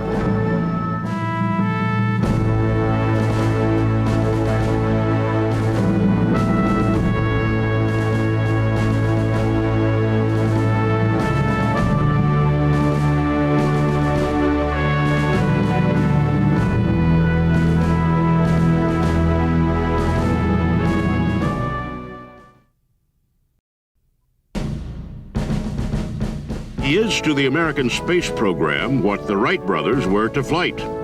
This pioneer of space travel, the first American to orbit the Earth, did so again at 77, the oldest person ever in space. A veteran of 2 wars, he triumphed in the sky both as a combat-tested fighter pilot and as an astronaut. His career as a U.S. Senator spanned more than 2 decades, but Americans will remember him foremost as a man who answered the call of his nation and followed a dream of returning to space one last time. His name is John Herschel Glenn Jr., and he is a legend of air power.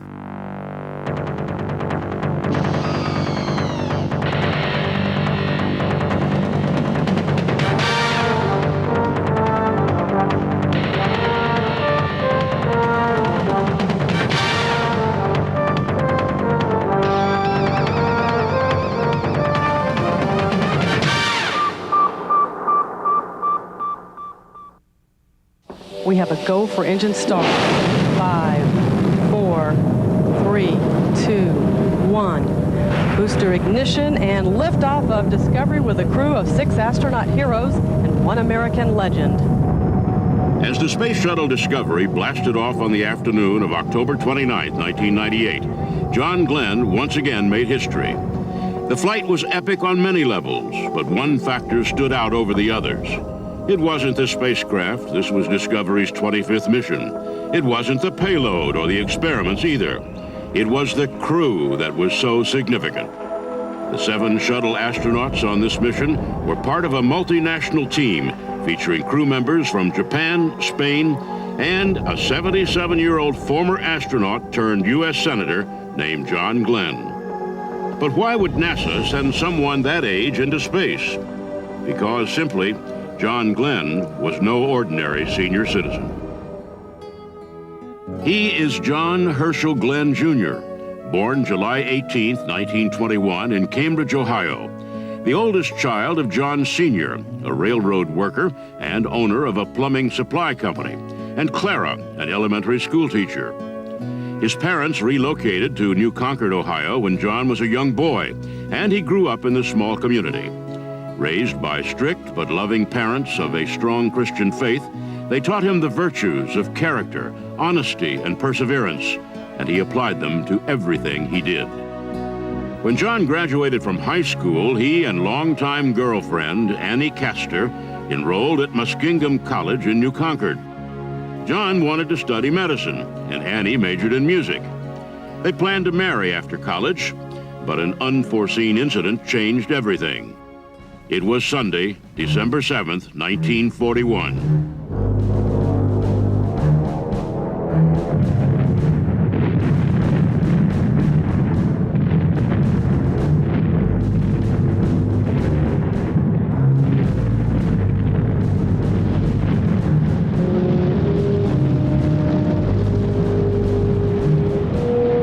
An unsuspecting nation was devastated when the Japanese waged a surprise attack on the U.S. naval station at Pearl Harbor, Hawaii. I ask that the Congress declare that since the unprovoked and dastardly attack by Japan on Sunday, December 7, 1941, a state of war has existed between the United States and the Japanese Empire. After the bombing at Pearl Harbor, John felt compelled to serve his country. Annie agreed to put their wedding plans on hold while John dropped out of school to join the Naval Aviation Cadet Program. It was there that he befriended a tall Texan named Tom Miller. He worked hard at everything to be the very best, and he was one of the so-called cadet officers in the troop group, the students that were there. John took every opportunity to fly during flight school and in his squadron, even logging hours on his days off. Knowing there would be stiff competition, he set his sights on flying fighters. He was anxious to see combat. In March of 1943, John Glenn graduated from flight school and accepted a commission in the Marine Corps. But before reporting for duty, he returned home to marry Annie. Soon after, Glenn and friend Tom Miller transferred into a fighter squadron at El Centro, California. Their new commander was impressed with the two young officers and felt they would make good fighter pilots. We were practicing bombing and air-to-air gunnery work, and in that area, John was obviously one of the best in the squadron. He would outshoot or outbomb some of the more senior pilots in the squadron. Within months, Glenn and Miller were sent to the war zone, flying combat missions over the Marshall Islands. But they never saw aerial combat. Most of their targets were on the ground. The main purpose of our being there was to keep those islands from being built up by the Japanese to more or less behind the American lines. So we were put in the role of destroying their guns, their ammunition supplies, and keeping any Japanese force from supporting those facilities there. Glenn flew 59 combat missions before returning home, where he was assigned to the Patuxent Naval Air Station as a test pilot. In the following years, he served tours of duty in China, Guam, and as an instructor in a flight instructor school.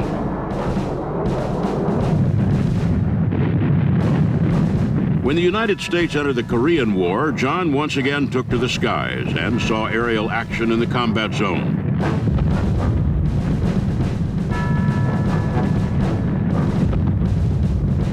His motivation to down 5 of the enemy and become an ace earned him the nickname MiG Mad Marine.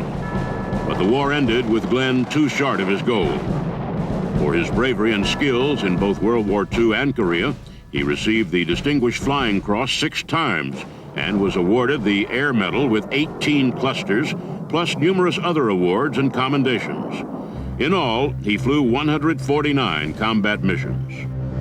But Glenn found himself behind a desk in Washington in the years following the Korean War. Although his family had grown to include 2 children, he was determined not to end his career as a bureaucrat. So he convinced the Pentagon to authorize Project Bullet, a promotional supersonic flight across the U.S. Given the green light, Glenn leapt at the opportunity, setting a transcontinental speed record by flying from New York to Los Angeles in 3 hours and 23 minutes. It was July of 1957. John had rocketed into the record books and become a nationally recognized hero overnight. But the euphoria was short-lived.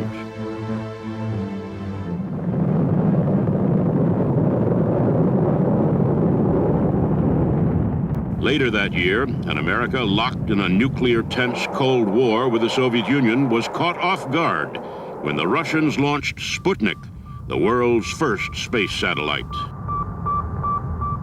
When the Soviets launched Sputnik in October 4th of 1957, what they did was demonstrate to the world that they had the capability to send a satellite overhead, certainly, but more importantly, the ability to send a nuclear weapon wherever they wish. With the States, for the first time in our history, our 2 great oceans would no longer protect us. We were devastated by this.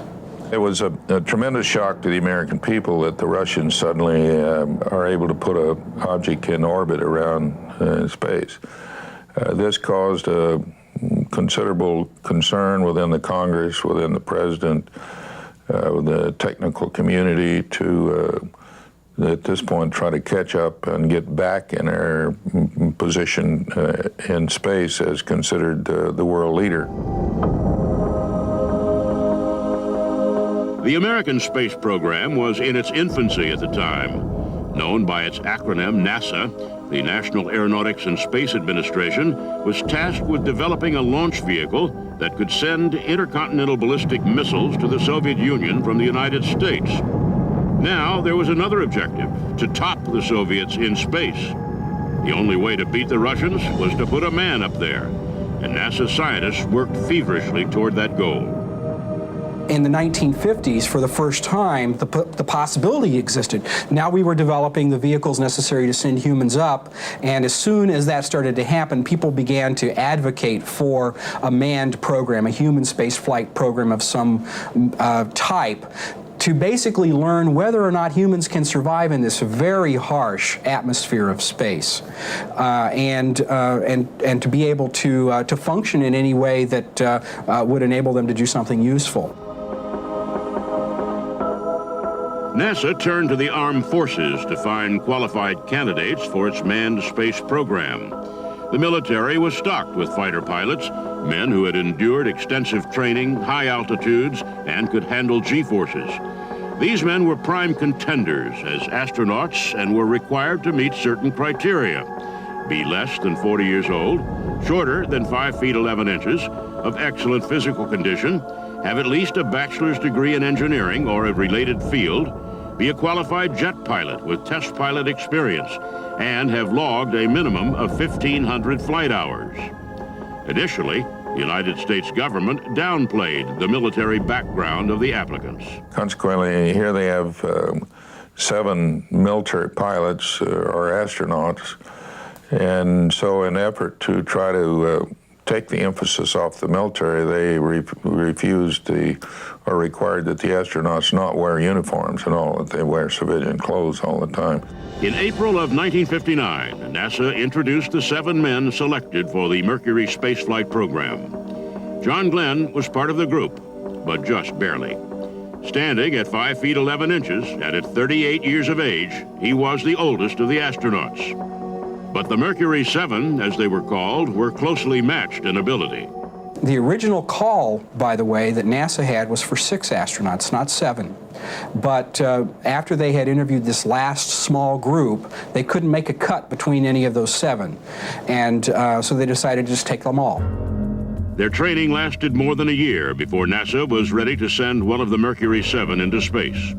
Wanting to be first, John was crushed when fellow astronauts Alan Shepard and Gus Grissom were chosen ahead of him. 5, 4, 3,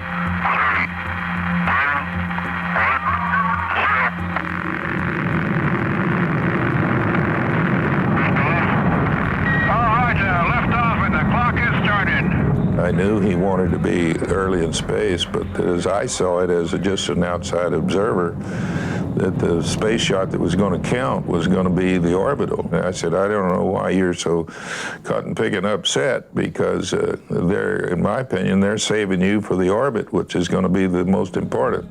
Miller was right. Even if Glenn had made the first Mercury flight, he wouldn't have been the first man in space. The Soviets had once again upstaged the Americans by sending a manned spacecraft into orbit shortly before Alan Shepard's flight in 1961. But NASA scientists didn't give up. They announced that the next Mercury mission would orbit the Earth and that John Glenn would be on board. Power, go. RF systems, go. Propulsion, go. Mercury capsule, go. All pre-start panel lights are correct. The ready light is on. Eject Mercury umbilical. Godspeed, John Glenn. 5, 4, 3, 2, 1.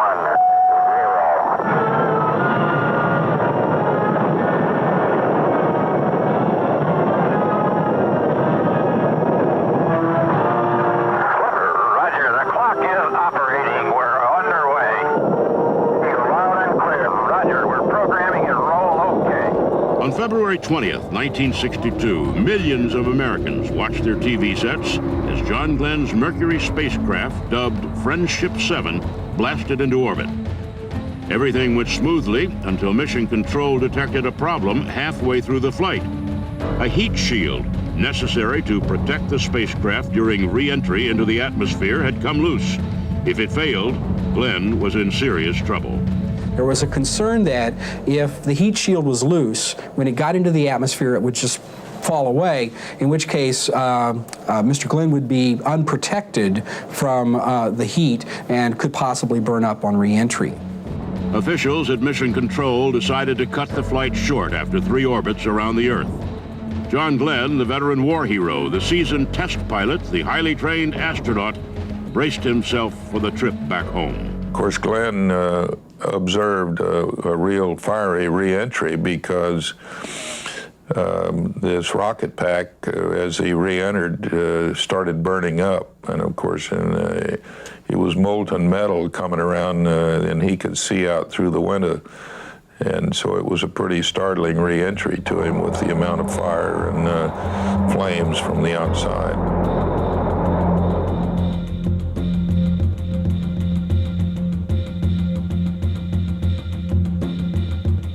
Coming down on 10, snorkels are open. Main chute is on green, chute is out in reach condition at 10,800 feet and beautiful chute. But the re-entry was successful, with his Mercury capsule landing safely in the Atlantic Ocean.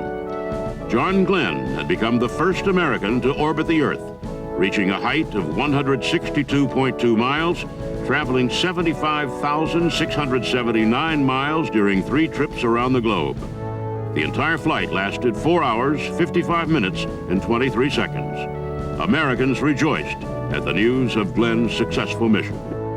The American reaction to it was unexpected. It was just total exhilaration. The country, I think it was like a reinstatement into the position of leadership again, because now we had equaled the Russians with putting a man in space. The Soviet response to this was, well, congratulations, Mr. President. In this case, it would have been John Kennedy as the president, and congratulations, NASA and John Glenn, on finally being able to put an American in orbit. Pretty much, it was a backhanded compliment.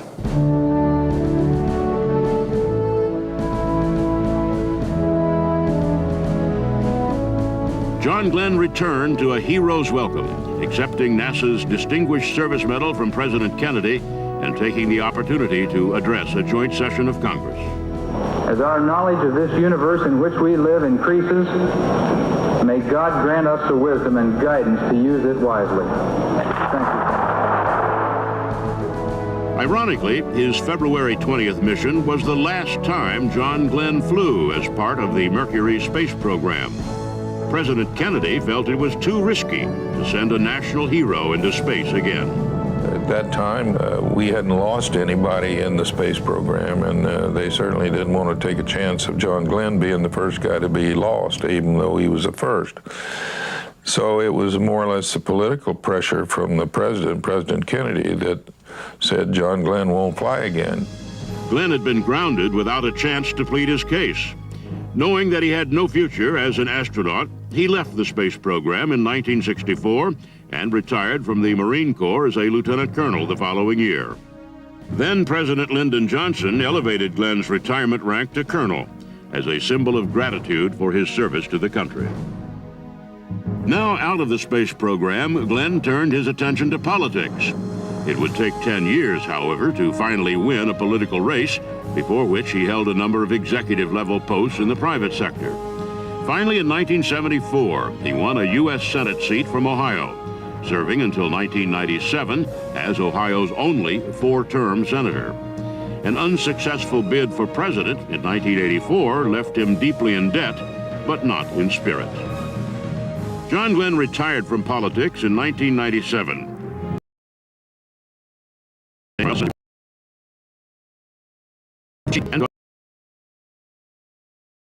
Work as the chairman of the Special Committee on Aging kept him aware of advances in health care. Ironically, his knowledge in the healthcare realm would be his ticket back to space. He began to feel that the space program had not experimented with the problem of aging, and that he thought that some progress could be made. And I think some of the doctors at the National Institute for Aging out here that he was working with as a part of his committee's work began to agree with him. Glenn lobbied NASA to participate in aging research on a shuttle mission. He gave his reasons, his experience as a former astronaut, his still excellent health, and the fact that NASA had medical data on him dating back to the 1950s. It took NASA Administrator Dan Golden a year and a half to mull things over before finally approving the mission. 2, 1, liftoff. John Glenn began the many months of training it took to get ready for another trip into space. At 77, he would set yet another record as the oldest person in space, eclipsing Story Musgrave, who served his last mission at age 61. And we have SRB separation. It does say something about how spaceflight has changed pretty significantly in the 30-plus years since John Glenn flew between 1962 and 1998. Spaceflight has become somewhat routine in the interim, in that 30-plus years. It was an enormously risky and difficult process with Project Mercury. It has become pretty much routine and accepted with the space shuttle. October 29th, 1998 was a busy day at the Kennedy Space Center in Florida. The Space Shuttle Discovery was scheduled to launch later that afternoon, and NASA technicians and crew members alike were busily preparing for takeoff. Months of training, physical regimens, and other preparations were now over. The real test would begin later in the afternoon. We have a go for engine start. 5, 4, 3, 2, 1. Booster ignition and liftoff of Discovery with a crew of 6 astronaut heroes and 1 American legend. As the Discovery lifted off into the October sky, the shuttle astronauts waited in anticipation to begin their mission objectives and for the glorious view of Earth from space. For John Glenn, the ride also marked a personal milestone. I just want the record to show that we just passed 4 hours, 55 minutes, and 23 seconds, and I promised I'd take Senator Glenn on his second flight and make it a little bit longer than his first flight, and we've already accomplished that. So we're a bunch of smiling faces up here. During the 9-day mission, shuttle astronauts took part in 83 scientific experiments, from launching a Spartan satellite to record data about the sun, to conducting medical research aimed at finding treatments for the aged. Despite the busy schedule, the retired senator from Ohio found time to remind Americans of their civic duty. I'm proud to say that all of us on this flight voted by absentee ballot before we left. And so I just hope everybody does get out and vote. When you don't get out, if you don't get out and vote, you give up your franchise to somebody else, and that's not the American way of doing things. John Glenn's return to space was heralded a success by NASA and the scientific community. He proved that determination and ability could supersede age. But most important, his historic flight is an example to all Americans that you can never be too old to achieve something new. We've gone from back in those days where we were just trying to find out if we can do it, out to now where these flights are literally out on the cutting edge of science, doing things that benefit directly or have the potential of being of enormous benefit to everybody right here on Earth. And that's what the space program's all about. Okay. He may never again fly in orbit, yet this war veteran, public servant, and space hero has given Americans a reason to follow their dreams. A role model for young and old. His name is John Herschel Glenn, Jr., and he is a legend of air power.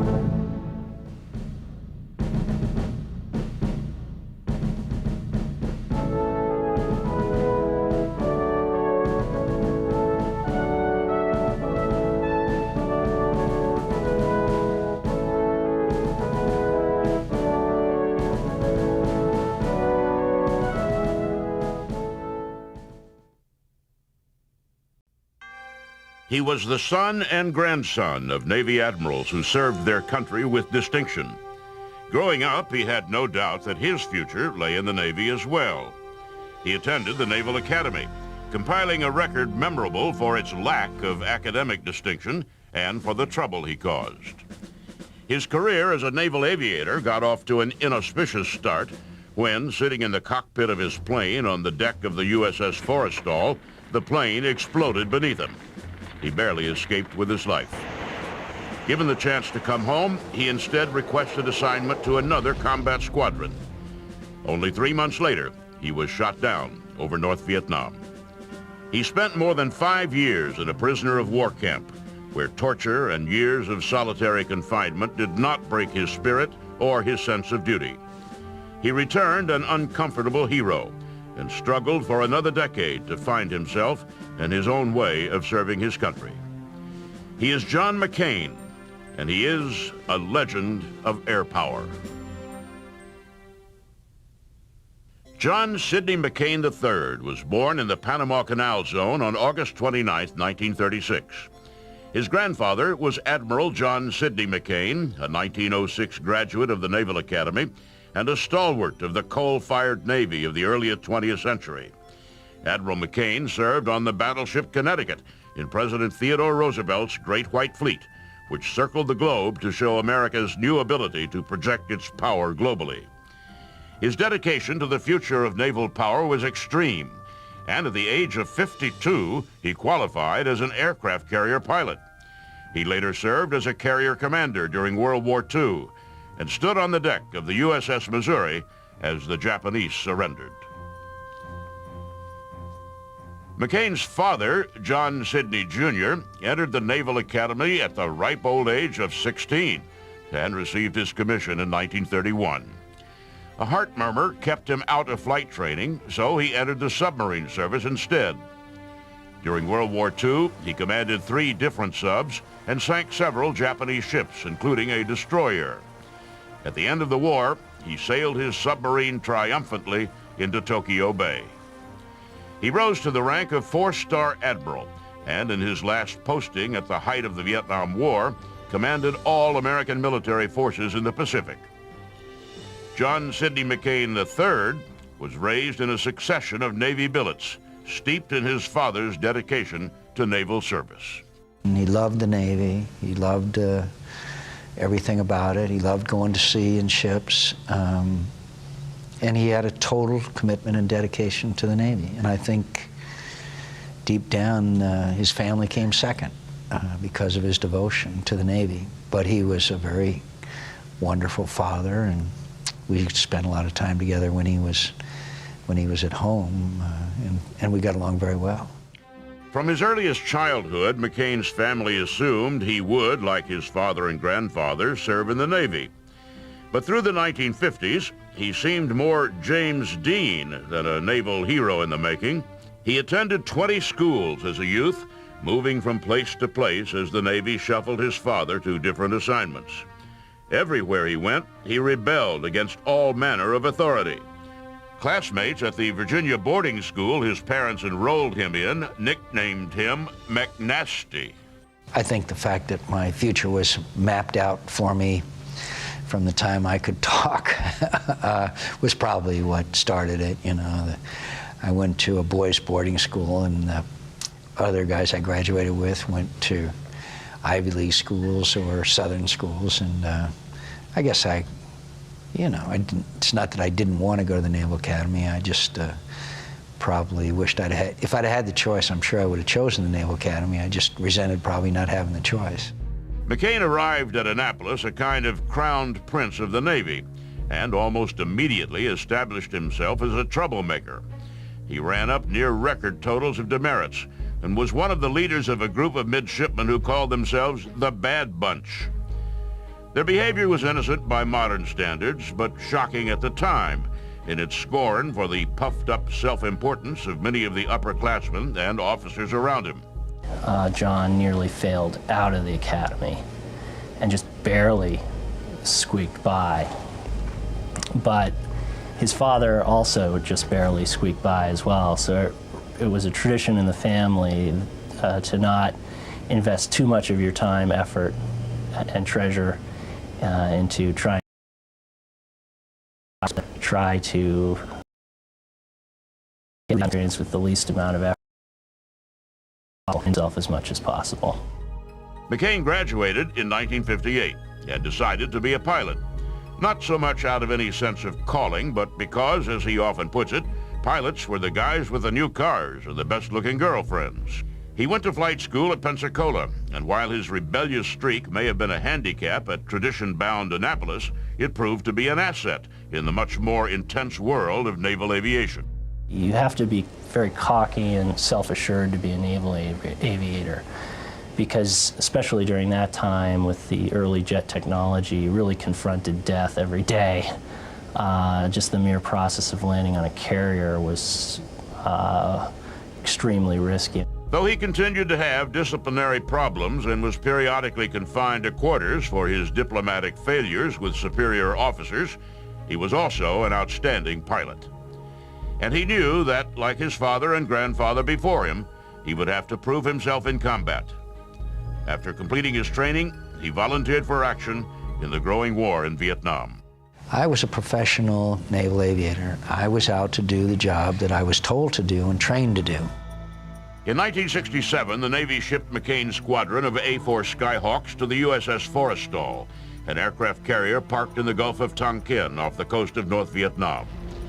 It was the height of Operation Rolling Thunder, a campaign of bombardment that Secretary of Defense Robert McNamara believed would bring the war to an end. Every day, hundreds of American aircraft converged over North Vietnam, and every day, a few of those aircraft did not return home. John McCain arrived in Vietnam during the heat of the summer of 1967. He had been there only a short time when he learned a life-changing lesson in the horrors of combat operations. We were launching one of our first major strikes. About 30 airplanes were all going in to strike a target in around Haiphong, as I remember. And the planes are lined up along the edges of the flight deck, and then a group of planes are in the back of the flight deck when you're getting ready to launch. By a terrible error, which I won't go into detail, the Zuni rocket was fired from the wing of an F-4, came across the flight deck and went through the 300-gallon fuel tank underneath my airplane, punched through it. The fuel spilled out on fire and spread all around the flight deck. McCain escaped by climbing out on the fuel probe at the nose of his A-4 and diving into the flames. He rolled to safety, protected by his heavy flight gear, but all around him, aircraft heavy with bombs were catching fire. He had escaped from the fire only to find himself in the frying pan. The hot metal deck of the Forrestal, one of the most powerful ships in the world, was a sea of spreading flames. The ship was in deep trouble. Hampered by inadequate damage control equipment and training, it took the crew of the Forrestal 12 hours of hard fighting to bring the fire under control, and a full 24 hours to put the fire out. 134 sailors died in the blaze, many sacrificing themselves to help save the ship. The crew of the Forrestal fought that fire with some of the greatest examples of heroism, sacrifice I think we've ever seen in the history of the Navy. And they saved the ship. McCain, one of the walking wounded, reported to sickbay in search of bandages for his burns. There he walked into a scene unlike anything he had seen before. Below decks, injured and dying sailors awaited treatment and evacuation. And I walked in and there was a lot of young men laying there very badly burned. And I heard one of them call to me, and I went over, and he was one of our plane captains, and he was terribly burned. And he asked about one of the pilots, and I said, well, he was fine. And he made it through, and he said, who was the pilot of the plane that he was the plane captain of? And I said, he's fine. He said, thank God, and died right there. McCain recuperated in the Philippines. He was, he says now, inspired by the sacrifice of the crew of the Forrestal, by the pride they showed in their work, and their willingness to sacrifice themselves for the sake of others. Though his injuries had earned him an exemption from combat and a trip home, he instead volunteered to return to battle. I was 31 years old at the time. I had been a naval aviator since I was 21. That was my business. The Navy assigned McCain to the USS Oriskany. The Vietnam War aboard American aircraft carriers was an almost surreal mixture of onboard gentility punctuated by terrifying forays into some of the hardest combat situations ever known. Not only were they facing a devastating and effective new anti-aircraft weapon, the surface-to-air missile, they were operating under rules of engagement that seemed to take into account everything except the well-being of American pilots. In an attempt to keep the Russians and Chinese from escalating the war, American planners forbade attacking certain logical targets. Naturally, the North Vietnamese loaded those forbidden zones with war material and even air defenses. One time, one of our pilots was shot down in Haiphong.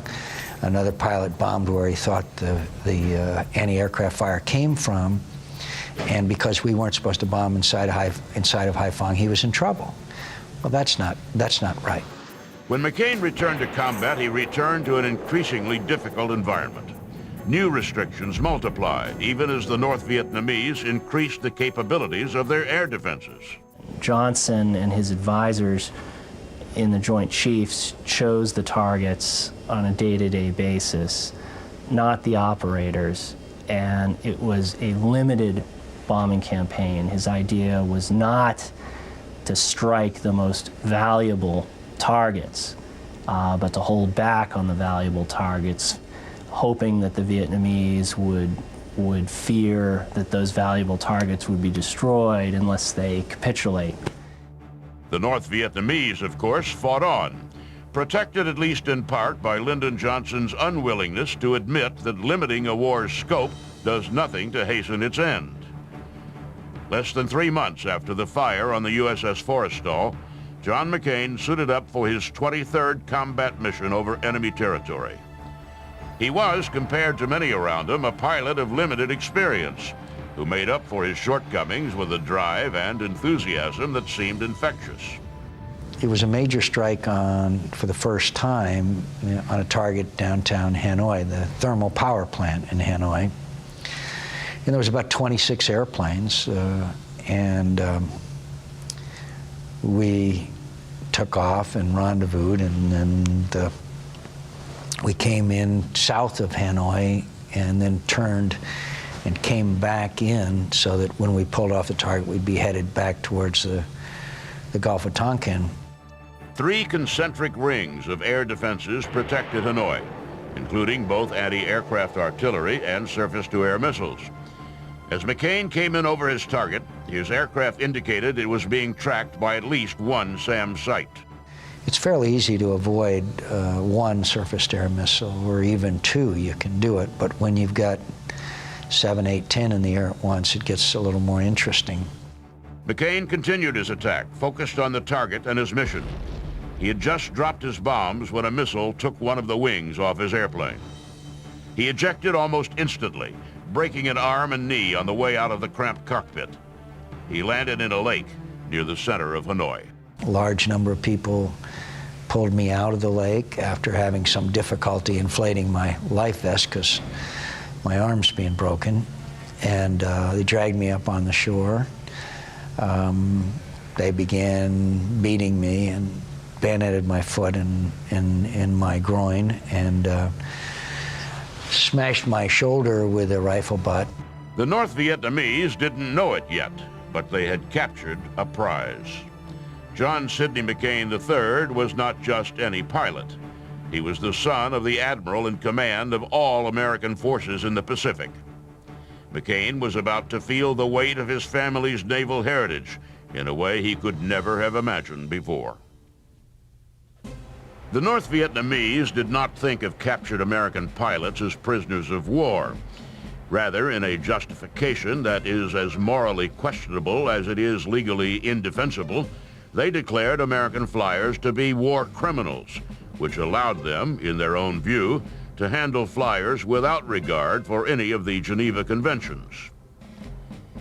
Badly injured from his ejection, badly beaten by his captors, John McCain was taken to the old French prison at the center of Hanoi that had been converted to hold captured Americans.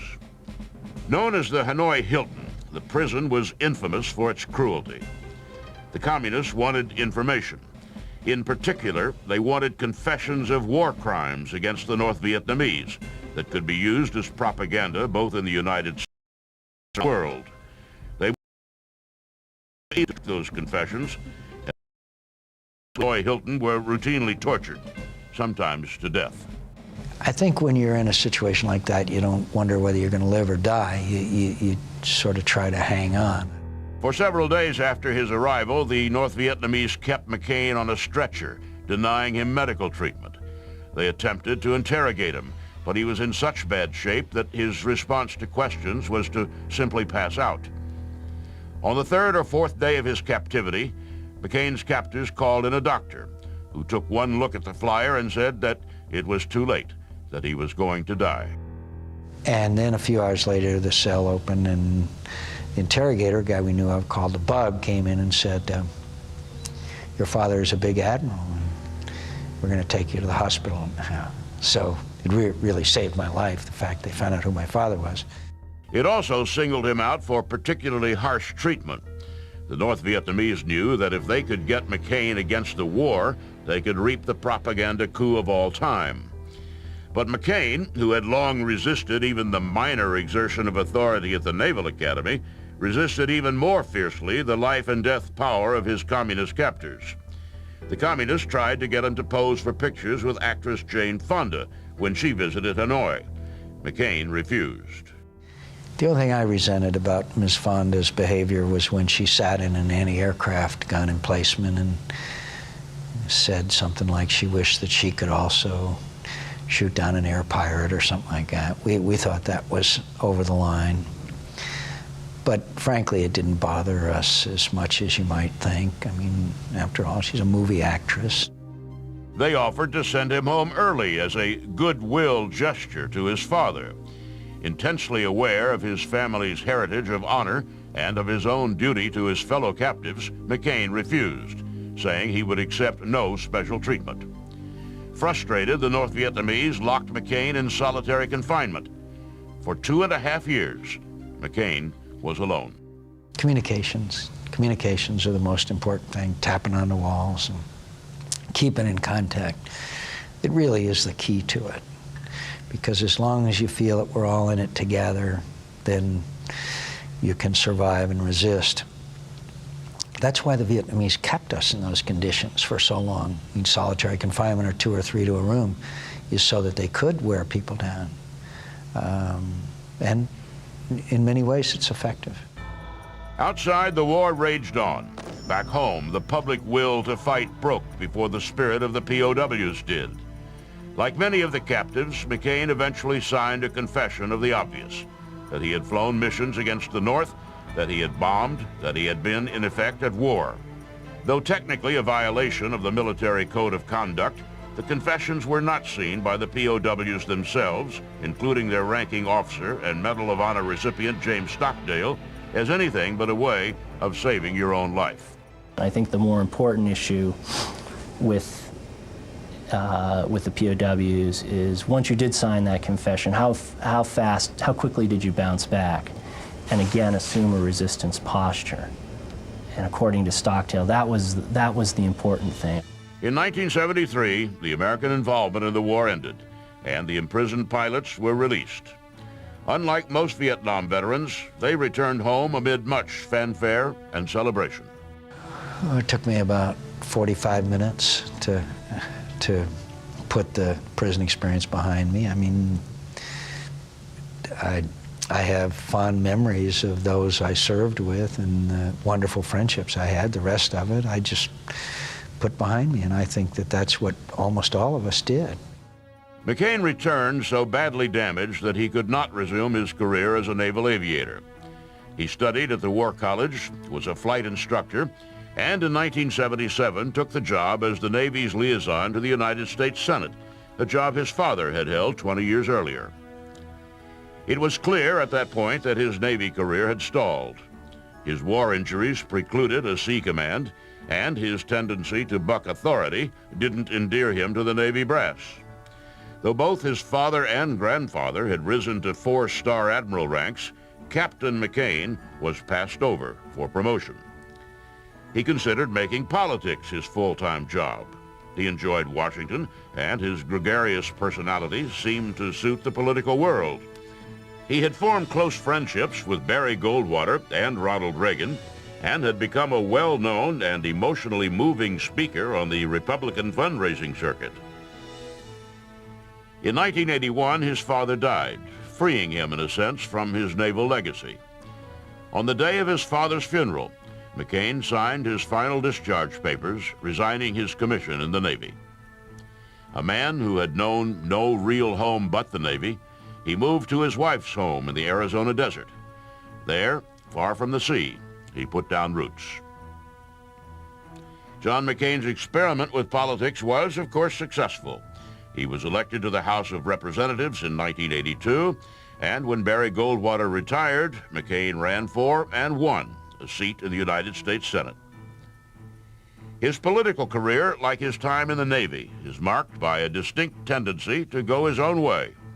He is no better at towing the Republican line than he was at adhering to outmoded traditions of the Naval Academy.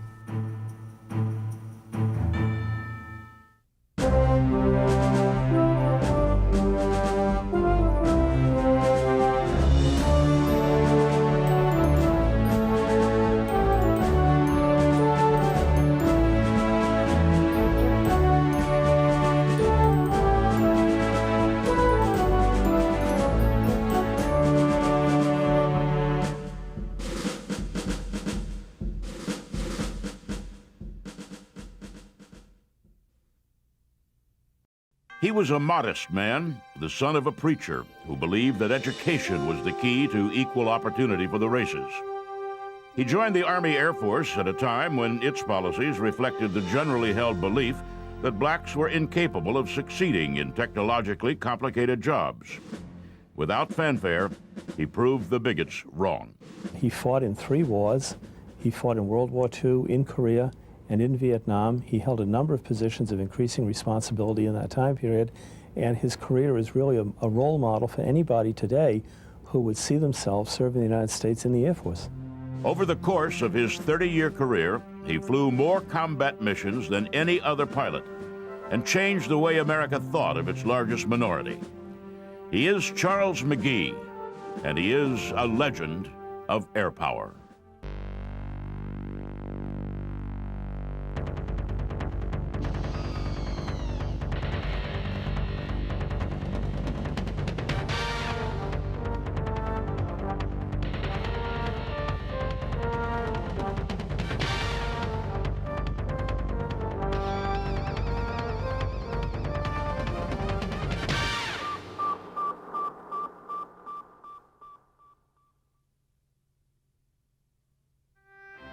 Charles Edward McGee was born in 1919 in Cleveland, Ohio.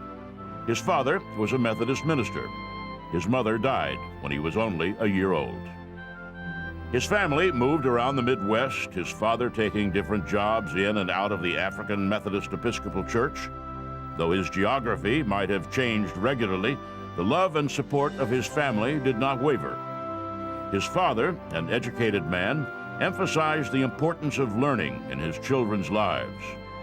The schools McGee attended in Ohio, Illinois, and Iowa were not rigidly segregated, and he enjoyed the same education as the white students. At the height of the Great Depression, McGee graduated from Chicago's DuSable High School. He wanted to go to college, but lacked the money for tuition. He enlisted in the Civilian Conservation Corps, a Depression-era make-work program paving highways across northern Illinois. What he earned, he saved. That same year, 1938, Nazi Germany annexed part of Austria. In Asia, the bulk of China came under Japanese occupation. The War Department in Washington created the Civilian Pilot Training Program, which, despite its name, was to train military pilots on college campuses. When the government published the list of sites, not a single black school made the cut. McGee had by this time enrolled as an engineering student at the University of Illinois, and he met his future wife, Frances Nelson. During the summer, he worked in a steel mill. He was visiting his father in Gary, Indiana, when word came that the Japanese had bombed Pearl Harbor. McGee enlisted rather than waiting to be drafted. He decided to be a pilot. Realized that just from my technical training and what I was in, that there was something inviting about being a pilot, that I said, comparing what might happen if I were drafted, I'll volunteer.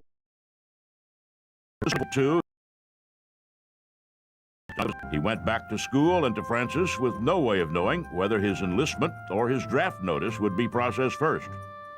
As it turned out, a sympathetic acquaintance at the draft board pushed McGee's draft notice to the bottom of the pile hoping that he would be admitted to pilot training.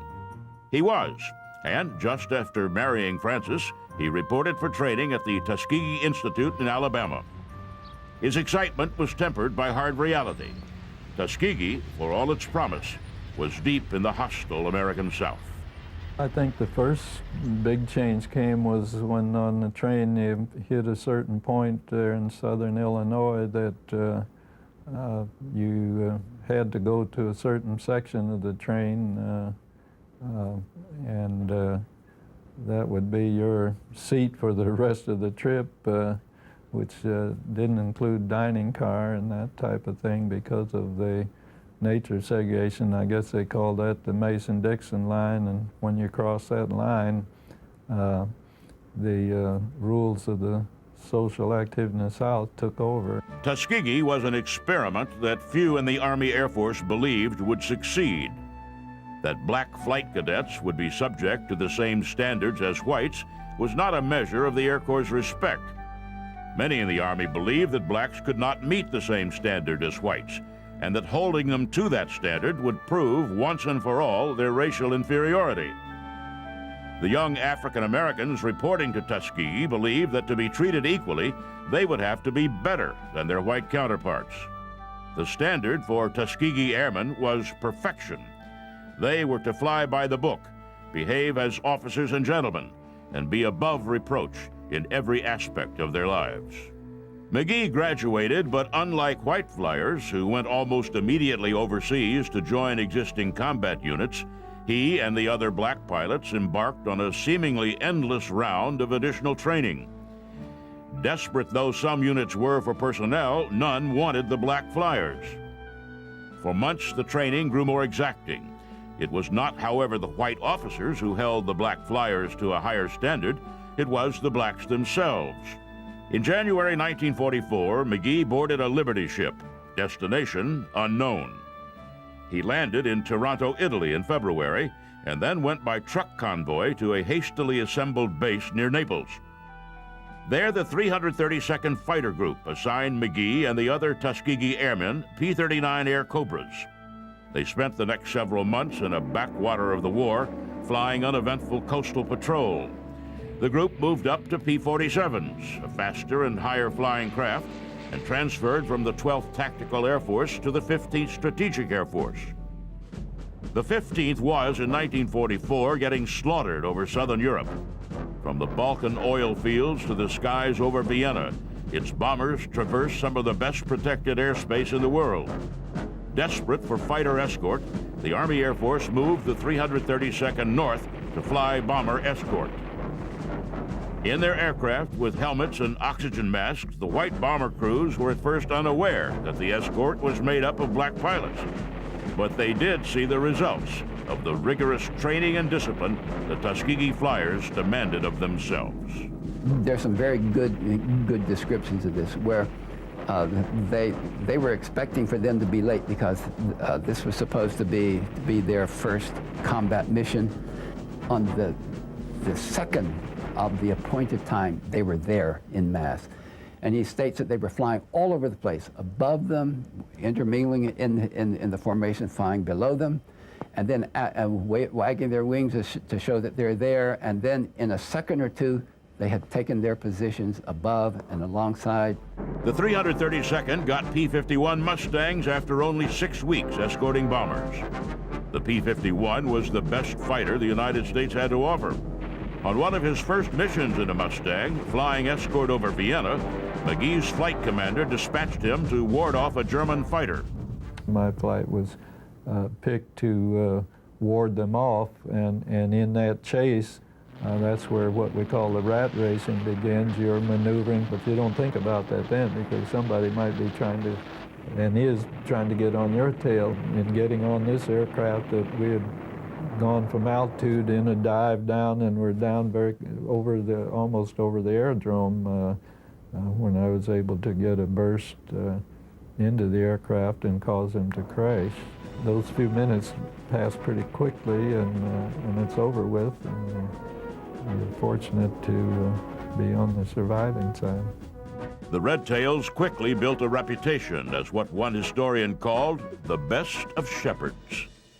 During what is surely one of the most phenomenal runs in air combat history, not a single bomber under the escort of the 332nd was lost.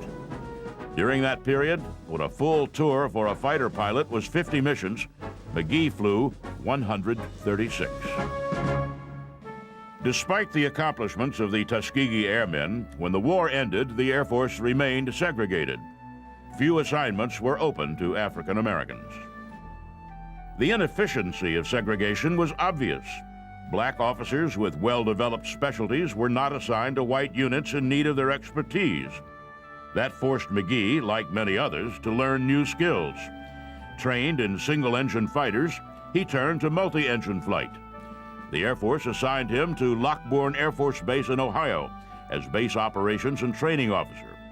He learned instrument flying at Barksdale Air Force Base and completed a demanding 10-month aircraft maintenance technical course. After becoming an independent service in 1947, the Air Force started assigning personnel based on need and expertise rather than race. The integration was not a matter of official policy, but it paved the way for President Harry Truman's formal desegregation of the military in 1948.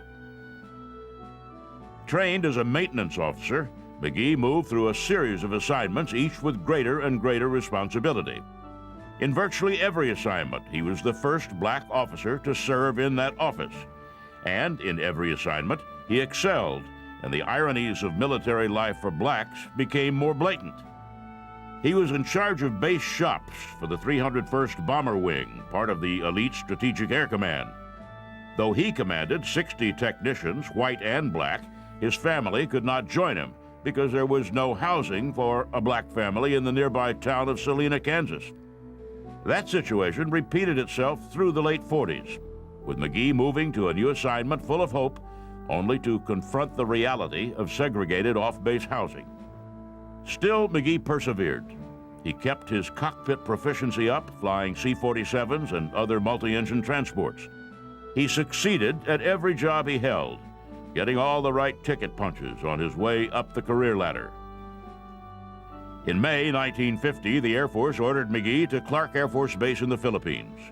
While awaiting the arrival of his family, the Korean War broke out. The United States was so unprepared, there weren't any modern jets available to fight. The Air Force, which had recently taken McGee off flying status, gave him an F-51, an upgrade of the P-51s he'd flown in World War II, and sent him off to battle. UN forces led by the United States almost lost the Korean War. In the opening weeks, the North Korean Army swept southward, pushing a tsunami of refugees and dispirited military personnel ahead of it. The only real defense the Americans could offer was air cover. McGee flew mission after mission, first out of Japan, and then out of a base hastily built within a tiny valley perimeter near Busan, at the far southern tip of the Korean peninsula. This was a very different type of combat, buying time for ground reinforcements to arrive.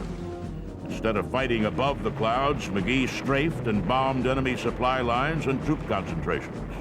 They're firing on gun emplacements on a hillside that was trying to protect the valley. We had been assigned and picked up our targets, and we're firing our guns and at a gun emplacement, but you see just as many tracers and so on coming back and flying by there.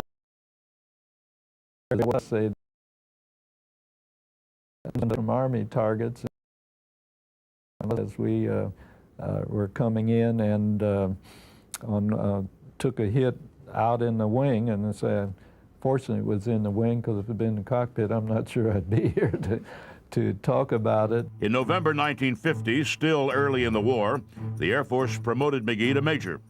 He earned the Distinguished Flying Cross for his various actions over Busan. In February 1951, he flew his 100th mission in Korea. After 2 long combat tours and 2 separate wars, few would have blamed McGee if he had relaxed to rest on his laurels.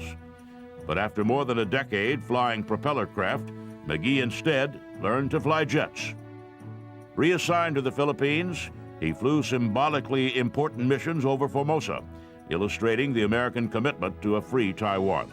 And I'd never flown a jet, which was a real thrill to be in command of a fighter squadron, to get into an aircraft that was a real joy to fly because there was no torque with the engines, jet engine operation. You had no torque that the propellers give you, and to go to 100%, check everything in the green and just go fly was indeed a thrill.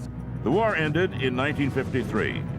The Air Force ordered McGee to command in General Staff schools at Maxwell Air Force Base in Montgomery, Alabama. The assignment was in many ways affirmation of a career officer's contribution and potential. But the American South continued to pose problems for black flyers. Suddenly the white barber realized that I was Negro and he didn't cut Negro hair. And asked me what my nationality was, and I told him, and he didn't cut my hair.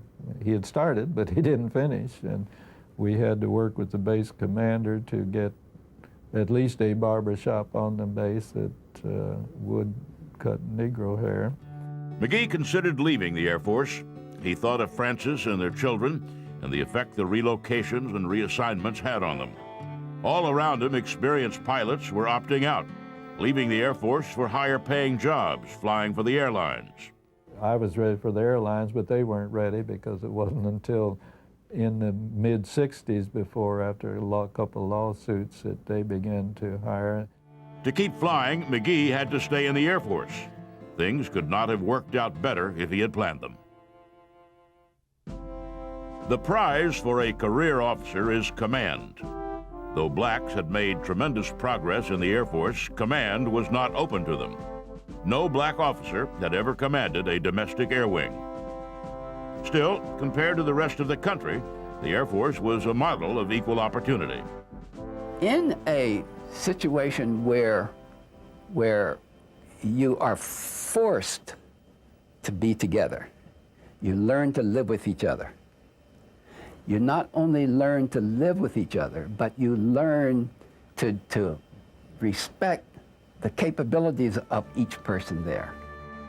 The type of stoic patience McGee exhibited lost popular favor in the 1960s, when civil rights became one of the most divisive issues in American history. But consider the courage it took McGee to persevere. With no guarantee of success, he excelled. With no sign of an open door, he kept knocking. It didn't deter me from continuing on the trend that I've established or that I was doing. And it wasn't something being done to say, well, now if you do this and this and this, you're going to arrive at some place. It was just a way of life that I developed to treat others as I wanted to be treated, and hopefully that respect would come in time. As the Air Force modernized, McGee modernized with it. As a pilot, he trained and checked out in the F-89 Scorpion. And as a maintenance officer, he managed a staff that kept aircraft running and ready to take off 24 hours a day. In 1955, he took a job responsible not just for airplanes, but for missiles as well. Without fuss, he'd made the transition from biplanes to the space age, all in a country that seemed at times openly hostile to his ascendancy. In 1956, the glass ceiling broke. The Air Force promoted another Tuskegee airman, Daniel Chappie James, to commander of Otis Air Force Base outside Boston. James's breakthrough would have meant little had there not been qualified, arguably overqualified, black officers waiting patiently in the wings. McGee was certainly one of those. In 1959, he was promoted to the regular U.S. Air Force. He had been technically a member of the Air Force Reserve. Becoming a member of the regular Air Force was a necessary step to further promotion. He deployed back to Italy, along with the Jupiter missile, commanding the small cadre of Americans who helped the Italians man the missiles. During the Cuban Missile Crisis, he and his family were in Minot, North Dakota, on the front lines of the Strategic Nuclear Force. In the aftermath of the crisis, he transferred back to 10th Air Force Headquarters in Kansas City to help revamp strategies and operations to better suit the modern world. When Latin America was a hotbed of Cold War intrigue, McGee worked as Chief of Joint Plans and Operations for the Air Force's Latin American mission. Through all of this, he kept flying. While he could easily have become purely a desk officer, he thought of himself first and foremost as a pilot. In 1966, he set out to learn an entirely new kind of mission, air reconnaissance. In 1967, at the age of 48, McGee went to Vietnam. The assignment made his wife mad. How much blood do they want, she asked, distraught that her husband was about to leave for a third combat tour in a third war. McGee, however, didn't waver. His country called, and he answered. I became the commander of the 16th Tactical Reconnaissance Squadron and took that squadron to Tan Son Nhut Air Base in Vietnam. There were, however, major differences between what he had done before and what he was doing now. The RF-4C used for reconnaissance carried no weapons. The only defense they had was speed and the skill of their pilot. Tan Son Nhut Air Base was, at the peak of the Vietnam War, one of the busiest military bases in the world. Fighters roared out over the war 24 hours a day, their missions determined by intelligence gathered by McGee and a handful of other reconnaissance pilots. McGee flew primarily over northern South Vietnam, venturing into Laos occasionally to document troop movements along the Ho Chi Minh Trail. The mission started out high, beyond the reach of anti-aircraft guns, but McGee eventually had to dip down low, flying a careful grid while his backseat operations officer snapped photographs. Flying over Laos, McGee's Phantom took heavy fire and could not make it back to Tan Son Nhut. He calmly diverted to Da Nang, landed safely, removed his film from the unflyable craft, and hopped a transport to Tan Son Nhut. The most vicious fighting of the war came in 1968 during the Tet Offensive. The Communists launched a coordinated attack all over South Vietnam. Attacks near Saigon sealed Tan Son Nhut off, and McGee was one of only 6 reconnaissance pilots available to fly a huge roster of critical missions. Unfazed, recalling his experience in the crunch of Korea, he organized his squadron to manage all the missions necessary in the first 3 panicky days of fighting. When he finally got a chance to sleep, he slept with his helmet on because the base was under almost constant mortar attack. In May 1968, McGee flew his 172nd and final combat mission in Vietnam. He didn't know it at the time, but he had flown more combat missions in 3 wars than any other pilot, 409. For his work in Vietnam, the Air Force awarded him the Legion of Merit. After nearly 3 decades of struggle, McGee achieved what had long before been impossible. He was the first African American in command of a domestic air wing, a man in the full of his career. After the nomadic life of a career military officer, he was stationed in the closest thing his family had to a hometown, and he was in command. Looking back on the career, can see that progress and the change, so it gives you a good feeling that what you aspired and held out there as a target was still slowly becoming a possibility, that you were treated based on your ability and so on and not color. McGee retired in 1973 after 30 years, 6,300 flight hours, 409 combat missions. He had been awarded a Legion of Merit with 1 Oak Leaf Cluster, the Distinguished Flying Cross with 1 Oak Leaf Cluster, and high decorations in Korea and Greece.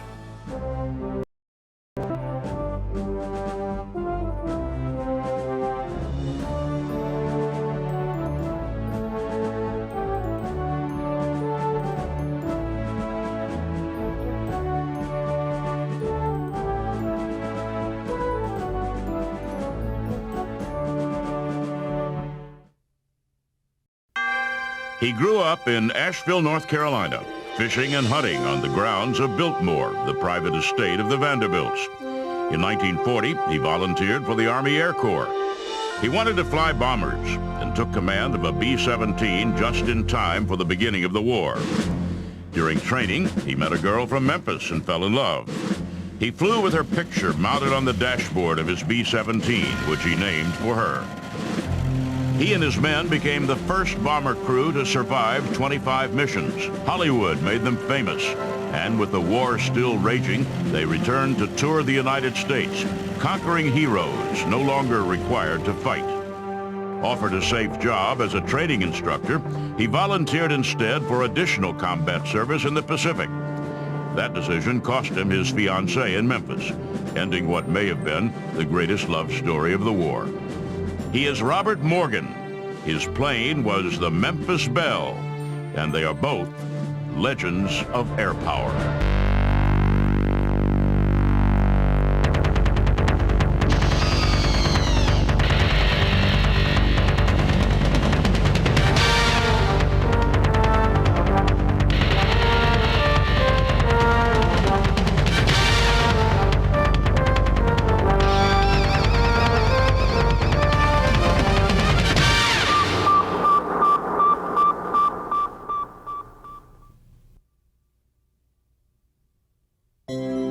Robert Morgan was born in 1919 in Asheville, North Carolina. His father, David, was an executive at a furniture manufacturer. His mother, Mabel, a dreamy romantic who became fast friends with Cornelia Vanderbilt. The mountains of North Carolina were a wonderful place to grow up, and Morgan had the run of the 125,000-acre Vanderbilt estate. He hunted and fished and thought of himself as entitled to the easy life he enjoyed. In 1929, everything changed. The stock market crash and ensuing depression cost David Morgan his job and cost the family its house. Cornelia Vanderbilt invited the Morgans to move into an empty house on her estate, and David found work as a night watchman, making $50 a month. In 1936, doctors diagnosed Mabel Morgan with thyroid cancer. Unable to face a slow death, she opted instead to commit suicide. Well, I think there was a searching all my life for, after my mother died, for somebody to kind of fill in and take her place, because I lost her at a very critical time in my life, and the time when we had planned to spend a lot of time together traveling. Morgan's father threw himself into work, and Morgan started chasing girls. Morgan was a student at the University of Pennsylvania when Germany invaded Poland, an undergraduate in constant motion with no direction. In 1940, he enlisted in the Army Air Corps. With slightly less than standard vision, he failed the eye test. The doctor gave him a second chance and left the room. Morgan memorized the chart and passed. He learned to fly like all pilots of his era in PT-17 Stearman biplanes. Sure that war was approaching, the Army stripped its training down to the essentials. On only his second day in uniform, he was in the air with a flight trainer, learning the basics of flight. After only 6 hours and 10 minutes in the air, he soloed. In July 1941, Morgan graduated from Stearmans to BT-15s, trainers with enclosed cockpits that the young recruits noticed were just like the cockpits of fighter planes. At Bush Field in Augusta, Georgia, he and his classmates learned to navigate and land using only instruments. They learned formation flying and watched nervously as America was drawn closer to war. In September, a German submarine fired a torpedo at an American destroyer in the North Atlantic, and President Roosevelt gave American ships permission to attack and sink any submarine that lay in their path. As a result, Morgan completed his training in Georgia and opted for advanced training in bombers. In October, a U-boat sunk the destroyer Reuben James, beginning what came to be known as the Battle of the Atlantic. And Morgan walked along a line of bombers at Barksdale Field in Louisiana. The old bombers at Barksdale were already obsolete, but they had been built as warplanes, not as trainers, and they were bigger and had a deadlier look than anything Morgan had ever seen. Whatever excitement the pilots felt was tempered by marching. They'd enjoyed abbreviated basic training, they'd flown before they'd crawled, and now they were going to make up for it. There was going to be a war, and they were going to learn how to be military. So they marched and flew between marches, and their graduation was set for the middle of December. Morgan got his wings on schedule, married one of the many girls he'd been seeing, and reported for duty at MacDill Field in Florida.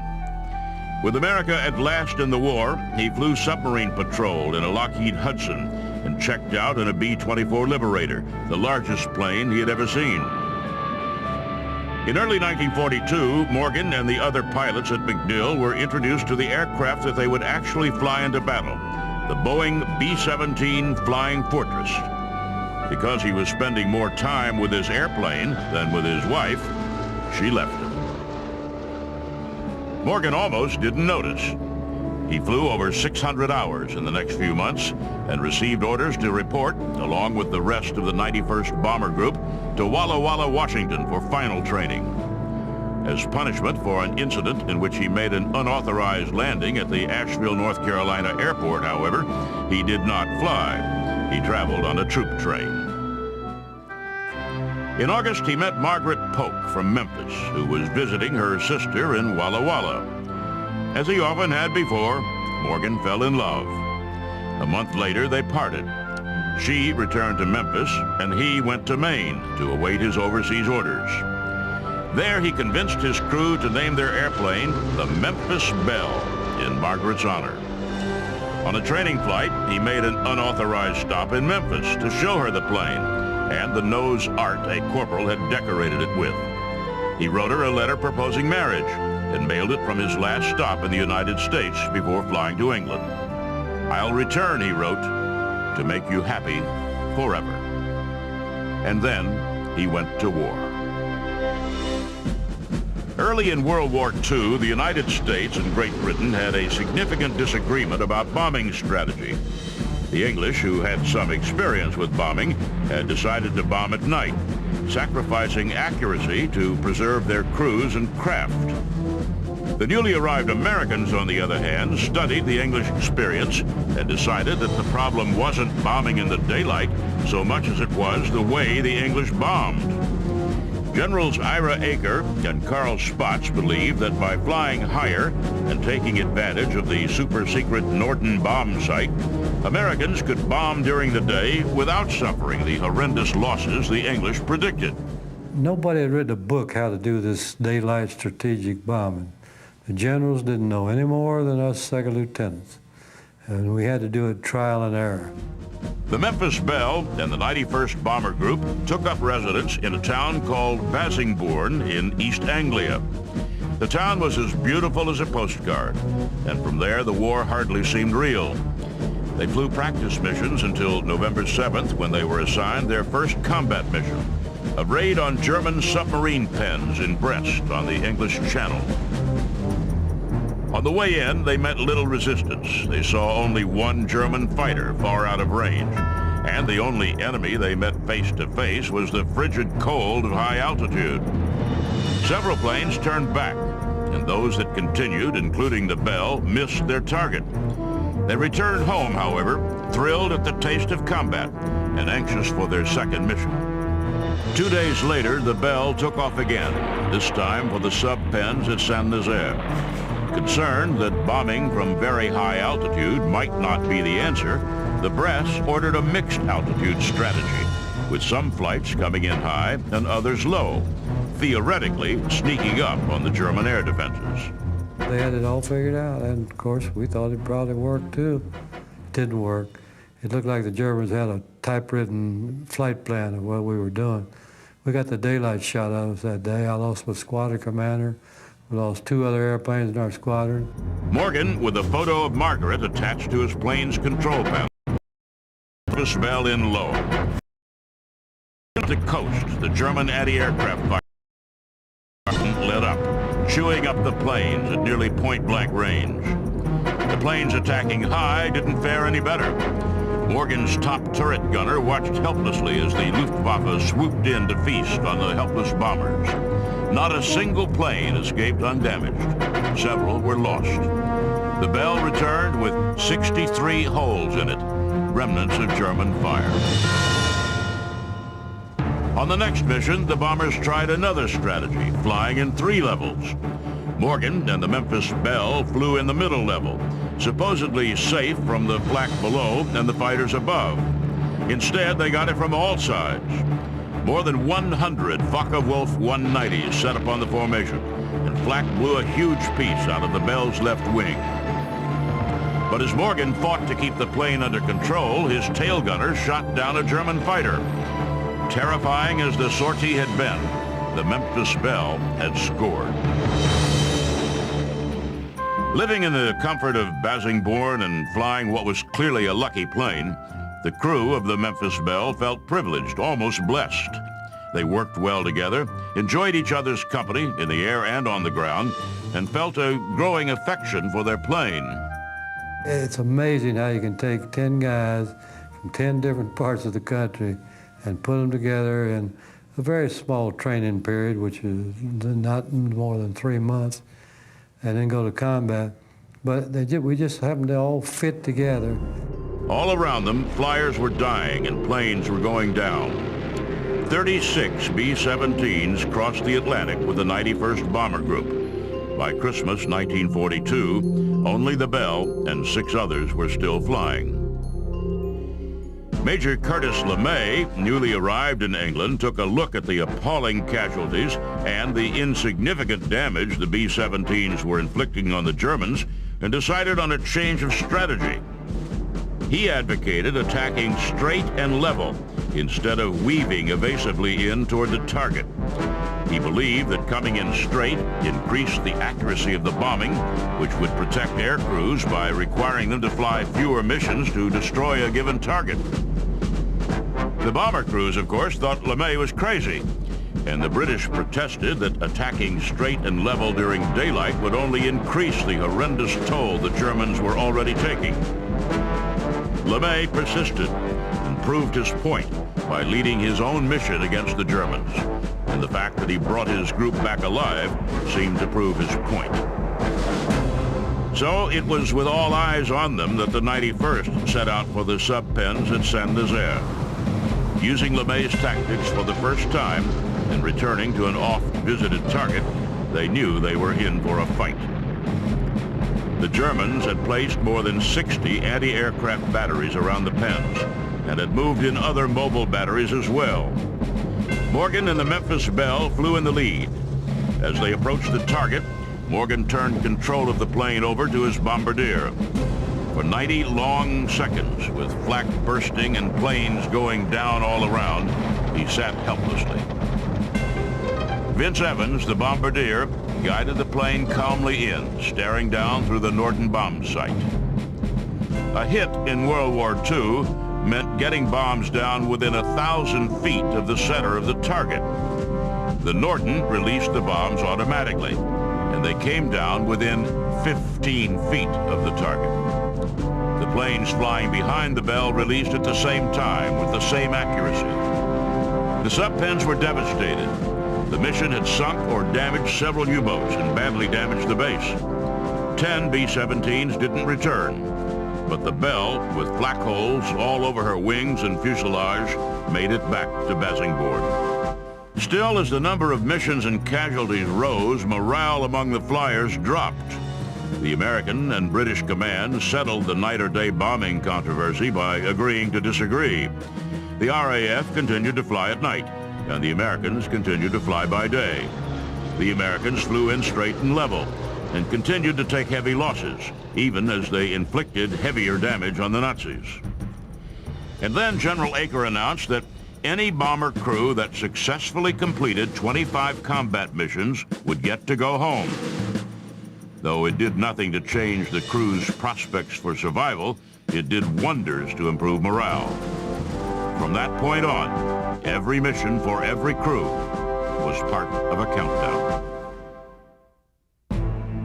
William Wyler, one of Hollywood's most accomplished directors, wanted to make a movie about the effectiveness of strategic bombing. He approached Robert Morgan over drinks one night and asked if he could fly along with the crew of the Memphis Belle. He flew 5 missions with us, and he never got in the way. And he was a very courageous guy. I mean, you see this guy walking and running all around the airplane with a oxygen bottle in one hand and a camera in the other hand. As Weiler photographed, Morgan and his crew counted down their missions. They bombed rail yards and factories that made locomotives. They fought the waves of fighters while bombing Focke-Wulf and Messerschmitt factories. They went up in good weather and bad and watched in wonder as planes on either side of them got shot out of the sky. Somehow the Bell continued. It came home damaged, sometimes severely, but it came home. In a mission over Bremen, deep in Germany, the 91st lost 6 of 29 planes. The Memphis Belle was hit 81 times, but it came home. Mission number 22, back to Saint-Nazaire. Number 23, with the Belle down for repairs, Morgan flew the Great Speckled Bird over Antwerp. The publicity spotlight began to shine on the Belle and her crew. Reporters sought Morgan out and wrote stories about the luckiest bomber crew in the world. Morgan and some of his men went to London to record a radio show, and he was surprised to find that people in the United States were aware not just of his battle history, but of his great romance with Margaret, the original Memphis Belle. The war had turned. 275,000 German and Italian troops had surrendered in North Africa. In the North Atlantic, the Germans were on the verge of suspending submarine operations, in large measure because of the damage inflicted by Allied bombers. The United States was hungry for heroes. Only 2 sorties away from being the first bomber crew to survive 25 missions, the crew of the Memphis Belle seemed perfect. But first, they had to survive. Mission 24 was confusing. The primary target was clouded over, and the secondary target too far away to reach and return safely. The group improvised, bombing a naval base on the tiny island of Helgoland in the North Sea.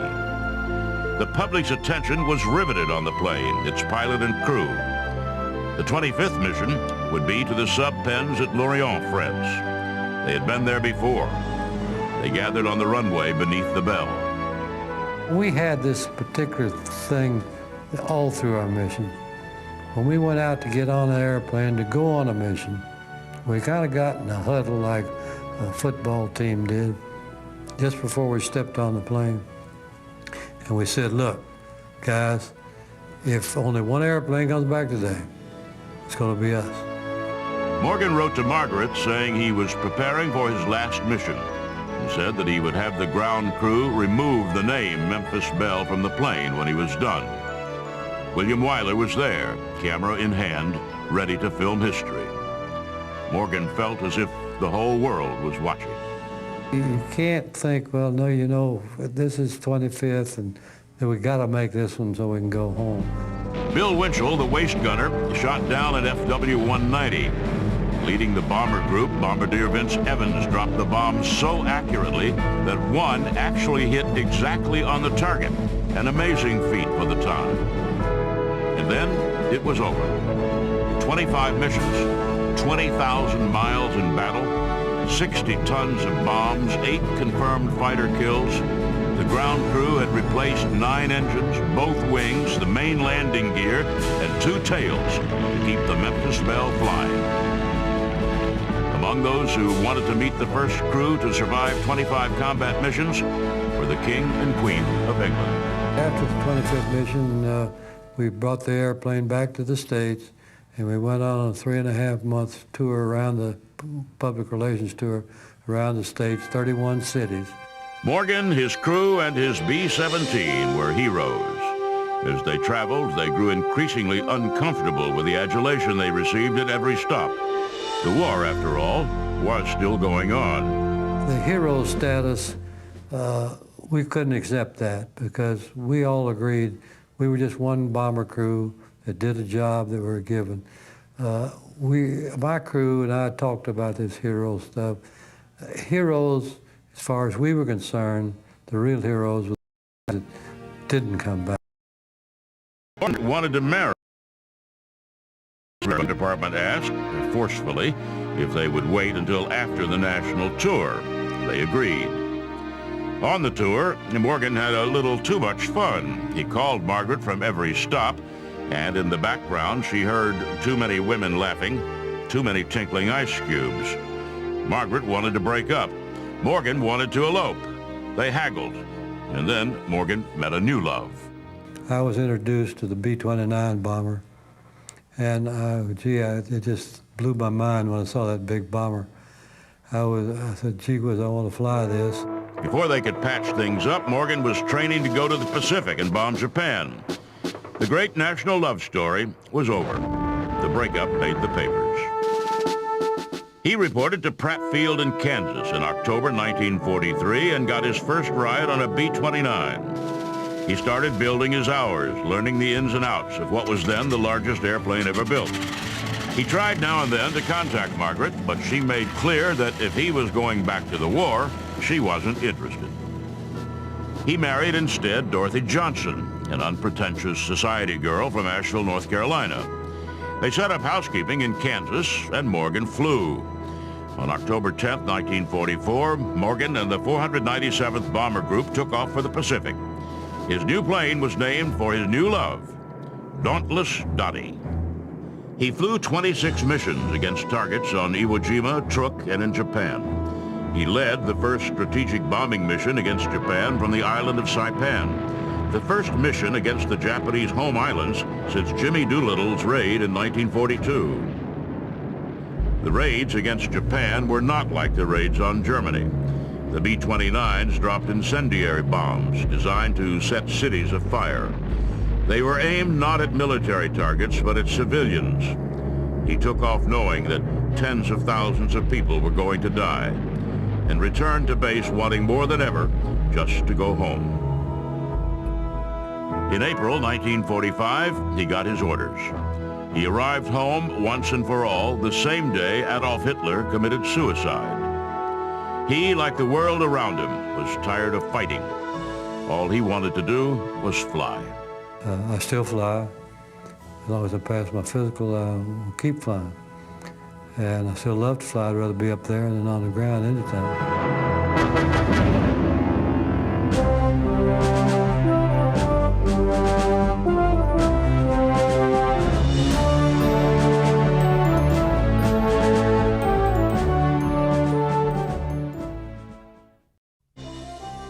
He grew up the earnest son of hard-working immigrants, and his career spans the formative years of American military aviation. He trained most of the American pilots who fought in World War I, and during his few weeks in actual combat, he shot down 2 enemy aircraft. He pioneered air-to-air refueling and commanded the strategic air forces of World War II that forever changed the way wars fought. He so dominated aviation that when Congress spun the Air Force off into an independent service branch, he was the only logical candidate to become its chief of staff. His name is Carl Tui Spaatz, and he is a deserving legend of air power.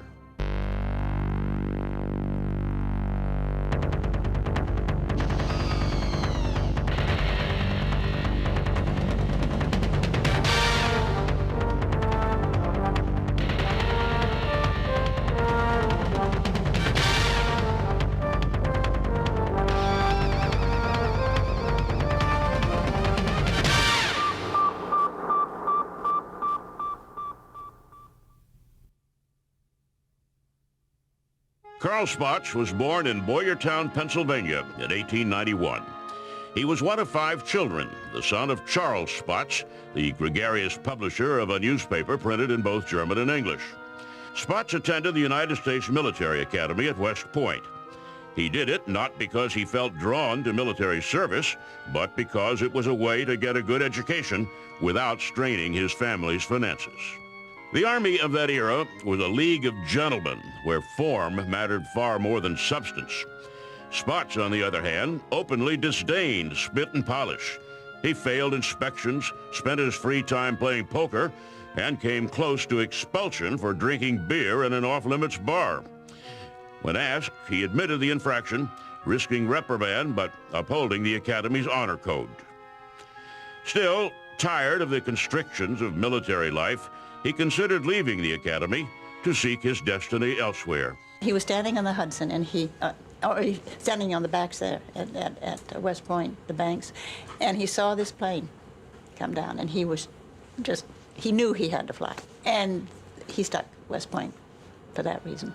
He graduated ranked in discipline an abysmal 97th in a class of 107, taking with him little but a reputation for trouble and a nickname, Tooey. The class leaders got their choice of assignments. Spots, who wanted only to fly, was assigned to punitive duty as the white officer in the all-black 25th Infantry Regiment. Stationed in Hawaii, he fell in love with Ruth Harrison, the 17-year-old daughter of a colonel in the cavalry. My grandparents were not awfully pleased because my father was considered a rather wild young man. He did play poker and he did drink a bit. In 1915, Spots transferred to the Signal Corps Aviation Section. He left his new love Ruth in Hawaii and reported to North Field in San Diego. His flight training was almost comically brief. He learned more about engine maintenance than about flight itself because more was known about mechanics than aeronautics. After only 5 hours of training, he took off on his first solo. He didn't get far before the engine on the plane quit and he crash-landed. Assigned to the 1st Aero Squadron, Spots accompanied Blackjack Pershing on the 1916 punitive expedition into Mexico. A year later, the United States entered World War I. One of only 65 flying officers, the Army swallowed its trepidation and promoted Spots to Major. It was his last promotion for 17 years. My mother told me the story that she would stand at Kelly Field and watch him do his acrobatics. Early on in the air service, the pilots were not allowed to do acrobatics of any sort. It was considered too dangerous. And watching Daddy up there doing his acrobatics, and is thinking, oh, isn't he wonderful? This is before they were married. And hearing some old colonel in back saying, there's that young Spots up there. Look at him. He is not long for this world. In July 1917, Spots and Ruth married. In September, he left for France. The American command put Spots in charge of flight training at Issoudun, a base that was little more than a mud field and a few dilapidated buildings.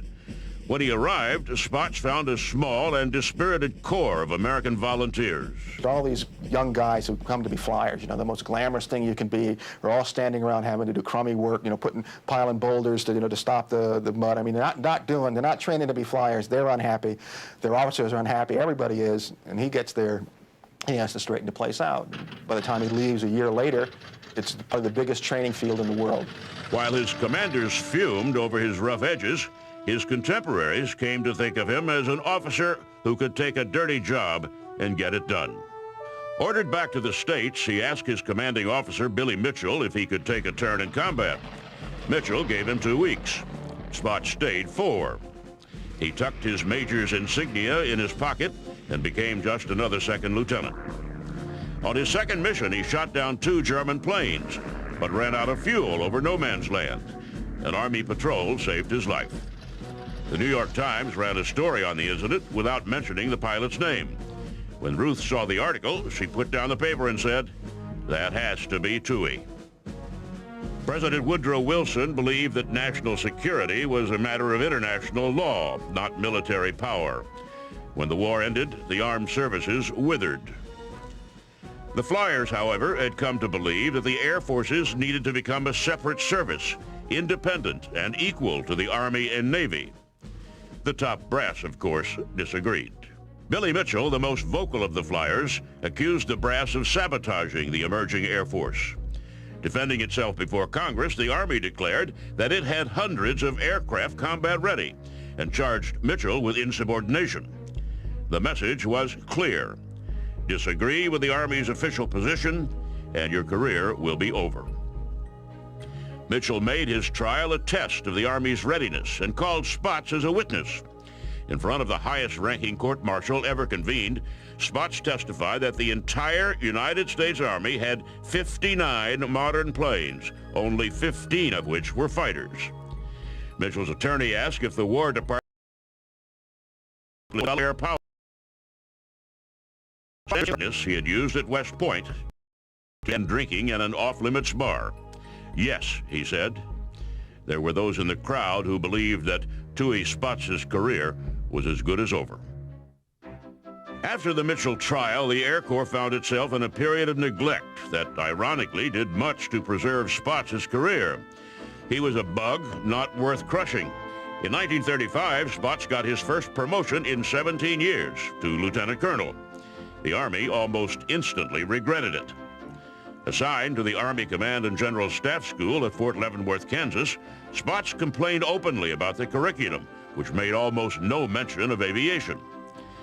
He graduated with a staff recommendation that he was not worthy of further training and was transferred to Langley Field in Virginia. There, Spots got elected president of the Officers Club. His first act was to install slot machines on the premises, something that didn't sit well with the brass, but that saved the club from insolvency. On the assumption that air power would play a decisive role in the coming war, he implemented a program of modern pilot training that multiplied by 100 the number of pilots that could be trained in a given period of time. In 1939, the Nazis invaded Poland. England declared war against Germany. Germany responded by bombing London. Spots went to England as an observer, and for a year he saw firsthand the devastating effect of air power. While the American public worried that England might fall, Spots reported back to his superiors that the British would hold. The Germans, he said, lacked a true strategic air force. The Luftwaffe's bombers could reach only as far as southern England, racking London nightly, but unable to reach the industrial cities to the north. In Washington, Army Chief of Staff George Marshall prepared to fight a modern war. He removed senior officers who resisted the emergence of air power and gave the Air Corps its first measure of autonomy, a separate chain of command within the Army. Well-versed in Spots' can-do capabilities, Marshall promoted him to general and made him the Army Air Force's first Chief of Staff. Confident that his new position would add stability to his nomadic life, on December 2nd, 1941, Spots and his family moved into their first permanent home, a tiny fixer-upper in Alexandria, Virginia. 5 days later, on a Sunday afternoon, word arrived that the Japanese had attacked Pearl Harbor. He left, and we didn't see him again. He had a cot in his office at that time, and he never came home. He came home for Christmas Eve. It was a big thing that he was coming home. Not for long. 2 months after Pearl Harbor, General Hap Arnold gave Spots command of the newly formed 8th Air Force. The Flyers went to war convinced that strategic air power would end the war without the necessity of a messy ground campaign. The RAF flew under cover of darkness, which protected its aircraft but also hid the targets on the ground. As a result, the British used what they called area bombing, the carpet bombing of whole cities. Spots and the Americans considered area bombing barbaric, preferring instead daylight raids on more precise strategic targets. To do that, American planes had to fly by day protected by fighter escorts. The British wanted the American bombers to go out at night, freeing the American fighters for air defense duty along with the RAF. And Spots says, no, I don't want to be integrated into the RAF. No, these fighters are to protect the bombers, and, and that's their mission, and that's how we're going to do it. But he does all this in a way he doesn't make enemies. One of Spots' gifts was his ability, to get along with people. The fighters stayed with the bombers, and the 8th began the pounding of the German military and industrial base that Spots believed would bring the war to an end. However, Spots was not long for England. Americans had invaded North Africa, and they needed help. Eisenhower dispatched Spots to North Africa to try to build the level of cooperation between the Americans and the British. Spots acquired a slate-topped poker table and used his quiet social skills to smooth the ruffled egos around him. For the first time, the British and Americans came together to conduct the devastating air-ground campaign that drove the Nazis off the African continent. It was, without question, the greatest victory air power had ever won. In January 1944, with the invasion of Normandy looming, Eisenhower promoted Spaatz to the command of all strategic air forces in Europe. Key to the success of the invasion was the destruction of the Luftwaffe. Eisenhower devoted 50% of the Allied strategic might to the destruction of the factories that built planes for the Germans. What to do with the other half of the bombers was something no one seemed able to agree on. Two basic strategies emerged. The transportation plan would target railroads and bridges, making it difficult or impossible for the Nazis to move men and materiel. The second strategy was the oil plan, in which Allied bombers would target the infrastructure that refined and delivered critical fuel. The 15th Air Force, operating out of Italy, had already devastated the Romanian fields that provided 50% of Germany's oil. Spaatz advocated going after the synthetic oil factories in Germany that made up the shortfall. It's the perfect strategic target. You have 16 small plants, 16 discrete targets, that if you can bomb those out, you basically crash oil production. You bring them down to such a production they can't, tanks won't roll, planes won't fly. And it looks feasible. Eisenhower chose the transportation plan. Hampered by bad weather and perhaps an Air Force command that disagreed with its mission, the attacks on German transportation were slow and ineffective. The Nazis stopped sending their fighters up to resist the bombers, which proved to Spaatz that the transportation bombing wasn't hurting them. In April 1944, the Germans launched the first V-1 buzz bomb at London. The British insisted that all bombers, American and British, be used to attack the launch sites. Outraged, Spaatz demanded an audience with Eisenhower. The two met in private. There are some rumors that Toohey actually threatened to resign, that if he couldn't get his way, he would resign. You know, and Eisenhower doesn't want the bad press from that. He likes Toohey for one thing, but you don't want to have a public split right before the invasion, especially if things go wrong. So that's a fairly potent threat, though not, but maybe not the ultimate one. When they emerged, Spaatz had permission to spend 2 days bombing the synthetic oil plants. What Ike got in return was a head of strategic air forces who didn't drag his feet on the transportation plan. The day after the agreement with Eisenhower, the 8th struck the largest rail yards in Europe, in Bonn, a target that before the meeting had always somehow been socked in by bad weather. In May, Spaatz sent the 8th after the synthetic oil plants. The Luftwaffe, almost invisible for 2 months of transportation plant bombing, came up in swarms.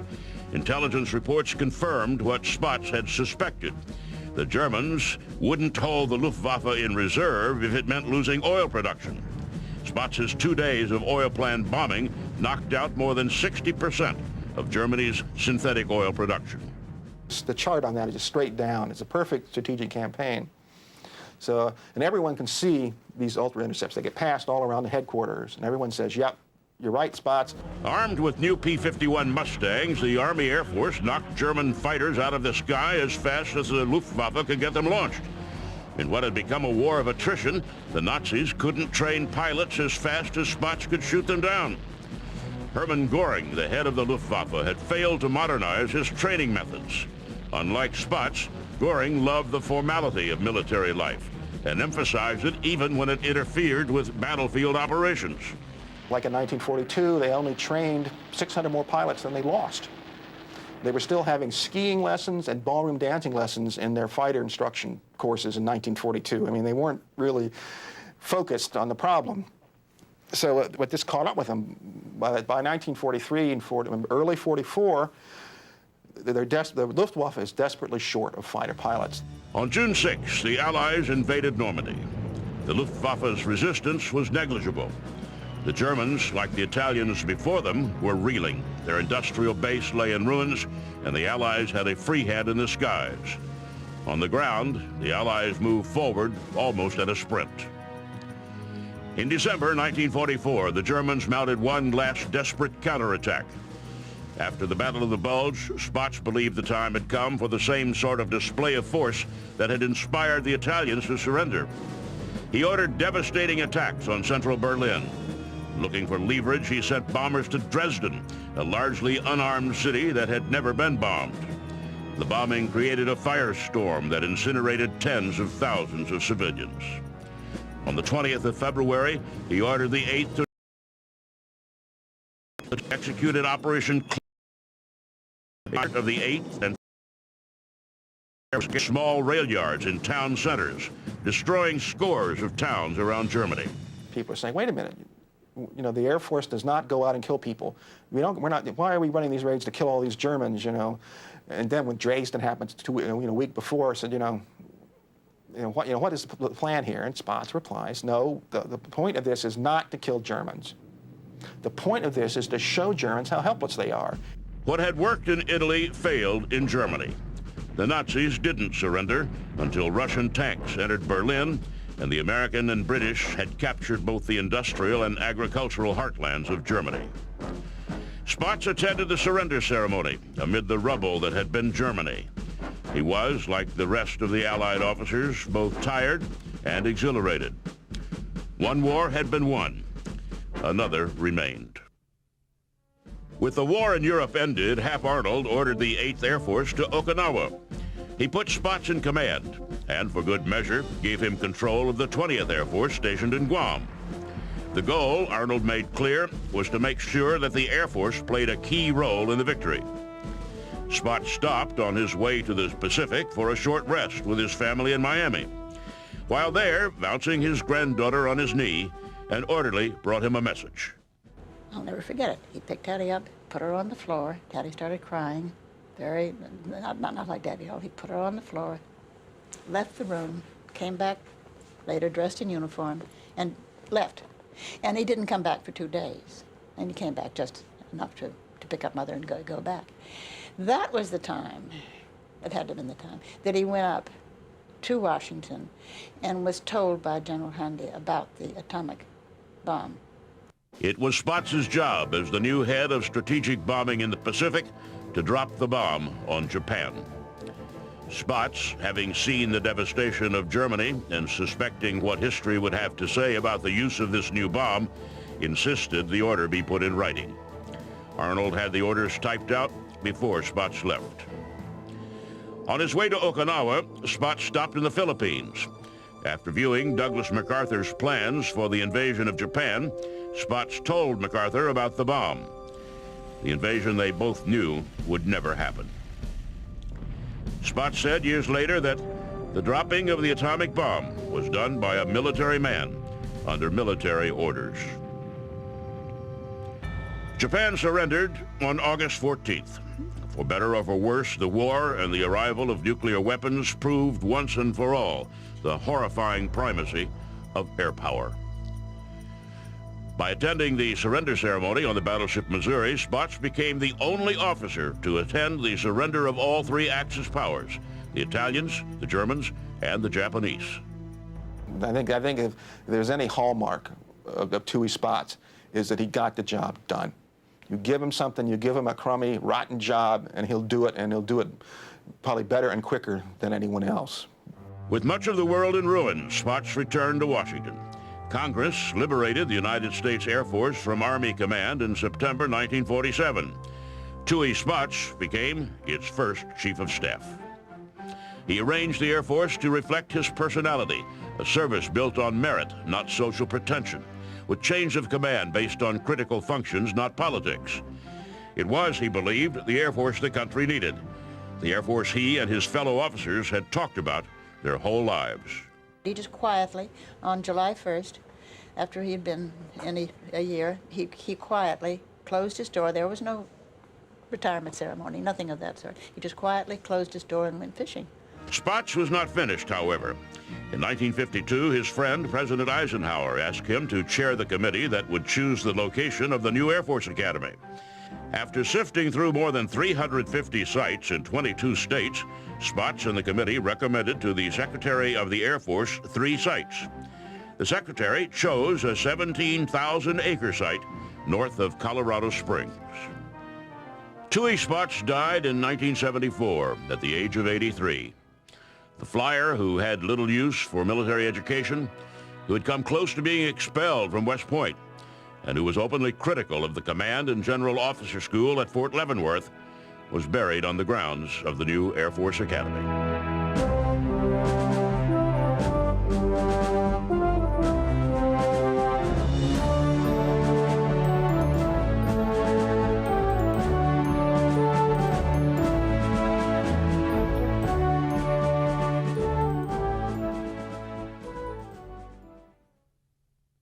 He was the son of an aviation pioneer and says he has always been drawn to that which is most difficult.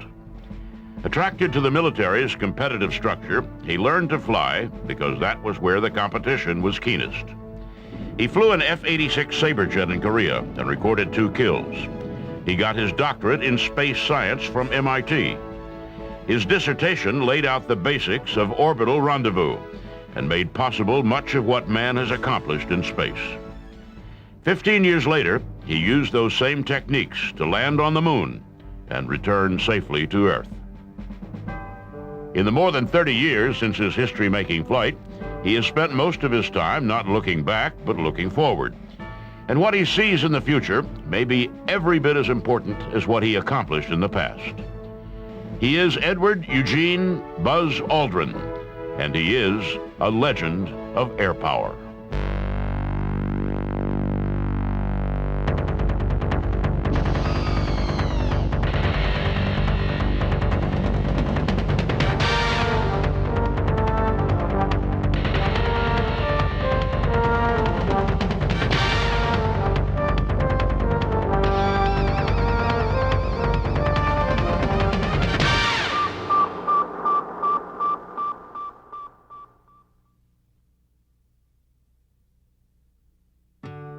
Edward Eugene Aldrin, Jr. was born on January 20th, 1930 in Montclair, New Jersey. His mother, Marion, was the daughter of an Army chaplain. His father was a student of rocket pioneer Robert Goddard and an aide of legendary pilot and gadfly Billy Mitchell. Aldrin had 2 sisters who couldn't pronounce the word brother. They said instead, Buzzer, and the nickname stuck. And then I went away to summer camp in Maine, starting when I was 9 years old, and I continued to go there for 2 months of every summer until I was 16. And that really taught me a lot about competitiveness and teamwork and camaraderie. And I give a lot of credit to that particular summer camp in Maine. He was also very much the product of a sometimes stormy relationship with his father, Edward Sr. He was a brilliant man who expected much of his son. Buzz, gifted in his own right, felt that pressure nearly every day of his life. Clearly, he loved his father a great deal. Clearly, at the same time, the father gave him expectations of performance that he felt difficult to meet. He was basically an individual who was constantly raised to believe that you had to be number one all the time and everything. And that caused him some challenges. Buzz graduated 3rd in his class at West Point, went to flight school in San Antonio, and was one of the elite pilots tapped to fly fighters. In 1953, he went to Korea. He flew 66 combat missions in F-86s and shot down 2 MiG-15. You know, a lot of people ask about space flight, if we're afraid or scared or fearful. It's no comparison to being in combat, where everything is unknown. After returning from Korea, he worked his way earnestly through his Air Force career. He taught combat gunnery to new pilots, was an aide to the Dean of Faculty at the Air Force Academy, and flew F-100s in Germany. He and his partner, future astronaut Ed White, were such crack shots in the air that they represented their squadron in the annual NATO gunnery competition. In the late 1950s, everything in aeronautics was coming up space. A new word, astronaut, entered the vocabulary, and the first generation of American spacemen was recruited from the ranks of test as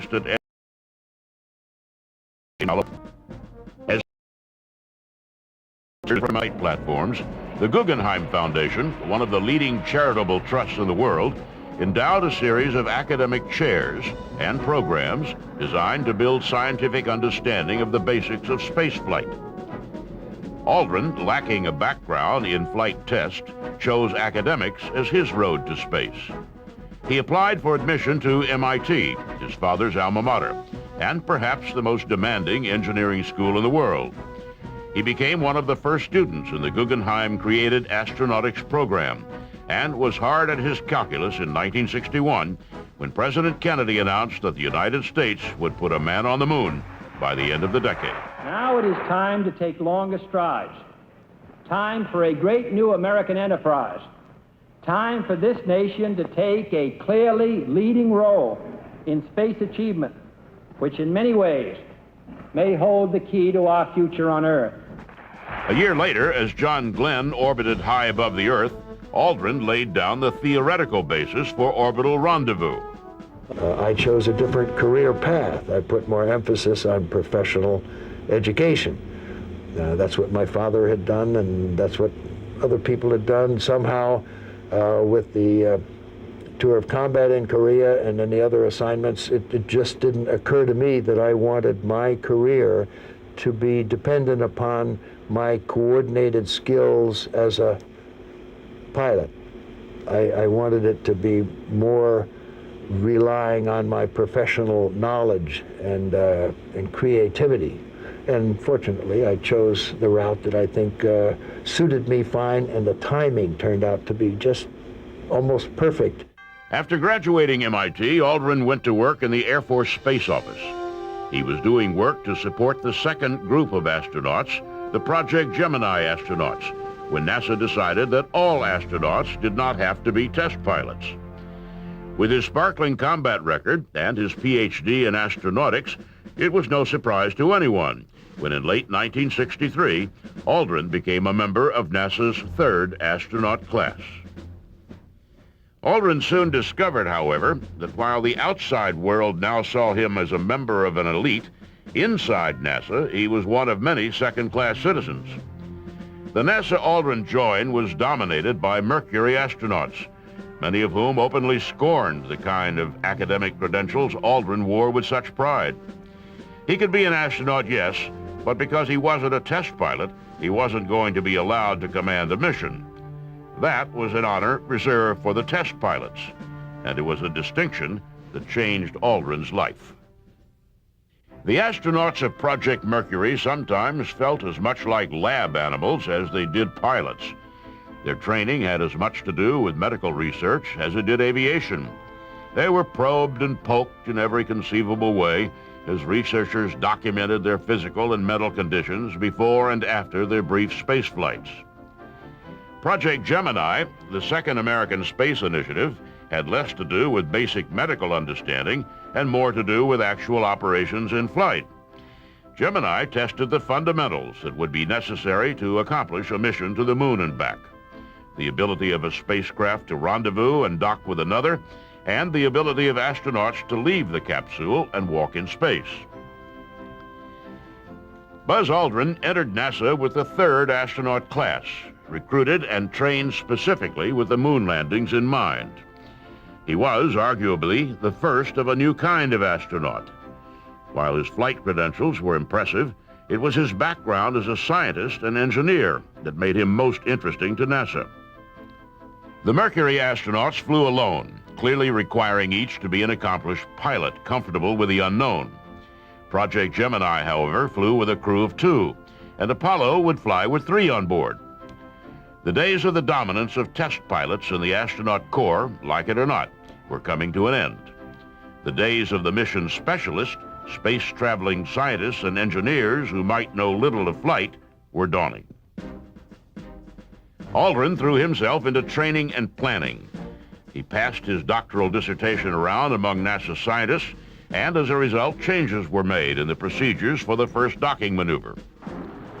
The first Gemini craft to go into space, Gemini 3, tested the ability of a spacecraft to change its orbital path. Aldrin's former gunnery partner, Ed White, tumbled through the first American spacewalk during the flight of Gemini 4. Aldrin helped revise the procedures for walking in space. He designed a system of handholds and rails that allowed astronauts to move effectively outside the capsule. Spacewalking, we had some problems initially in spacewalking, and I came along at just the right time to be able to train underwater in neutral buoyancy for my Gemini 12 flight. Gemini 12 lifted off November 1966. Once in orbit, Aldrin conducted what was then the longest spacewalk in history, more than 5 hours. He did not spin out of control as earlier astronauts had, and accomplished everything he set out to accomplish. He returned, as all astronauts did in those days, a hero. And then he did what all astronauts also did. He got back in line to await his next assignment. More than ever, in the tiny and competitive community of astronauts, all eyes were on the crew selection process. Not only did everyone want another flight, but some member of the small working group of flyers inside NASA was going to the moon. There was a lot of wondering. I wouldn't really call it jockeying around. I'm sure that some people felt they had better access to the selection process that was pretty much determined by the two people in the Mercury program, Alan Shepard in charge of the astronaut office as the chief astronaut office, and Deke Slayton, who was grounded, and he was in charge of flight crew operations. So those two people essentially selected the sequence of crews. Aldrin fretted his own belief that his lack of a flight test background would hurt his chances of being chosen. His extraordinary work, however, landed him a job as backup crew for Apollo 8, the second Apollo mission into space. Apollo 8's mission was to leave Earth orbit, circle the moon at the same altitude an airliner circles the Earth, and return. The flight tested NASA's deep space tracking system and the ability of the mission's computers to calculate trajectory and rocket burns at a distance of 250,000 miles. It was really a very challenging and very intriguing mission to be on the backup crew. If we lost communications, then we would have to navigate with the sextant. And it was very tedious, making many, many measurements of the angle between star and moon horizon, or the star and Earth horizon. The mission went off without a hitch. Both the deep space tracking system and the manual navigation procedures worked perfectly. Mission Control celebrated the technical achievement in which Aldrin had played a crucial role. The moon was almost literally getting closer. To this day, Apollo veterans downplay the competition to get on the moon shot, but there is no doubt that it was very real. Apollo 9's crew was already training for the first flight of a lunar module. Apollo 10's crew prepared to take both the command and lunar modules around the moon and to descend so close to the surface it seemed that they could almost touch it. Astronauts not directly involved in those missions went to work on the details of Apollo 11, which, if all went well, would land the first men on the moon. Aldrin and fellow astronaut Jack Schmitt assembled one of the first mission timelines, a minute-by-minute checklist of what needed to be done to get safely to the moon and back. They added an emergency takeoff countdown immediately after the lunar module landed on the moon's surface. And when it came time to decide which of the two astronauts on the moon's surface would come out first, Aldrin penciled in the second in command. It was a logical choice based on procedures during Gemini spacewalks. The commander stayed on board, and the junior man left the capsule.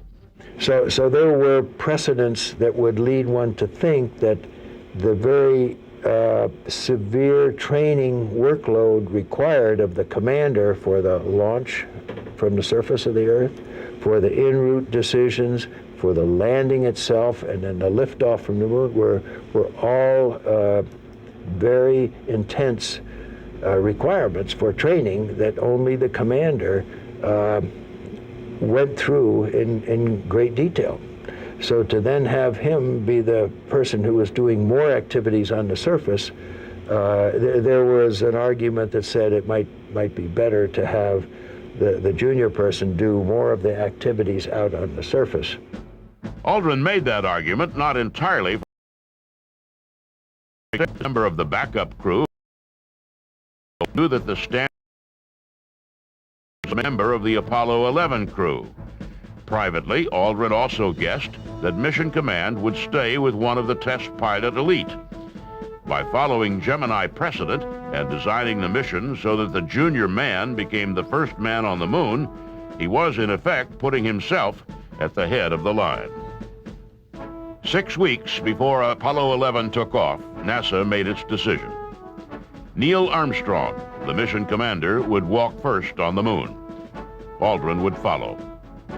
The decision was based on two things: the position of the astronauts inside the lunar module and public relations. Armstrong, as LEM pilot, was closer to the door, and NASA administrators understood what those in the cloistered astronaut corps did not.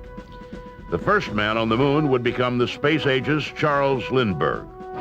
Having that be the mission's junior man, they reasoned, just wouldn't be right. In the late 1960s, it seemed as if the world was coming apart. Historic social upheavals, the civil rights movement, the women's movement, the sexual revolution were changing almost every aspect of daily life. In Africa and Asia, colonialism breathed its last violent gasp. The Cold War raged worldwide, and the hot war in Vietnam caused civil war in the American streets. But on July 16, 1969, the whole world stopped to watch the crew of Apollo 11 walk out to the truck that transported them to a launching pad. As a handful of people must have watched Christopher Columbus sail over the horizon to the New World, hundreds of millions watched Buzz Aldrin, Neil Armstrong, and Michael Collins climb into the biggest rocket man had ever built for their trip to the moon. It was an extraordinary moment that was almost completely lost on those at its epicenter. In spaceflight, except during the launch, usually things are happening quite slowly, and there's so much attention that's been paid to exercising over and over again all of the normal procedures and then concentrating on as many of the emergency procedures as you possibly can. So you feel quite confident that you know what to do in spaceflight, and there isn't a concern for having a clouded mind that fear brings on. For 4 days, the world watched as the Apollo 11 crew worked its way down the meticulously assembled checklist and onto the moon. NASA fed the public's hunger with a seemingly endless stream of details about what the astronauts were eating, what they were thinking, and what they were doing. Behind the scenes, however, there was grave concern that the mission would fail. NASA Administrator Tom Paine told the crew of Apollo 11 that if anything went wrong, they should get home safe, and he'd guarantee that they would be on the next flight, their chance for immortality preserved. It was a guarantee he couldn't deliver on, but he hoped that it would keep the crew of Apollo 11 from taking unnecessary risks. In the White House, William Safire drafted the speech that President Nixon would give if Aldrin and Armstrong were stranded on the lunar surface. In their exploration, Safire wrote, they stirred the lives of people of the world to feel as one. In their sacrifice, they bind more tightly the brotherhood of man. On July 20th, Aldrin and Armstrong crawled through the narrow passageway into the lunar module. They pushed all the right buttons, went through all the well-rehearsed procedures, and began their descent to the surface of the moon. The LEM, which was named Eagle, was an early model that weighed more than the refined models to follow. During the descent, its cockpit filled with the sound of alarms warning that it was coming down too fast. At 500 feet, Armstrong took manual control of the craft, maneuvering around a crater and boulders in search of a smooth landing spot.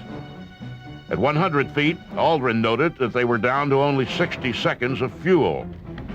They touched down with 15 seconds of fuel remaining. Houston, Tranquility Base here. The Eagle has landed.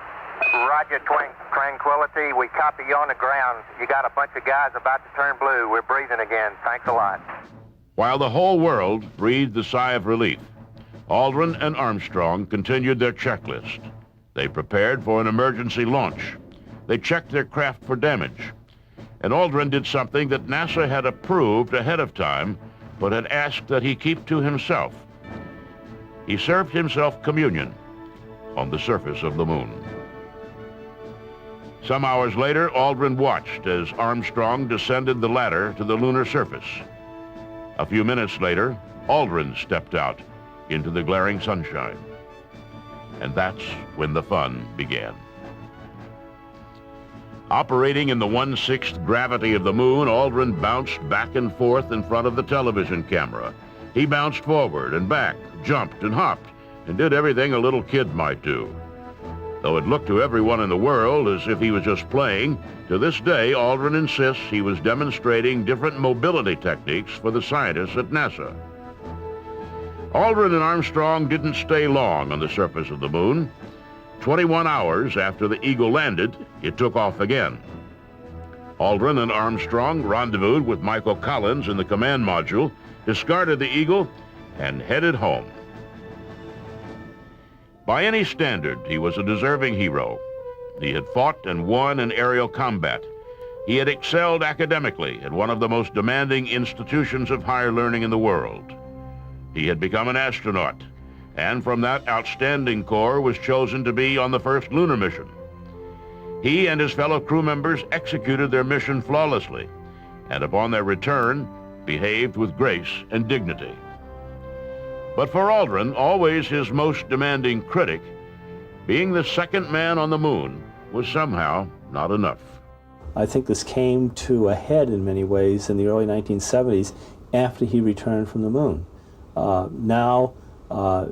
This was something where he had been on the first lunar mission, a mission of extraordinary accomplishment and extraordinary importance, and yet he had a sense, I think, of self-doubt and a confusion over a sense of self-worth, if you read that memoir, because he hadn't, in fact, been the mission commander.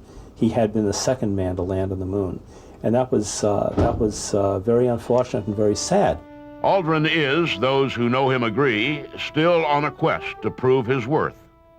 While most of his fellow astronauts have retired to become professional speakers about the good old days, Aldrin has continued to push forward. As he once provided the theoretical basis for orbital rendezvous, he has recently developed a gravity-based model of interplanetary flight that would, if implemented, vastly decrease the cost of moving heavy loads from Earth to Mars and back. I've moved from orbits around the Earth or around the Moon to now using that gut feeling, that seat-of-the-pants approach, to look at orbits between Earth and Mars, orbits, cycling orbits that go around the sun and swing by the Earth with gravity assist that then results in a swing by of Mars and comes back to Earth again. He worries that the public's fascination with spaceflight has faded and has proposed that NASA conduct a lottery with the winner traveling into orbit. When he speaks of space, it is not in the romantic language of the aesthetics of flight, but in much harder and more important technical and economic terms. He envisions a future where ships carrying hundreds of people lift into space. Those ships, he says, will launch one day, as hundreds of ships followed Columbus to the New World. And when they go, he hopes that their journey will have been made easier by his hard work and commitment to understanding the unknown.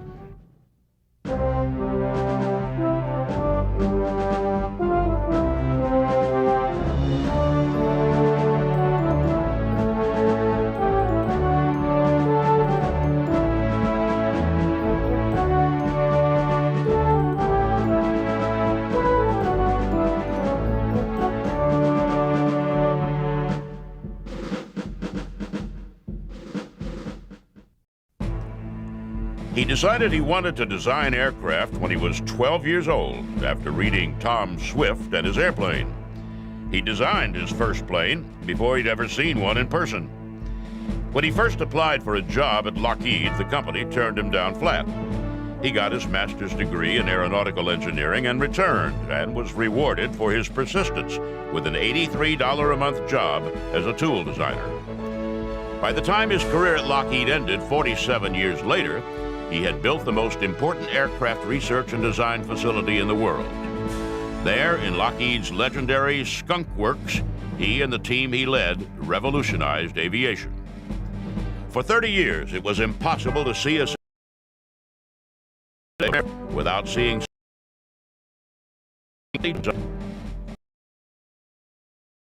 passenger liner or even a spy plane, the odds were that he had designed at least part of it. Without question, he is the greatest aircraft designer in history. He is Clarence Kelly Johnson, and he is a legend of air power.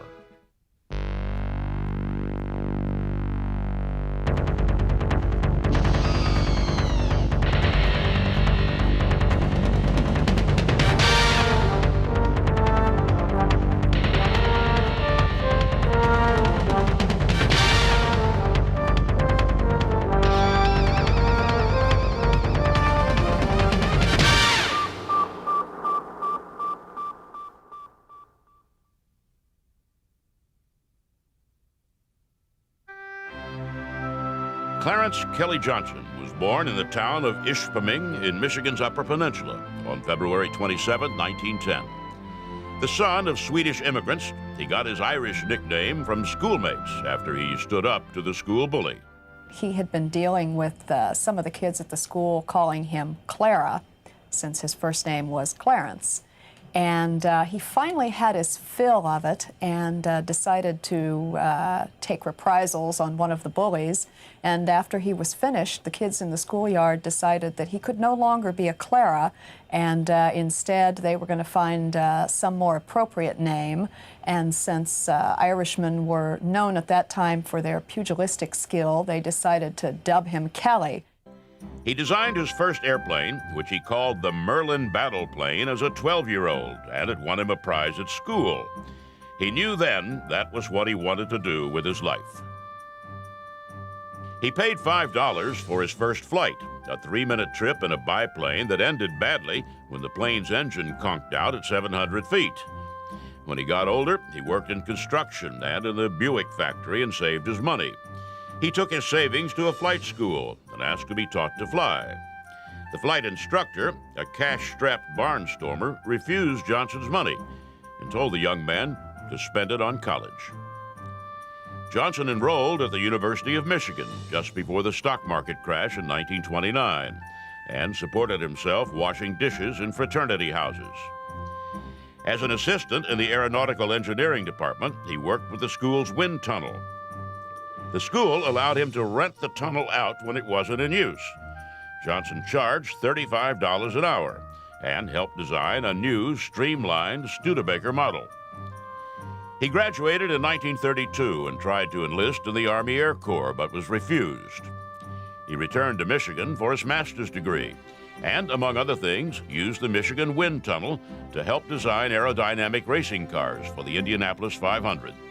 In 1933, he went to work for Lockheed in California as an $83 a month tool designer. Lockheed at the time was a deeply troubled company. It had just emerged from bankruptcy and had bet its future on the Electra, a 2-engine transport. When Johnson arrived in Burbank, his boss asked him what he thought of the plane. Johnson looked and said it would be unstable and that he did not trust Lockheed's wind tunnel tests. Chief Engineer Hall Hibbard sent Johnson back to Michigan with a model of the Electra and a mandate to do his own study in his own wind tunnel. "See if you can do better," Hibbard told him. He did. After 72 tunnel tests, Johnson came up with a newly designed flap system and traded the Electra's single stabilizer for a twin tail.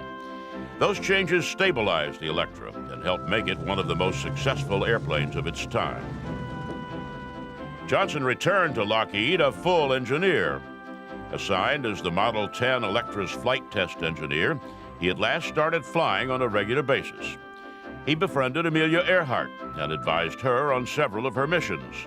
She flew an Electra, and Johnson advised her on techniques of fuel mixing to help her get the best performance out of her plane.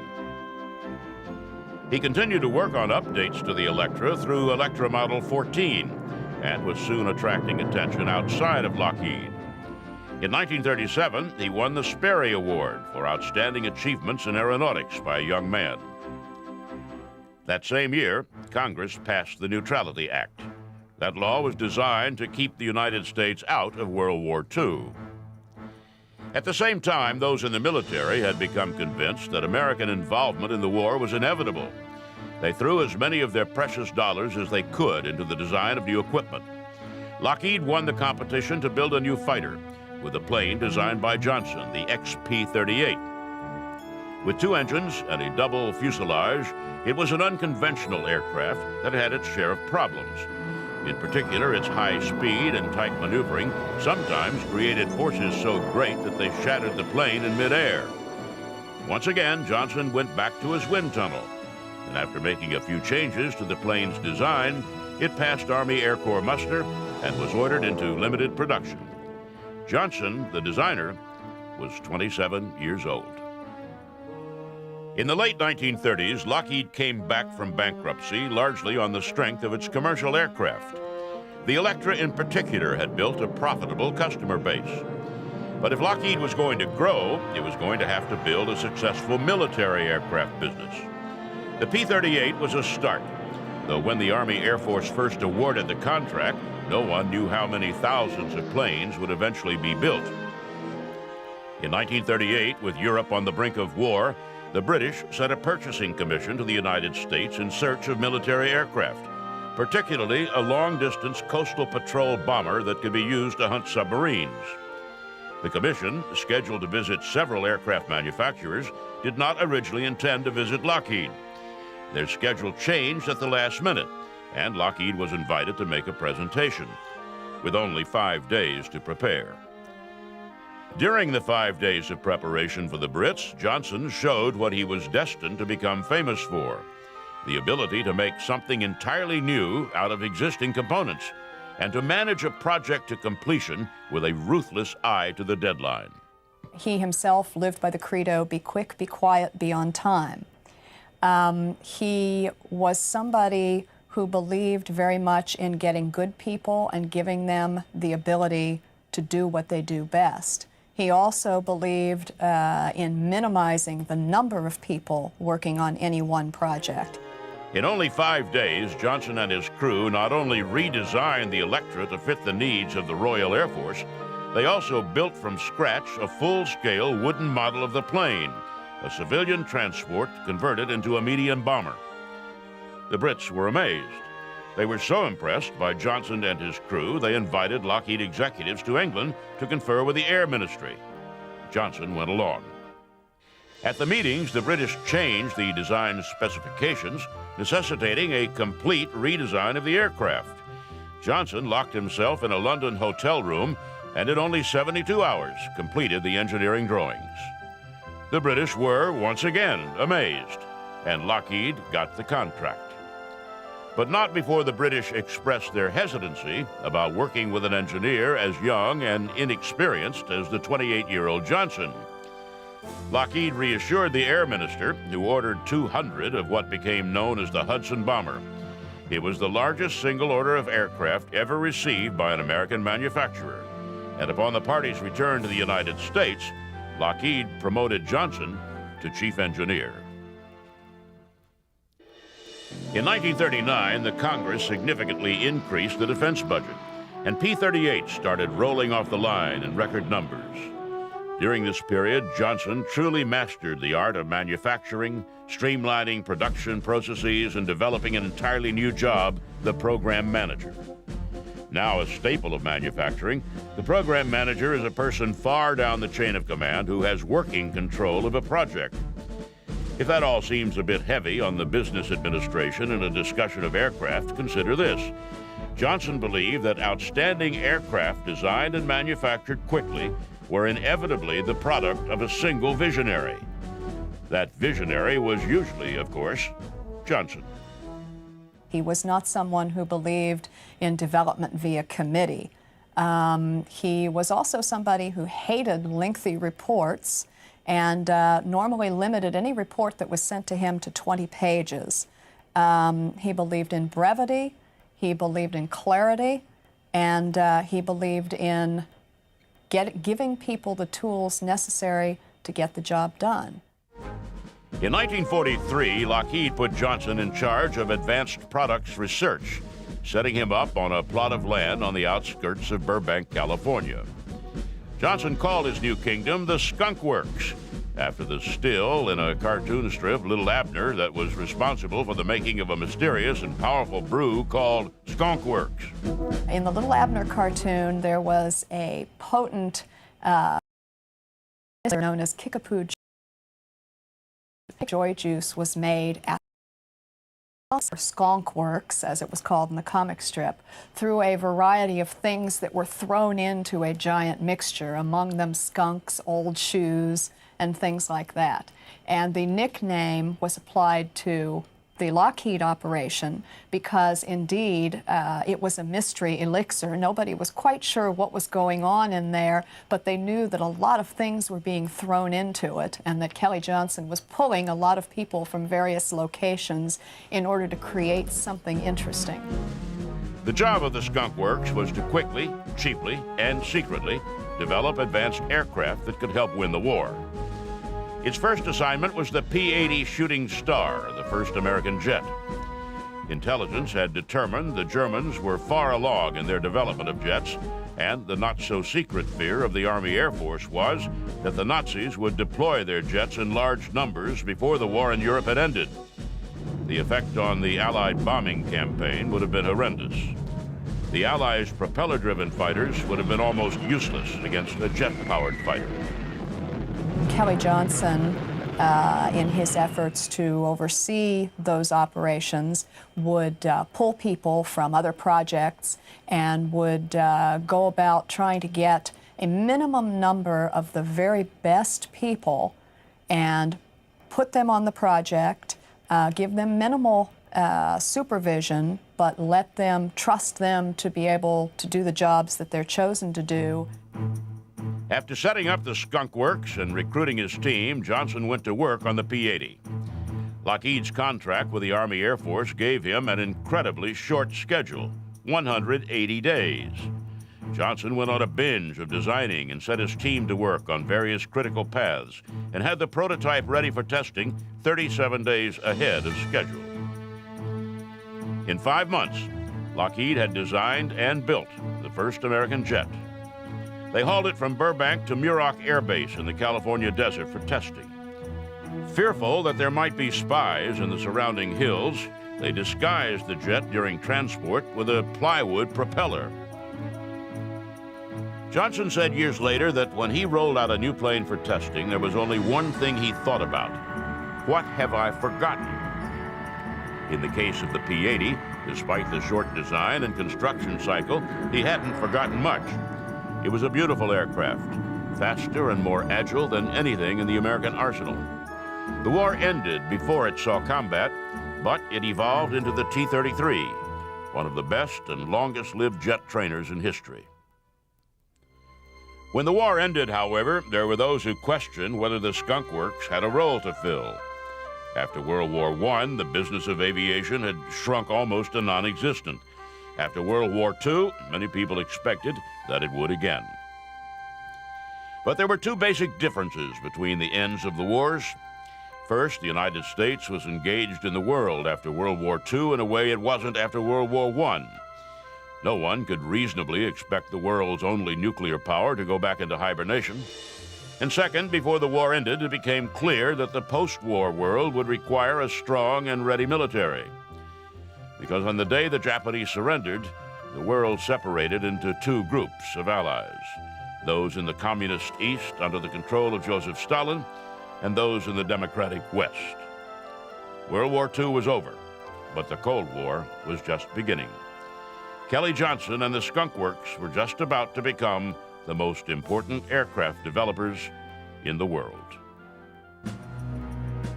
Over the course of his career, Kelly Johnson designed more than 40 aircraft. His most prolific period by far was in the 1950s. That was a decade of tremendous technological advance, achieved in an atmosphere of never-ending crisis. And there was no better place for aeronautical engineers to work than the Skunk Works. Johnson designed and built the Constellation, the most elegant aircraft of its time, and a plane that served effectively in both civilian and military roles. He experimented unsuccessfully with vertical takeoff and landing aircraft, with the idea that they could operate from relatively small ships. He designed the F-104 Starfighter, at 1,300 miles an hour, the fastest aircraft ever flown at the time. It was a sometimes fussy plane to fly, and at more than Mach 2, there wasn't a lot of room for error. It was adapted around the world to a number of difficult tasks, including carrying nuclear weapons. Johnson didn't approve of all the modifications others were making to his plane, but could do little about them. As the Cold War heated up, it became clear that the United States needed a way to peer deep into Russian territory. East of the Ural Mountains, where the Russians did their atomic research and where they developed their aircraft and missiles, the United States didn't even have an accurate topographical map, let alone a way of getting information on military capabilities. The Air Force put out a quiet request for a fast, high-altitude plane that could overfly Russia and bring back pictures of the communist secret bases. Johnson at first toyed with modifying the F-104, but it lacked the range and would be too difficult to fly on long missions. In 1954, he sent the Air Force a proposal to build a plane that could fly at a range of 4,000 miles above 70,000 feet.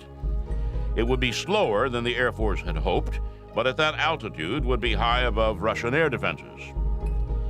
The Air Force didn't believe Johnson could do it. They doubted any jet engine would work at that altitude, and instead ordered a competition between manufacturers for the best biplane design. President Eisenhower approved a $35 million contract for the competition winner. Johnson and his Skunk Works team went into overdrive. In mid-November 1954, he met with a government advisory board on what was then called the CL-282 project. 10 days later, he formed the team to design the craft. On December 2nd, the first 12 engineers went to work designing the aircraft systems, and the first design drawings were completed and released to the shop for manufacture the next day. A week later, the drawings were complete, and by the end of the year, he'd won the contract and frozen the design. Wind tunnel testing completed in March, the first plane finished in July, and the first flight took place on August 4th, 1955. In less than a year, from pipe dream to first flight, Kelly Johnson and the Skunk Works had designed and built a completely new kind of airplane. The U-2 had something of a patched-together quality, to be sure. The first ones cut weight by leaving out the ejection seat, and the balancing wheels on the wings dropped off at takeoff to lose a few more pounds. The engineers were still making modifications on the craft in the summer of 1956, when a young pilot named Francis Gary Powers saw his first U-2 parked on a taxiway at a secret base in Nevada. It had not been built to last, he said years later. Powers was among the pilots who flew spy missions over the Russian heartland in the U-2, and for years it was safely out of range of the Soviets. The planes routinely returned with photographs showing Russian fighters 4 miles below them, coming up for a fight but unable to fly high enough to get a shot off. Eventually, however, the Russians improved their air defenses, and by the time Powers was shot down in 1960, Johnson was already at work on his next-generation spy plane. Johnson, with the U-2s flying with seeming impunity, had gone back to the government to propose a plane that could fly 10,000 feet higher and 4 times as fast as the subsonic U-2. Building a plane that would cruise at Mach 3.2, Johnson said years later, was the hardest thing the Skunk Works ever did. Everything about the plane, Johnson said, had to be invented. In 1960, the Air Force gave the go-ahead for Johnson to develop the A-12, a plane that didn't succeed as an interceptor, but paved the way for its slightly larger sister, the SR-71 Blackbird. Built out of titanium, which is light and could tolerate the 500-degree temperatures that built up as the plane sliced through the atmosphere at more than 3 times the speed of sound, the Blackbirds were like something out of a science fiction movie. The rollout was Johnson's proudest day. It was, he said, the smoothest test flight he'd ever been through. Johnson, who had never been much of a talker, insisted that he was not bothered by the fact that he couldn't talk about his perfect airplane. If I can talk about it, he'd like to say, it's obsolete. But years later, when word of the SR-71 had leaked out and the Air Force had stopped denying its existence, he took joy in its racing from New York to London, a distance of almost 3,500 miles in less than 2 hours. And before the Blackbirds were retired in March 1990, an SR-71 flew across the United States coast to coast in 8 minutes. Kelly Johnson retired in 1985. Even then, he was a presence at the Skunk Works. His 14 rules of effective program management are gospel there and are taught in some of the leading business schools in the world. Johnson even consulted with Lockheed during the development of the F-117 stealth fighter. As an old man, he said that there would come a time when aircraft were no longer relevant. People wouldn't travel for business, he said, because they could sit at their desks and talk to people in Europe by video phone. And on the battlefield, manned aircraft were no longer cost-effective in an age of missiles. Though it hasn't happened yet, don't bet against it. I think his greatest contribution was in the vision that he had for the Skunk Works, for Lockheed, for American aviation, and in his ability to translate that vision into something that other people embraced and believed in and wanted to work toward. To a great extent, his greatest contribution was his ability to get other people to commit to his dream. Kelly Johnson died just before Christmas in 1990.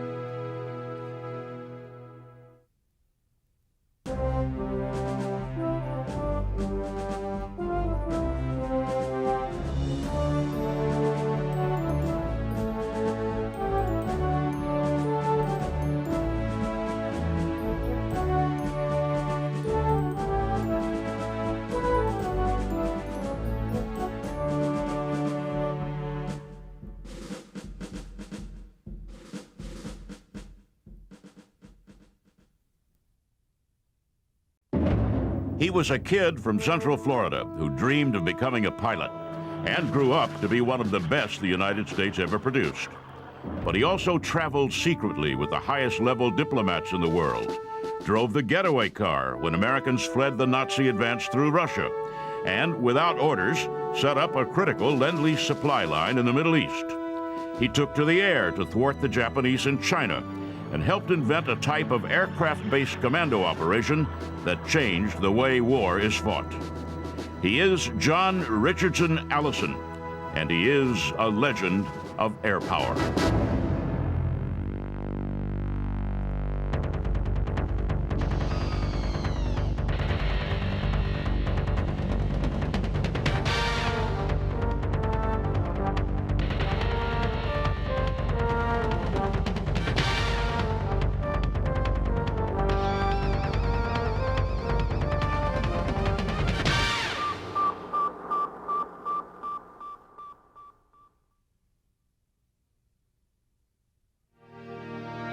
While Florida today is a state of resorts and golf courses, Florida before air conditioning was empty, backward, and isolated. John Richardson Allison was born in 1912 in Micanopy, a town that, even after decades of population explosion, today boasts only about 600 residents. Soon after John was born, the family moved to Gainesville, home of Florida State University. Gainesville, his mother had decided, was a better place to grow up than Micanopy. While in high school, Allison had an experience typical of flyers of his era. He watched a biplane fly over and was transformed. Lieutenant Rudy, who had a brother who lived in our town, flew home in an Army Air Corps airplane, and he buzzed the town and made a magnificent noise. And I thought, gee, that's something maybe I'd like to do in life. Allison got a degree in engineering from Florida State and enlisted in the Army. He shipped out to far-off San Antonio to learn to fly. San Antonio in those days was as hot, dusty, and isolated as Micanopy. It was also fast becoming the center of American military aviation. During World War I, more pilots died in training than in combat. The wide open spaces around San Antonio attracted the Air Corps in large measure because planes could crash there without attracting much notice. Allison arrived at Randolph Air Base and trained on a PT-3, an open cockpit biplane that had more in common with a box kite than it did with modern aircraft. What impressed his trainers more than anything was Allison's feel for aircraft. As the Army Air Corps built toward World War II, Allison mastered every platform the Air Corps threw at him. But where he really stood out was in fast monoplane fighters, particularly the P-40 Warhawk. The P-40 is a largely misunderstood aircraft. Slower to climb than the British Spitfires and less maneuverable than American P-51 Mustangs, the P-40 was a rugged and, used correctly, wickedly effective aircraft. Even as early as 1940, however, the Warhawk had developed a bad reputation. When General Claire Chennault, who was helping the Chinese set up an air force, suggested they consider buying Warhawks to fight the Japanese, the Chinese refused. Chennault insisted and arranged a demonstration at Bolling Air Base. Chiang Kai-shek, the Chinese leader, pointed and said, "Get me 100 of those planes." Chennault pointed at Allison. "You need 100 of those," he said. In March 1941, President Roosevelt started Lend-Lease, a program that allowed him to supply American allies in Europe without having to pay the political consequences of seeming to move America closer to war. England, which was then bracing for an expected German invasion, needed aircraft. The United States sent P-40s. While the Warhawks lacked the fast rate of climb the British needed to fight the Luftwaffe, their heavy armor and lethal efficiency close to the ground made them the perfect system for repelling a cross-channel invasion force. The Army shipped Allison to England to train the English in the use of the P-40. The assignment was scheduled to last only a few weeks. Just after his arrival, however, the Germans invaded the Soviet Union. Overnight, the possibility of a Nazi invasion of England vanished. The Germans shifted resources eastward, and the Allies needed to do the same. I went into the embassy and I found out that night I was going to Russia with Mr. Hopkins. Mr. Hopkins was, of course, Harry Hopkins, then one of the most powerful people in the world. President Roosevelt's personal envoy and right-hand man, Hopkins worked the back channels of diplomacy to enormous effect. He was also, according to material declassified long after the war, a Soviet spy. Hopkins kept a finger on the pulse of virtually every activity going on in the federal government at that time, and of course played a key role in the relationship between the United States and the Soviet Union, as we know now, not perhaps from the purest of motives, during the Second World War. With only a few hours' warning, Allison found himself in Hopkins' traveling party, rolling north from London on a secret private train. Allison and the P-40s were on their way to Russia. Hopkins, who liked a stout drink at the end of his working day, invited Allison to join him in the dining car for cocktails.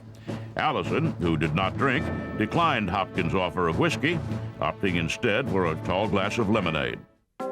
After the German invasion, the Soviet Union came close to collapse. The Nazis blitzed eastward, the Red Army scorching the earth as it retreated.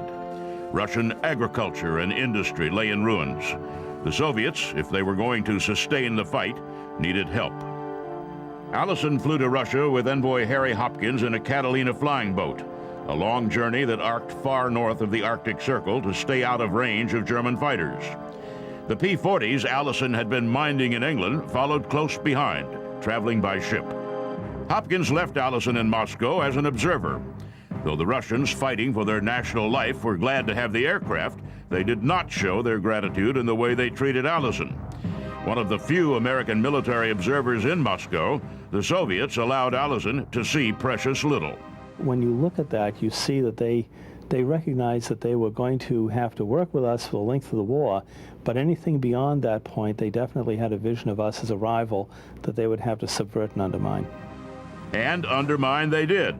Allison asked if he could visit the front. The Soviets refused. After training dozens of pilots to fly the American P-40, he asked if he could try his hand in a Russian fighter. He was bluntly rebuffed. And when Allison wanted to plot an air corridor through Siberia so that Lend-Lease aircraft could be flown directly from the American West Coast to the Russian front, the Soviets restricted him to Moscow. The only thing that made his situation bearable was the simple fact that even if he couldn't get to the war, at least the war was coming closer to him. Infused with a sense of history, he and the only other American officer in Moscow, Lieutenant Hubert Zemke, spent their nights on the roof of the American embassy, watching the German air raids. The Germans got right to the city of Moscow, and you could hear their guns all day long.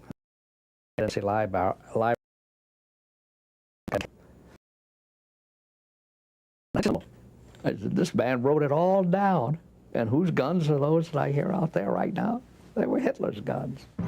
The American ambassador ordered the withdrawal of embassy personnel.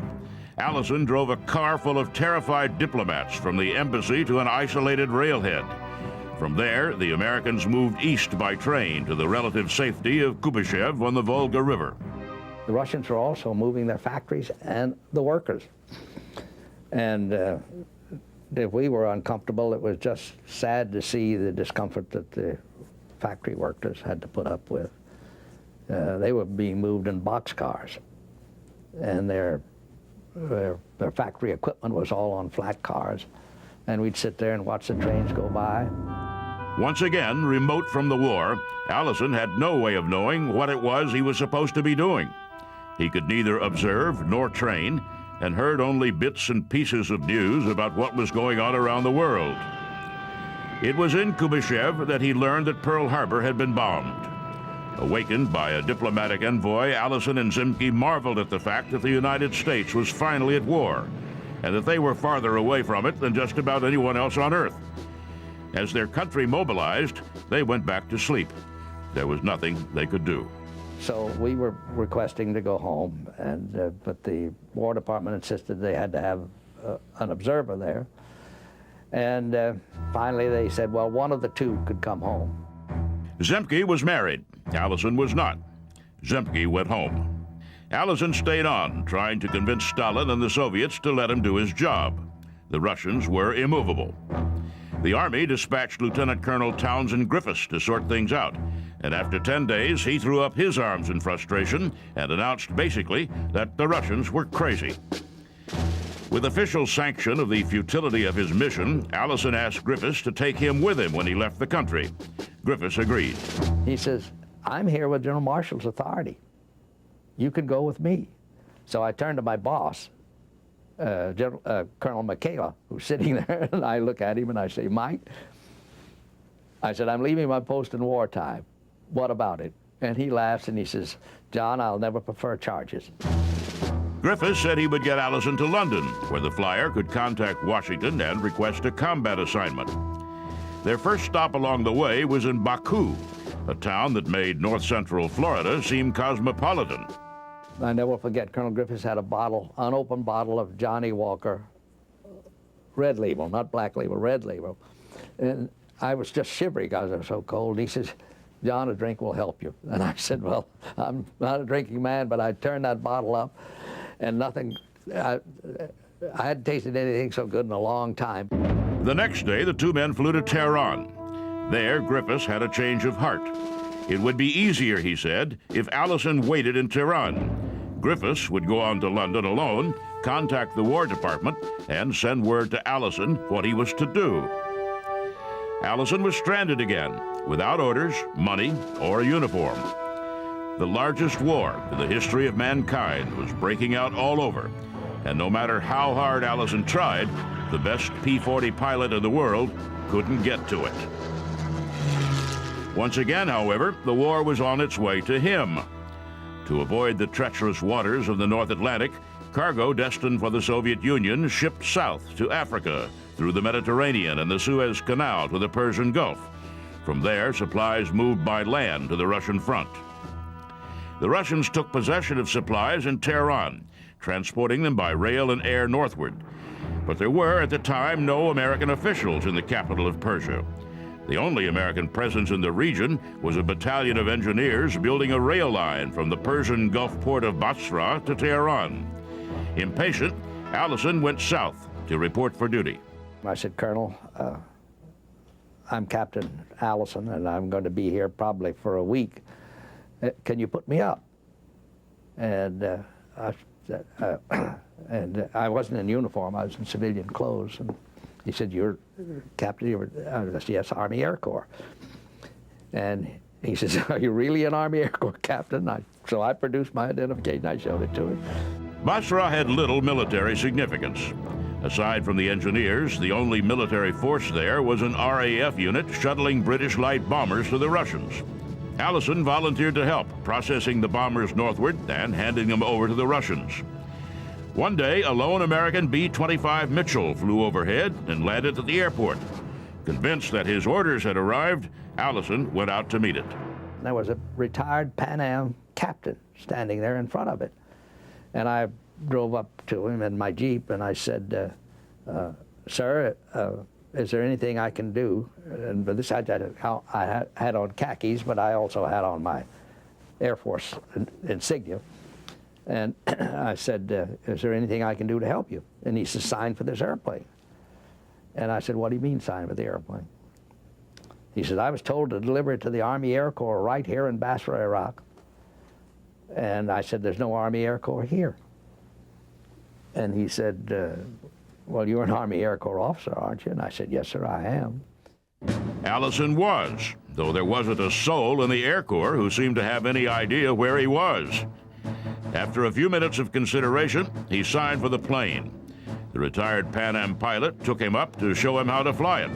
In 3 landings and takeoffs, Allison became a B-25 pilot.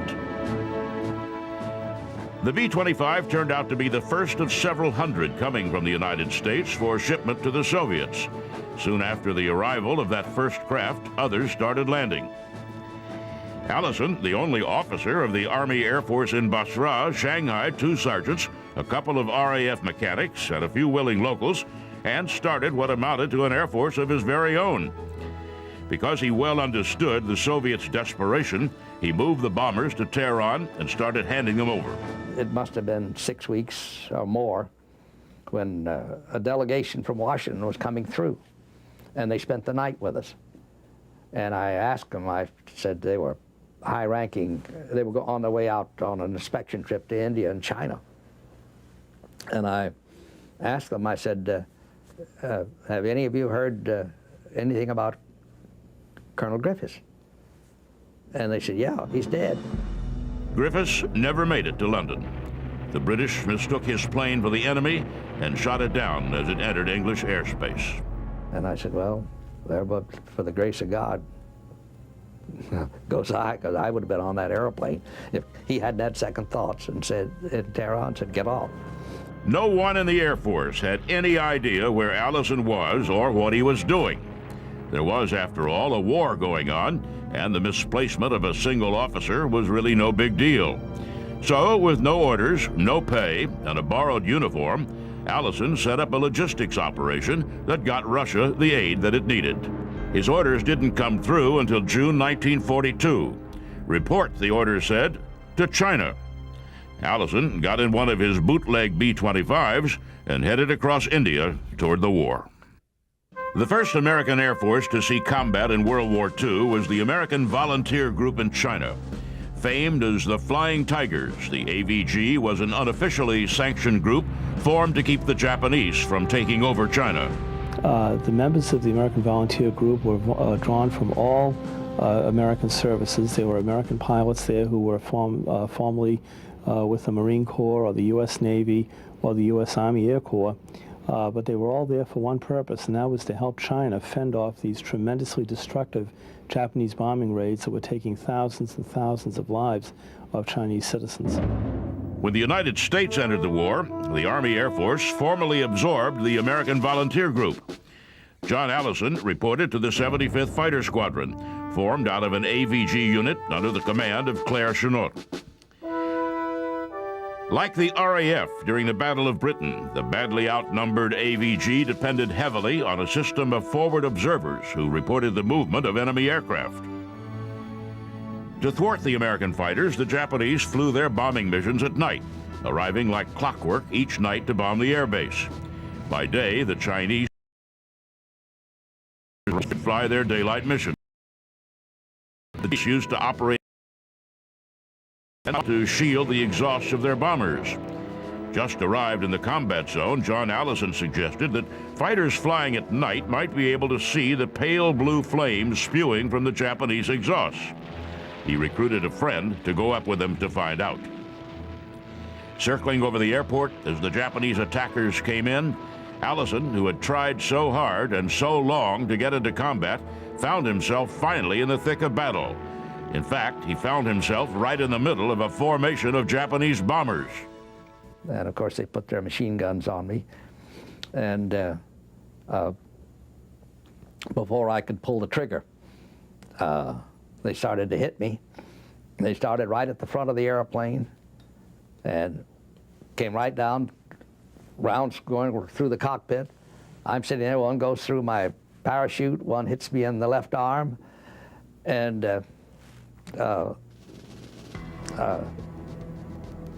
I don't know. This is the first time this has ever happened. It's a new experience. I don't know what. But I got the airplane slowed down, but I'm right in there with them at point-blank range. Allison fired at the bomber on his right, splattering the craft with bullets until it veered sharply upward, its crew likely dead. He turned to the plane on his left, fired, and it exploded. He then turned on the flight leader straight ahead and blew that plane up as well. I know I'm in deep trouble. I know I've been hit hard. The airplane is not running well. So I'm in hopes that I can get down to the airport. Well, I'm right over the airport at 15,000 feet. Start down just as fast as I can. The airplane is running badly. I didn't realize it, but I had a 5-inch hole right through the crankcase of the airplane. But the engine was still running. And I got down, and when I got to about 2,000 feet, maybe 2,500 feet, the airplane really began to catch fire. And I kind of panicked, and I decided that I had to get it on the ground as quickly as possible. He landed in a river. John Allison, the boy from rural Florida who had perhaps the longest journey from home to the war of anyone else in World War II, knocked 3 Japanese bombers out of the air his first time in combat. During his tour in China, he never flew against a Japanese force that was not numerically superior. The Imperial Air Forces outnumbered the Americans and Chinese 10-1. But armed with Chennault's tactics and with Allison's aggressive grit, the Japanese were never able to claim air superiority. That worked to the Allied advantage. We needed to keep China in the war to tie down large numbers of Japanese forces that otherwise could be applied to the war in the South Pacific and the Central Pacific or in Southeast Asia. In 1943, British Prime Minister Winston Churchill asked for American support of a daring British plan. Brigadier General Ord Wingate proposed setting up a huge guerrilla force behind Japanese lines, and the British lacked the transport to do the job. Churchill sent Wingate to brief President Roosevelt, who listened and approved the plan. He ordered General Hap Arnold to give Wingate the planes and pilots he needed. Arnold assigned Allison, who had rotated back to the United States, and Lieutenant Phil Cochran to the task. Allison, who was packing for a new combat assignment in Europe, didn't want to go. Arnold's orders were succinct: go out and fight. Allison and Cochran built a force of C-47s and enough gliders to move 12,000 troops and their equipment into China. They developed an entirely new method that allowed C-47s to snatch gliders off the ground without coming in for a landing, and they trained their pilots in what amounted to a whole new type of air war. On March 5th, 1944, the 1st Commando Air Force took off. Allison typically did what was needed, piloting a Waco glider into the landing zone. The landing in Burma, far behind enemy lines, was typically rough. Allison leaped out, rifle in hand, ready to do battle. Now that indeed is where we see the forerunner of what we would call the air commando movement. and the special operations legacy and heritage of the United States Air Force today. That's very much where you're doing untypical things. You're operating small numbers of aircraft, doing selective targeting, doing insertion of saboteur teams at night, doing aerial resupply of covert columns deep in enemy territory, minimizing your communication, doing aerial extraction of the wounded, making the first use of helicopters in American military history starting in 1944. It was a very interesting scramble on-the-go type air war. Arnold ordered Allison back to Washington to set up additional Air Commando forces. Sent with his 3rd Air Commando Group to the Pacific, he served as operations officer for the 5th Air Force and participated in the landings in the Philippines and in air operations against Japan. By the time the war ended, the kid from Florida, who hadn't seen much, had pretty much seen it all.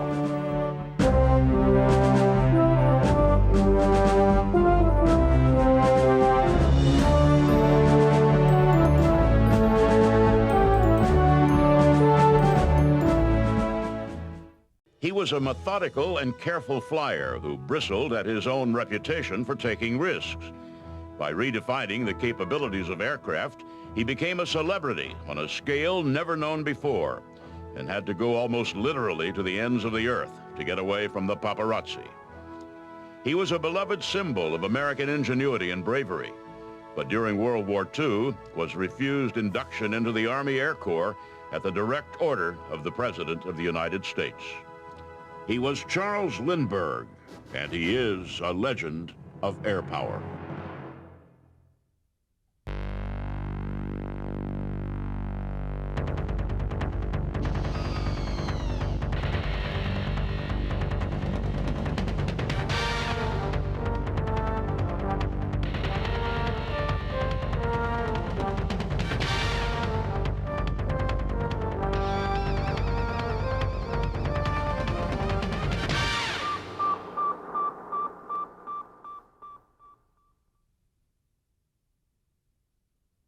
Charles Augustus Lindbergh was born on February 4th, 1902 in Detroit.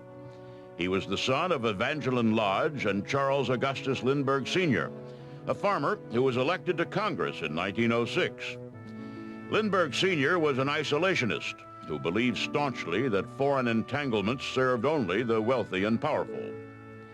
His son, known from an early age as Slim, grew up on a farm near Little Falls, Minnesota, and studied engineering at the University of Wisconsin. He dropped out after 2 years and moved to Lincoln, Nebraska, where there was an affordable flight school. Flying for Charles Lindbergh was a transcendent, almost spiritual experience. "I live only in the moment," he wrote in his autobiography, "in this strange and unmortal space, crowded with beauty, pierced with danger." Even after being trained as a pilot, Slim couldn't find anyone willing to risk their aircraft by allowing him to solo. Desperate to continue flying, he volunteered as a wing walker for a barnstormer. They toured the Midwest through the summer of 1922, when Lindbergh hooked up with another act, this time as a parachute jumper. Parachutes in those days were new and untrustworthy, and parachute jumping was thought of as significantly more dangerous than wing walking. He toured as Daredevil Lindbergh, but after another year of risking his life to fly, he still had not soloed. In 1923, Lindbergh's father decided to run for the Senate as part of the isolationist Farmer Labor Party. Slim convinced him that an airplane would help drum up publicity. His father co-signed a $500 loan that Slim used to buy an Army surplus Curtiss Jenny. He picked the plane up in Americus, Georgia.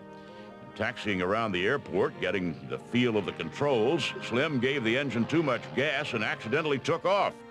His first solo lasted only a few seconds and rattled more experienced pilots who witnessed it. Returning to Minnesota, Lindbergh crashed the Jenny into a swamp. After making repairs, he hit the campaign trail with his father. Charles Sr. placed third in the primary, but Slim had his airplane. As soon as the votes were counted, he took the Jenny and returned to barnstorming before enlisting in the Army Air Service Cadet Program. In 1924, the Army had almost no interest in aviation. In the isolationist environment after World War I, the armed forces were shrinking. Training concentrated as much on processing Army paperwork as flight, and 80% of cadets never got their wings. Slim studied hard and earned a reputation as a barracks prankster. In the air, he was clearly as a pursuit pilot and trained in aiming tedious figure eights. Lindbergh risked expulsion by challenging other cadets to simulated aerial combat. Of the 104 cadets who entered with Lindbergh, 14 graduated. Panicked at the thought of taking the written test to receive his regular Army commission, Lindbergh withdrew and opted for a reserve assignment. In 1926, he returned to St. Louis and went to work for Robinson Aviation, which had a contract to fly mail between St. Louis and Chicago. Lindbergh surveyed the flight route and on April 26 flew the first scheduled delivery between the two cities. Flying above the Midwest in those days was not much different from flying over the open ocean. There were few highways to follow, and before rural electrification, there were no lights to guide pilots at night. Lindbergh crashed more than once, but always rescued the mail sacks out of the wreckage and hand-carried them on to their destination. Navigating between Chicago and St. Louis, the isolation of the cockpit was anything but lonesome for the young pilot. Looking out at the passing countryside, he let his imagination roam. All over the world, aviation records were being set and rebroken. Hardly a day passed without word of another amazing feat. Flying over the endless fields of Illinois, Lindbergh cooked up a plan as audacious as any to come before. He decided to try to do what no one had ever done, and to do it the same way he flew every single day, alone. In 1919, New York hotel owner Raymond Ortigue put up $25,000 as a prize for the first person to fly nonstop from New York to Paris. His offer, he said, was good for 5 years. Aviation technology was so primitive that no one even tried. In 1926, Ortigue extended the offer another 5 years. Technology had caught up with his vision, and on both sides of the Atlantic, teams of aviators went to work designing aircraft that could handle the flight. Aviation contests were really what we would consider the X-series programs of their day. We had formalized flight testing and flight research start very, very early in aeronautical history. And these aviation contests, speed contests, altitude contests, distance contests, what those really did was encourage the development of airplanes that really extended the frontiers of flight. The conventional wisdom held that crossing the ocean required huge, multi-engine aircraft, heavy with supplies and fuel. French aviator René Fonck selected a tri-motored Sikorsky biplane. He outfitted it with a folding sofa bed and planned a menu including Long Island duckling and, of course, champagne. On September 26, 1926, Fonck's craft lumbered down the runway at New York's Roosevelt Field and crashed without leaving the ground. 2 of his crewmen died in the crash. Admiral Robert Byrd, the polar explorer, assembled a slightly smaller entourage based in a Fokker trimotor. At the end of its first test flight, the plane nosed over on the runway and crashed. In St. Louis, however, Lindbergh was hard at work on his much simpler idea. He approached a group of local businessmen seeking funding for a much more modest mission. 1 man, flying alone, crossing the Atlantic. Flying alone decreased the payload and the amount of fuel necessary to make the crossing. He could use a smaller plane with a single engine, cutting the weight and fuel consumption even more. Lindbergh raised $8,500, partly by assuring his partners that once the Ortigue Prize had been won, he would put the plane to work flying mail from St. Louis to New York. Finding a plane was harder than Lindbergh had thought.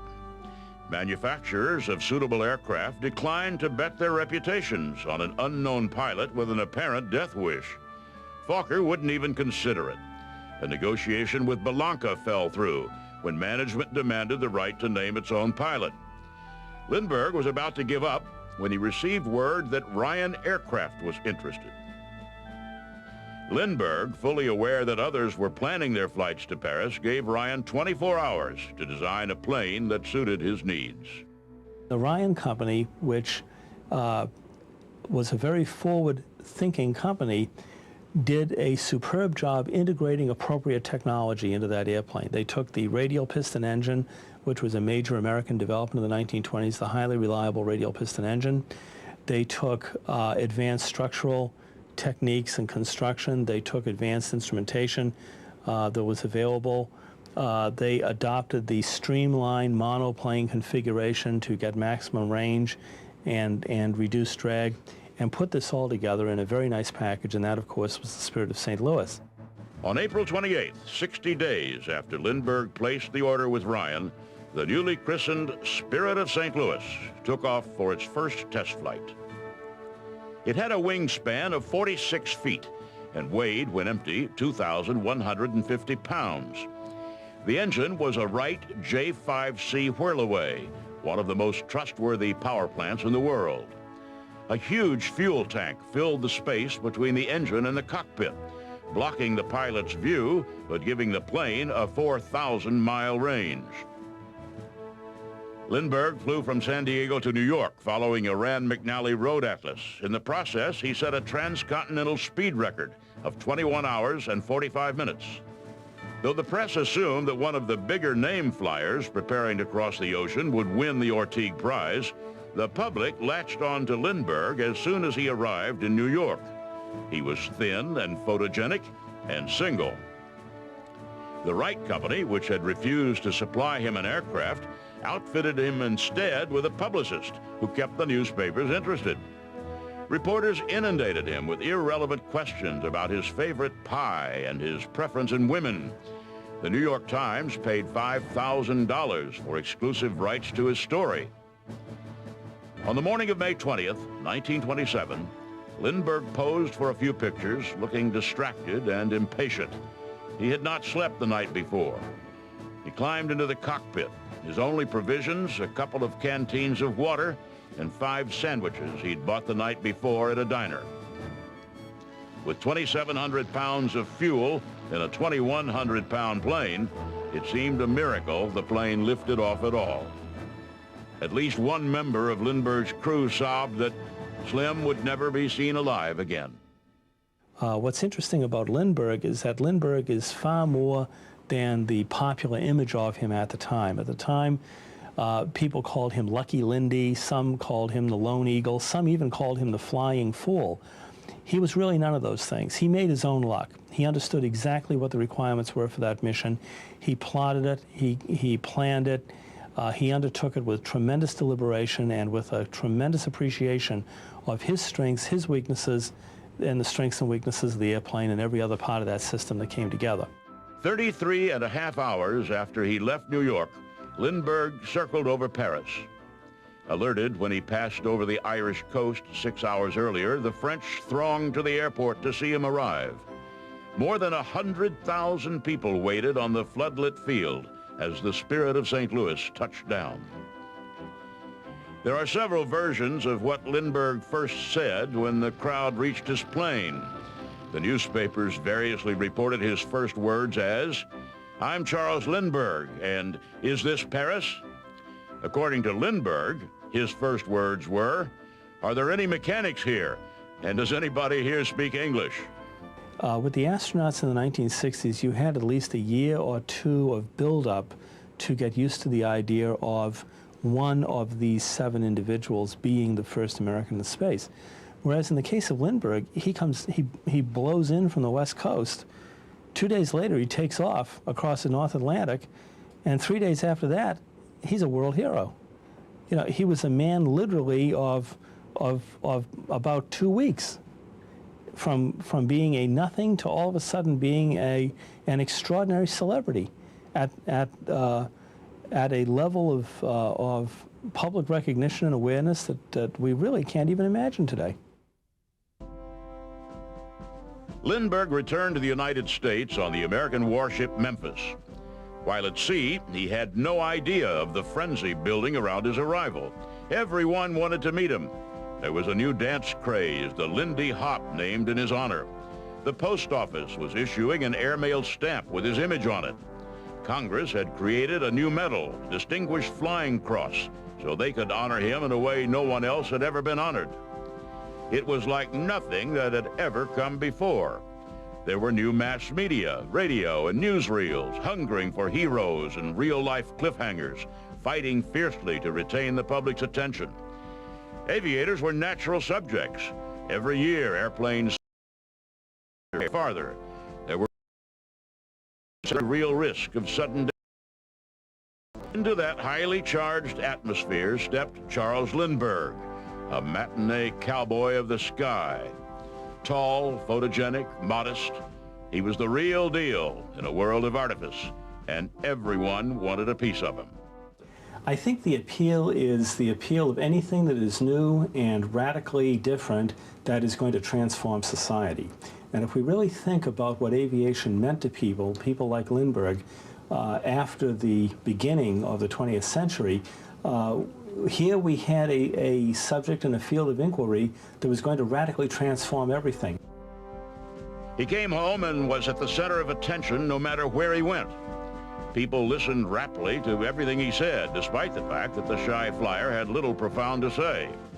He wrote a book. In a few days, it sold almost 200,000 copies. I think he was astonished by the public adulation he received after his flight, which he saw as just a very straightforward event. It was certainly not done on his part in a bid to become famous or to become well-known. Lindbergh, who was fairly sophisticated in the ways of publicity from his barnstorming days, had no objection to getting rich.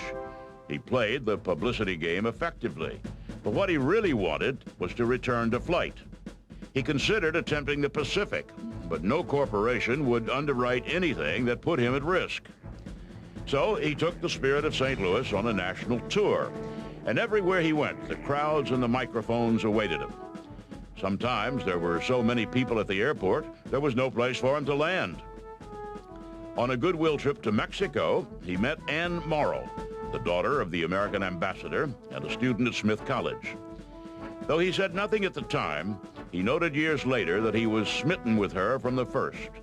But there was no time to linger, and it was months until his busy schedule of celebrity barnstorming allowed him to see her again. He was not content merely to rest on his laurels. He felt that he had a larger mission to fulfill, and that larger mission was what people termed in those days the gospel of aviation. He had this mission to make America air-minded. Lindbergh proposed to his St. Louis backers that they start an airline. With Lindbergh's name attached, both the number of people willing to fly and the market for airline stocks exploded. Lindbergh's partners quickly raised $10 million to start Transcontinental Air Transport, the first coast-to-coast airline. In June 1929, Charles and Anne Morrow married in a secret ceremony. When word leaked out, the media launched a worldwide search to find the honeymooners. They did, on a 38-foot motorboat anchored in York Harbor, Maine. After their marriage, Charles taught Anne to fly. Vanity Fair magazine called the Lindberghs our first romancers of the air. Together, they made 8 transcontinental flights for TAT. They flew over Mayan ruins in Mexico and were credited wrongly with discovering a new Mayan city. In 1930, the Lindberghs had their first child, a son, Charles Jr. Reporters and photographers arrived in force. Charles publicly denounced the press for its preoccupation with his personal life. A year and a half later, the baby was kidnapped. Everyone seemed transfixed by the Lindberghs' ordeal. Clues and sightings of the child poured in from around the world.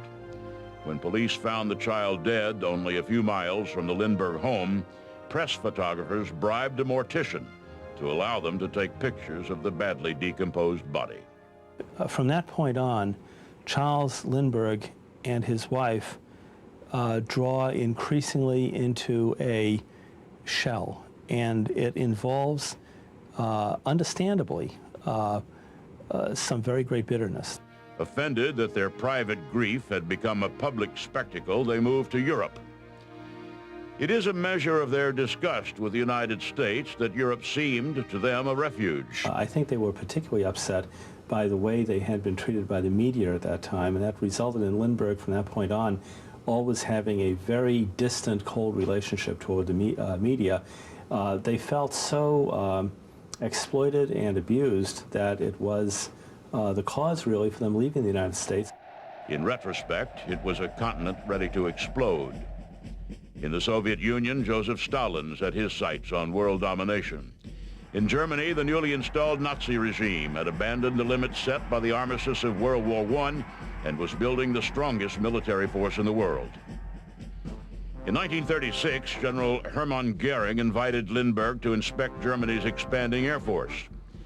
The American air attaché in Berlin urged Lindbergh to accept the invitation, believing that the star-struck Goering would allow Lindbergh access to previously secret German installations. Goering did, and accompanied by the military attaché, Lindbergh got the first close-up look at two of Germany's most potent secret weapons, the Stuka dive bomber and the Me-109 fighter. Lindbergh was fascinated by Nazi Germany. It was orderly and disciplined. The streets were clean, the people cheerful and motivated. Berlin seemed the only city in the world where he was not harassed by paparazzi, and he felt safe there in a way he hadn't since he first arrived in Paris. Lindbergh concluded that if war came, Germany would win. He returned to the United States in December 1937, and for the first time began to speak out on a subject other than aviation. Echoing the isolationist beliefs of his father, he urged the United States to keep out of European affairs. He declared the Nazis no threat and published an article in Reader's Digest that is, to modern ears, horrifying in its racism and anti-Semitism. Even after Germany invaded Poland and France, he denounced those who urged support of England as dupes of Jews and international bankers. Lindbergh took a vicious beating in the press. The hero was a traitor, an enemy of democracy, and perhaps most cuttingly, a fool. The crowds that had gathered outside his house to adore him turned ugly, screaming over the wall that America's greatest hero was a Nazi lover. When the Japanese bombed Pearl Harbor, Lindbergh tried to enlist. Secretary of War Henry Stimson, acting on FDR's orders, refused to recommission Lindbergh, saying that the flyer lacked faith in the righteousness of our cause. Lindbergh went to the Solomon Islands as a military observer.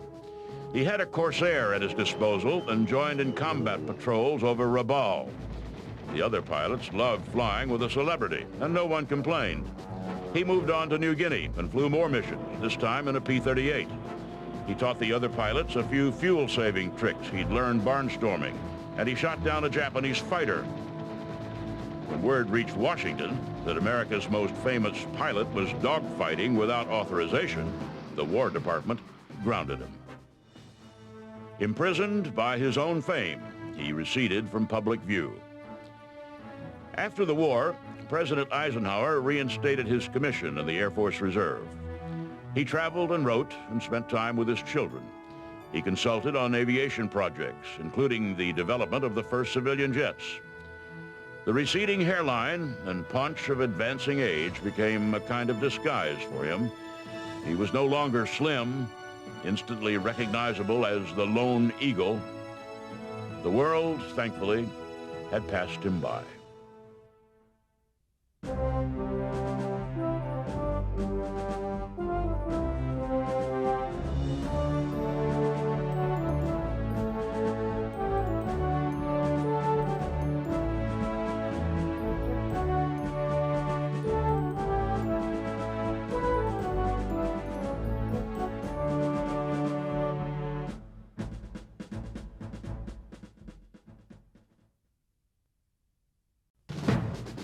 She was a former beautician who left the hair business for the air business.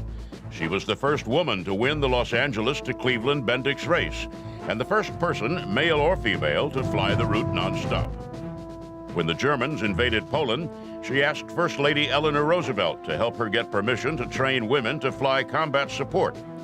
In 1943, she established the Women Air Force Service Pilots, the WASPs, to ferry aircraft from the United States to the front. After the war, she set a new speed record for propeller-driven craft, and in 1953 became the first woman to break the sound barrier. In 1964, she capped her career by setting one last record, taking the F-104 Starfighter to 1,429 miles an hour. She was Jackie Cochran, and she is a legend of air power.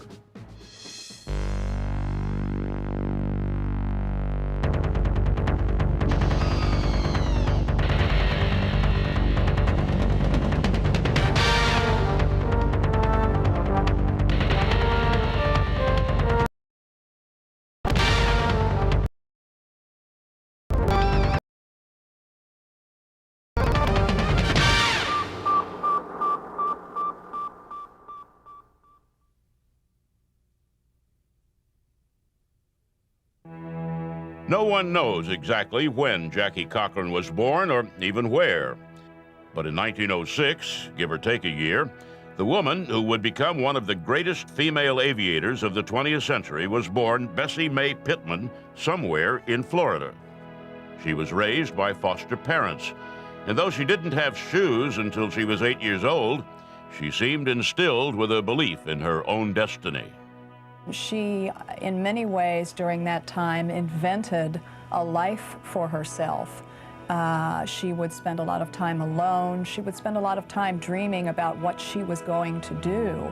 She learned how to style hair, and by the time she was 16, was something of an expert at the emerging technology of the permanent wave. She moved around a lot, and when time and space didn't put enough distance between her and her upbringing, she picked a new name out of the phone book. Cochran. When she felt like she had exhausted her potential in Florida, she packed up her bags and went to New York City, where she got a job at a very high-end salon called Antoine's. And it was there that she really began to expand her horizons by meeting a variety of wealthy people, people whose lives were dramatically different than anything she had known before.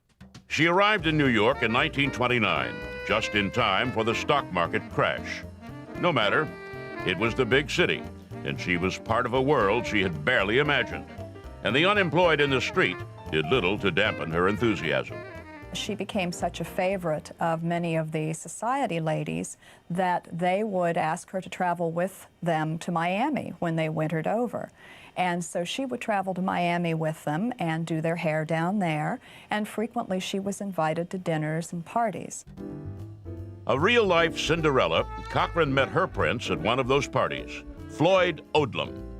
A self-made millionaire, Odlum was bored with society chit-chat, and when seated next to Cochran was instantly impressed that her conversation surged past the normal gossip and on to bigger things.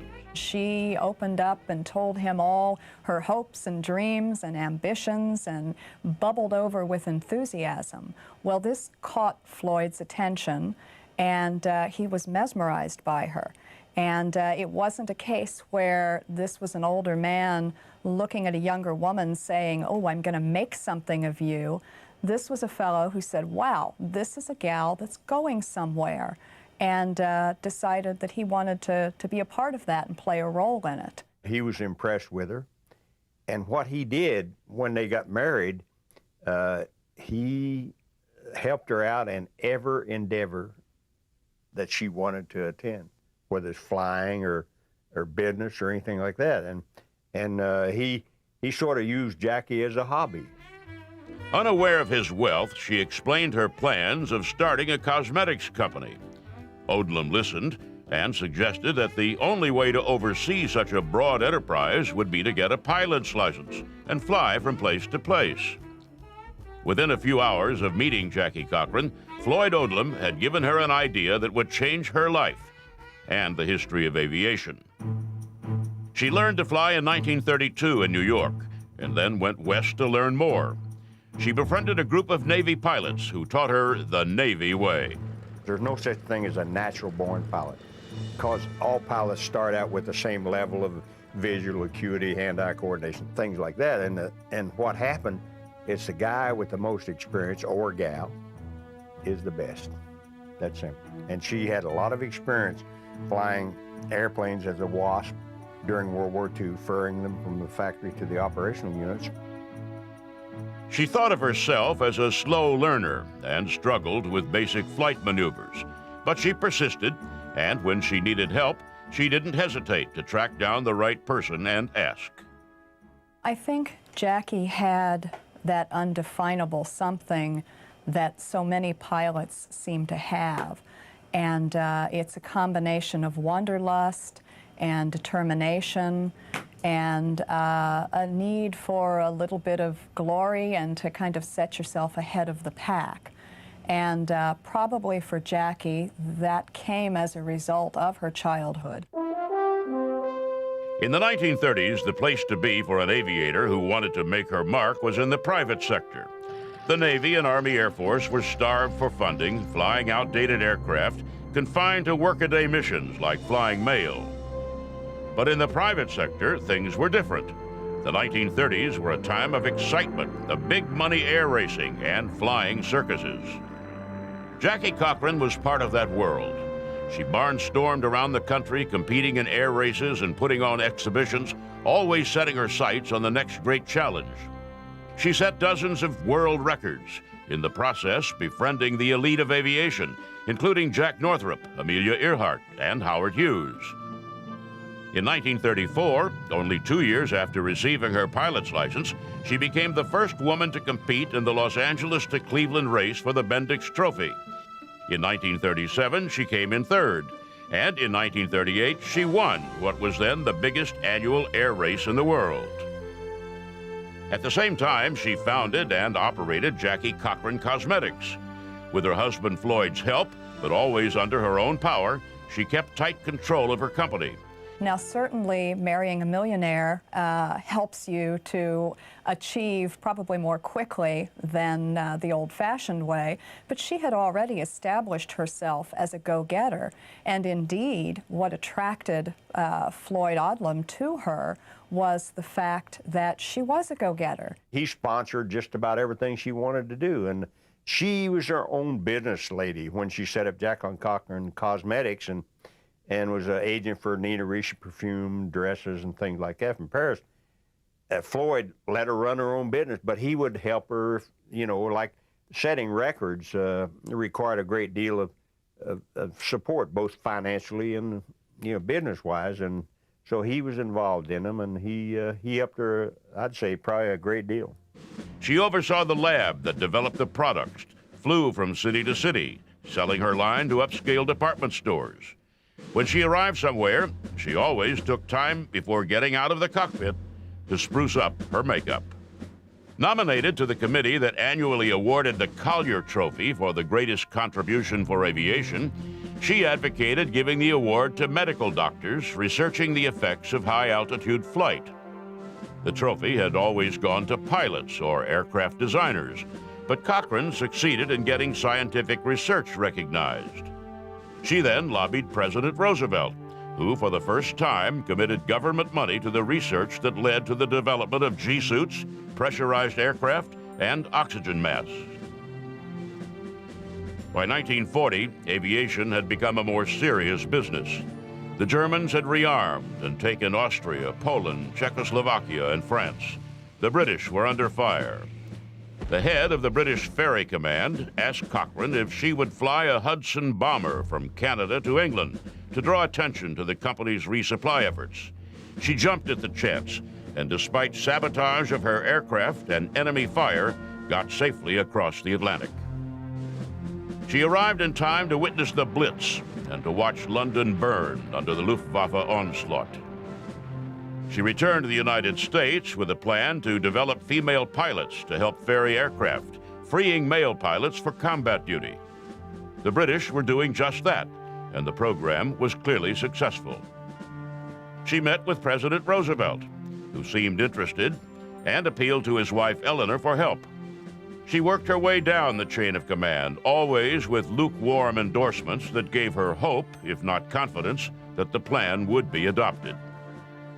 She met with Hap Arnold, who said he'd get back to her, and with General Robert Olds, commander of the American Ferry Command. Olds was himself considering hiring women pilots on a contract basis, but Cochran wanted the pilots to be full members of the military, not just hired civilians. When she pressed her point, Arnold said no, the time for that had not come, but suggested she return to England and study the British experiment in female aviation. A month before Pearl Harbor, Cochran left the United States. She and 25 other American women set out to prove they could do what was, in the United States, a man's job. She was commissioned a flight captain in the British Air Transport Auxiliary and went to work setting up her American Volunteer Corps as the Germans bombed London. They ferried Spitfires and Hurricanes from factory to field, and during their 18 months of flying up to 5 flights a day, only one pilot died. London and asked, desperate for pilots, set up the women's command she had advocated. It took her a month to put her British affairs in order and return home. She returned to find that Olds had been doing what she had not been allowed to do. Well, she hit the roof when she got back and discovered that something had been done in her absence that was not based on her blueprint. So she went to every office in Washington that would open its door and let them know what she thought of it. She was a very aggressive gal, and basically when she wanted to do something, she did it. You didn't want to get between her and it. Arnold offered to shut the women's air ferrying service down, but Cochran convinced him to wait. She needed time, she said, to study the situation and figure out the best course of action. In September, she went to work in Arnold's office. Her job was to train as many female pilots as she could, so that those pilots could take over non-combat roles, freeing experienced male pilots for combat duty. Word leaked to the media that the famous Jackie Cochran was setting up a flight school for women. In a matter of weeks, before she had a field, planes, quarters, or trainers, she had 25,000 applicants. In August 1943, she was named director of the Women's Air Force Service Pilots, the WASPs.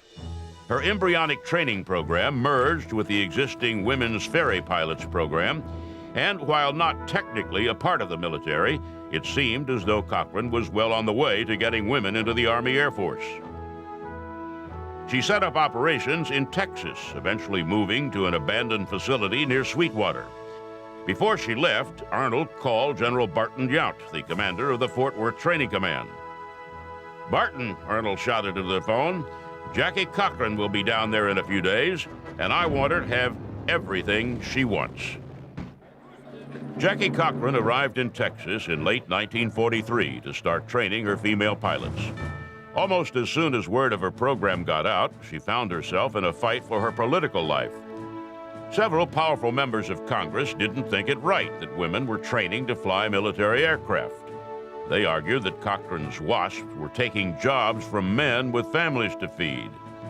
It was an absurd claim in the middle of war-caused labor shortage, but it was a claim that resonated. In a nation still scarred by the Great Depression, members of Congress quickly lined up against Cochran. She also had another, perhaps more surprising adversary, Colonel Ovida Culp Hobby. The commander of the Women's Army Corps, Hobby assumed that if the WASP became part of the military rather than a women's auxiliary, they would come under her command. While Cochran wanted the WASP to be part of the Army Air Force, she would have none of Ovida Culp Hobby as her commander. Part of that was personal animosity.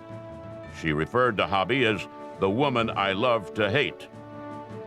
But among flyers at the time was also a general belief that aviation was not well understood by the Army as a whole.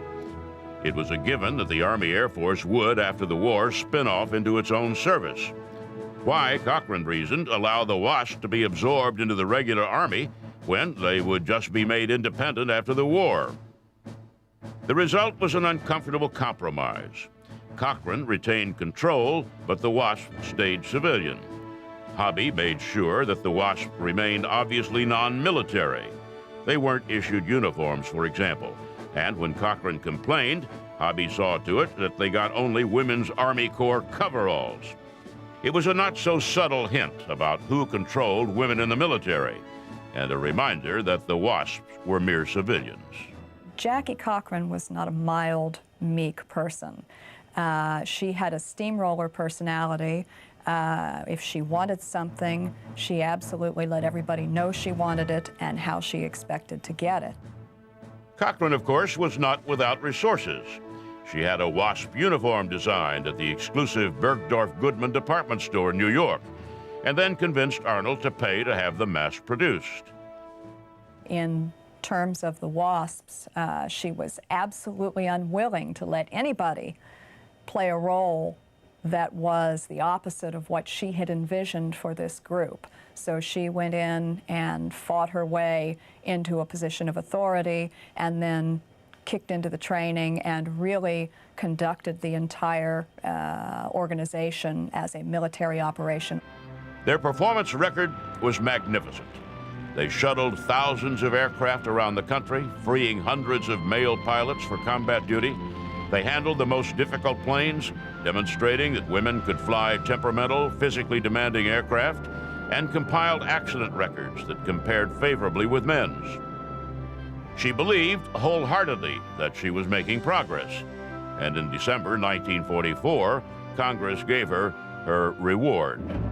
They ordered the Wasp disbanded. The women, Congress decided, should go back to their place. Not only would the Wasps not be absorbed into the military, they would not be allowed to continue flying as they already had, no matter how successful they had been.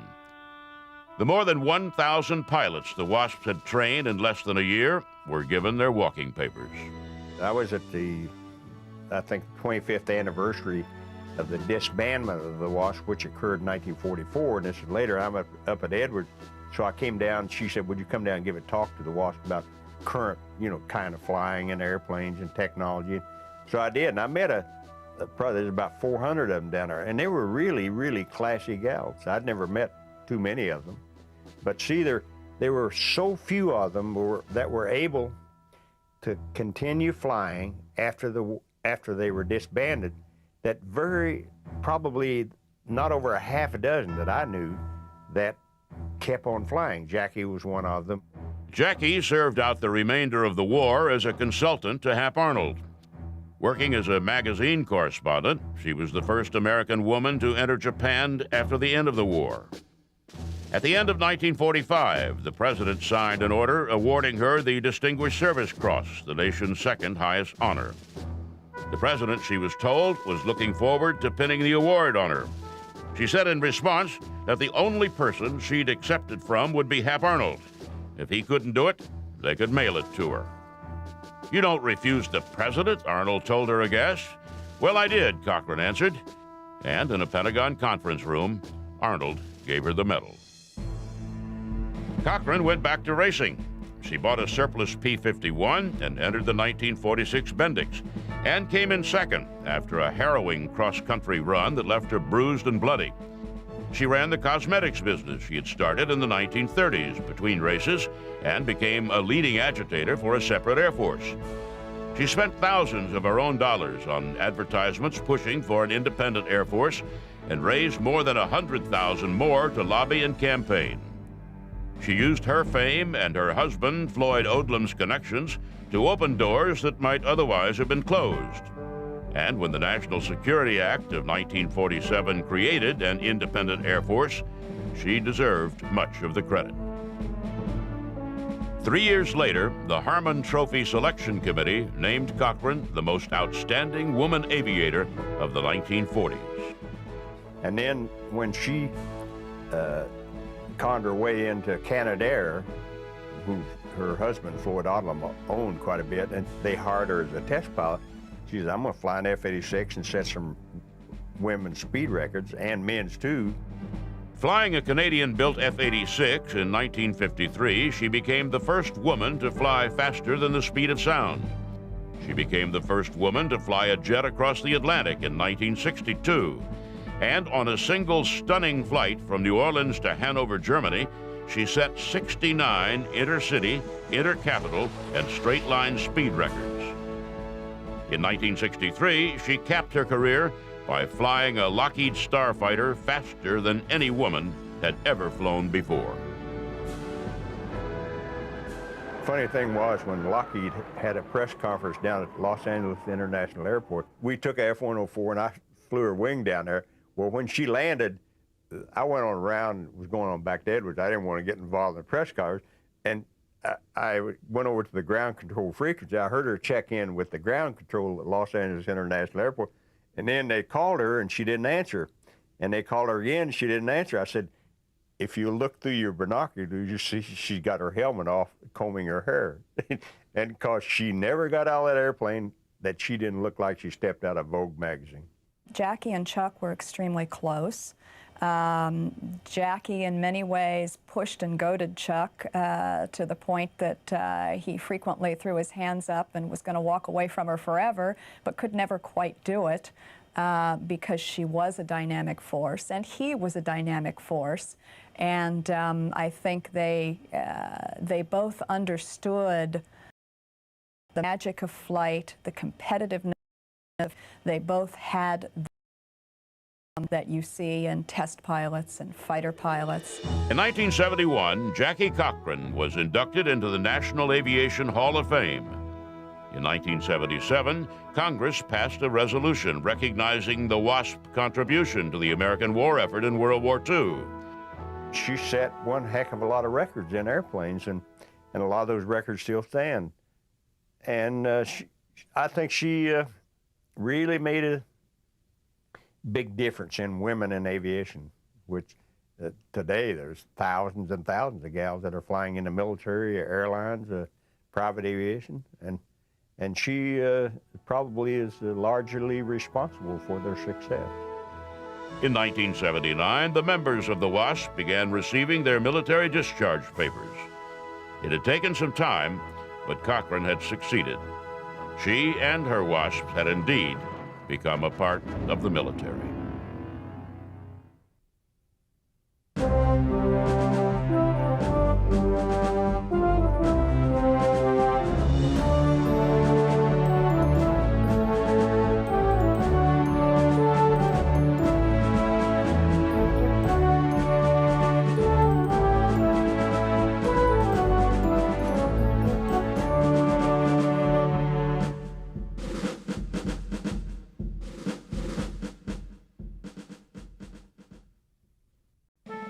She was born and raised in Elmira, New York, and spent high school admiring Amelia Earhart and the WASP pilots of World War II. In college, she earned her pilot's license and set her sights as high as outer space. She earned degrees in mathematics and space systems management, flew C-141s, and worked as a professor at the Air Force Academy. While attending the Air Force Test Pilot School, she learned of her selection as an astronaut, and in 1999 took off as the first woman to command a mission of the space shuttle. As women become more and more involved in the aerospace industry, you get a longer progression of women making important advances, not simply for women, but for all of mankind. And it's wonderful to have somebody like Eileen Collins out there who is pushing the envelope, who is showing that women are capable of advancing America and technology and the world right alongside their male counterparts. She is Eileen Collins, and she is a legend of air power.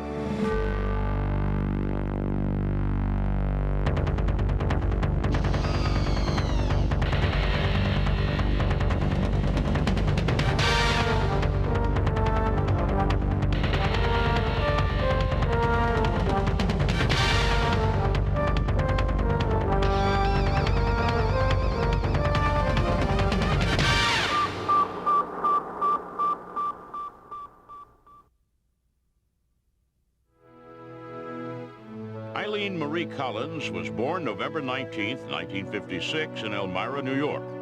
She was the second of 4 children. Her parents split up when she was in grade school, and her family had to move into a government housing project. Colin's mother, Rose Marie, worked at a juvenile detention facility, and sometimes food stamps filled the gap between her earnings and the cost of raising 4 children. When I was a child of age 7 through age 12, I went to summer camp, and the summer camp was close to a glider field. And as we were going through our outdoor camp activities, we'd watch the gliders fly overhead, and occasionally we'd go out to the glider field and watch them take off and land. It only gradually dawned on Collins that she someday could be a pilot. When Eileen Collins was a teenager, she began to get interested in reading about female pilots. She was particularly interested in Amelia Earhart. She was intensely interested in the WASP program. And what really fascinated her was the idea of women who were willing to put themselves in harm's way. An exceptionally responsible and determined girl, she saved her money through high school until she had enough to take flying lessons. Once I started taking flying lessons, I learned more about myself, that this is what I did well, this is what made me happy, flying in airplanes, but it was challenging. So I think that combination, I was hooked. She went to junior college and then to Syracuse University on an ROTC scholarship. She graduated with a degree in math and economics and a private pilot's license. She joined the Air Force as a computer design engineer who really wanted to fly. The Air Force came to me and said, we have a new program. We're now taking women right out of college to go to pilot training. Would you like to volunteer? And I said, of course. Her flight training was no different from the training of other pilots, she says. No harder and no easier. It's difficult for everybody because of so much that is expected out of you. The studying, the operating in a very high-stress environment, flying with a helmet and a parachute, you're breathing off of an oxygen mask, you're out pulling G's and doing acrobatics, you have an instructor sitting next to you that you think his only goal in life is to wash you out of the program. While she was in flight training, NASA selected its first women mission specialist. They trained, by coincidence, at Vance Air Force Base in Oklahoma, where Collins was training. I never got a chance to meet them, but I read the articles about them, I knew they were coming. And I thought, hey, I'm in pilot training right now. NASA's hiring women. That's what I want to do. With her goal firmly in sight, she planned her career the way NASA plans a mission. She knew what she would have to do to meet the eligibility requirements, including 1,000 hours in high-performance jets and graduation from the test pilot school at Edwards Air Force Base. She knew that she would have to be excellent at everything she did. Her first step was high-performance flight. At the time, women were not eligible to fly combat fighters, so she instead applied for and was assigned as a T-38 instructor. The T-38, while not technically a fighter, is a supersonic, high-performance jet. From T-38, she went on to fly and command C-141s. She found that she enjoyed the teamwork of being part of a large crew, that she enjoyed and was adept at command. She met and married Captain Pat Young, another C-141 pilot. She got a master's degree in operations research from Stanford and another in space systems management from Webster University. She taught math and was a T-41 instructor pilot at the Air Force Academy, and in 1990 entered the Air Force Test Pilot School. When she had all the right experience on her resume, she filled out an application for consideration as an astronaut.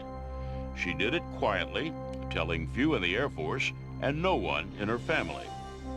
She was at Edwards when she got the call. NASA veteran John Young asked her if she was still interested in being an astronaut.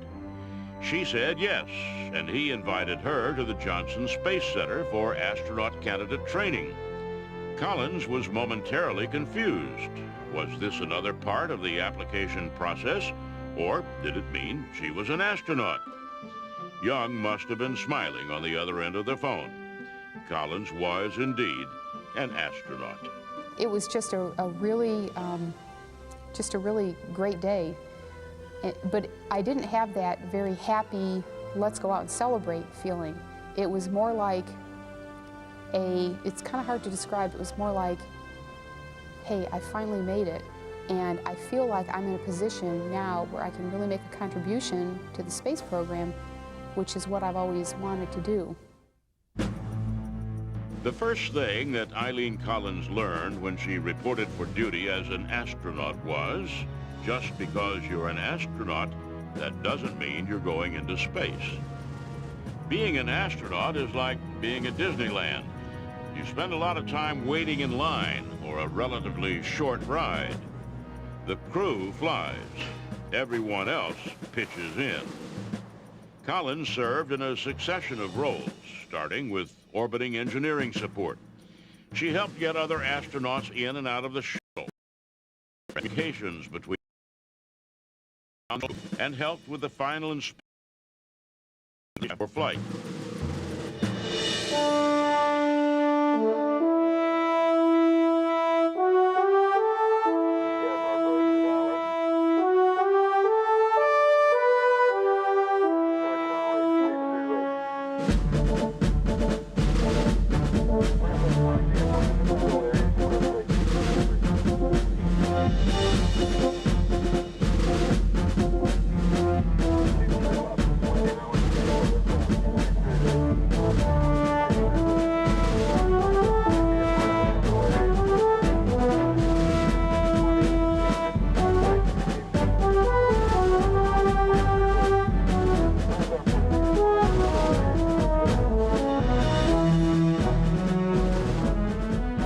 First flight assignment was the February 1995 flight of STS-63. Collins trained to pilot the craft.